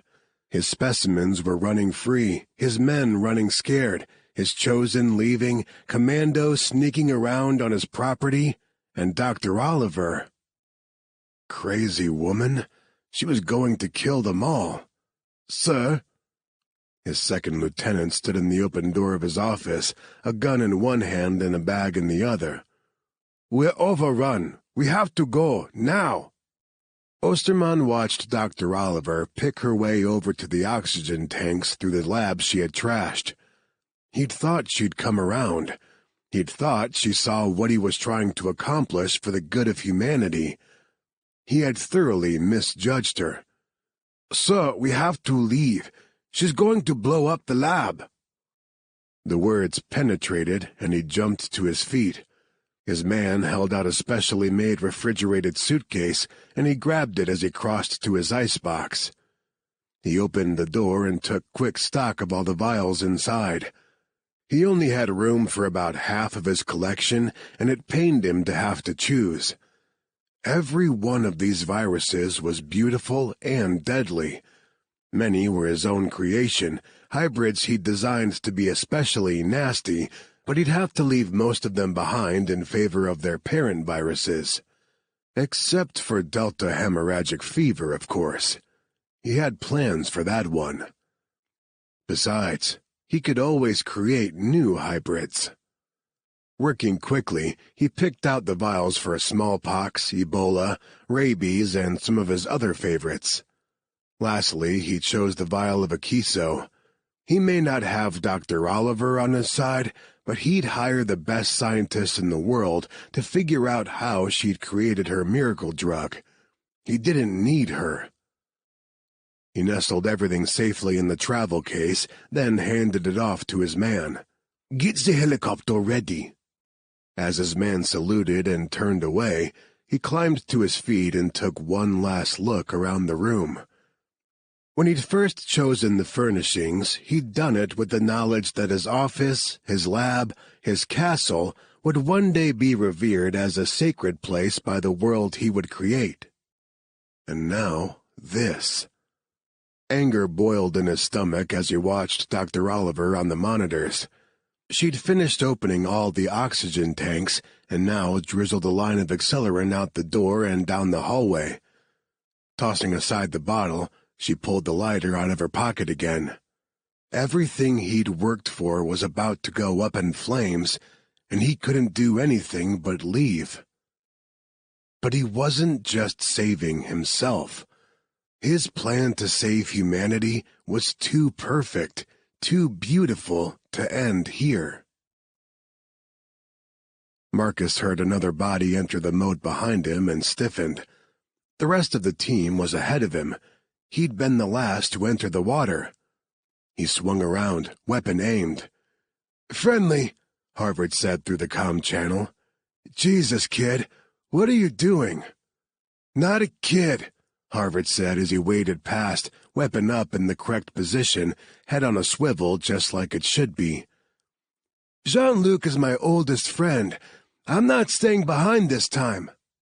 Marcus opened his mouth to tell Harvard to get the fuck out of there, but a shockwave rumbled under his boots before he heard the muffled whump of an explosion.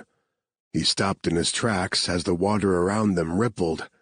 His NVGs tinted the landscape green, and the built-in thermal detectors picked out the body heat of Harvard and their teammates crossing the moat ahead of them. He followed the line of the castle wall until he found the 4 heat signatures of Ian, Seth, Carreras, and Devlin. Ian's voice came over their comms in a hoarse whisper. "That wasn't us. We haven't set the charges yet. It came from inside." The ground rumbled and shifted, sending Marcus and Harvard plummeting sideways into the moat as debris rained down from the sky. He came up gagging on the lungful of water he'd inhaled and scrambled to find the kid. All he could see was the massive body heat from his teammates on the other side. "Sit rep!" Laney's voice was like a whip over the comm channel. "Explosion inside," Ian replied, coughing. "The wall fucking collapsed on us. I'm back in the water with Carreras. We're good, but Seth and Devlin are MIA. Marcus made it to the rocky shore and surveyed the damage. The wall had crumbled exactly where they had planned to set off the charge. The castle's weak spot. They'd been right about that, at least. Flames licked at the sky. He scanned the water and spotted the 2 bomb techs. They swam toward the opposite shore. Where the fuck was Harvard? "Some serious power behind that boom," Carreras said over the comm. "Whoever was in there is toast now." Marcus looked up at what was left of the castle. No, he wouldn't believe it. Every piece of intel they had said Jean-Luc was in there. "Contact!" Ian shouted. Marcus trained his weapon at the heat signatures flooding across the bridge overhead, but from what he could see, they didn't look like the enemy. Some were running as fast as they could, others helping the injured, and some bent over coughing. "Secure them," Laney said. Ian and Carreras climbed the moat's bank to meet the crowd on the other side of the bridge. Several long seconds ticked by before Carreras's voice came over the radio again. "Friendlies! Hostages secured!" "Copy," Laney said, relief evident in her voice. "Get them out of here." "Found Seth!" Harvard called. Marcus spun toward his voice, relief flooding his system, and found the kid 10 feet away, clearing debris from Seth's unconscious body. He ran over to help. "Injuries?" Jesse demanded and dropped to his knees beside Seth. "Looks like a conk on the head," Marcus said. Wasn't anything he could do for Seth, so he climbed over a piece of the wall to search for Devlin. He moved a sheet of wood aside and found the man bloody and broken in a hole underneath. Shit, no, they weren't losing another man. Hard thudding, Marcus slid down the side of the crater. Debris and ash rained on him as he knelt down in the mud to check Devlin's pulse. Strong, thank God, but too fast. He released the breath pent up in his lungs and took stock of the man's wounds. Devlin's legs were trapped under a fairly large boulder.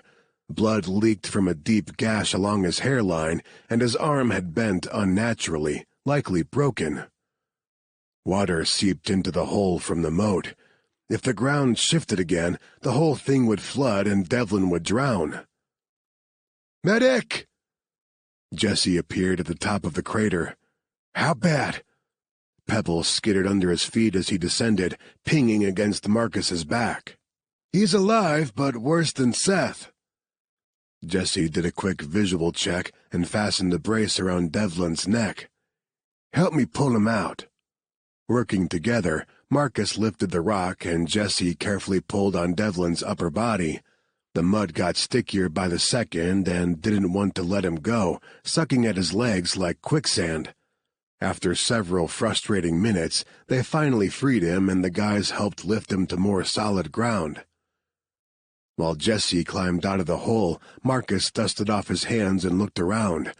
One of the walls of the crater was flat stone, not loose earth like the others, and there appeared to be a hole leading somewhere else. He pulled his rifle off his back and switched on the flashlight attached to the barrel. "Marcus, wait!" He ignored Laney's command from overhead. They weren't losing any men today, and that included Jean-Luc. He kicked through the opening, sweeping left and right. A hallway, but nothing like he'd expected to find inside a 14th-century castle. More like a 20th-century hospital, all white and sterile. The overhead lights had blown out at the explosion, the suspended LEDs swaying from wires. Sparks showered from one as he crossed under it. The flashlight beam played over a pile of debris and spotlighted a gloved hand, attached to a small figure in a white coverall and respirator mask. Claire. He had no doubt, but he still eased down beside her to make sure. Blood smeared her face, but she appeared to be breathing still. "Medic!" he called into his comm. "Hostage down!" He scanned the hallway beyond her body. Whoever had been down here with her hadn't been as lucky as her, judging by the scatter of body parts. God, he hoped none of those severed limbs belonged to Jean-Luc. Chapter 45. Claire started awake and swung out at the dark shapes manhandling her. Osterman and his Stepford goons weren't taking her anywhere. She'd rather die. "Hey, hey, hey," a familiar voice said. "Shh, you're okay. You're safe now." A face appeared in front of the cracked mask of a respirator. Dark eyes, dark curly hair wet and flattened to his forehead. Mud streaked his sharply angled face and coated his hands. "Marcus?" She blinked to focus her vision, unsure if he was really here or if the bump on the head was playing tricks with her mind. "Yeah, it's me. You're safe now, Claire. These guys are friends." He motioned to another man with dark hair and kind blue eyes. "This is Jesse, our medic. He's gonna look you over, okay?" Then he motioned to another man with spiky light brown hair. She pegged his age no more than mid-20s, if that. "Harvard, our computer whiz. They're going to help you out of here." She relaxed, realizing they hadn't been manhandling her, but putting her on a stretcher. As they lifted her out of the rubble, she stared over their shoulders at the bodies littering the hallway. She ached all over, but she'd fared better than Osterman's men. "What happened?" "The place exploded." Even before Marcus finished the sentence, she remembered setting the line of accelerant on fire and running like hell. "I set the lab on fire. I had to. Osterman wanted to end the world. I didn't know how else to stop him." Something popped overhead, and sparks showered down from a broken light. She let out a squeak of alarm. Both Jesse and Marcus used their bodies to shield her. "It's not safe here," Marcus said once the sparks fizzled away. "Jesse and Harvard will lift you out of here from a hole in the side of the building. Was Jean-Luc with you? The whole castle is one stiff wind away from collapse. I have to find him before—" "Jean-Luc!" She tried to sit up again, but they had strapped her to the stretcher. "No, you can't." Marcus scowled. "We're not leaving him." "I don't want to leave him, but you can't go in after him without a biohazard suit.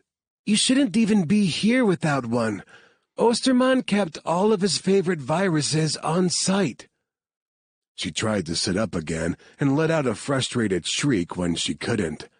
"Let me up! I'm going with you!"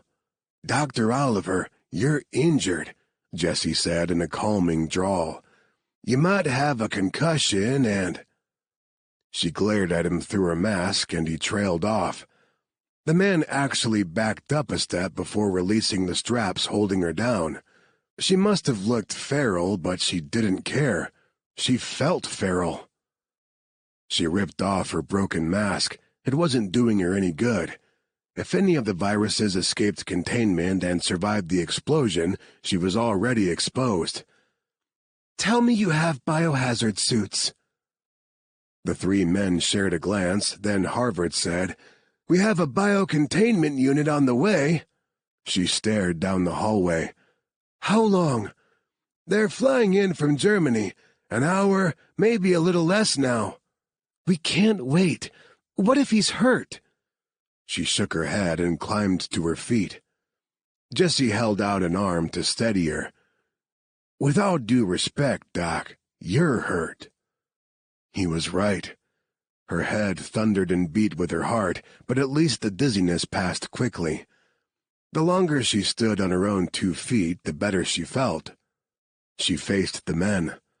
"I'm going in after him." All three of them protested at the same time. Marcus, "No way." Harvard, "I don't think that's a good idea." Jessie, not without a spacesuit. She held up a hand and started picking her way down the hall. If there are contaminants, I was exposed the moment my mask broke. You guys should be okay as long as you stay here. The heat of the explosion likely sterilized this area, but Jean-Luc was... She trailed off at the memory of the hallway and those poor infected men trapped behind glass like lab specimens. Not here. Fuck that, Marcus said and followed her. Cajun will feed my balls to his pet gator if I let you go it alone. Jess, he called over his shoulder, stay with our injured. We'll call if we need you. When Harvard took a step forward, Marcus swung around and pointed a finger at him. No, you stay put, kid. I've seen this virus, and you're not going anywhere near it. Harvard flushed. I'm not a fucking kid. Marcus said nothing more. He just turned away and held out a hand to help her over a pile of debris. He's angry with you, she said softly. He'll get over it. He's too young to... He's just too young. Too young to end up like your friend Danny, you mean? Yeah, he said, voice raw. Nail on the head. Harvard's amazing with computers, and that's exactly where I want him to stay. Behind a computer, where he's safe. You can't keep all of your friends safe, Marcus. You just can't. Don't I know it, he muttered. You've met my friends. They're all suicidal lunatics, present company included. That made her laugh. I used to be fairly risk-averse. Risk is all you signed up for when you fell in love with the Cajun. You do love him, don't you? She stared down at her boots as they crunched over glass. Yes. They picked their way through the hall for several long moments in silence, Claire following her memory. Some corridors had been blocked by a collapsed wall, and they had to backtrack several times, but the deeper they went, the less debris there was. Does Jean-Luc actually have a pet alligator? She asked in a pathetic attempt to lighten the mood. Marcus scoffed. What do you think? He calls him Grand Beady and feeds him rotisserie chicken. Don't ask me why, but he loves that thing. Yes, that sounded like her Jean-Luc. Finally, she found the heavy steel door that marked the start of the containment unit where she'd left Jean-Luc. The door was intact, and all of the walls still held solidly. The lights were even still on. Osterman probably had this whole area running on a generator. If she were building a bioweapons lab, she'd want to make sure nothing short of a nuclear blast would compromise it. Marcus put a hand on her shoulder. What are we gonna find in there? She met his gaze. I really don't know. He swallowed hard, then nodded once. Ready when you are. She found her ring of keycards and started trying each against the lock, but a panicked shout from the opposite end of the hallway stopped her. Marcus swung around, bringing his weapon up and using his body as a shield for her. Don't move! He shouted at the dark figure shambling toward them. The jaundiced man with yellow eyes. He bled from multiple gashes and scraps and walked with a limp. One eye was swollen almost shut. Holy fuck, Marcus muttered under his breath. This is some Walking Dead shit right here. Stop moving, or I will shoot you, dude. Just stop. No, wait. She set a hand on his arm and pushed until he lowered the weapon. It's okay. He has yellow fever. It's only transmitted by mosquitoes. You can't catch it from him. The man babbled in another language and kept motioning to the door. It sounded like some form or another of Arabic. She knew 5 languages, but Arabic was not one of them. She'd been working on it, but when her life turned upside down, learning a new language had been last on her list of concerns. "Where's the Cajun when you need him?" Marcus grumbled. She shushed him and tried to focus, but the man spoke too fast. She barely knew the basics and just wasn't going to understand him. "Do you speak any other languages?" she asked in English, and then repeated the question in French and Swahili. If he was from the African continent, there was a good chance he spoke at least one of those languages as well. The man switched to a rough Swahili. It had been a while since she'd used the language, since most of her recent studies had been in South America, but it came back fast. "He says his name is Raid and he was helping Jean-Luc. We can't open the door. There's infection behind it. Wait." She stopped Raid and asked him to repeat himself, unsure she'd heard right. "Oh my God. Smallpox. They released the smallpox victim and shut Osterman's men in there." "What the fuck?" Marcus backed away from the door fast. "It's okay, it's pressurized. The explosion didn't damage things this far in. The unit should be secure." She turned back to Raid. "Where's Jean-Luc?" Raid waved a hand, indicating they should follow, then limped back in the direction he'd come from. "He says—" "Yeah," Marcus interrupted, and stepped out in front of her, weapon at the ready. "I got it. The Cajun's over here somewhere." She let him take the lead, but stayed close behind. Raid led them through a maze of hallways that became more and more damaged the farther they went. It was only when they turned a corner she recognized that she realized they were headed toward the lab, the epicenter of the blast. Oh no, had Jean-Luc gone there looking for her? Raid stopped and motioned up ahead. Claire peeked around Marcus and spotted a pair of boots under a pile of debris. Her stomach flipped with horror. "Is that—" "Shit!" Marcus dropped his weapon and lunged forward. "Help me!" Working together, they started clearing away the debris. They uncovered his legs, then his stomach and chest. He'd put on a biohazard suit before the blast, and so far she didn't see any tears, but she stopped Marcus just in case. "If he's bleeding through the suit, don't touch him." Marcus looked frantic. "Why the fuck not?" "Listen to me. We will get him medical help, but he's infected.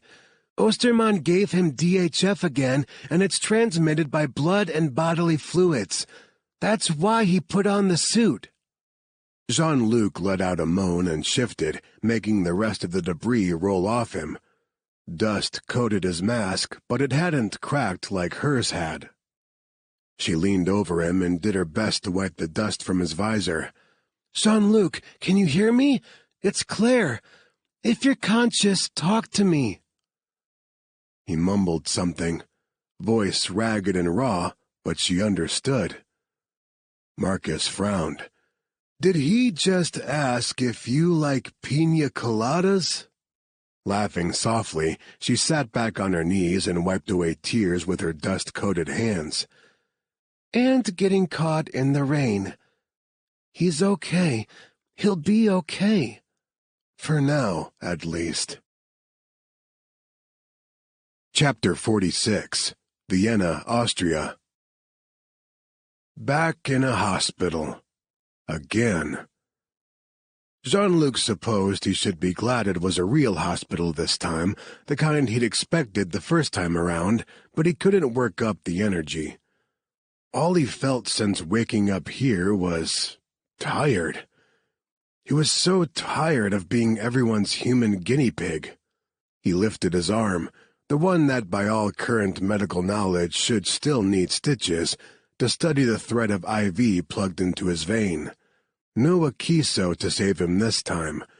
All the doctors could do was give him an experimental cocktail of antivirals and hope something worked. It pissed him off. After everything, was this how he'd die? Hooked up to machines and vacuum-sealed away from everyone he cared about? He thought he'd already beaten this damn virus, but here he was tangoing with it again. Weird, though, that he didn't feel sick. It had been over a week since Ostermann's Castle of Horrors. Last time, he'd been ringing death's doorbell within a week after infection. True, he didn't feel good. No doubt about that. He felt like a steaming pile of shit, but it wasn't the same as before. Some of the aches and pains he attributed to the piece of ceiling that had fallen on him while he and Raid had been trying to escape the castle. He'd broken a couple ribs and had rattled his brain enough to cause swelling. All that, coupled with delta hemorrhagic fever, and he strongly suspected he shouldn't even be conscious right now. But he was wide awake, and he wasn't as sick as he should be. Instead of the drowning in his own lungs pain he'd experienced the first go-round, this felt more like a flu bug. Had Ostermann re-engineered the virus to kill more slowly? Was the worst yet to come? He shuddered to think of it. A hissing noise, the sound of an airlock breaking, drew his attention. He dropped his arm back to the bed and looked at the door. Waited for the doctors and nurses to come poke and prod at him some more, but only one person entered. He knew who it was immediately. He'd learned to recognize her despite all the protective gear. Claire. His throat closed up. This was the first time she'd visited since finding him in the castle. Everyone kept assuring him she was okay, but hadn't given any more information than that. Eventually, he'd just stopped asking. He hadn't wanted to admit to himself how much it hurt that she hadn't come before now. She stopped beside his bed and studied him, like he was a goddamn rat under a microscope rather than her lover. "How are you?" she asked softly. "Oh," he said, heavy on the sarcasm, "just peachy." She reacted like he'd slapped her, physically drew back and stared at him in shock. He would not feel bad for that. They might as well have this out now, otherwise she'd stick around and watch him wither away again. He couldn't stomach that thought. She trailed off as her voice broke and tried again. "I'm sorry I wasn't able to visit sooner. Marcus and I were too close to the smallpox. We had to be vaccinated, and I was sick for a few days after." He looked away from her. He didn't want to think of her sick and shut away in a room like this for a week. It made his chest ache. "I told you to leave me, to find the hostages and get out. You shouldn't have gone back in for me." "I wasn't going to leave you," she said softly. "I love you." He felt tears burning his eyes and squeezed them shut. Marcus was right. He was going to break her heart. Just not by choice. He wanted to stay with her forever, but fate, fickle bitch she was, refused to give him that opportunity. Was it because of how he'd lived his life? He'd hit every sin on the list, most of them more than once. This had to be his punishment. To find the one woman fascinating enough to hold his attention for more than a night, the one woman he wanted to hold close and love, and have her ripped away from him by forces outside his control. The old John Luke would have cracked a joke right now just to hear her laugh one more time, but he didn't have it in him. There would be no more laughter from her for a long time if she stayed until the end. He remembered the field hospital and all the tears she'd spilled for him, and that had been before she'd fallen in love. This time, it would be so much worse, and he couldn't let her suffer through that pain. If he was going to break her heart anyway, it might as well be a clean break before she had to watch him shrivel away. So he kept silent, didn't return her declaration of love, didn't even acknowledge it. And all the while, his heart was crumbling piece by tiny black piece. The virus wouldn't kill him today, but this conversation might. Claire seemed unsure of what to do with his silence and fidgeted for a moment before finally reaching out a gloved hand. I know you're angry, but we're doing everything we can to— He shook her off. Yeah, you're fucking right I'm angry. I'm not a science project. He grabbed the IV and yanked it from his arm, ignoring the sting of the needle sliding free. I'm done with all of this. Let me die in peace. She made a small noise behind her mask that sounded a hell of a lot like a muffled sob. It hit him straight in the gut with the force of a hurricane. I don't want you to die, she whispered. I'm going to. Not much either of us can do about it. Jean-Luc, you should have stayed away. He turned away, painfully swinging his feet over the side of his bed and giving her his back. He couldn't look at her. His poker face was for shit right now, and she might see his every ragged emotion right there. If she saw how much this hurt, she'd absolutely stay, and he couldn't have that. It was fun while it lasted, Shah, but it's time to call it quits. She didn't move for a long moment.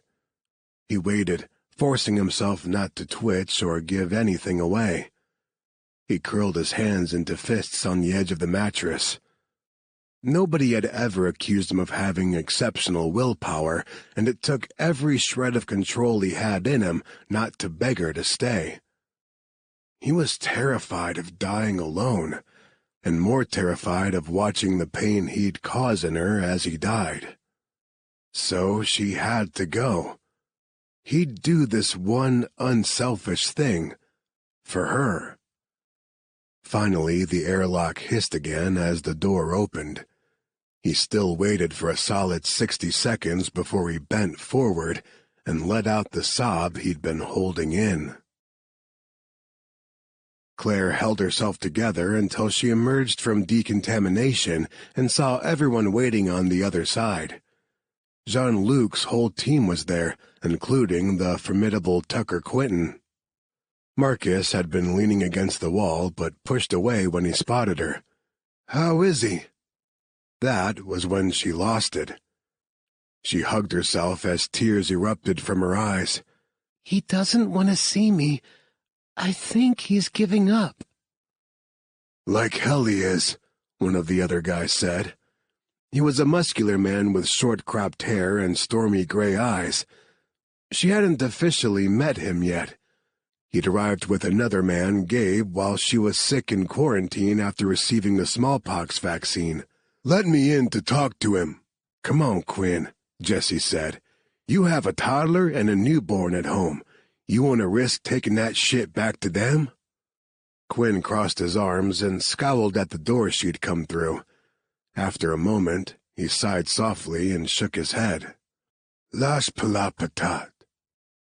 "What?" Claire asked, wiping at her eyes with shaking hands. She recognized the words, French for "don't drop the potato," but she didn't understand how they applied here. "It's something he told me once," Quinn explained. "Said it's a Cajun expression for don't give up. Someone needs to remind him of it." Marcus pulled her in for a hug. "You guys don't get it," he said to the group over her head. "You didn't see what this virus does to people. Whether he fights it or not, it will kill him. It came damn close the first time, and the only reason he survived is because of Claire's research."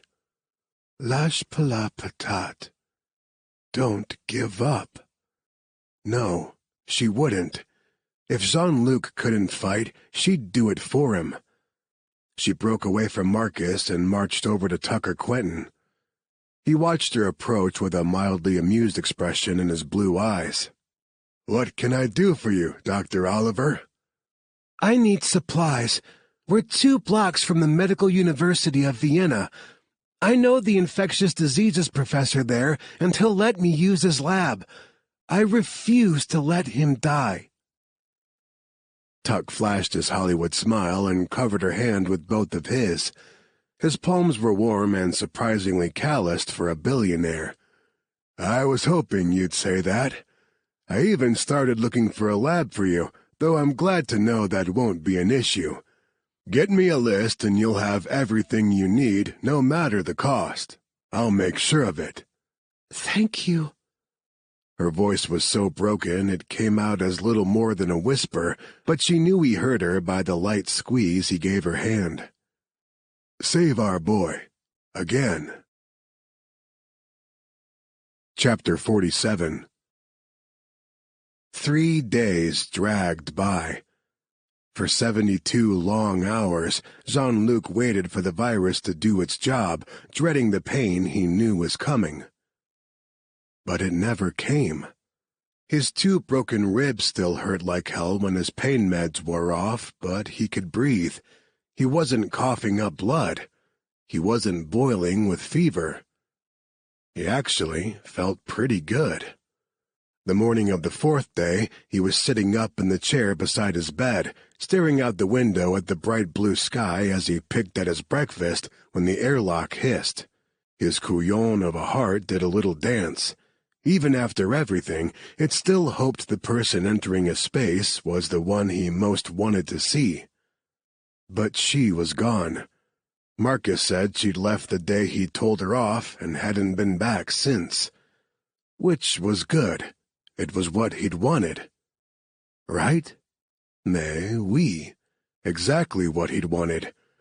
Despite his surprisingly good health, he was still waiting for death to call his number. Osterman must have messed with the virus so it killed slower. Claire herself had said the slower the virus killed, the more chance it had to spread to other people. It was only a matter of time. But he missed her with every beat of his heart. He hadn't felt that deep, dark pit in the center of his chest since he lost his mamère. He recognized it as grief. He was grieving Claire's loss, even though he was the one dying. Someone cleared their throat. He'd been so jumbled up inside his head he'd forgotten about the visitor. Or, more aptly, hadn't cared about the visitor because he knew it wasn't Claire. He glanced over and about fell out of his chair to see Marcus standing in the middle of his room without protective gear. He scrambled to his feet. "What the? Get out! You'll get sick!" Marcus's lips twisted in a wry smile. "You're Deadpool, remember? Mutant healing abilities?" "I'm not dying?" Jean-Luc stood there in his hospital gown, ass hanging out, blinking in disbelief at his best friend. "For true?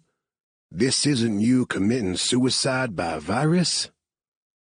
Marcus's smile faded. "I'm not going to kill myself. We've had this discussion." He tossed a duffel bag and a pair of boots at Jean-Luc. "Get dressed. You're virus-free." He caught the bag and stared down at it. The boots landed on the floor with a thunk. "But how? I saw Osterman's notes. He reinfected me." "That would be a good question for Claire when you see her. The doctors here are as stumped as you." He took the bag over to his little closet of a bathroom. "I'm not going to see her. You said she's gone." "No, I said she's not here in the hospital. I didn't mean she left town. Did you really think she was going to give up on you that easily? She's in love with you, dude." He froze with his jeans halfway up his legs as his heart had a full-out Fay Dodo inside his chest. He swallowed hard and finished dressing. When he re-emerged from the bathroom in jeans and a t-shirt, he found Marcus flipping through one of the Thai dictionaries he'd asked for yesterday. At the time, it had seemed silly to start learning a new language when he was about to die, but he'd been out of his mind with boredom. Now he had to wonder if the need to learn wasn't his subconscious telling him he would be okay. "She's not in love with me," he said. "Yeah, sure. She doesn't love you at all. That's why she's locked herself in a lab to recreate a kiso for you. She's barely slept or eaten. Nothing we say will get her to leave that lab." Marcus tossed the dictionary aside. "And can I just get this on the record? I get why you pushed her away the other day. You thought you were dying. But you're not, so if you plan to go back to your old ways, then just stay away from her. You already hurt her once. If you go back to her now only to hurt her again later, we're going to have a problem. She doesn't deserve to be played." Ouch. The jab stung, but wasn't undeserved. I've never played any woman in my life. They all knew what they were getting with me. Except Claire. The difference is, I knew what I was getting with her, and I want it. God, did he want it. And for some crazy reason, he'd gotten not only a second, but a third chance with her. He wasn't about to waste it. He snapped up his boots from the floor. "Take me to her." He found Jesse and Laney outside the lab, peering in through an observation window. Both appeared more than a little haggard. He stepped up beside them and stared down into the lab at Claire. She'd fallen asleep at her desk, her hair a tangled mess, her cheek smushed against a notebook. "Hey, pal," Jesse said, and clasped his hand, pulled him in for a backslapping hug. "How you feeling?" "Awesome, considering I should be dead right now. I'm told I'm infection-free." "You are. Looked at the blood tests myself. You're a lucky bastard." "Not luck." He returned his attention to the window. "It was all her. How long has she been out?" "A few minutes." "Did you tell her I'm healed?" The two shared a look, and he swung around to gape at them. "You didn't tell her?" Laney set a calming hand on his arm. "We tried, but last time Marcus interrupted her, she threatened him with chemical castration. She said she'd only leave if she finished a kiso or you were actively dying. She hasn't, and you weren't, so—" When Laney trailed off with a shrug, Jesse tilted his head toward the window. "Knew she'd eventually exhaust herself. We planned to pull her out once she finally collapsed. Tuck has a hotel room waiting for her. I'll take her there. Thanks for watching over her." Laney gave him a hug. "You be good to her, you hear me, Cajun?" "Why does everyone keep saying that?" "Because we know you," Jesse said. He winced. Yeah, I deserve that." "This is different. She's different. I'd sooner cut out my own heart than see her hurt." Laney grinned at him. "Good answer." She took her husband by the hand and pulled him away. Jean-Luc watched them go, then found his way into the lab. Classical music flowed from hidden speakers, and Claire didn't even twitch at the sound of the door opening. He crouched down beside her, ignoring the pinch of pain in his ribs, and studied the bruised flesh under her eyes. She was way too pale. Pages and pages of notebook paper littered the desk and the floor. She was drooling on one of them and still had a pen in her hand. In her other hand, she gripped his gree-gree. His Claire. Smart, focused, and feisty as hell. He'd tried to push her away, and instead of letting him, she decided to work herself to exhaustion trying to save his sorry ass again. He loved her. He hadn't known he was capable of the kind of love he felt for her in that instant. All-encompassing, unselfish, terrifying, and glorious all at once. He took the pen from her hand and pressed a kiss to her temple. "My belle, wake up. Let's get you to a real bed, huh?" She shifted and let out a soft moan. "Jean-Luc, I'm trying to save you." Her eyes opened but remained blurry and unfocused. Her grip tightened on his gree-gree. Am I too late? Are you here to say goodbye? She must be tired if her logical mind was dreaming of ghosts. No, Shah. He scooped her up in his arms, busted ribs be damned, and savored the rightness of it as he carried her out of the lab. You already saved me. In more ways than one. Chapter 48. She wasn't in the lab. Claire's first reaction when she bolted awake to find herself in a soft, warm bed was anger. How dare they take her away from the only chance Jean-Luc had? She had to finish a Kiso and test it on cells, and she was running out of time, and... Someone was coming into the room. She leaped to her feet, intent on ripping into Marcus or whoever, and stopped cold when she saw Jean-Luc carrying a tray of breakfast food. Wait, what? She looked around the room, expecting to see it shimmer and shift to somewhere else, like places always did in dreams. Because she had to be dreaming. He wasn't here. He wasn't grinning at her with that adorable, mischievous gleam in his eyes. She pinched her arm, and his smile faded as he set down the tray. Don't do that, Shah. You're not dreaming. What? How?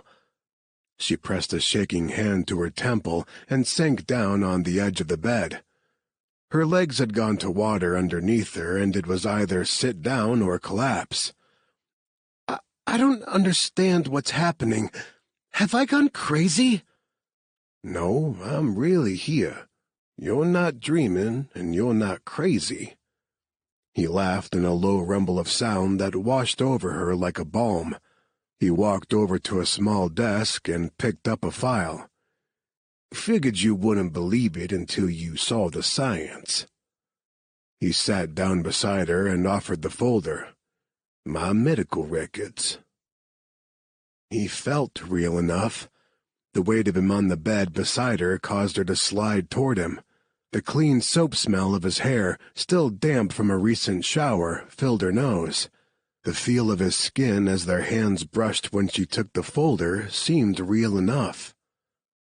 She opened the folder, read through. He had been reinfected, but his most recent blood tests were clean, virus-free. Except he now had the antibodies. How is this possible? I was hoping you could tell me. You think Akiso still... Her mouth opened and closed soundlessly a couple times as she tried to think it through. She shook her head. I don't know. I'd have to run tests and... Abruptly, she remembered their conversation in his hospital room and shut the file. I'm sorry. I know you're not a science experiment. He took the folder from her hands and set it aside on the nightstand. I was angry and scared. You can run whatever tests you need to, especially if what you learn from me will help people like Deo's family. But not today. No, she breathed and threw her arms around him. Not today. He murmured to her in Cajun and stroked a hand over her hair as she let all the emotion she'd kept bottled up bubble over and spill out. It came out in gasping, wrenching sobs, and he held her through it. It was him. It was him. It really was him. I was so afraid I'd lose you. Not gonna lie, he whispered against her temple. I thought you'd lose me too, but I'm not going anywhere. He caught her tears on his finger and whisked them away. You're stuck with me now. She sucked in a shaky breath and lifted her lips to his. Good, because I love you, Cajun. You're stuck with me, too. He laughed and kissed her back. It started out gentle and sweet, but like all things with him, it soon turns to heat. She broke away and studied his face. Are you well enough to make love? His grin all but sparkled. If you're on top, I think I can manage." They moved slowly, taking care not to hurt his damaged ribs as they undressed. He lay back on the bed as she rolled the condom on and told her all the deliciously wicked and dirty things he would do to her body once he was healed. His words sent pleasure spiraling through her even before she took him inside her body, and when she did. Moaning, she rolled her hips, slow and easy, caught between wanting to pleasure him and fear of hurting him. His fingers dug into her hips. "Ride me harder, Sha." His voice was gravel. "You won't break me. Use me like your own personal fuck toy." She gasped as he bucked his hips, surging up just as she came down on him. Her entire body clenched and spasmed with the orgasm, and she let out a long, low moan as the pleasure swamped her. He continued undulating under her. "I love it when you do that, when you lock up around me and try to suck me dry.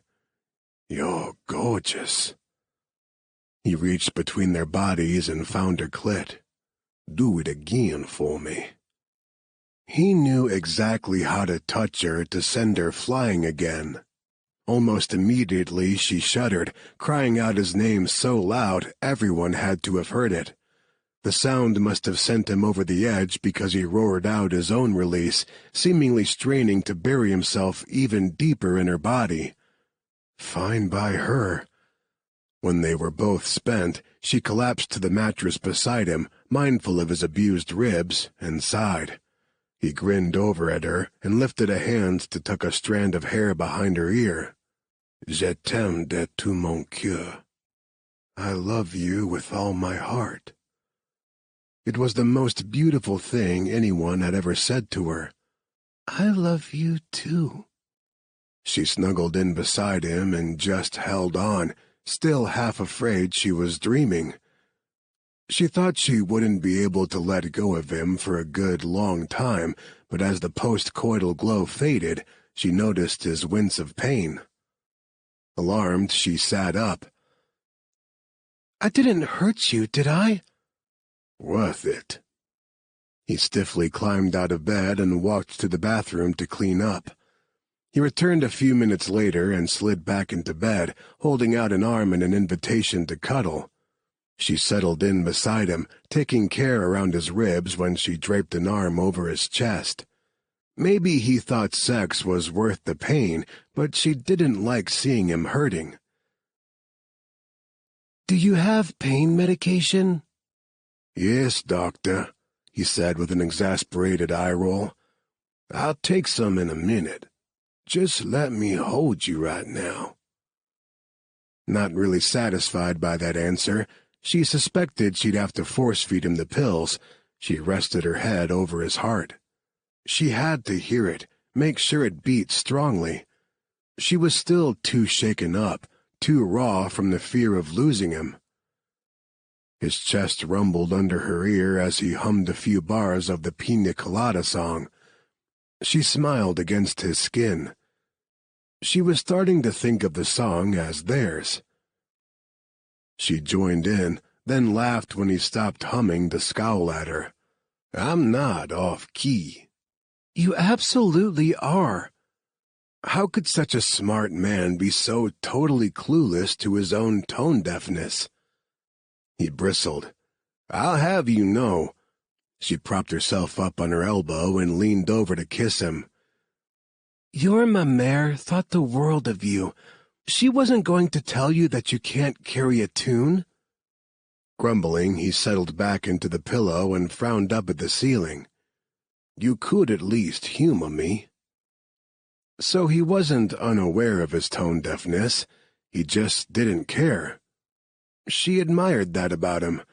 She wished she was bold enough to unabashedly sing whenever the urge struck. She straddled him and smiled sweetly down at him as she slid her hands gently across his poor, battered chest. "You're the best singer in the world, and I fell in love with you that night in Martinique because of your rendition of the Pina Colada song." "Smart ass." He pinched her rear, then soothed the hand over the sting.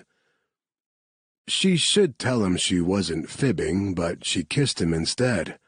She absolutely had started falling for him at that poolside bar in Martinique.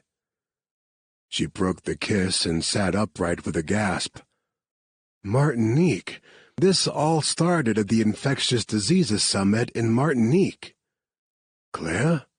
Concern lining his brow, Jean-Luc sat up fast. He winced at the movement and put a hand over his ribs. What is it, ma belle? She pushed away from him. Osterman is still a threat. He's still planning his attack. He'd rather see the world burn than live with it as is. Jean-Luc ran a hand over her hair. It's nothing you need to worry about anymore. You're safe now and— No, she waved away the soothing caress of his hand. It's not that. He told me he had his first attack planned in 3 weeks. Less than 2 weeks now, and this all started in Martinique. So, Jean-Luc said, dragging the word out. I'm not following. I know where he's going to start. Chapter 49. 10 days later, Worldwide Biothreats Conference, Porec, Croatia. Claire gripped the rail of the hotel balcony. Despite the warm sunshine and calm expanse of turquoise water stretching before her, she couldn't get warm, and yet sweat soaked through her blouse at her spine. Jean-Luc slipped up behind her, rested his hands on her hips, and kissed the back of her neck as he drew her against his chest. Penny for your thoughts, ma belle. Even with the solid strength behind her, she couldn't manage to calm her jangling nerves. What if I'm wrong? You're not. She turned into his embrace and met his gaze. This place, the hotel, the conference, it's all so much like Martinique. And that's why you're not wrong. Martinique went sideways for him, and Croatia used to be part of Yugoslavia, where his obsession with viruses began. You're spot on with this. There's no other place he could attack. He'll see this as closure. She shook her head and thought of the virus still burning its way through the population of Port Harcourt. So many people have died. Jean-Luc cupped her cheeks in his palms and kissed her lightly. None of this is your fault, you hear me? None of it. Everything that's happened is on Osterman, and we're going to take him down today. She squeezed her eyes shut and pressed her forehead against his chest. I want him dead. I've never before wished death on anyone, but nothing would make me happier than to know that man no longer draws breath. I'm a horrible person. Nah, you're just human. Using the curve of one finger, he lifted her chin until she met his gaze again. My team can handle this. You don't have to be here. Actually, I'd love nothing more than for you to get on the jet and put thousands of miles between you and this virus. She cupped his jaw in her hand. He hadn't shaved in at least a week, and his beard stubble rasped against her palm. Viruses are my job, Jean-Luc. Same as catching bad guys is yours. I wouldn't ask you to stop doing what you love, so don't ask me to walk away from this. I get it. I do. I'd never ask you to stop your work with viruses, but psychopaths are not your job. My research put him on this path. No, Shah. That lab of his in Austria was 20 years in the making. He was already running full steam ahead for years before he'd ever heard of you. He just saw an opportunity to control the outcome with a Kiso. He didn't get it. Maybe he never would, but she wouldn't hold it against him. He was just trying to protect her. She stood on her toes to kiss him. I still have to see this through to the end. There he was, the smug bastard. As the conference broke for lunch, Osterman sat down at a table in the middle of the hotel's busy restaurant and smiled to himself. He took out a small case and flipped open the top. Inside lay a syringe and a vial. He plugged the needle into the little bottle, drew out the contents into the syringe. Jean-Luc felt Claire's hands tighten convulsively in his. He's giving himself a kiso. Of course he was. He'd want to sit here in the middle of everything and observe his victims as they unknowingly breathed in DHF, and he couldn't wear a respirator without drawing too much attention to himself. Do you think he's kidnapped more people? Claire asked. No, Harvard's been watching for it. She shivered. So he's given up on trying to save the world. Now he's just going to end it. Not on Hornet's watch. Jean-Luc gave her hand a reassuring squeeze and checked the crowd. Everyone was in position to close ranks around Osterman, and it wasn't just Hornet. All of Tuck's team had wanted in on this takedown, including Devlin, who was still healing from nearly getting crushed by the castle. Seemed like a bad idea having him hobble around a crowded hotel on crutches when the possibility of needing to make a fast escape was very high, but that wasn't Jean-Luc's call. If Tuck trusted that Devlin could still play his part, then... The fire alarm shrilled. Seated only 2 tables over from Osterman, Devlin and Harvard both calmly closed their laptops and joined the exiting crowd. They'd hacked the fire alarm. Okay, yeah. Good distraction. It had worked at the hotel in Martinique to get folks out. Why not here, too? Osterman glanced around with an expression of dismay and started to stand. That's my cue, Jean-Luc said, and gave Claire a quick kiss. But she wouldn't let go of his hand. Claire? I'm sorry. She released her grip. Just don't get infected with anything. He winked at her.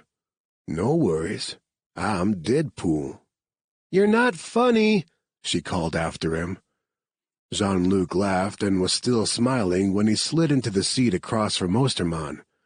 Surprise, he said in German. Remember me? Osterman swore and fumbled a cell phone out of his pocket. I wouldn't do that if I were you.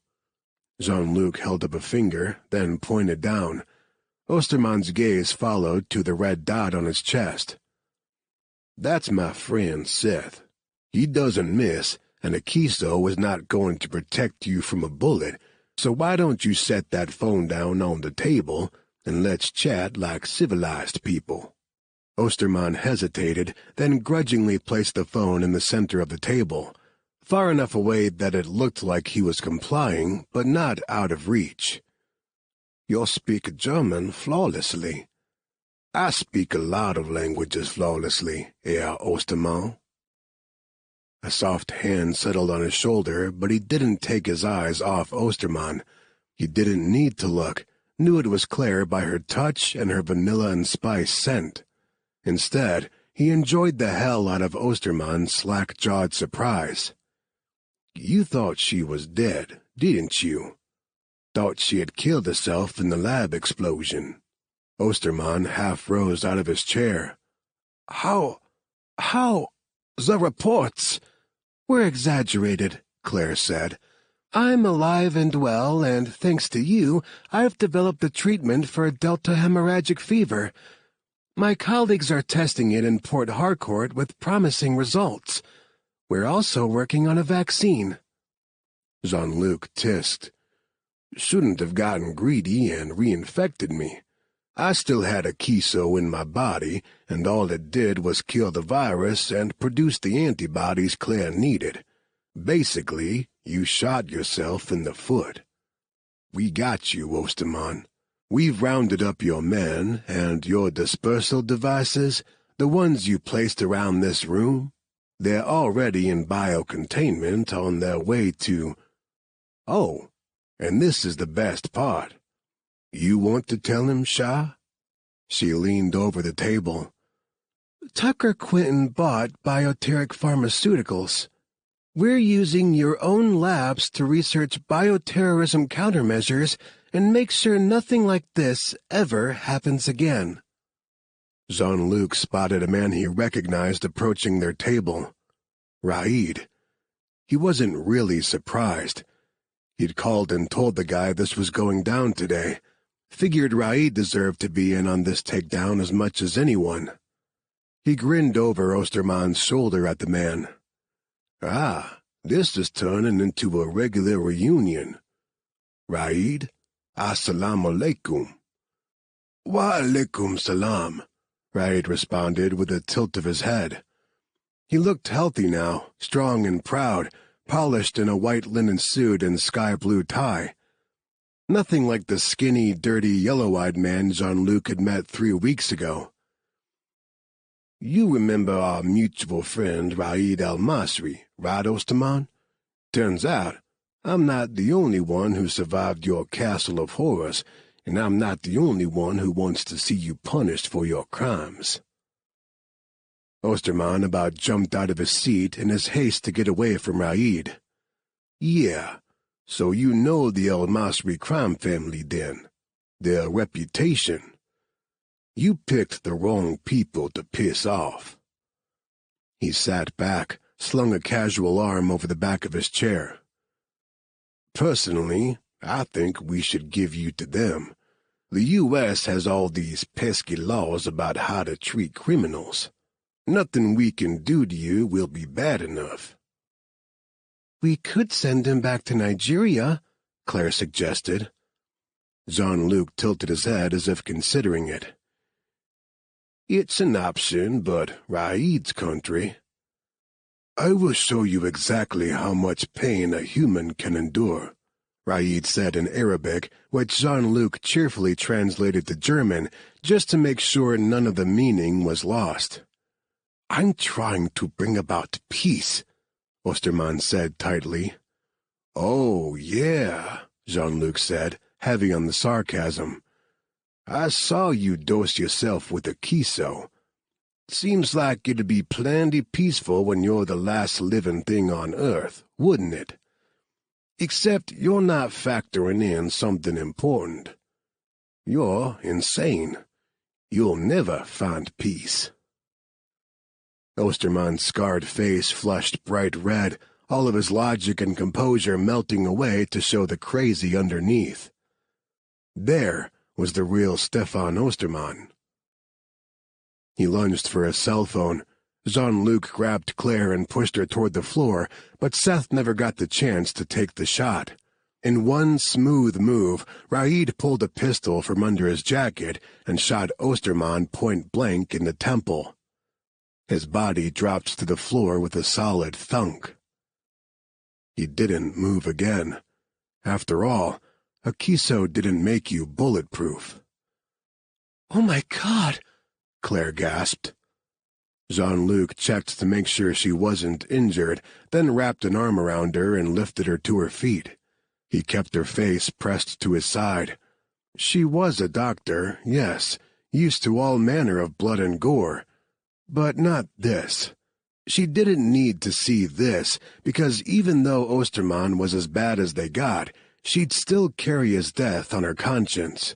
That was just the kind of gentle, beautiful soul she was. Raid calmly pulled a blue handkerchief from his pocket and wiped the fine mist of blood off his face. "Please know it has been a pleasure working with you, Jean-Luc." He left the handkerchief on the table and holstered his weapon. The lines of the suit were so perfectly tailored to hide it, even a trained eye would have trouble picking it out. He held out a hand. "It saddens me to say this, but I suspect next time we meet, it'll not be as allies."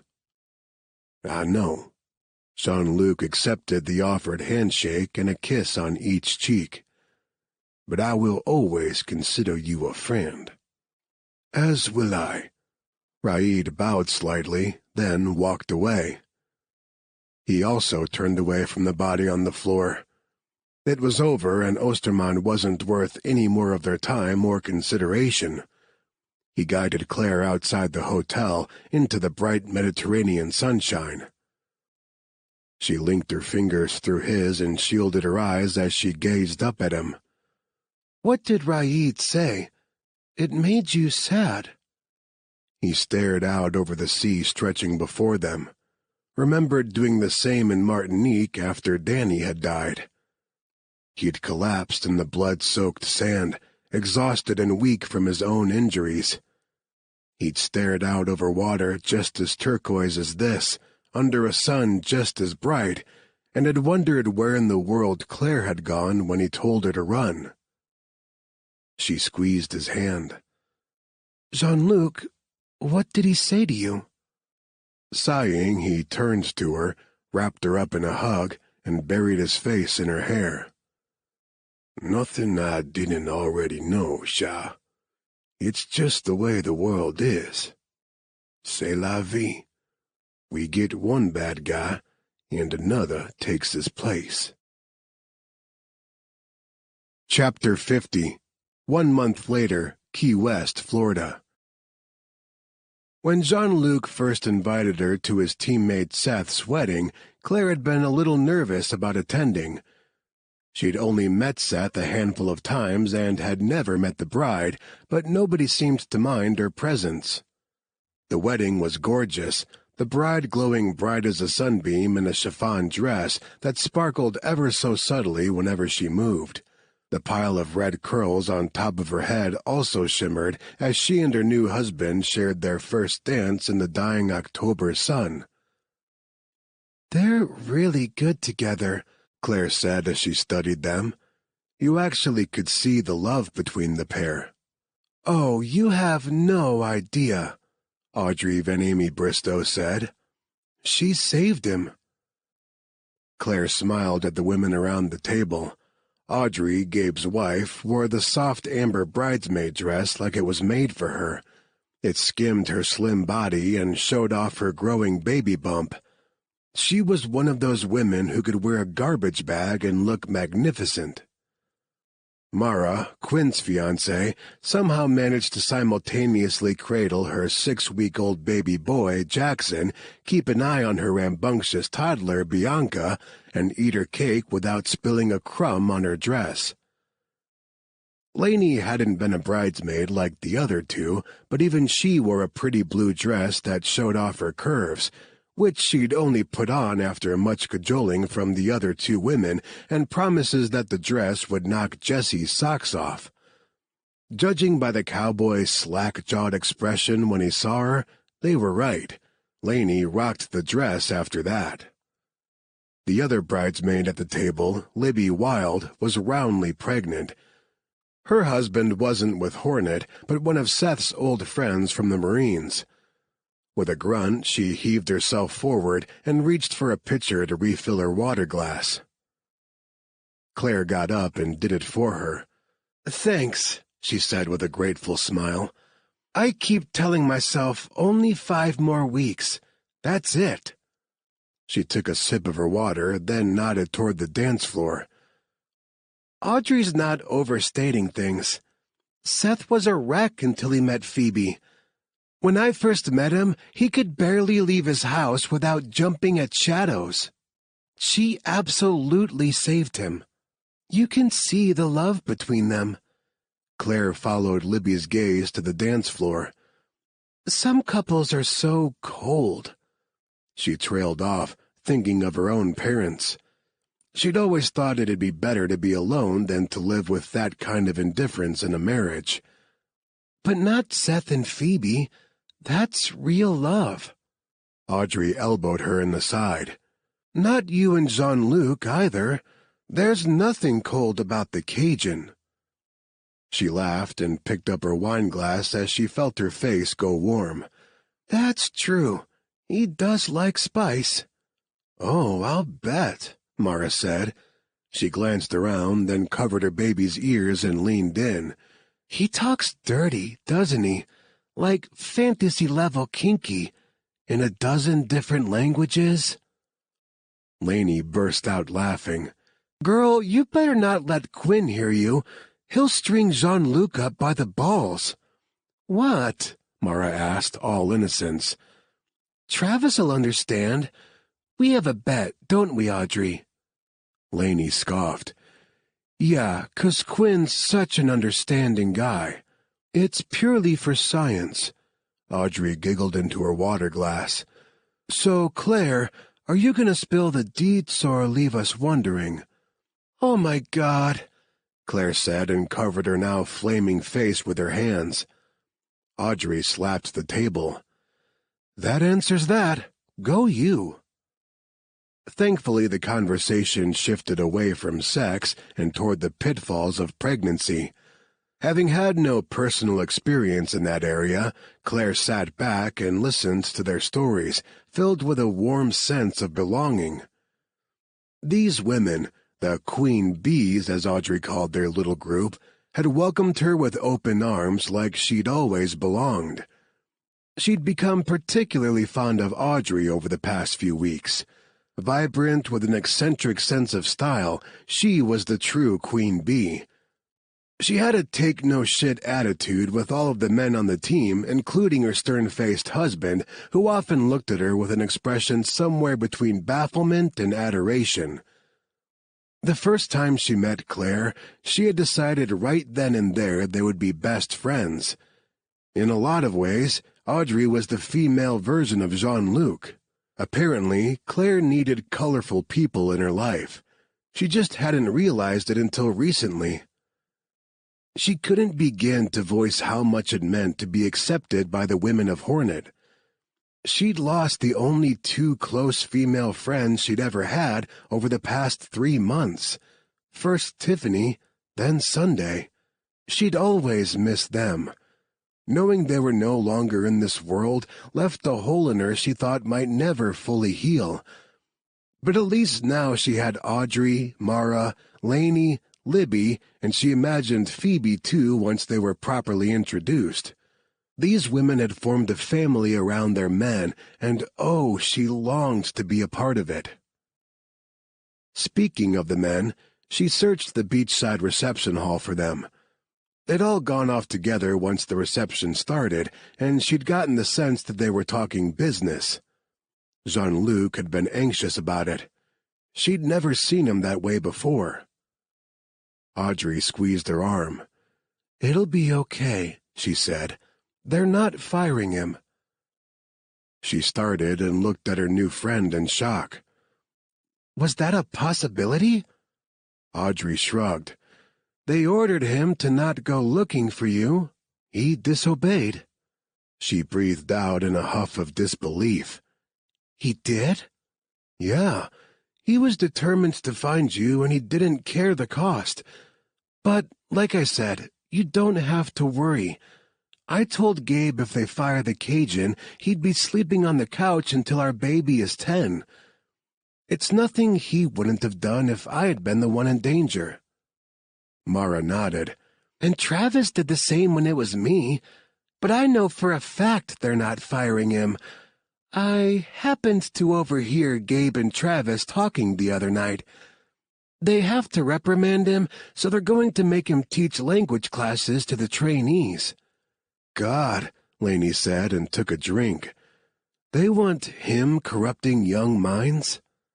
The men emerged from the hotel, and tension eased out of Claire's shoulders when she spotted Jean-Luc. He didn't look anxious anymore. He was his usual happy self. "Looks like he accepted his punishment," Audrey said. Smiling, Claire watched him shake hands with Gabe, then Quinn, and finally Tuck. "I don't think he'll see it as punishment. Teaching seems like it might be a good fit." Jean-Luc all but bounced over to the DJ, exchanged a few words with him, and then grabbed the mic when the current song ended. "Oh, boy," Audrey said. Lainey groaned. "Claire, please muzzle him before he starts singing." He tapped the microphone and it screeched with feedback. "Sorry, sorry." He grabbed a flute of champagne from a passing waiter and held it up. "First, a toast to love and laughter and happily ever after. Here's to the husband, here's to the wife. May they be lovers for life. Sante. Everyone laughed and drank. He held up his flute again. And to Seth and the rest of my boys. Here's to hell. May our stay there be as much fun as our way there. Cheers to that, Cajun, Seth called from the dance floor. Jean-Luc threw back his drink and held out his arms.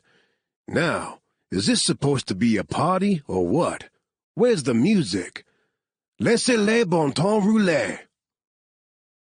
Claire didn't think it was a coincidence that the DJ started with the Pina Colada song and laughed as Jean-Luc pulled her out of her seat toward the dance floor. Allons danser. I don't dance, she protested. No worries, I'll teach you.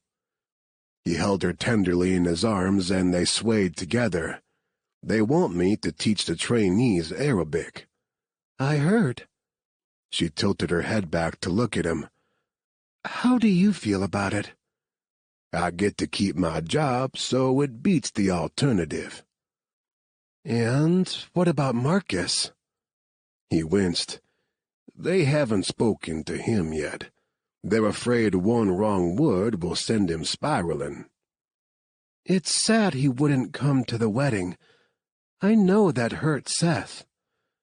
I'm gonna kick his ass for it when I see him again, but at least he's safely in San Diego, away from HQ and, guest. She wasn't sure how she felt about the woman who had chased her across Nigeria. On the one hand, Mercedes Raya had realized and tried to right her mistakes. A little too late, but she had tried. On the other, she had tried to drown Claire back at the field hospital and probably knew who had killed Danny. What are you going to do with her?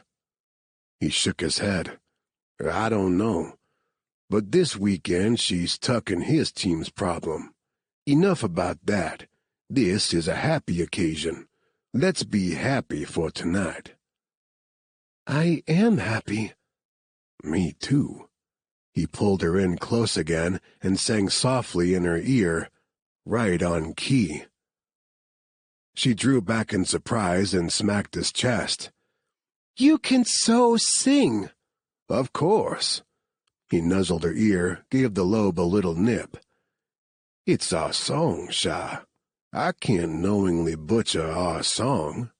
You sing off-key just to torture everyone, don't you? Yeah, it's fun. He spun her out, brought her back, and tucked her close. So, I've been thinking... He trailed off. She waited, but he didn't continue.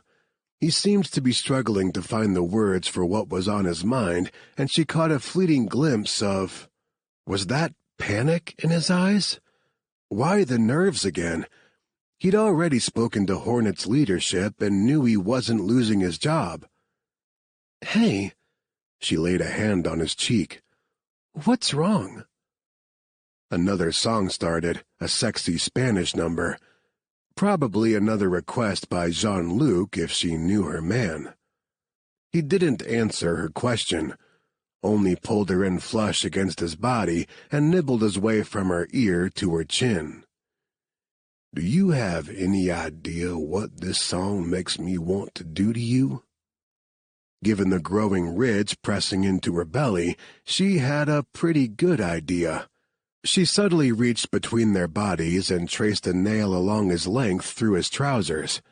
Before him, she never would have done such a thing in a room full of people, but he'd brought out a boldness in her.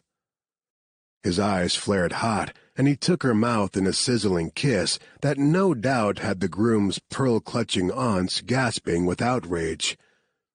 Part of her wanted to do something really naughty here on the dance floor, just to scandalize the two women who'd had nothing nice to say about their nephew's friends. They already thought the guys of Hornet were heathens and the women were floozies. Why not have fun with it? The thought made her laugh. Jean-Luc drew back, ending the kiss with a nibble to her upper lip. What's so funny? You've corrupted me. I'm thinking about doing dirty things to you in public just to spite two women I've never met before today. Seth's aunts? Yeah, they bring that out in people. He gripped her butt and gave it a squeeze. But I always want to do dirty things to you in public. He was trying to distract her. She knew it, and yet she was going to let him get away with it, for now. She was learning her man liked making love in places where they might get caught. She was learning she liked it too, and the thought of a quickie right now had all of her female parts tingling in anticipation. She stood on her toes to whisper in his ear, "Let's find a quiet spot." His nostrils flared with a sharp exhale, and he got the same single-minded look on his face as when he was trying to beat his Make Claire orgasm record in bed. He all but carried her off the dance floor. She risked a glance back at the table where her new friends still sat. They were all grinning in her direction, and Audrey gave her an enthusiastic thumbs up. Her cheeks filled with heat. No doubt about it, the women knew exactly what she and Jean-Luc were up to. He pulled her away from the crowd toward a poolside tiki bar shaded by palm trees that was currently closed because of the wedding. Much like the one they'd first met at. "This is fitting," she laughed as he whirled her around and boosted her up onto the bar. It was the perfect height, and she parted her legs, letting him in closer. He took her mouth in a hungry, possessive kiss that left her giddy with need. She'd been waiting all day for this. "Touch me, Jean-Luc." He slid his hands up under the skirt of her dress and hissed out a breath when he found her bare underneath. "Naughty girl, you did this just to make me crazy." "It worked." He'd pulled his hair back into a neat tail for the wedding, and she gave it a tug, dragging his mouth to hers. "Hurry up.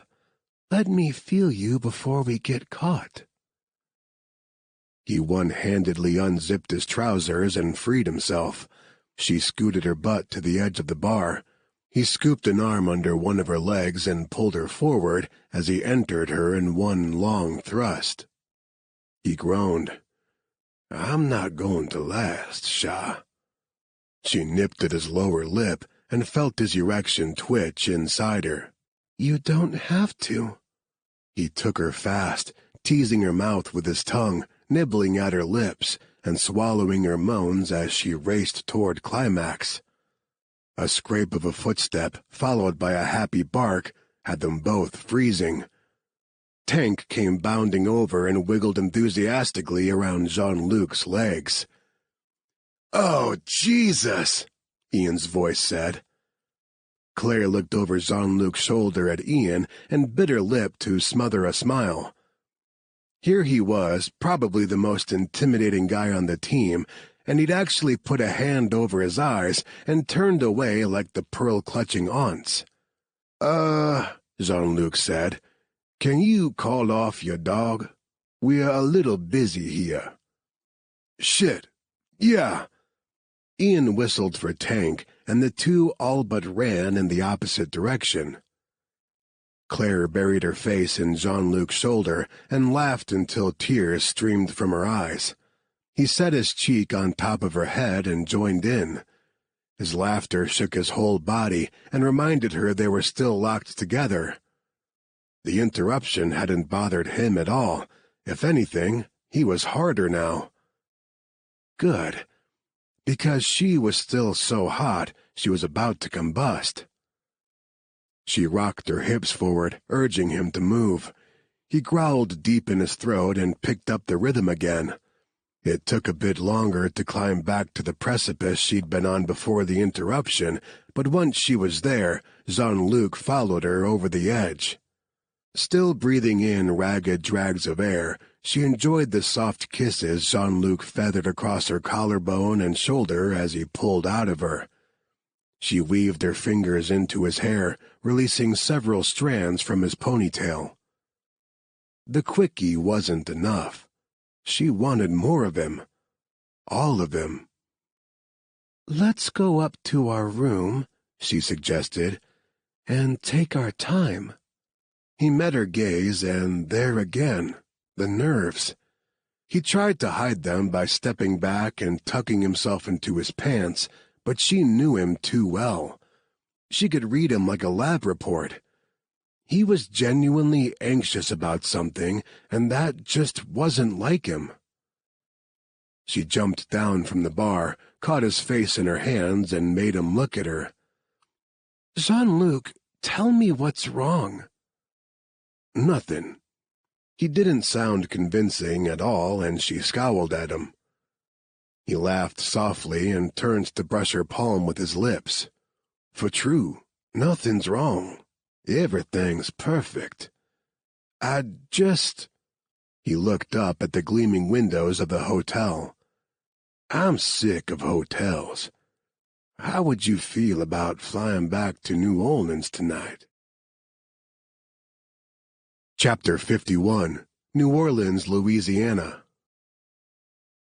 It was well after midnight when the cab dropped them off on Canal, right at the start of Bourbon Street. A street performer danced by on stilts to the jazzy riff he played on a trombone. Ah, home. There was no place like it in the world. Jean-Luc grinned as Claire marveled at the flash and color of the city he loved almost as much as he loved her. She laughed.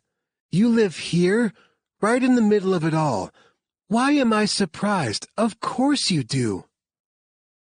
After paying the cab driver, he took her hand and led her down Bourbon.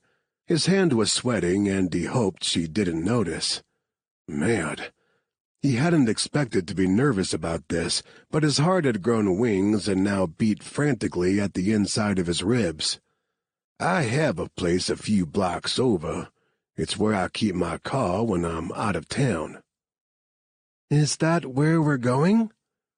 "No. I mean, yeah, to pick up the car, but no. I have another place across Lake Pontchartrain. It's my real home, my sanctuary. I've never taken any woman there, but it's a place that maybe, if you like, you'd be willing to call it home, too?" She caught her breath and pulled him to a stop. "Are you... Jean-Luc, are you asking me to move in with you?" He released his grip on hers to wipe his palms on his shorts. "I was going to let you see the house first. It's 4 bedrooms, 3 baths. Nice open kitchen. It's kinda empty right now 'cause I'm hardly ever there, but it's a good place to start a home. Maybe do the family thing someday. The whole living room wall is glass and looks out on the lake." Her eyes sparkled and she blinked hard. "It sounds beautiful, but you didn't answer my question. Do you want me to move in with you?" Everything stopped for him. The noise of the city faded away. The people disappeared.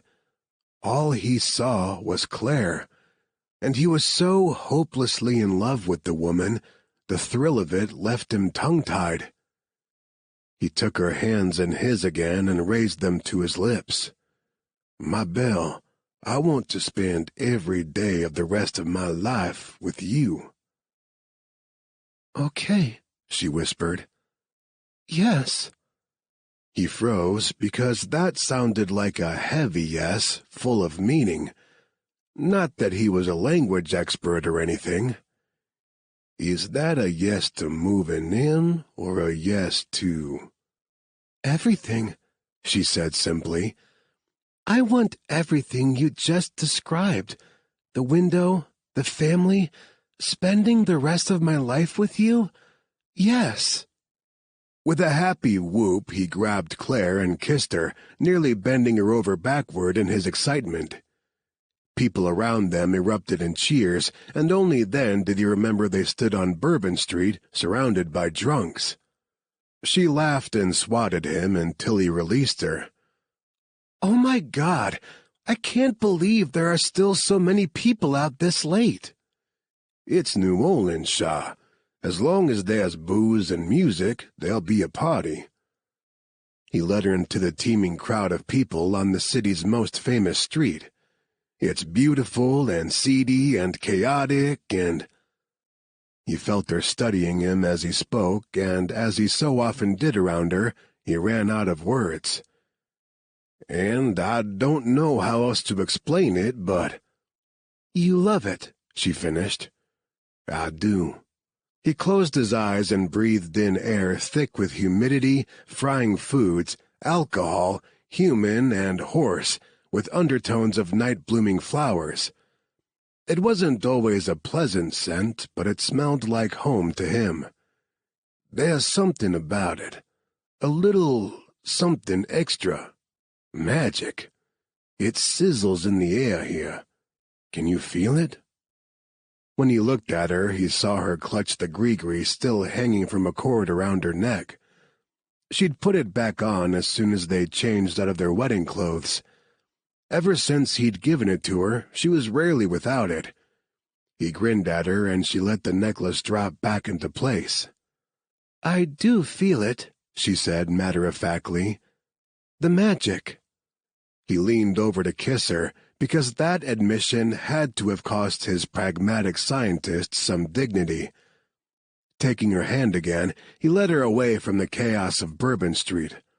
Allons. I want to get my car so I can show you our house. Are you happy to be back? She asked as they strolled down the quieter side street toward the condo he split with his siblings. Jean-Luc took a moment to think about his answer. Was he happy? Yes, but that was because Claire was with him.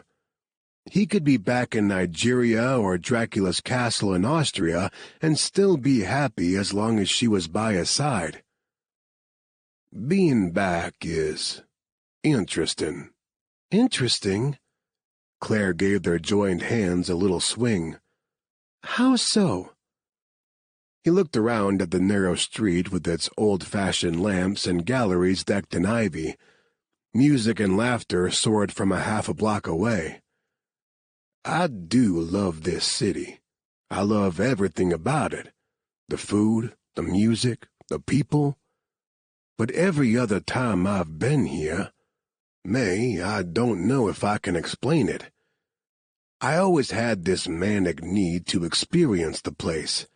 Like there was a hole inside me, and the only way I could fill it was to drink and fuck and... He trailed off as a woman stepped out of the shadows in front of them. He recognized her instantly. The voodoo queen who had put the kunja on him during Mardi Gras. Her hair was longer now, twisted into tight dreadlocks that sprouted from a high ponytail. She was still just as gorgeous as he remembered, almost ethereal in her beauty. She smiled, her teeth very white against her dark skin. Heard you were back in town. Mad. He'd been back for all of a half hour. How had she known? No, scratch that. A powerful queen like her had her ways, and he wanted no part of them. His first instinct was to protect Claire. He stepped in front of her, shielding her with his body. What do you want? The woman's smile only widened. Came to see about my curse. She eyed Claire. I see you've broken it. I knew you would. Eventually. You just needed a little push and the right woman. Good luck to you both. It's a blessed match. As she walked by, she paused and met his gaze. Her dark eyes danced, and he felt like a snake caught in the spell of a snake charmer. Edme says she's proud of you. He felt Claire's fingers tighten on his, but he was too stunned to move. Isn't Edme your grandmother's name? Hey! He spun around, but the woman was already gone. To the empty street, he whispered, Thanks. Chapter 52, Hornet Headquarters, Wyoming. How stupid could she have been to trust Hornet? Mercedes paced her cell, Okay, not really a cell. It was comfortable enough, and she'd been held in worse places. It was more like a dorm room with its own private bathroom, but they'd welded bars over her window and bolted everything to the floor. There was nothing to use as a weapon. She'd checked, multiple times. When she'd approached Hornet in Port Harcourt, she'd thought, well, shit, she didn't know what she'd been thinking. Footsteps echoed in the hallway outside, and she squared off with the door, waiting. They were punctual, that was for sure. Every night, 6 o'clock on the dot, they brought dinner for her. Except nobody came in. She waited, listening, her heart picking up speed with each passing moment. This wasn't normal. Could this be an ally? Someone who could help her escape? Or maybe Seb? She squashed that hopeful thought and the fluttering that came with it. Even if he knew Hornet had her, he wouldn't come. Too much risk. She heard a muffled curse and the door swung open. She backed away because, no, this was the last person who would ever help her. She was alone and in terrible danger, and for once in her life, she didn't know how to get away.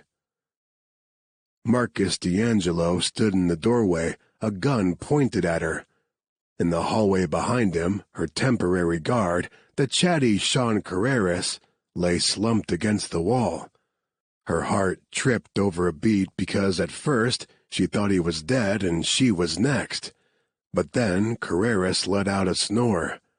Not dead, asleep. Marcus must have drugged him. Which still didn't bode well for her. If he'd been willing to go so far as to drug a friend, what would he do to his enemy? She returned her attention to Marcus and tried for bravery, but her voice wobbled. "You're not supposed to be here. Everyone's gone celebrating a wedding in Key West, and your guard is sleeping on the job." He stepped in and closed the door behind him. She flinched at the finality of the lock clunking into place. "I'm the only one here, and we're overdue for a chat." Suddenly cold to the bone, she folded her arms over her chest. "You can't keep me locked up like this. It's against the law." He laughed bitterly. "Who you gonna call? The FBI? You killed one of their agents. They're not gonna care." He motioned to a chair with the gun. "Now, sit your ass down and tell me everything I want to know about Danny's murder." This concludes Reckless Honor by Tonya Burrows, narrated by Stephen Bourne. Copyright 2018 by Tonya Burrows. This unabridged audiobook is published by arrangement with Entangled Publishing, LLC, and was produced in the year 2020.